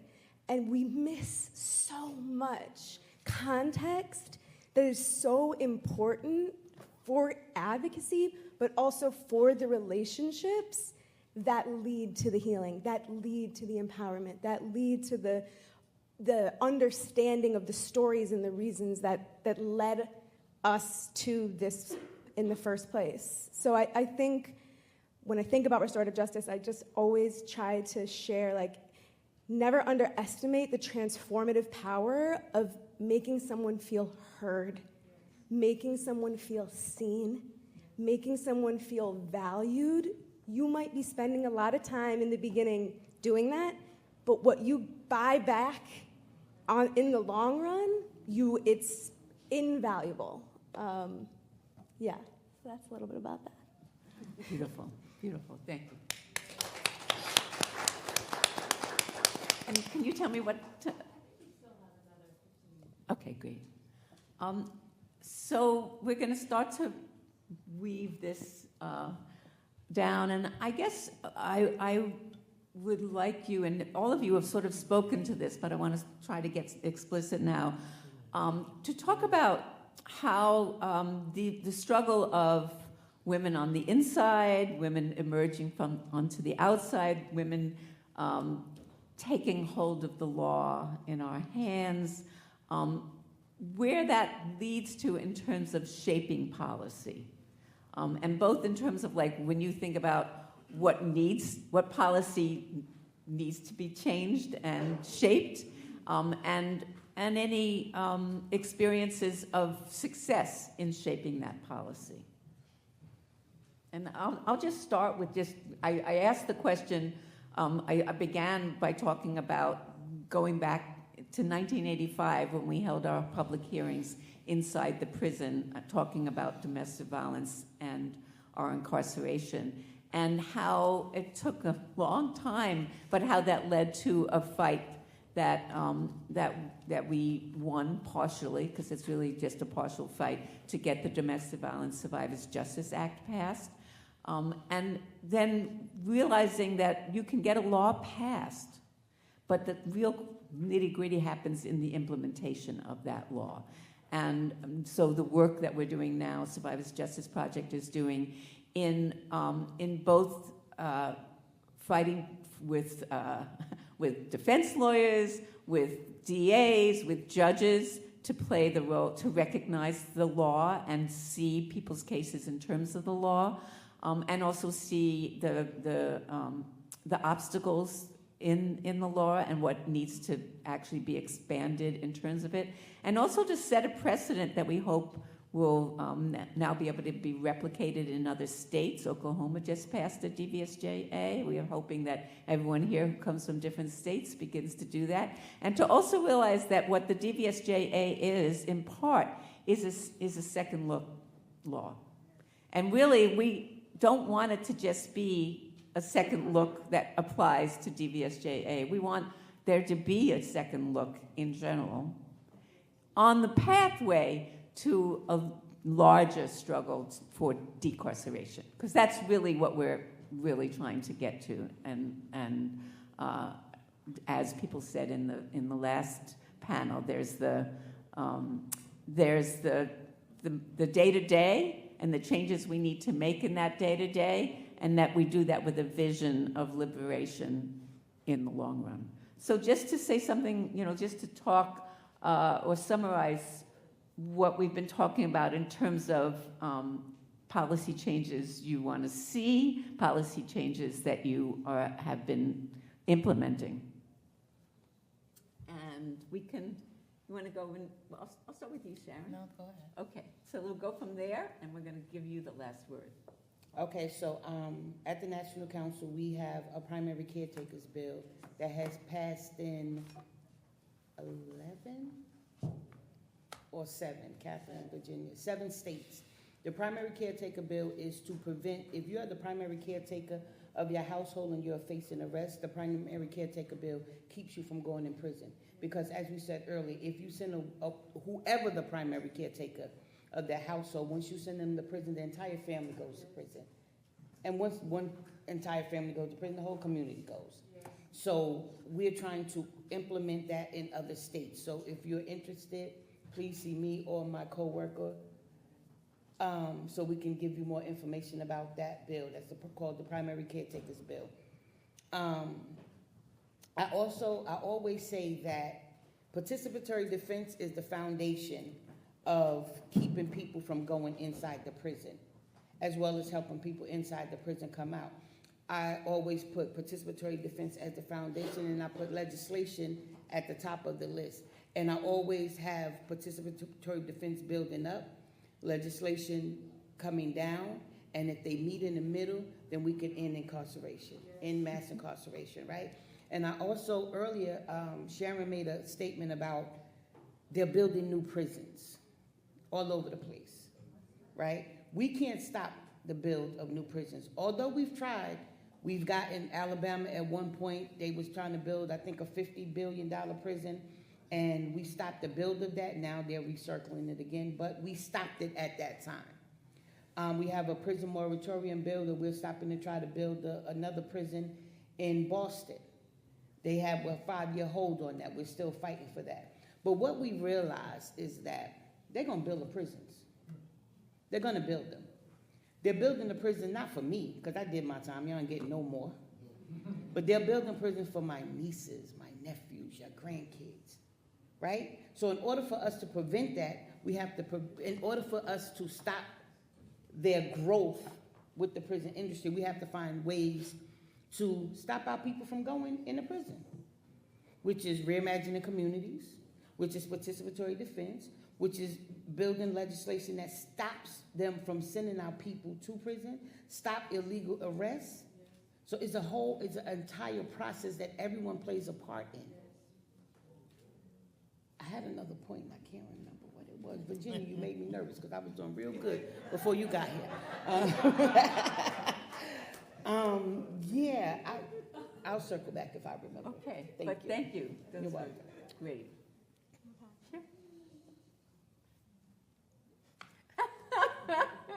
Well, Hannah would like to say something about. This is what we call collaboration. That's right, we're going to collab. I live with Katie Hunter-Lowry. She is the most wonderful woman that I have had the chance to experience starting from on the inside of the prison when she, along with many of the legislators, came to see incarcerated women because so many of us dealt with domestic violence. Legislation has been pushed through and through and through and through. Although it has been denied, I'm so proud to say that I had the opportunity to be a part of speaking to the legislatures with regards to domestic violence and reading letters from one of my fellow colleagues on the inside with regards to, wouldn't a prison bed be better for someone that's a true threat? She had endured so much violence at the hands of her husband. And when I say she, I'm referring to so many incarcerated women that just suffered. But the moment they committed a crime, they were no longer a victim. They were the aggressor. And we all know that aggressor, when it comes to law, you really have no defense. So Katie has implemented legislation year after year. This past year, it was a 6-7 vote. I know we just needed like 1 point, one more person to turn and say, okay. But we look at places like Oklahoma who just passed legislation. So each year, when they talk about participatory action, showing up is major. Because in the opportunity of working with Promise for Justice, legislatures are now coming out and admitting that, hey, we don't know anything about such and such an issue, but we're voting on it. So through people coming together and participating, showing up, whether you have a stake in the matter or not, it makes a big difference. Now, how does that work when you're on the inside? I'm just gonna call off some names. Kimberlyn, Shannon, Carrie, Princess, Sabrina, Beatrice, Kanisha, Karen, Annie, Latangelique, Kathleen, Jennifer, Mary, Amy, Jordan, and some other lady I met in the parish. These are all cases where I fought issues on the inside, whether it was pertaining to policy, whether the law was ambiguous, whether they omitted the abuse a person suffered, whether it was the attorney that had some unethical dealings, whether it was the judge who was ensuring that an incarcerated woman would receive a long time because his children were adopting the babies. Someone said a long time ago, when you know better, you do better. When you know better and you do better, it becomes your obligation to help change the system and rules no matter where you go. And for any lawyer, for anyone that likes to just sit down and study, a key word when you're looking at policy, look at ambiguity. Everybody say that with me, ambiguity. Ambiguity. Because many people are voting on these laws. You may have something for pardon board, and you're changing laws with pardon board. Well, guess what? After you go before a pardon board, you have to go for a parole board. So you have laws for pardon, you have laws for parole that clash. I have a landmark ruling with a young lady specifically with regards to the pardon board. They made a mistake under open meetings laws. Someone came all the way from California and they turned them around at the gate. Why? Because of the interpretation of the law was always, you don't have a right.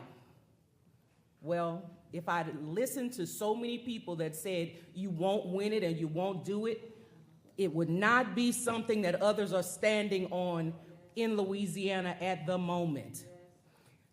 Learn, study things on their plan. Whatever you're fighting against, learn their rules.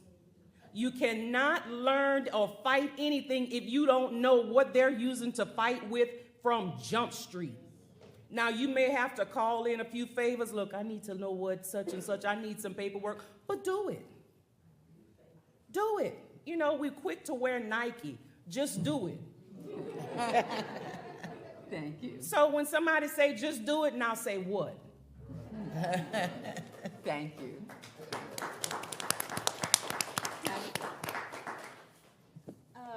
She said it all, but yeah, I was just thinking when you're talking about shaping policy, and I have to shout out Bruce Riley also, who's here, who works for the Voice of the Experienced and is an incredible policy analyst, and really a model and example of what it looks like to advocate for policy change that starts inside, and nothing that they do,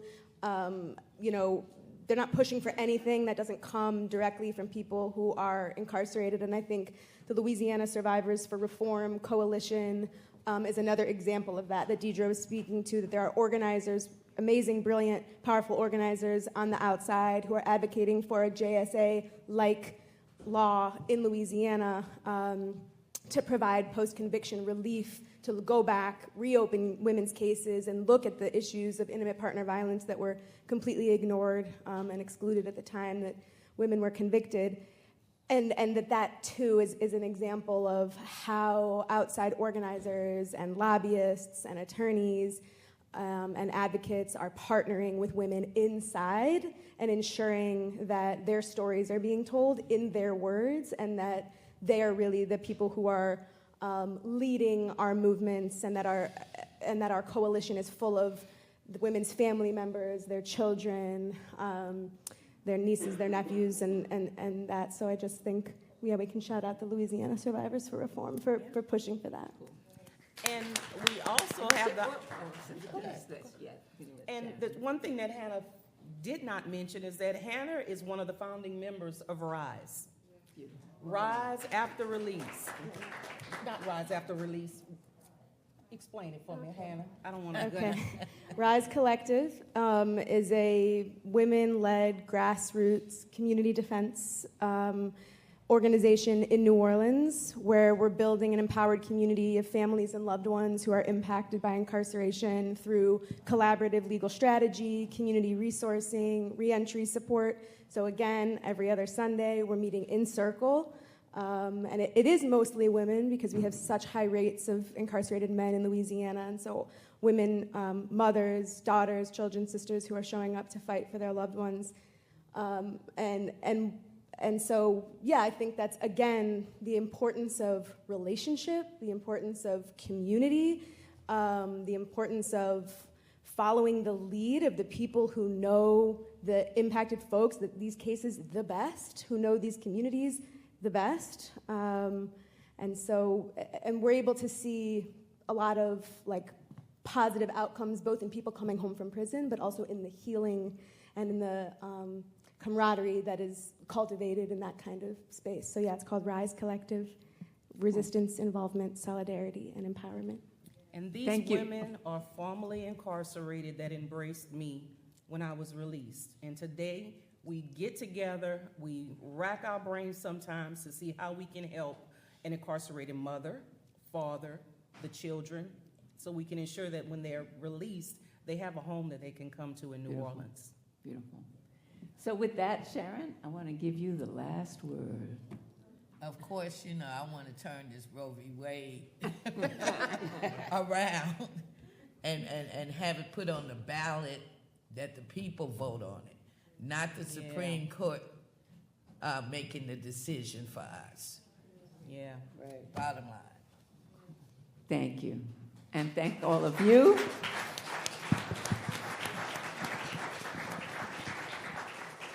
Because we'll keep fighting, and Women hold up, I think we hold up more than half the sky, actually. So I think that we will keep on keeping on. Thank you. All right.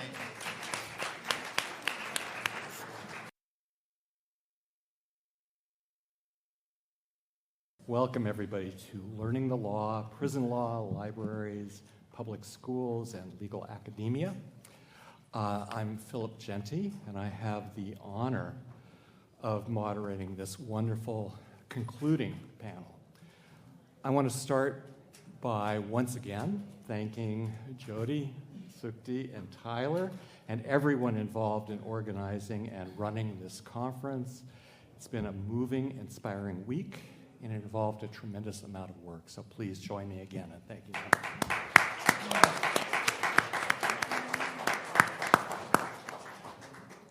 I also want to echo my colleague and friend, Devon Simmons, who spoke on Tuesday, and he described, as he was speaking, he described it as kind of a full circle moment for him.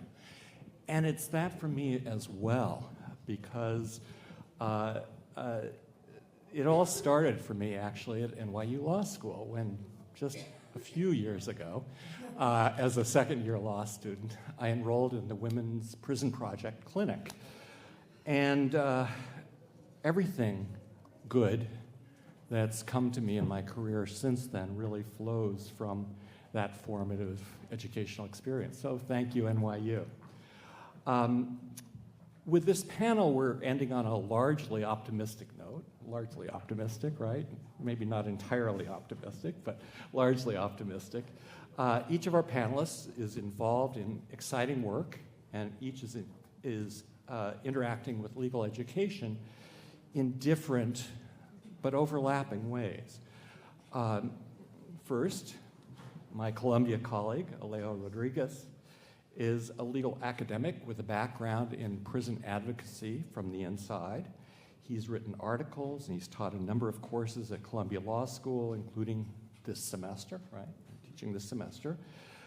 He works with law students, challenging them and exposing them to a range of issues related to the criminal legal system and incarceration.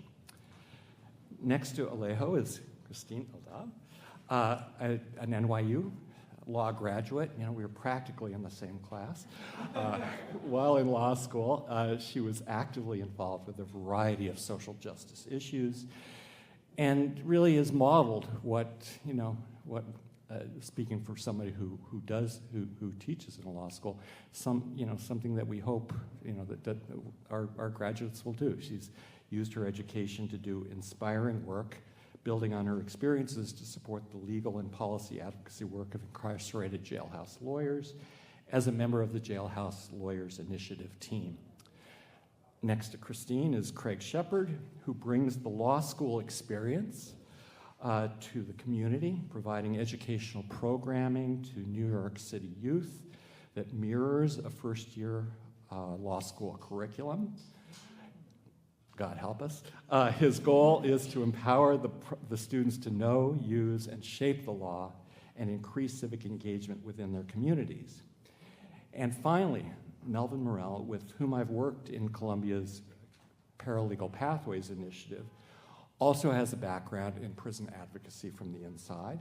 He's currently in his second year at CUNY Law School, where he plays important student leadership roles. He's also active in organizations that inspire, change, and create opportunities for those affected by the justice system.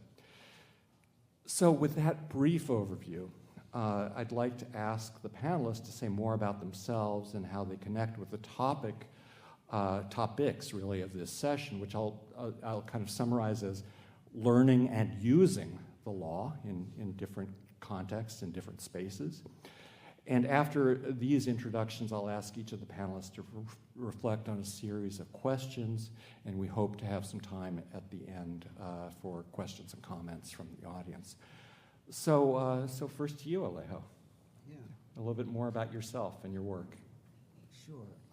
My name is Alejo Rodriguez. First of all, thank you all, and thank you for the opportunity to just be here. Love the work that's being done, and we need more of these spaces, more venues. So thank you for this opportunity. Also formerly incarcerated, that was left out of my description, but it's relevant. You know, I don't always have to say that. I don't always want to say it, but it's relevant to why we're here, right? Served 32 years in prison, so a lot of you know, my understanding of grappling or the relevance of the law came from actual experience. Primarily dealing with parole.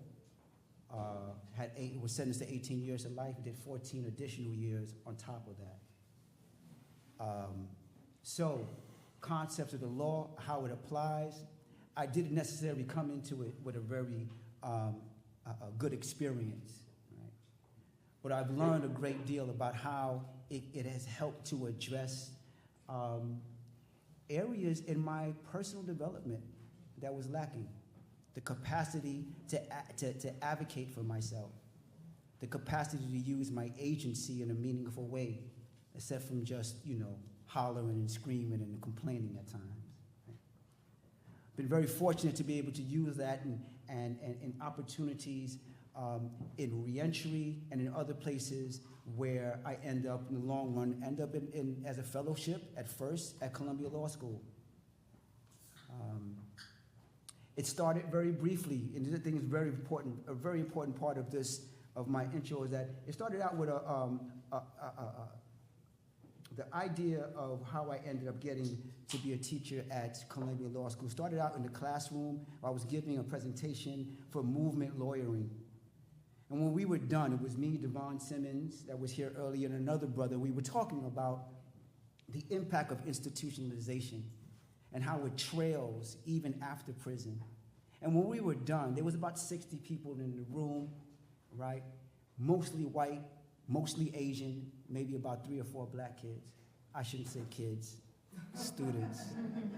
I'm old, everyone, you know what I mean? At this stage, everyone's a kid, you know?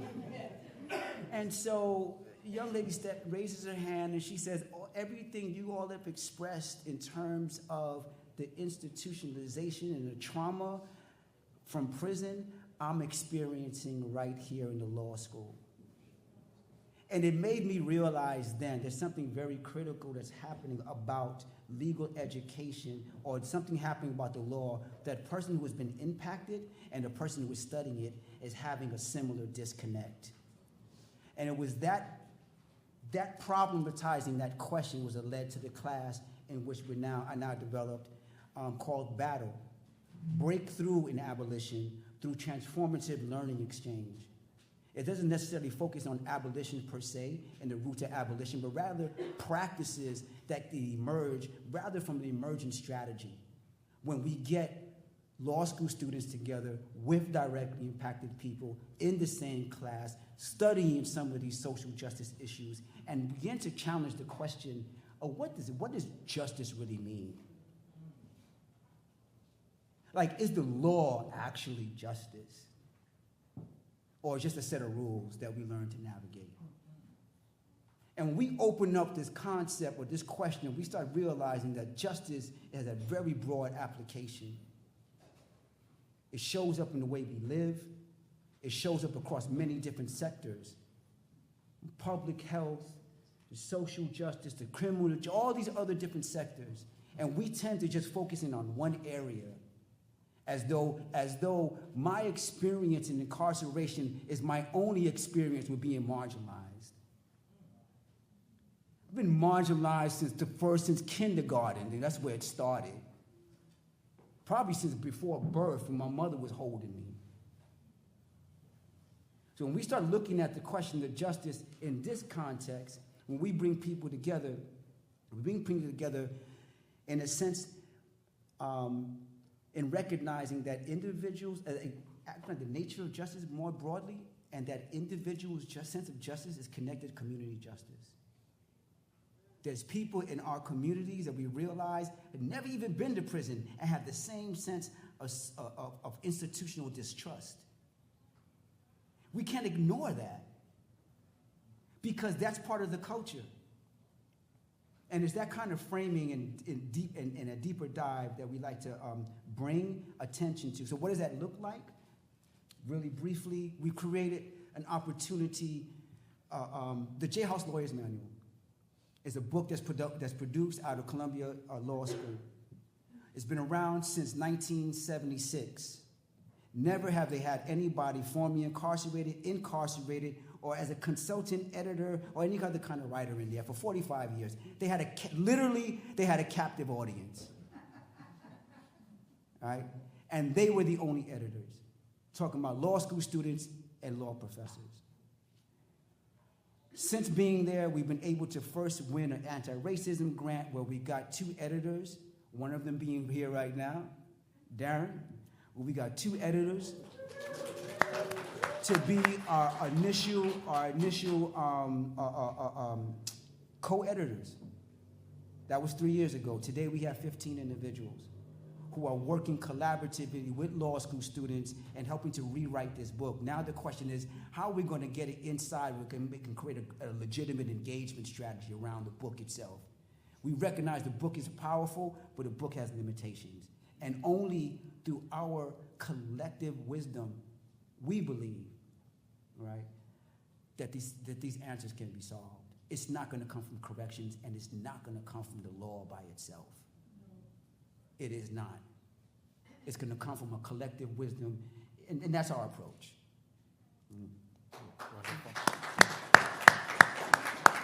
Thank you. Christine. I don't want to follow Alejo, but here I am. I'm Christine Eldaub. I graduated from NYU Law in 2023, and I'm now a Legal Empowerment Fellow with JLI. I entered law school with big dreams of learning how to become a movement lawyer, a lawyer who supported movements for racial justice, abolitionist movements, and when I started law school in 2020, Zoom law school, which not recommended, but I was so disillusioned by the law and the legal curriculum immediately. I felt like we were learning about these legal systems and learning about the law as if the law was this objective, neutral force, that all of the legal actors were acting in good faith, that there was no history of slavery and racial injustice that have shaped all of these legal institutions that we are studying as these legitimate and non-political forces. And by the time I entered 2L, I thought that I had made a very expensive mistake by coming to law school. And thankfully, at that same time, that's when I entered the Global Justice Clinic and met Tyler and Jody and Sukti and was introduced to this concept of legal empowerment.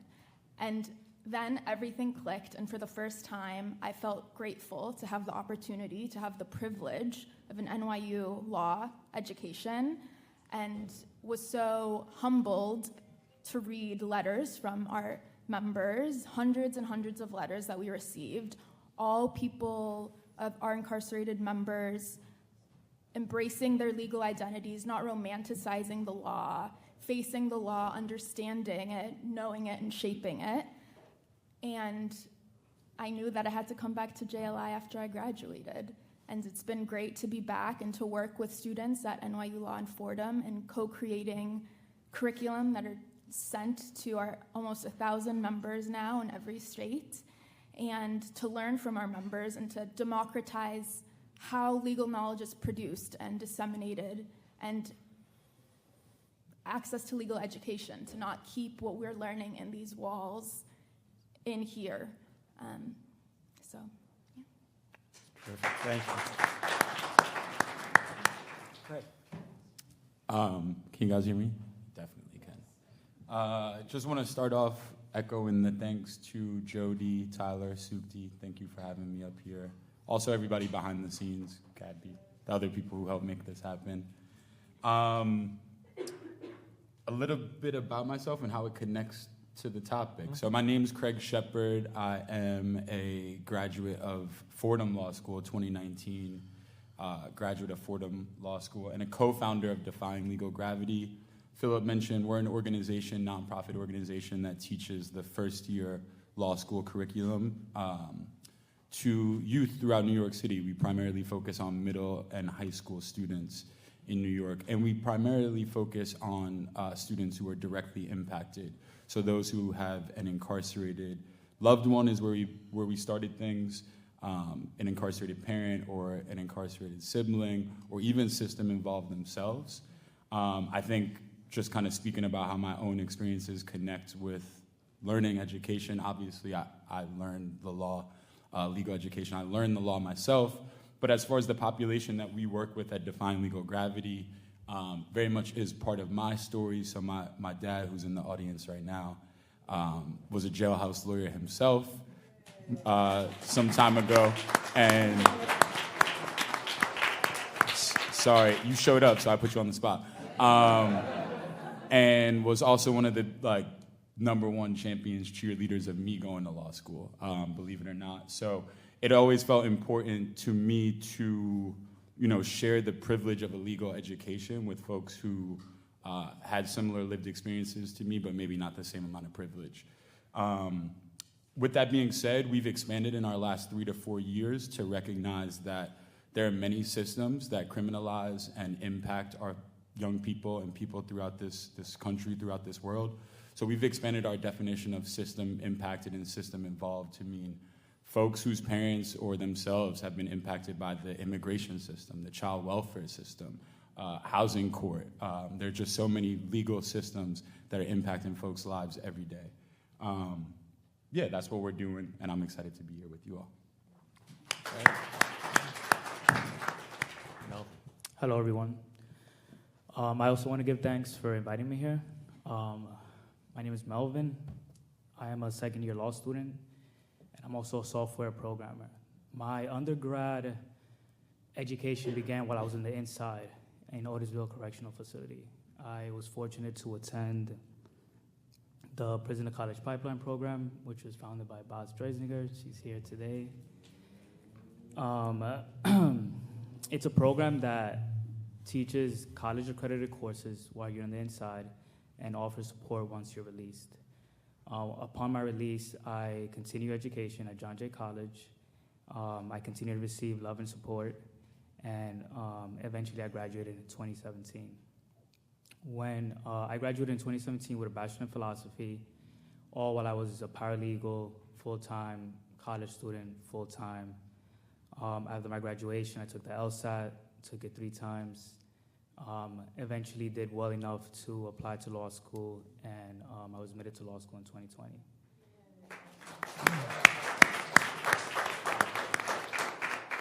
During my 1L, which was, it's a tough year, my mom was diagnosed with cancer, brain cancer, and me and my siblings took time from school and work to pretty much take care of her. After my mom's passing, I never returned back to law school. I was kind of upset and angry that law school had taken so much time from me and my family. So I decided, that's when I began learning how to code. And there's a program actually at Columbia Business Law School that's called Justice Through Code. And they teach people that have been formerly incarcerated or justice impacted people the fundamentals and basics of coding. Upon the completion of that program, I began to teach myself more like advanced courses. Eventually, I ended up creating 2 projects that are also related to social justice. However, law kept calling. There are many of us that are impacted by law that wish to pursue law. And this time I applied to a more diverse school, which was CUNY Law School. And now I'm in my 2L year at CUNY Law School. I speak about my experience to inspire others who have a similar story and to provide insight to organizations that want to create similar programs as well.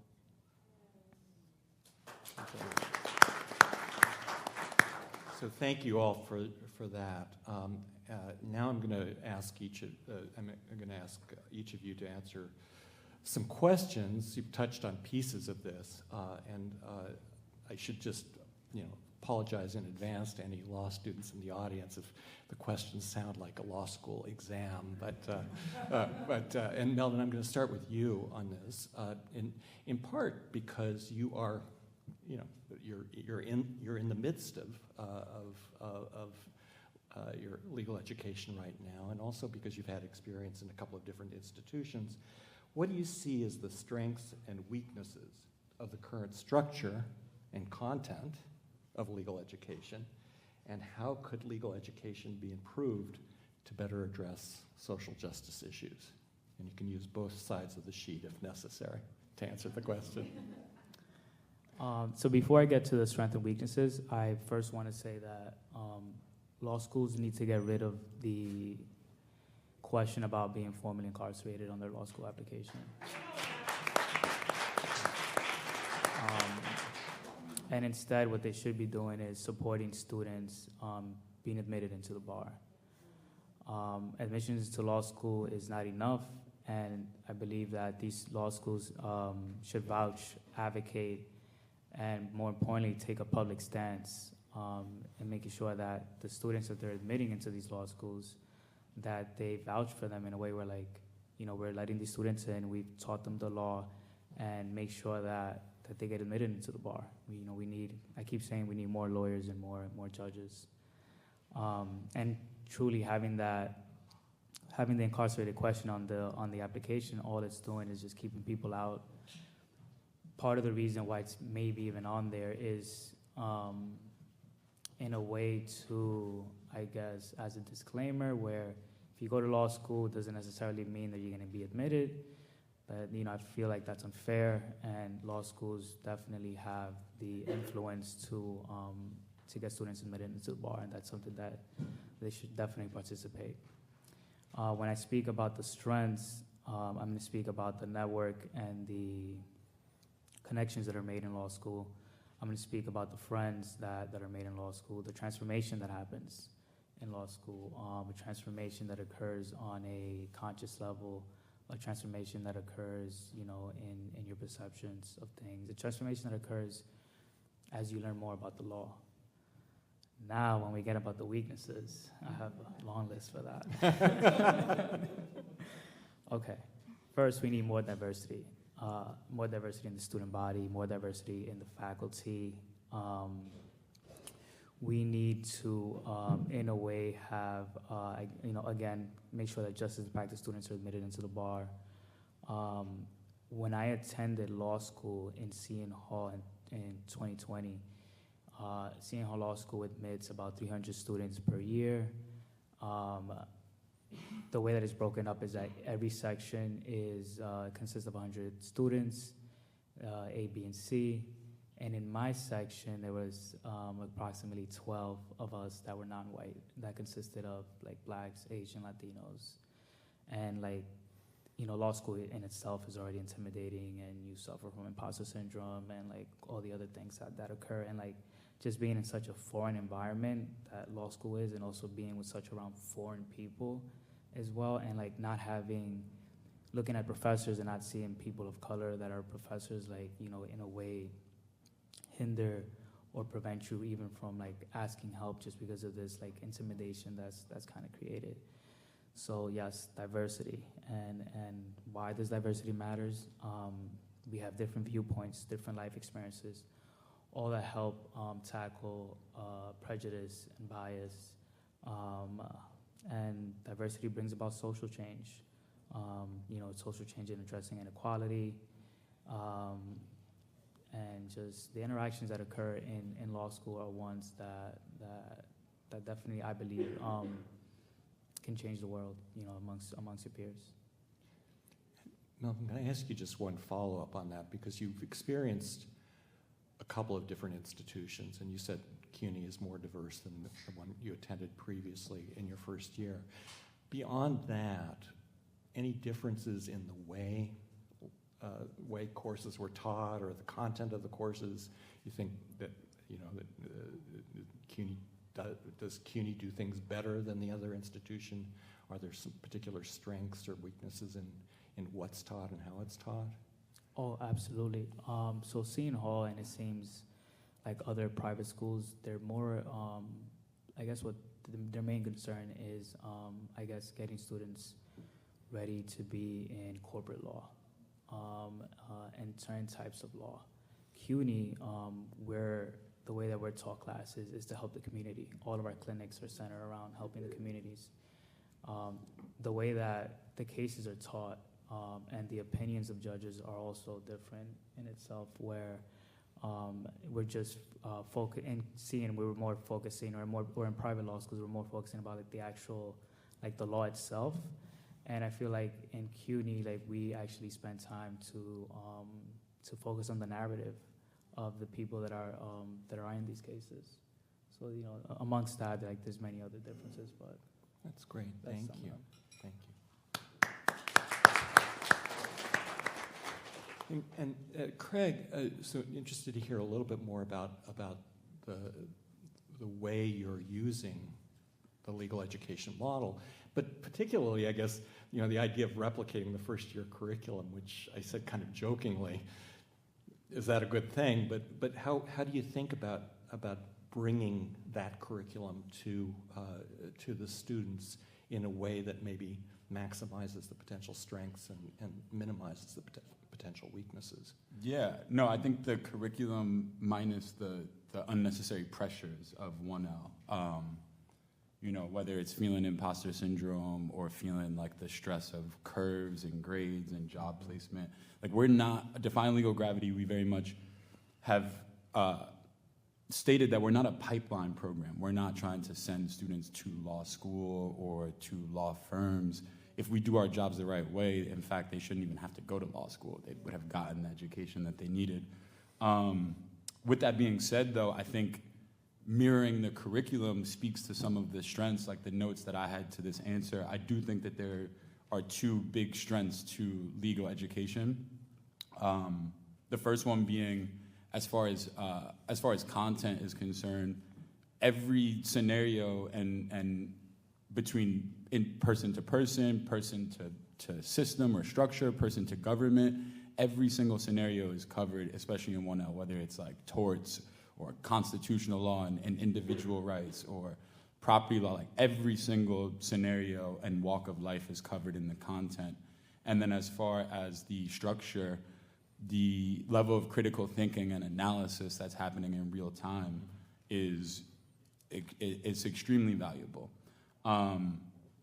So really emphasizing and highlighting those strengths through teaching the first year curriculum, but then also getting at the weaknesses, which we've heard, or I've heard already a few times today, is this presentation of the law as something that's neutral or objective or this like reasonable man, reasonable person. Like we strip away all of that. And instead we teach the law as something that we should be critiquing. So we're also beginning, before we even jump into any substance of law, we teach our students critical race theory, critical feminist theory, really backbone in the language and ability to articulate their critiques of these systems and their critiques of these structures, these legal structures. So I think the weaknesses are this presentation of it as something that is perfect, when in fact we recognize that it's wholly imperfect. And then also lastly, just the barriers to entry, the gatekeeping rather. The fact that the only place you can get a quality legal education is in a $250,000 law school is ridiculous. And all the hoops that you have to jump to even get into one of those law schools is equally, if not more, ridiculous. So just trying to do away with all of those things by way of giving it for free to the youth. But you are, as I understand it, you are thinking about developing more programming that might help people who want to go to law school get there, right? Yeah, because I think to Melvin's point, especially from myself and my co-founder Diana, who couldn't be here today, that feeling during 1L that like I definitely don't feel like I belong here. They're talking about trusts. What is a trust? So giving people a leg up. I felt like a lot of the folks who I went to law school with, where 1L is so competitive and so much about being graded on a curve and competing with your peers, so many of them whose parents were lawyers or who had certain lived experiences or privileges had a leg up on folks. So offering that same leg up. If you are considering going to law school, maybe do our pre-law institute and decide that's not where you want to be. Or if you decide that's where you want to go, then you're going to crush it on the curve. So that's our goal. Thank you. And Christine, very recent experience with legal education. I mean, one way to tell the story is it's all worked out pretty well because you have this wonderful job, but I suspect that's not exactly the way you're going to tell the story. No.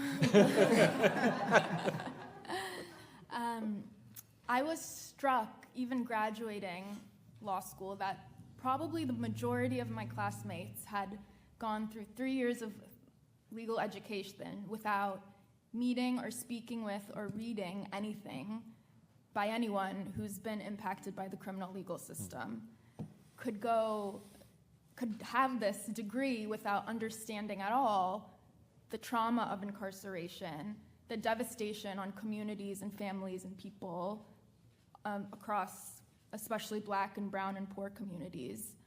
And I think that the only way that I was able to get that was through clinics. I participated in 2 clinics, one, the Global Justice Clinic, which is how I met Jody and JLI, and also the Civil Rights and the Criminal Legal System Clinic with Professor Alexis Cartron. And I think both of those clinics together were an opportunity just to add some humanity to my legal education.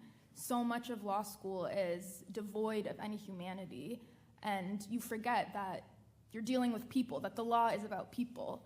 And I think that everyone should have to take critical race theory. I think everyone should have to do clinics. I would love, CUNY seems miles ahead of NYU, so I think that NYU has a lot to learn. I hope someone's listening. And yeah. And I guess one other follow-up. Melvin talked about the importance to him of the community that he's been able to form within the law school. Was that true for you as well? Well, I found law school to be a very alienating experience, and I think especially that was compounded by Zoom and hybrid and just feeling like so unmotivated in many ways. But I think I found my community at JLI, truly. I have a family at JLI, truly. There's so much love and care in that community, and I think that without JLI, I would have had a completely different law school experience, and I think that for any students out there, it's so important to find your community and a space that can feel really alienating when you're surrounded by people who don't really care. There's a lot of people who just want to make a lot of money and really aren't interested in any other elements of the law, which, do your thing. But I think, community is crucial. Thank you. And Alejo, you have this very, I think, kind of complicated relationship with legal education because you're doing it now, right? And you're kind of right in the mix there, and maybe, so I think you're in a very good position as kind of an inside outsider, outside insider to critique what you're seeing. Good position. That's very subjective. Because I don't know how that position is. I'm still trying to figure it out. I think to answer what's the benefit or what strengths, I think when we start talking about the law and processes, there needs to be some form of accountability and structure to that. So I think that's where the strength of the law comes from.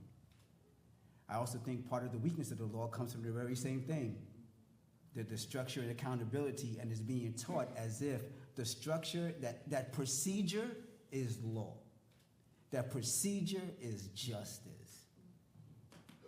And, I'm really listening, I'm so feeling everything that was said coming down the line, and I'm kind of leaning a lot to what Christina was pointing out, because when I'm meeting students coming to my class, after 1 year, after their 1L, they feel so disconnected from the reason they came to law school to begin with. This is what I'm hearing. And it's even more with Black and brown students. There's especially for those who believe justice. You know, I see the outrage happening in our communities. You know, brothers getting killed, people getting locked up. I want to go and change the system. I want to go like we learned in democracy. That if I can get into law school, I could become an advocate. And all they learn, the emphasis is on procedure. All they learn is the idea of how to, in many respects, the focus is on a procedure, and the procedure is accountable to a certain dominant narrative. It's not an objective accountability, it's an accountability to a certain system. So they're not being taught how to be creative and thinking. They're not doing critical thinking or critical race theory as a whole. It's not embedded in the system. It's being taken up as an asterisk. In fact, I've had students come tell me that, you know, Professor Rodriguez, I was going to take your class, but I never heard about it before. So I spoke to the counselor, and their end result with from the counselor was, you should take a black letter law. Like, don't even take that, because that's not needed. That's not needed. The person took my class anyway. He goes, this is exactly what I needed, man. Right. So I'm not saying, I'm not calling the law out. I'm just saying what the impact, what I've learned, how people are responding to it. People are coming to there, signing up passionately, wanting to be empowered by the law. And after their first year, they're anything but empowered. They feel disempowered, and this is what I'm hearing.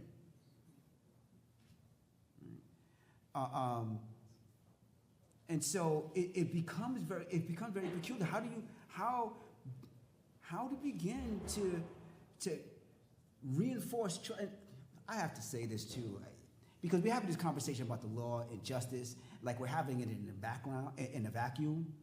And the world is real outside right now.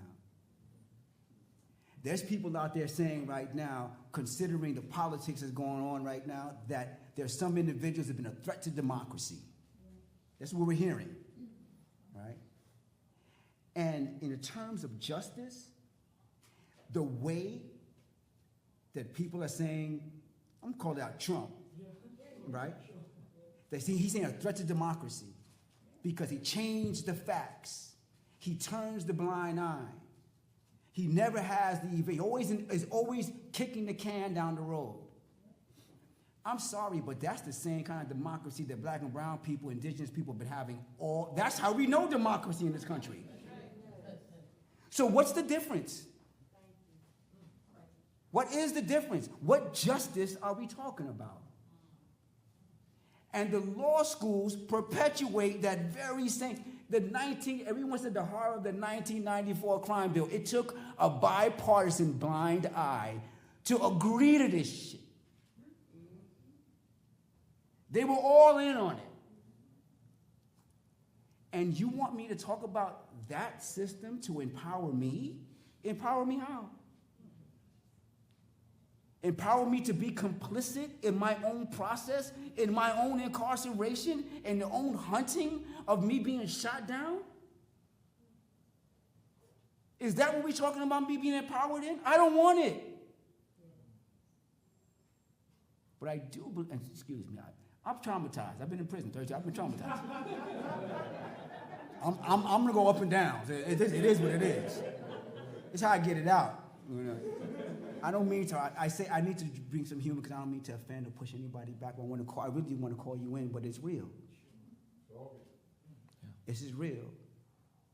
And so I do believe that we need to begin to unpack what even the concept of justice is to begin with.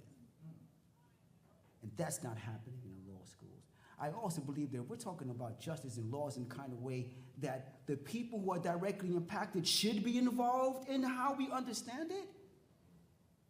Then there really needs to be like this opportunity where we hear how the impact of justice and the impact of law is happening to the community, and it is heard with the power and the force and the dignity A lot of law school students I'm seeing come into that class, yeah, they may get empowered by understanding the procedures, but they don't feel the power of the autonomy that comes with being a human being. And they're not necessarily always getting it with dignity, with a sense that they value. No, it's the system that value, not the person. So there's huge holes in this. And I can't see how I can be empowered by a thing that's built on a faulty structure. So my purpose in being there and contributing to this education is, well, let's unpack it. I believe in the people, I believe in the power of the people.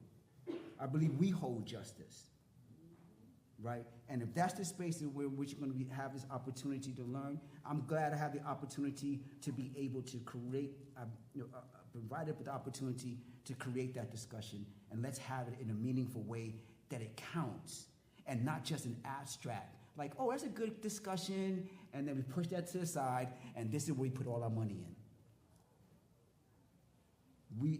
Where's the value going to the people that's involved in this? I think that's a shortcoming in legal education. Well, those students are lucky to have you.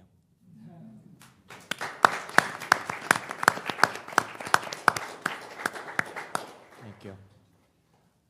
So I want to move on to another question related, and going to kind of mix it up here a little bit and start with Craig and go that direction. So, and I think actually, Craig, you're a great person to start off with on this, which is how can legal education be democratized? And how does the democratization play out in the communities with which you're involved? You've talked a little bit about that. And also, what role should law schools play in that democratization process?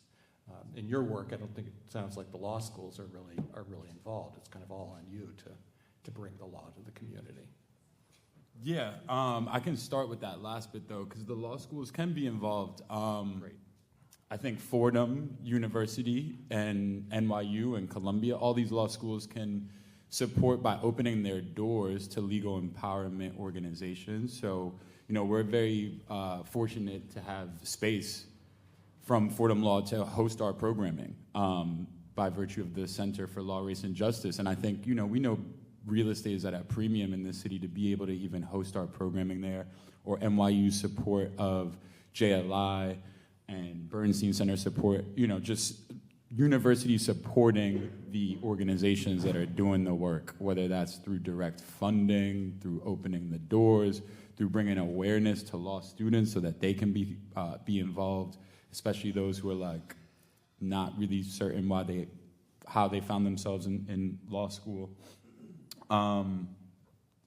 But to me, what does it really look like? The democratization of legal education means free legal education, more access to free legal education.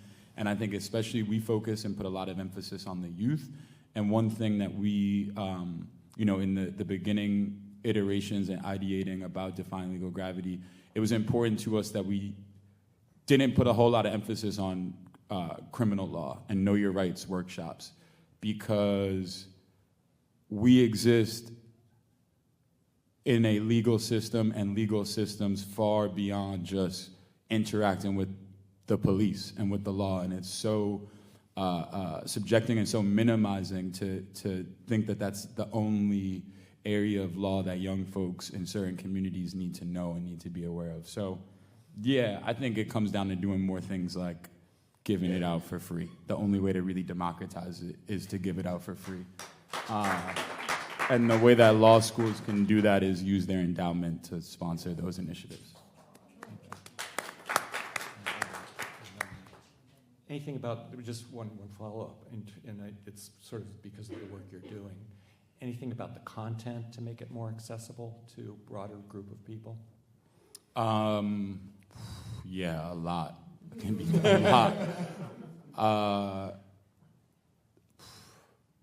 A lot. I think, Christine, you mentioned, I think critical theory needs to be a 1L kind of foundational course. I think we need to be equipped with the language to be able to critique the same things that we're learning.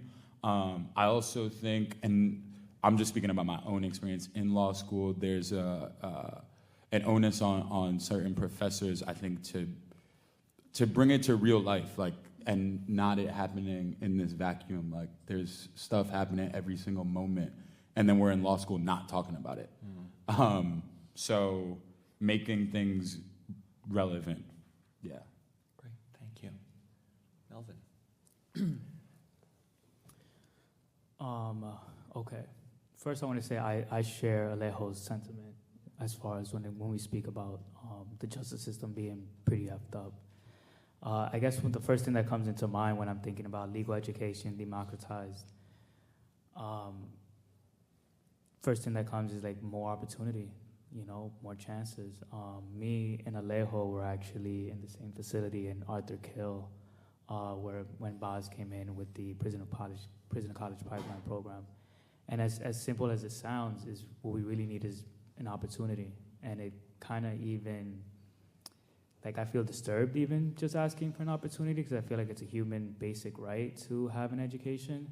It's a human basic right to, be able to pick a career that you can make a living out of and not be forced to pick from the jobs that only accept formerly incarcerated people. So the first thing that comes into mind is always going to be like an opportunity, right? And as much as I hate, because it seems like I'm kind of begging for this opportunity, which kind of doesn't sit well with me. The recurring theme that you're always going to hear from me is that, we should follow what CUNY's doing, and that is allowing more people into law school, getting rid of the formerly incarcerated question. It's going to be the recurring theme that I'm going to speak out throughout this talk. Again, law schools need to be advocating for their students. They need to be advocating for them to be admitted into the bar. They need to take a public stance on this. Other things that law schools could be doing is providing scholarships for justice impacted students. Justice impacted students already come with financial struggles in itself. Also, if these prestigious schools don't want to get their hands dirty, then maybe we should start building more public law schools like CUNY, where tuition is more affordable. Let me see my list of demands that I have here. Also, for me, it's also I feel that justice impacted students are also unconventional law students, and there aren't unconventional programs in law students for when unconventional situations happen. I feel that we need more, law schools need to get more creative with accommodations when it comes to just things that may happen, like a health-related issue that I shared with and did not work in my favor. And yeah, I guess I'm gonna end it with that. Law schools need to get more creative for justice impacted, and that means figuring out getting creative with unconventional solutions for these unconventional law students. You have an example of that? An example as to you talked about the health issues, but in terms of the issues with justice impacted. Thing that comes into mind is unconventional law students compared to traditional law students. Traditional law students usually come from parents who have been in the law degree or some sort of profession. Traditional law students tend to have a background in education that's much more advanced than unconventional law students. Because of all these socioeconomic reasons that happen, and it could be health-related issues that you need to take time from law school to take care of a loved one, or a sibling that you need to take care of, or you have an aunt and uncle who has been wrongfully convicted and now is incarcerated, and the whole family is suffering because of that. I guess law schools being understanding of that these unconventional law students, things happen, because of where we come from. Well, mostly because of society, really. Yeah. That's great. Thank you. Alejo, to you. What's the democratization of the law? How could legal education? Yeah. Have you seen it happen anywhere in communities you've worked with, and what role can law schools play in that? I see it happening in community learning circles all the time. You know, I really do believe in the power of the people. You know, a lot of times when we're talking about, even like with college education in prison, let's say for an example, and the law, whatever, but I use this moniker, I think it's a little bit more accessible here. It is true, you know, people say people in college who take college while in prison, they have the lowest recidivism rate out of all programs in prisons. It's a fact. And then what we hear from a lot of college programs is why we need more colleges and programs, right? And we only have 5% of the people in prisons actually going to college. So even if we quadruple that number, there's still 80% of the people who are not getting a college education, right? What happens in those in colleges and prisons, yes, it has a lot to do with the academics, but you know there's something else happening in that room that speaks to our socialization. You were talking about in an environment where me grabbing my knife is a problem-solving option.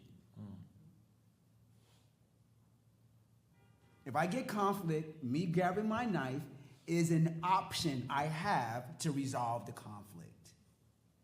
And now we are in college classrooms and we're learning how to debate and argue and not have to resort to that option. The college used to talk about that how good we are as a student and what they taught us as a student. Creating an opportunity for us to learn. We were the teachers. We were the teachers to the colleges coming in. And so I think the same thing can apply across the board when we talk about community learning circles. When you have an opportunity like when Craig was talking about it, getting people together, right? I think the important thing, and making it accessible to come in, and getting people, I think everything that everyone has said here is critical. I would like to add, though, and it's not a but, I would like to add that we have to address power sharing. Because if we're not going to create space for that community learning circle to actually make the contribution and lead the way, then it's for naught. And your work with the Jailhouse Lawyers Manual is an example of that, right? I think it's another example of, but still, it still requires, even with that, it can't be just within the book. It happens from dialogue, it happens from engagement. I don't know about y'all, but I have not always been able to learn everything through reading it on page. I'm sorry. There's some things, man, for me to really get it, I have to scrape my damn knees, man. Get a feel for it, grapple with it, argue with a close friend with it. For me to really understand it. And you know what? That thing I've learned is bigger than the law. It's bigger than, it transforms people. So yes, I've seen that happen, but it's not going to happen when you have gatekeepers. It's not going to happen if you got people who are not have the ability or are stuck on power sharing trips. And I'm sorry, that's here in the law school, like to the degree. The emphasis on expertise here is suffocating people. We just heard it from a student, a prior student. The emphasis on expertise. And what is the expertise? Like I was saying earlier, it's knowing procedure. Not knowing the people, not getting connected, just knowing the process. And you can get paid well for doing it. We'll cover that debt that you got from the law school. You can get paid well from doing it. If you just do this thing for me, we be all right. That sounds like a trick bag to me. I've seen trick bags before, see? I know how the exploitation goes. I've been through that. I played a part in it. I'll give you the tools. Shh, just take care of this. You'll be all right. How is that any different from the street? Straight gangsterism. institutionalized gangsterism, but because it becomes now it's law. And now it's in the constitutional amendment and some shit. Oh, excuse me. I'm sorry. I get kept. It's just water, really. It is. It's water.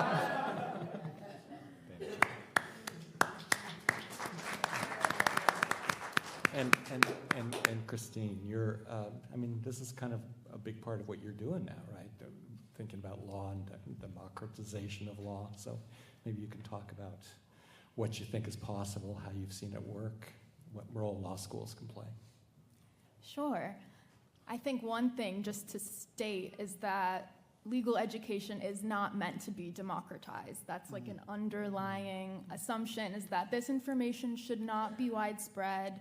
People should not have access to this information. It should be really hard and really expensive to get this information. And if you get it without going through the formal channels and decide to spread it and share it to help others, you can be criminalized by unauthorized practice of laws. That literally, you can go to prison for just sharing your legal knowledge with someone who does not have it.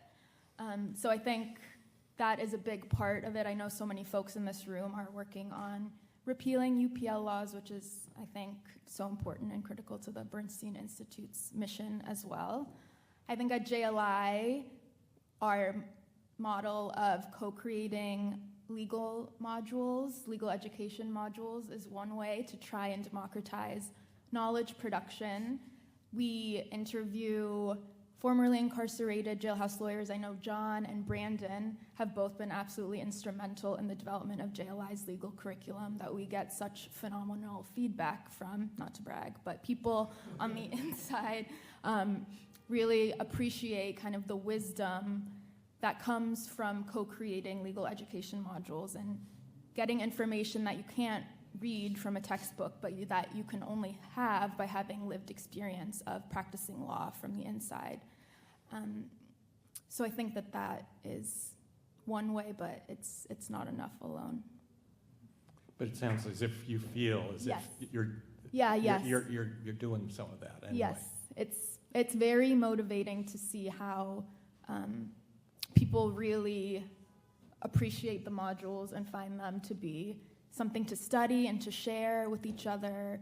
I mean, just like, we have 1,000 members now, and started from literally Jody's, office in Florida, and she still has all of the letters. I wish we could do a tour of the office so you all could see all of the letters that we have. It's quite overwhelming, as Gabby could tell you, and Sophia. That'll be part of next year's conference. Yes, so definitely a powerful model of democratization of the law. Okay, so I think we'll ask one more question. I think we're okay on time, and this time I'm actually going to start with you, Christine, and come this way. And so this is a nice, easy question. How can law best be used as a tool for social justice work? But I like it as the last question because I think it kind of sums up a lot of what has been discussed over these 3 days. So please. Oh no, I don't feel qualified to summarize the past 3 days. I mean, there's so much wisdom and creative thinking and imagination in this room. And I think just I've learned so much, and I feel so inspired by the work that everyone here is doing, and I just feel so honored to be amongst you and to be learning from you. And so thank you. Thank you all for this amazing 3 days. And any thoughts about kind of your sort of your sense of your idealistic sense of what law can do? I mean, law can do so much, yet we're working within such a horrible system. I think, Alejo, I would really want to pass this back to you.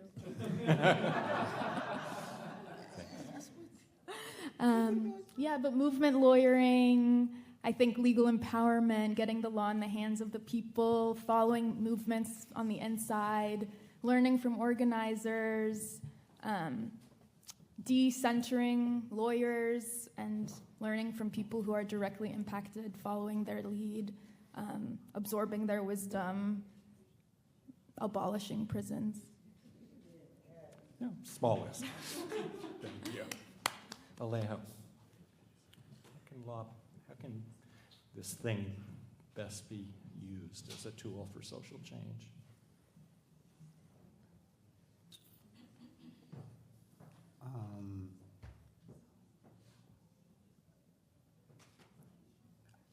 I can start with an analogy on this one. Sure. So I just, as more of an abstract, not making it as concrete as possible. When, after the Civil War, right, and Africans who were enslaved were released, they were called emancipated, right? And that was it. They were just let free. There were some arguments about 40 acres and a mule and stuff like that, but that never materialized. And so people were just let free.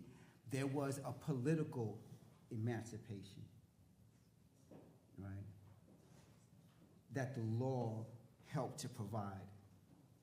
That's essential to this process.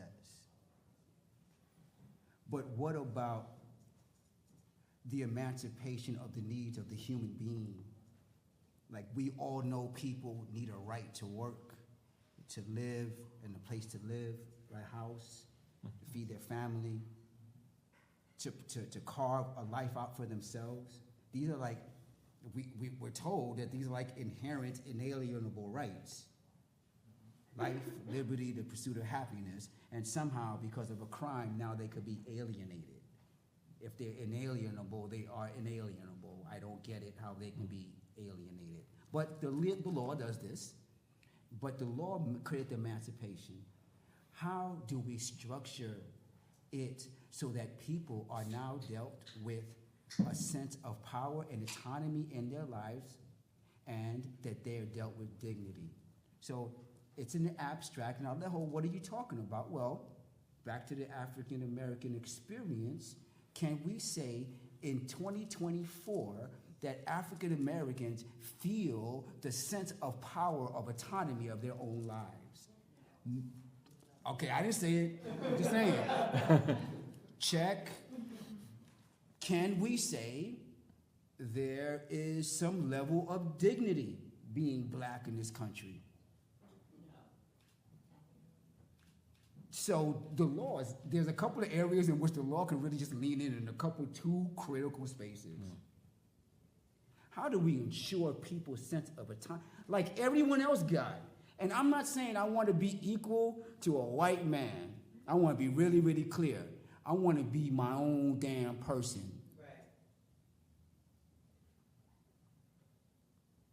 I don't need you to give me rights to be me. Just get out my way and stop trying to interfere with me being me. And with dignity. I should not have to be categorized as the angry black person because I'm demanding to be me. So there's a couple of critical areas, foundational. Like, again, we talk about these things, life, liberty, and pursuit of happiness. Supposedly the amendments are supposed to help support that. Well, if we just heard it isn't happening, so what's happening with this Constitution? What's happening with this Declaration of Independence? If that is our premise of what we understand justice to be in this country, then it's clear to acknowledge what needs to be addressed. Because we just heard people's opinions, basically, that people don't feel empowered, they don't feel they have autonomy of their lives, and they don't feel they're dealing with dignity or a sense of value, that they matter, and their contributions matter.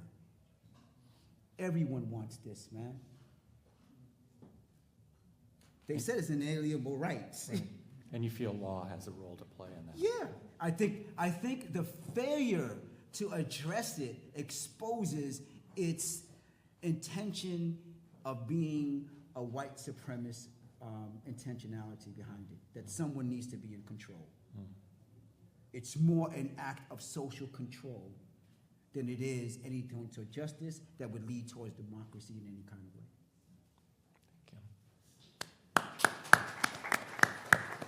Melvin, your thoughts, and something I guess you think about being a law student, right?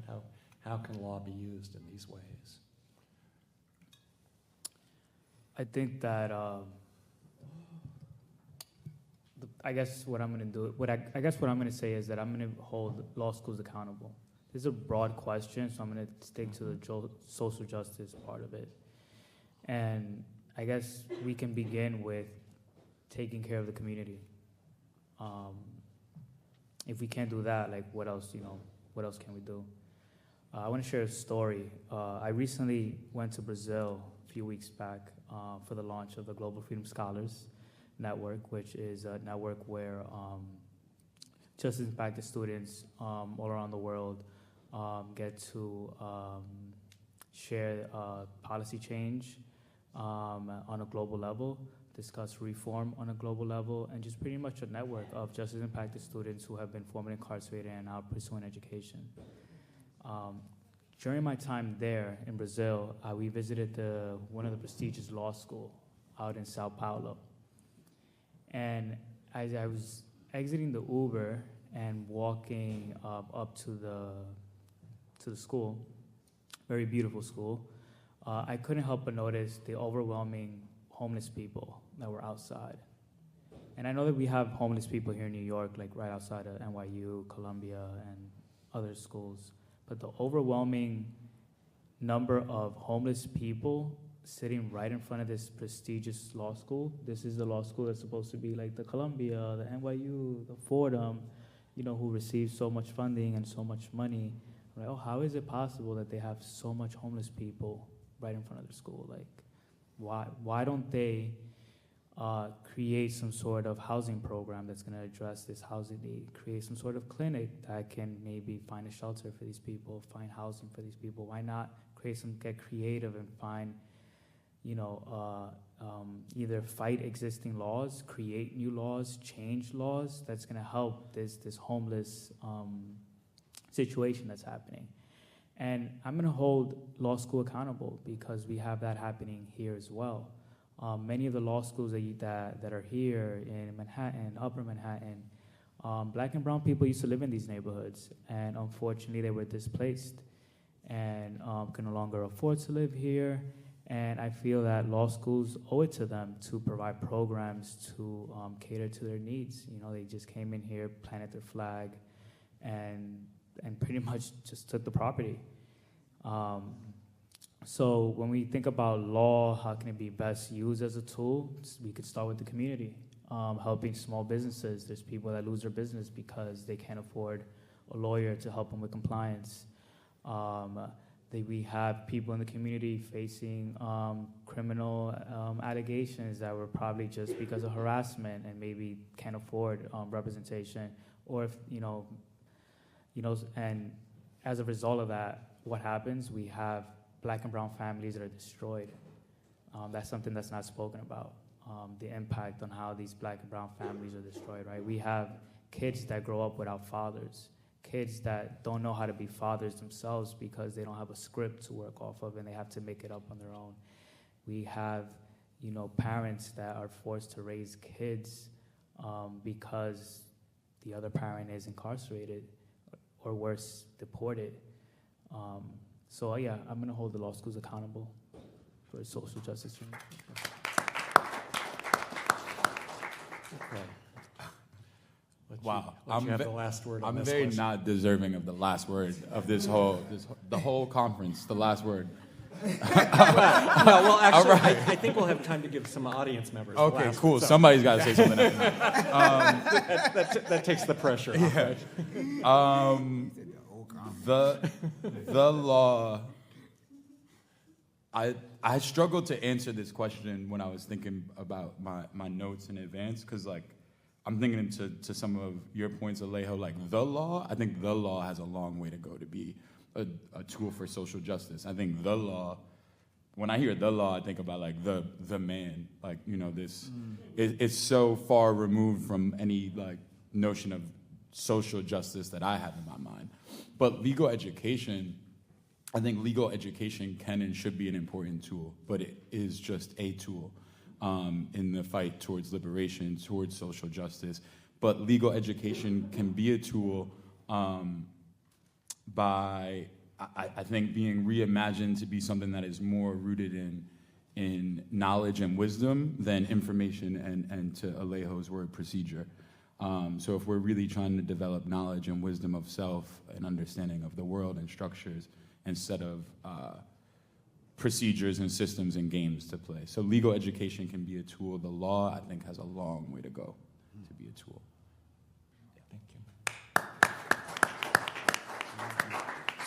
So I think that's deserving for the last word. I think. Yeah.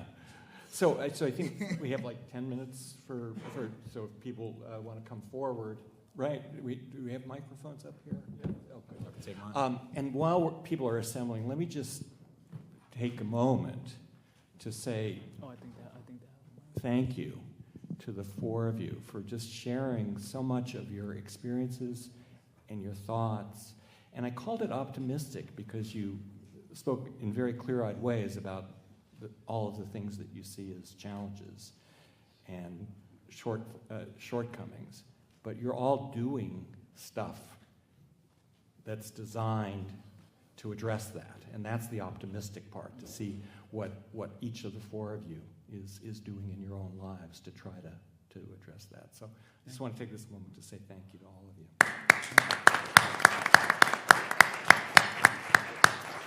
Okay, please. I would like to thank the panel, the last panel. It was really inspiring and amazing to hear from, to relate so much with what is going on in the US and the work that relates so much to what we do in Africa, in South Africa, in Ghana, in terms of legal empowerment, and the context of where we come from is of the legal system we have in South Africa was imposed.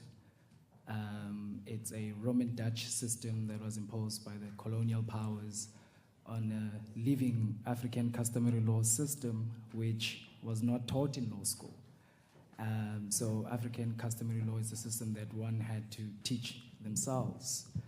And being aware of that now on the social side of what we call black consciousness, being conscious of your blackness. And then my question is, as Melvin, it just goes to the panel, as Melvin was saying that like only 12 people out of 100 were people of color, right?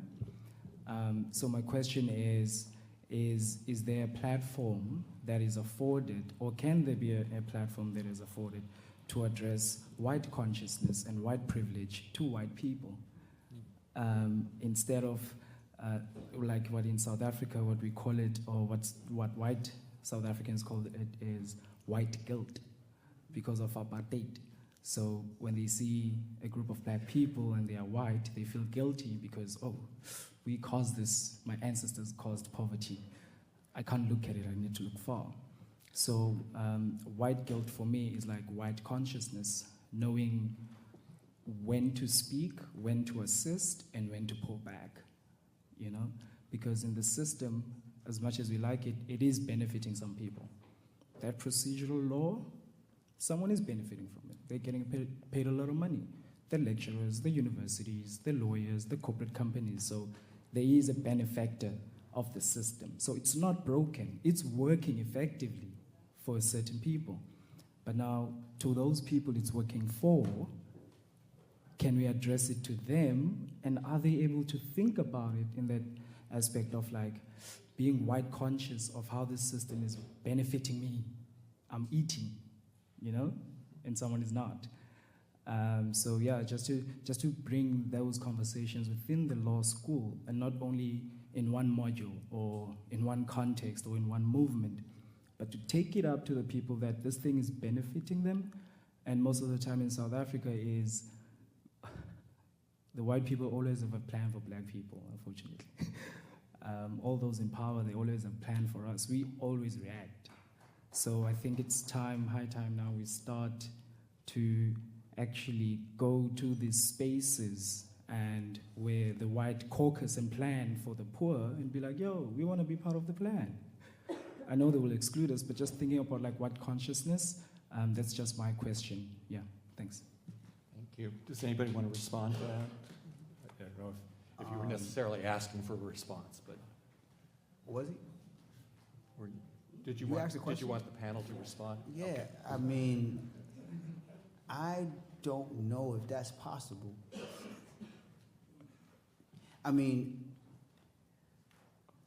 this country was built on villainizing people and then justifying the murder of those people. That's the way laws have been criminalized. Is they villainize it so people feel as if they're doing the right thing. So in some ways, there is even they're blind, they're oblivious to their privilege. You know what's crazy? Think about it this way. We have this conversation about mass incarceration of it being racially disproportionate against black and brown individuals. That's like well known. You hear liberal people say it, Republicans say it, like everyone knows it, right? I want to phrase the same thing from a different equation, and it lands differently. There could not be mass incarceration without white privilege. That's saying the same exact thing, but no one wants to approach that conversation. See, you can't be discriminated against without someone being privileged. Like if I go to a restaurant and they don't serve me, that's just bad service. They just suck.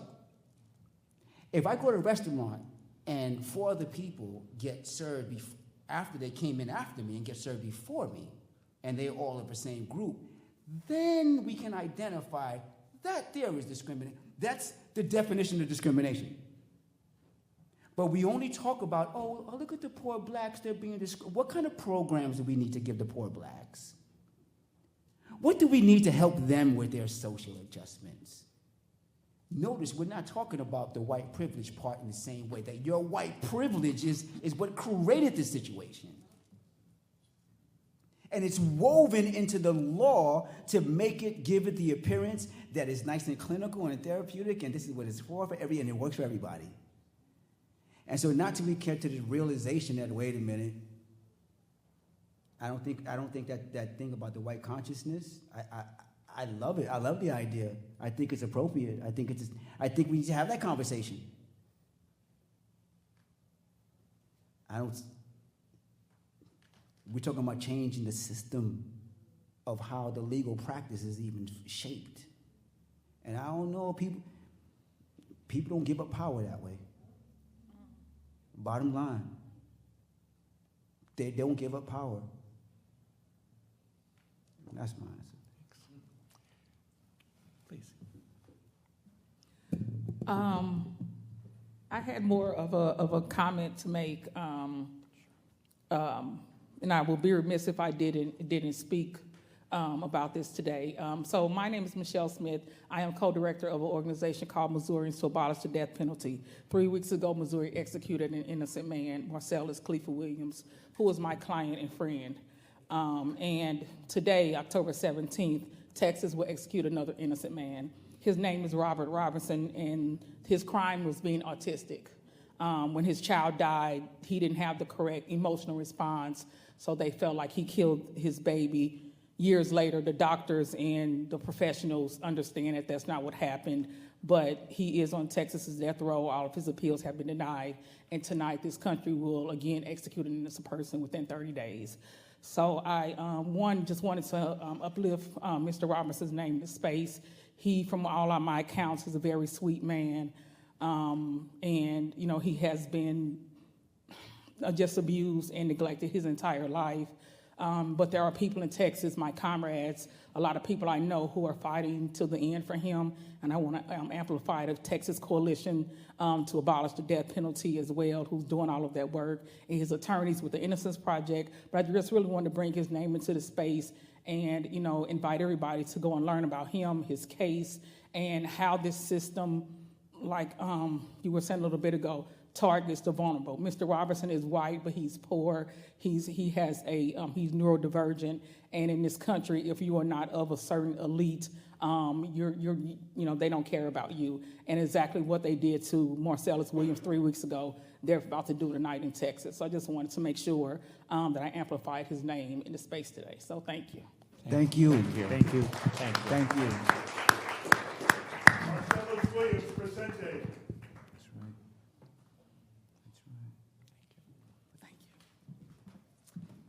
So thank you to the brilliant panel. I'm highly biased on this one because Alejo and Melvin are my family, but that was magnificent. I also got to highlight that for you, Melvin, and other formerly incarcerated law students, the bravery of pursuing the degree is also that you can be smacked in the face when you're done and not admitted to the bar for no good reason, which is something that we should bring up and we need to be advocating around, the absurd, that process, which you mentioned in terms of the box, part of it is to say, hey, we told you, it's not our fault, but it is, right? There needs to be advocacy around that issue. So my question is actually around, and this was brought up yesterday a little bit in some of the panels, but the US is the only country where law school cannot be studied as an undergrad, where it's a graduate program. And that is, to a large degree because of our really profound university industrial complex. There's a lot of money to be made, but it's ridiculous. And we're talking about the expense, how inaccessible law schools are, how expensive they are. But there are other routes. My question is actually, is there any kind of advocacy effort being made around changing this so that we stop, it should not only be a graduate degree. You should be able to study law as an undergrad. And by the way, so much of I'm an academic who's really unacademic and can't stand academia. And so much of what you're saying in terms of the inaccessibility of the law is a problem with academia, period. And our culture of higher education in this country, outside of CUNY, proud CUNY undergraduate. But yesterday there was conversation about, these alternative routes to getting, a law degree, alternative routes to being admitted to the bar without going to law school. Is there a movement here to push for that a little bit more in ways that can broadly open up the profession powerfully? Well, I'm not aware of anything myself, but I don't know if any of the panelists have anything to say about that. It certainly makes a lot of sense to me what you say, but I am not aware of any programs. Not sure if any one of you guys are aware. I think we're in it right now. Like, this is it. This movement right here. Y'all know this is a movement, right? Yeah. Y'all know that, right? So I agree. I do agree, and I do think it's a matter of opening it up to not just having it with just lawyers talking with lawyers in this way. In the community,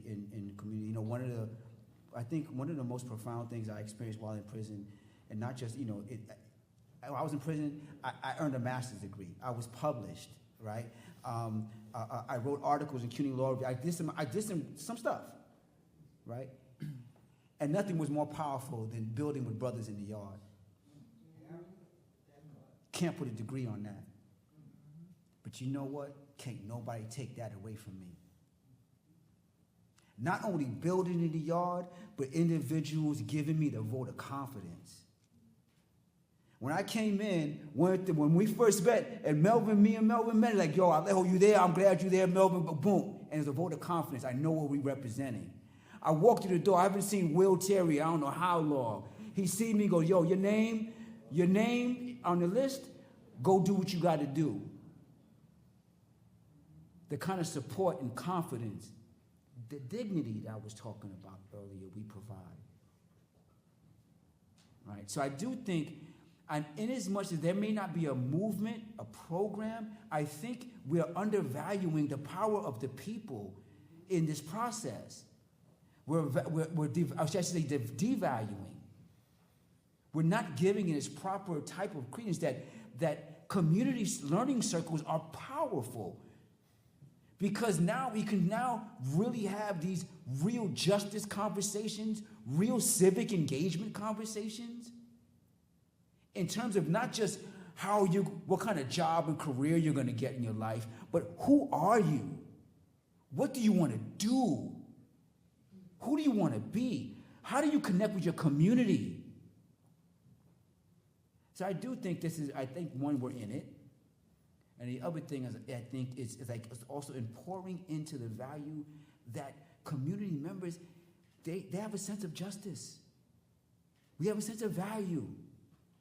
We have a sense of integrity and things that we rely on to make us through some really hard, oppressive conditions.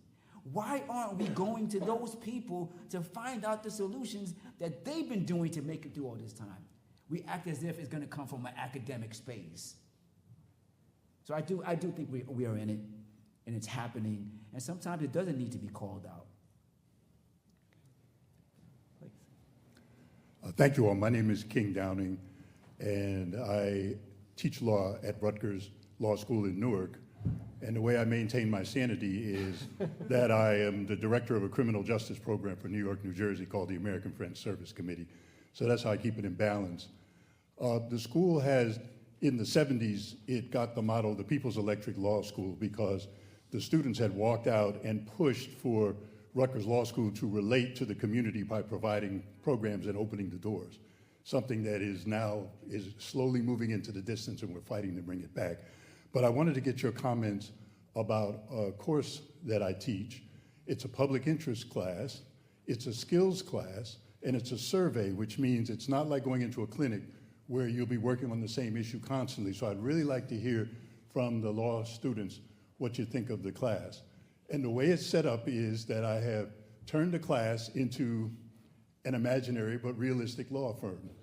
And although the students think that the name People's Electric Law School, People's Electric Law Collective is old and outdated, it sounds so 60s, I said, well, if you can come up with a better name that's more progressive, I'll take it. They never did. But the idea is that each week, not only does a practitioner come in, but the client comes in. So one of our first clients was the executive director of a credible messenger program. And he came in because he's having legal issues with the county who's supposed to be funding him, and former politicians who are trying to take the funding away from the credible messengers and drop it into their own program. We had lawyers from Political Prisoners Program. We had an environmental activist and their lawyer who were dealing with pollution in Central Jersey.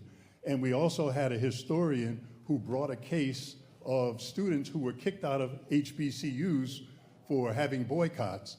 And so we recreated that situation.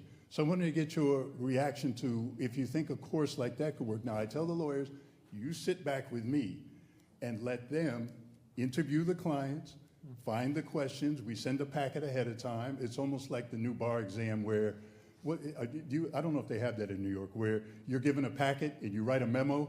It's still in progress. Well, they have it in Jersey, and it's scaring the shit out of people over there, and we're working with them. So part of the class is to prepare them for that. So how would you feel about a course that brings in a client with a real issue, has you all chop it up, come up with your responses, and then the lawyer only guides the conversation and doesn't sit there and lecture and tell war stories? Maybe quick reactions, because I want to make sure we have time for the last comment. I think that the students would definitely benefit from that. There's one thing when you're in law school where you're learning about the law, and there's another aspect to it, how it's applied in the real world. Many law students, I think, graduate at a law school not knowing how to file a motion, not knowing how to draft a complaint, not knowing how to interview a client, not knowing how to do research. And I know this because I was a paralegal and I was teaching law school students. So I think that, yes, to answer your question, law school students will definitely benefit from this class. It will help them prepare for the real world instead of having to,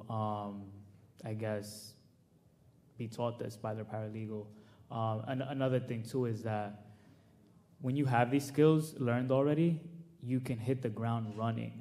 Especially for the type of work that I want to get into, where I want to help the community. I want to, go back to prison and teach justice impacted people, the skills necessary to take LSAT and get them prepared to take the LSAT in hopes for them to get a higher score so they could apply to law school and not have to pay thousands of dollars in tuition and hopefully get a scholarship. As LSAT score, there's a correlation between LSAT score and scholarships in law school. But back to your point, there are sometimes issues that arise in the community that law school students, recently graduated law school students, wouldn't be able to know how to handle because they don't have those skills of researching, talking to a client, gathering notes, drafting a complaint, and just following up with a client. So I think it's a very beneficial program. Thank you. Thank you for sharing that. And please, last comment question. Yeah, sorry. Okay, I don't know if this is a great last question, but my question is mostly for Alejo and Christine.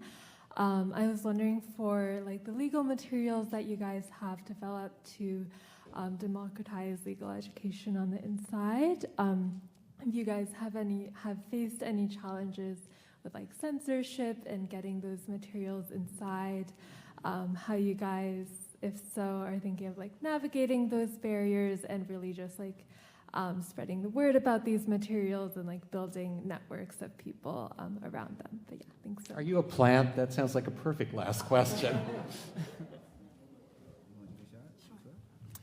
Yes, we definitely face a ton of censorship.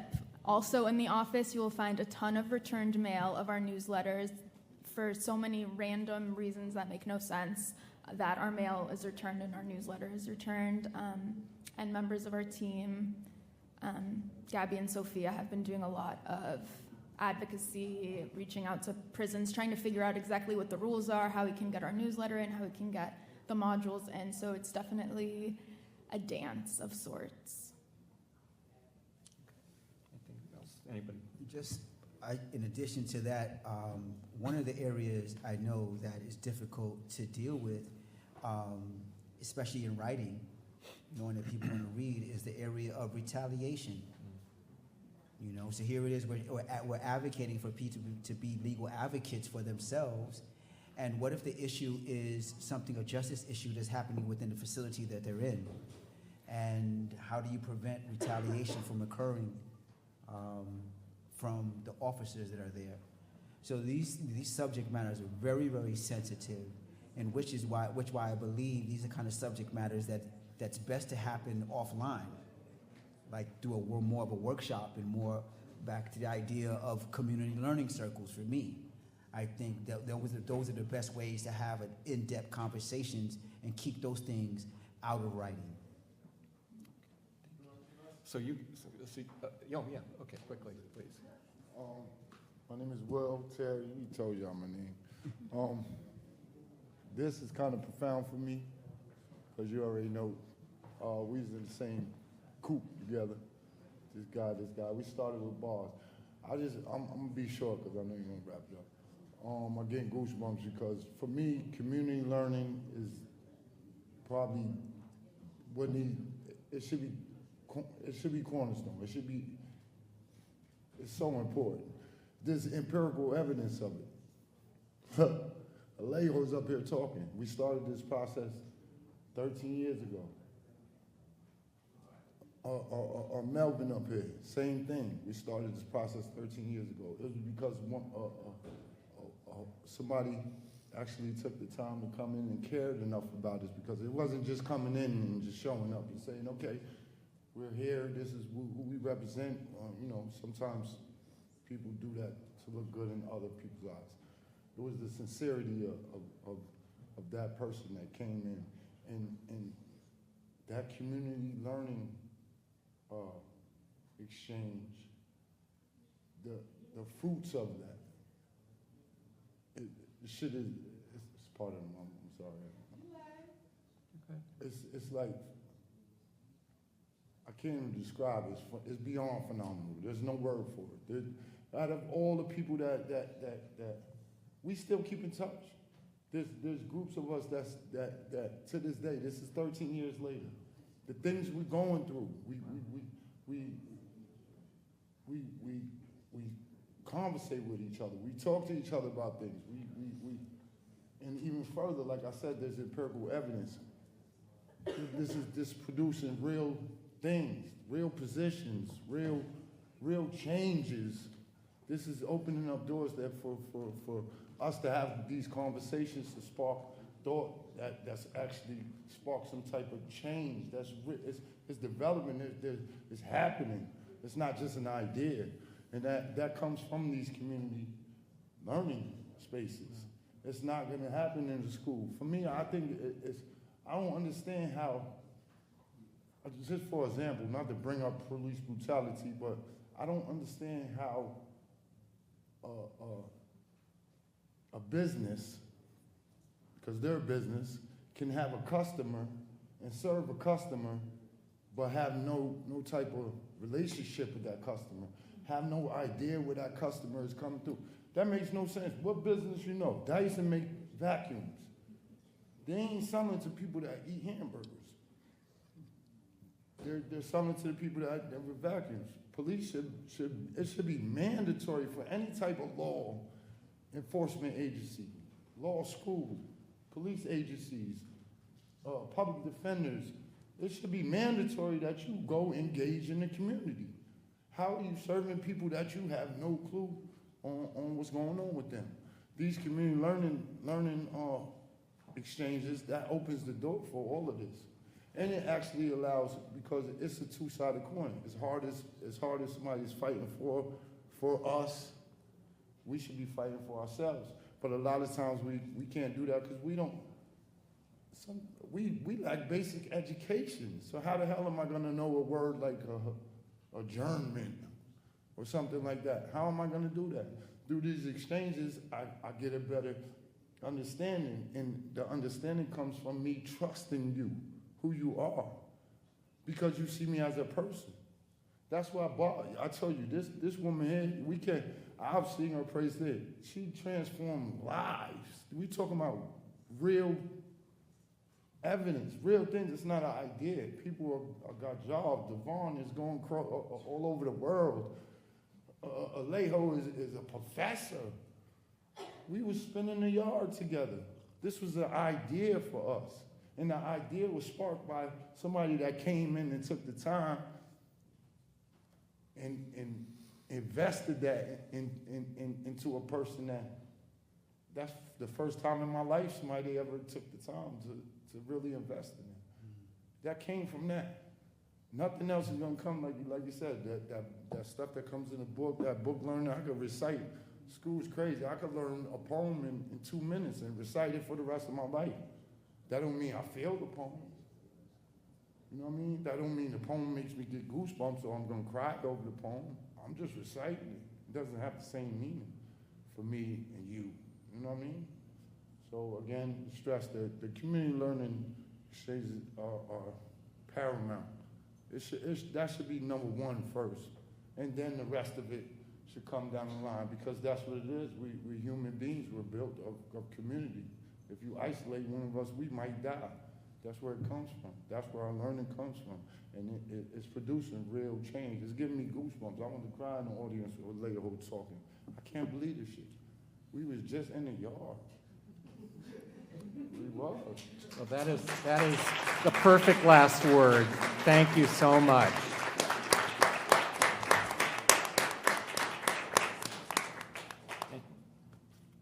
Take us home. I think you took us home. Yeah. I think you took us home. Thank you to our panelists, and thank you to all of you for your time and your labor and your love and your grace. We are so grateful, and this is just the beginning of more of these kind of conversations. So get home safe, everybody. Thank you so much.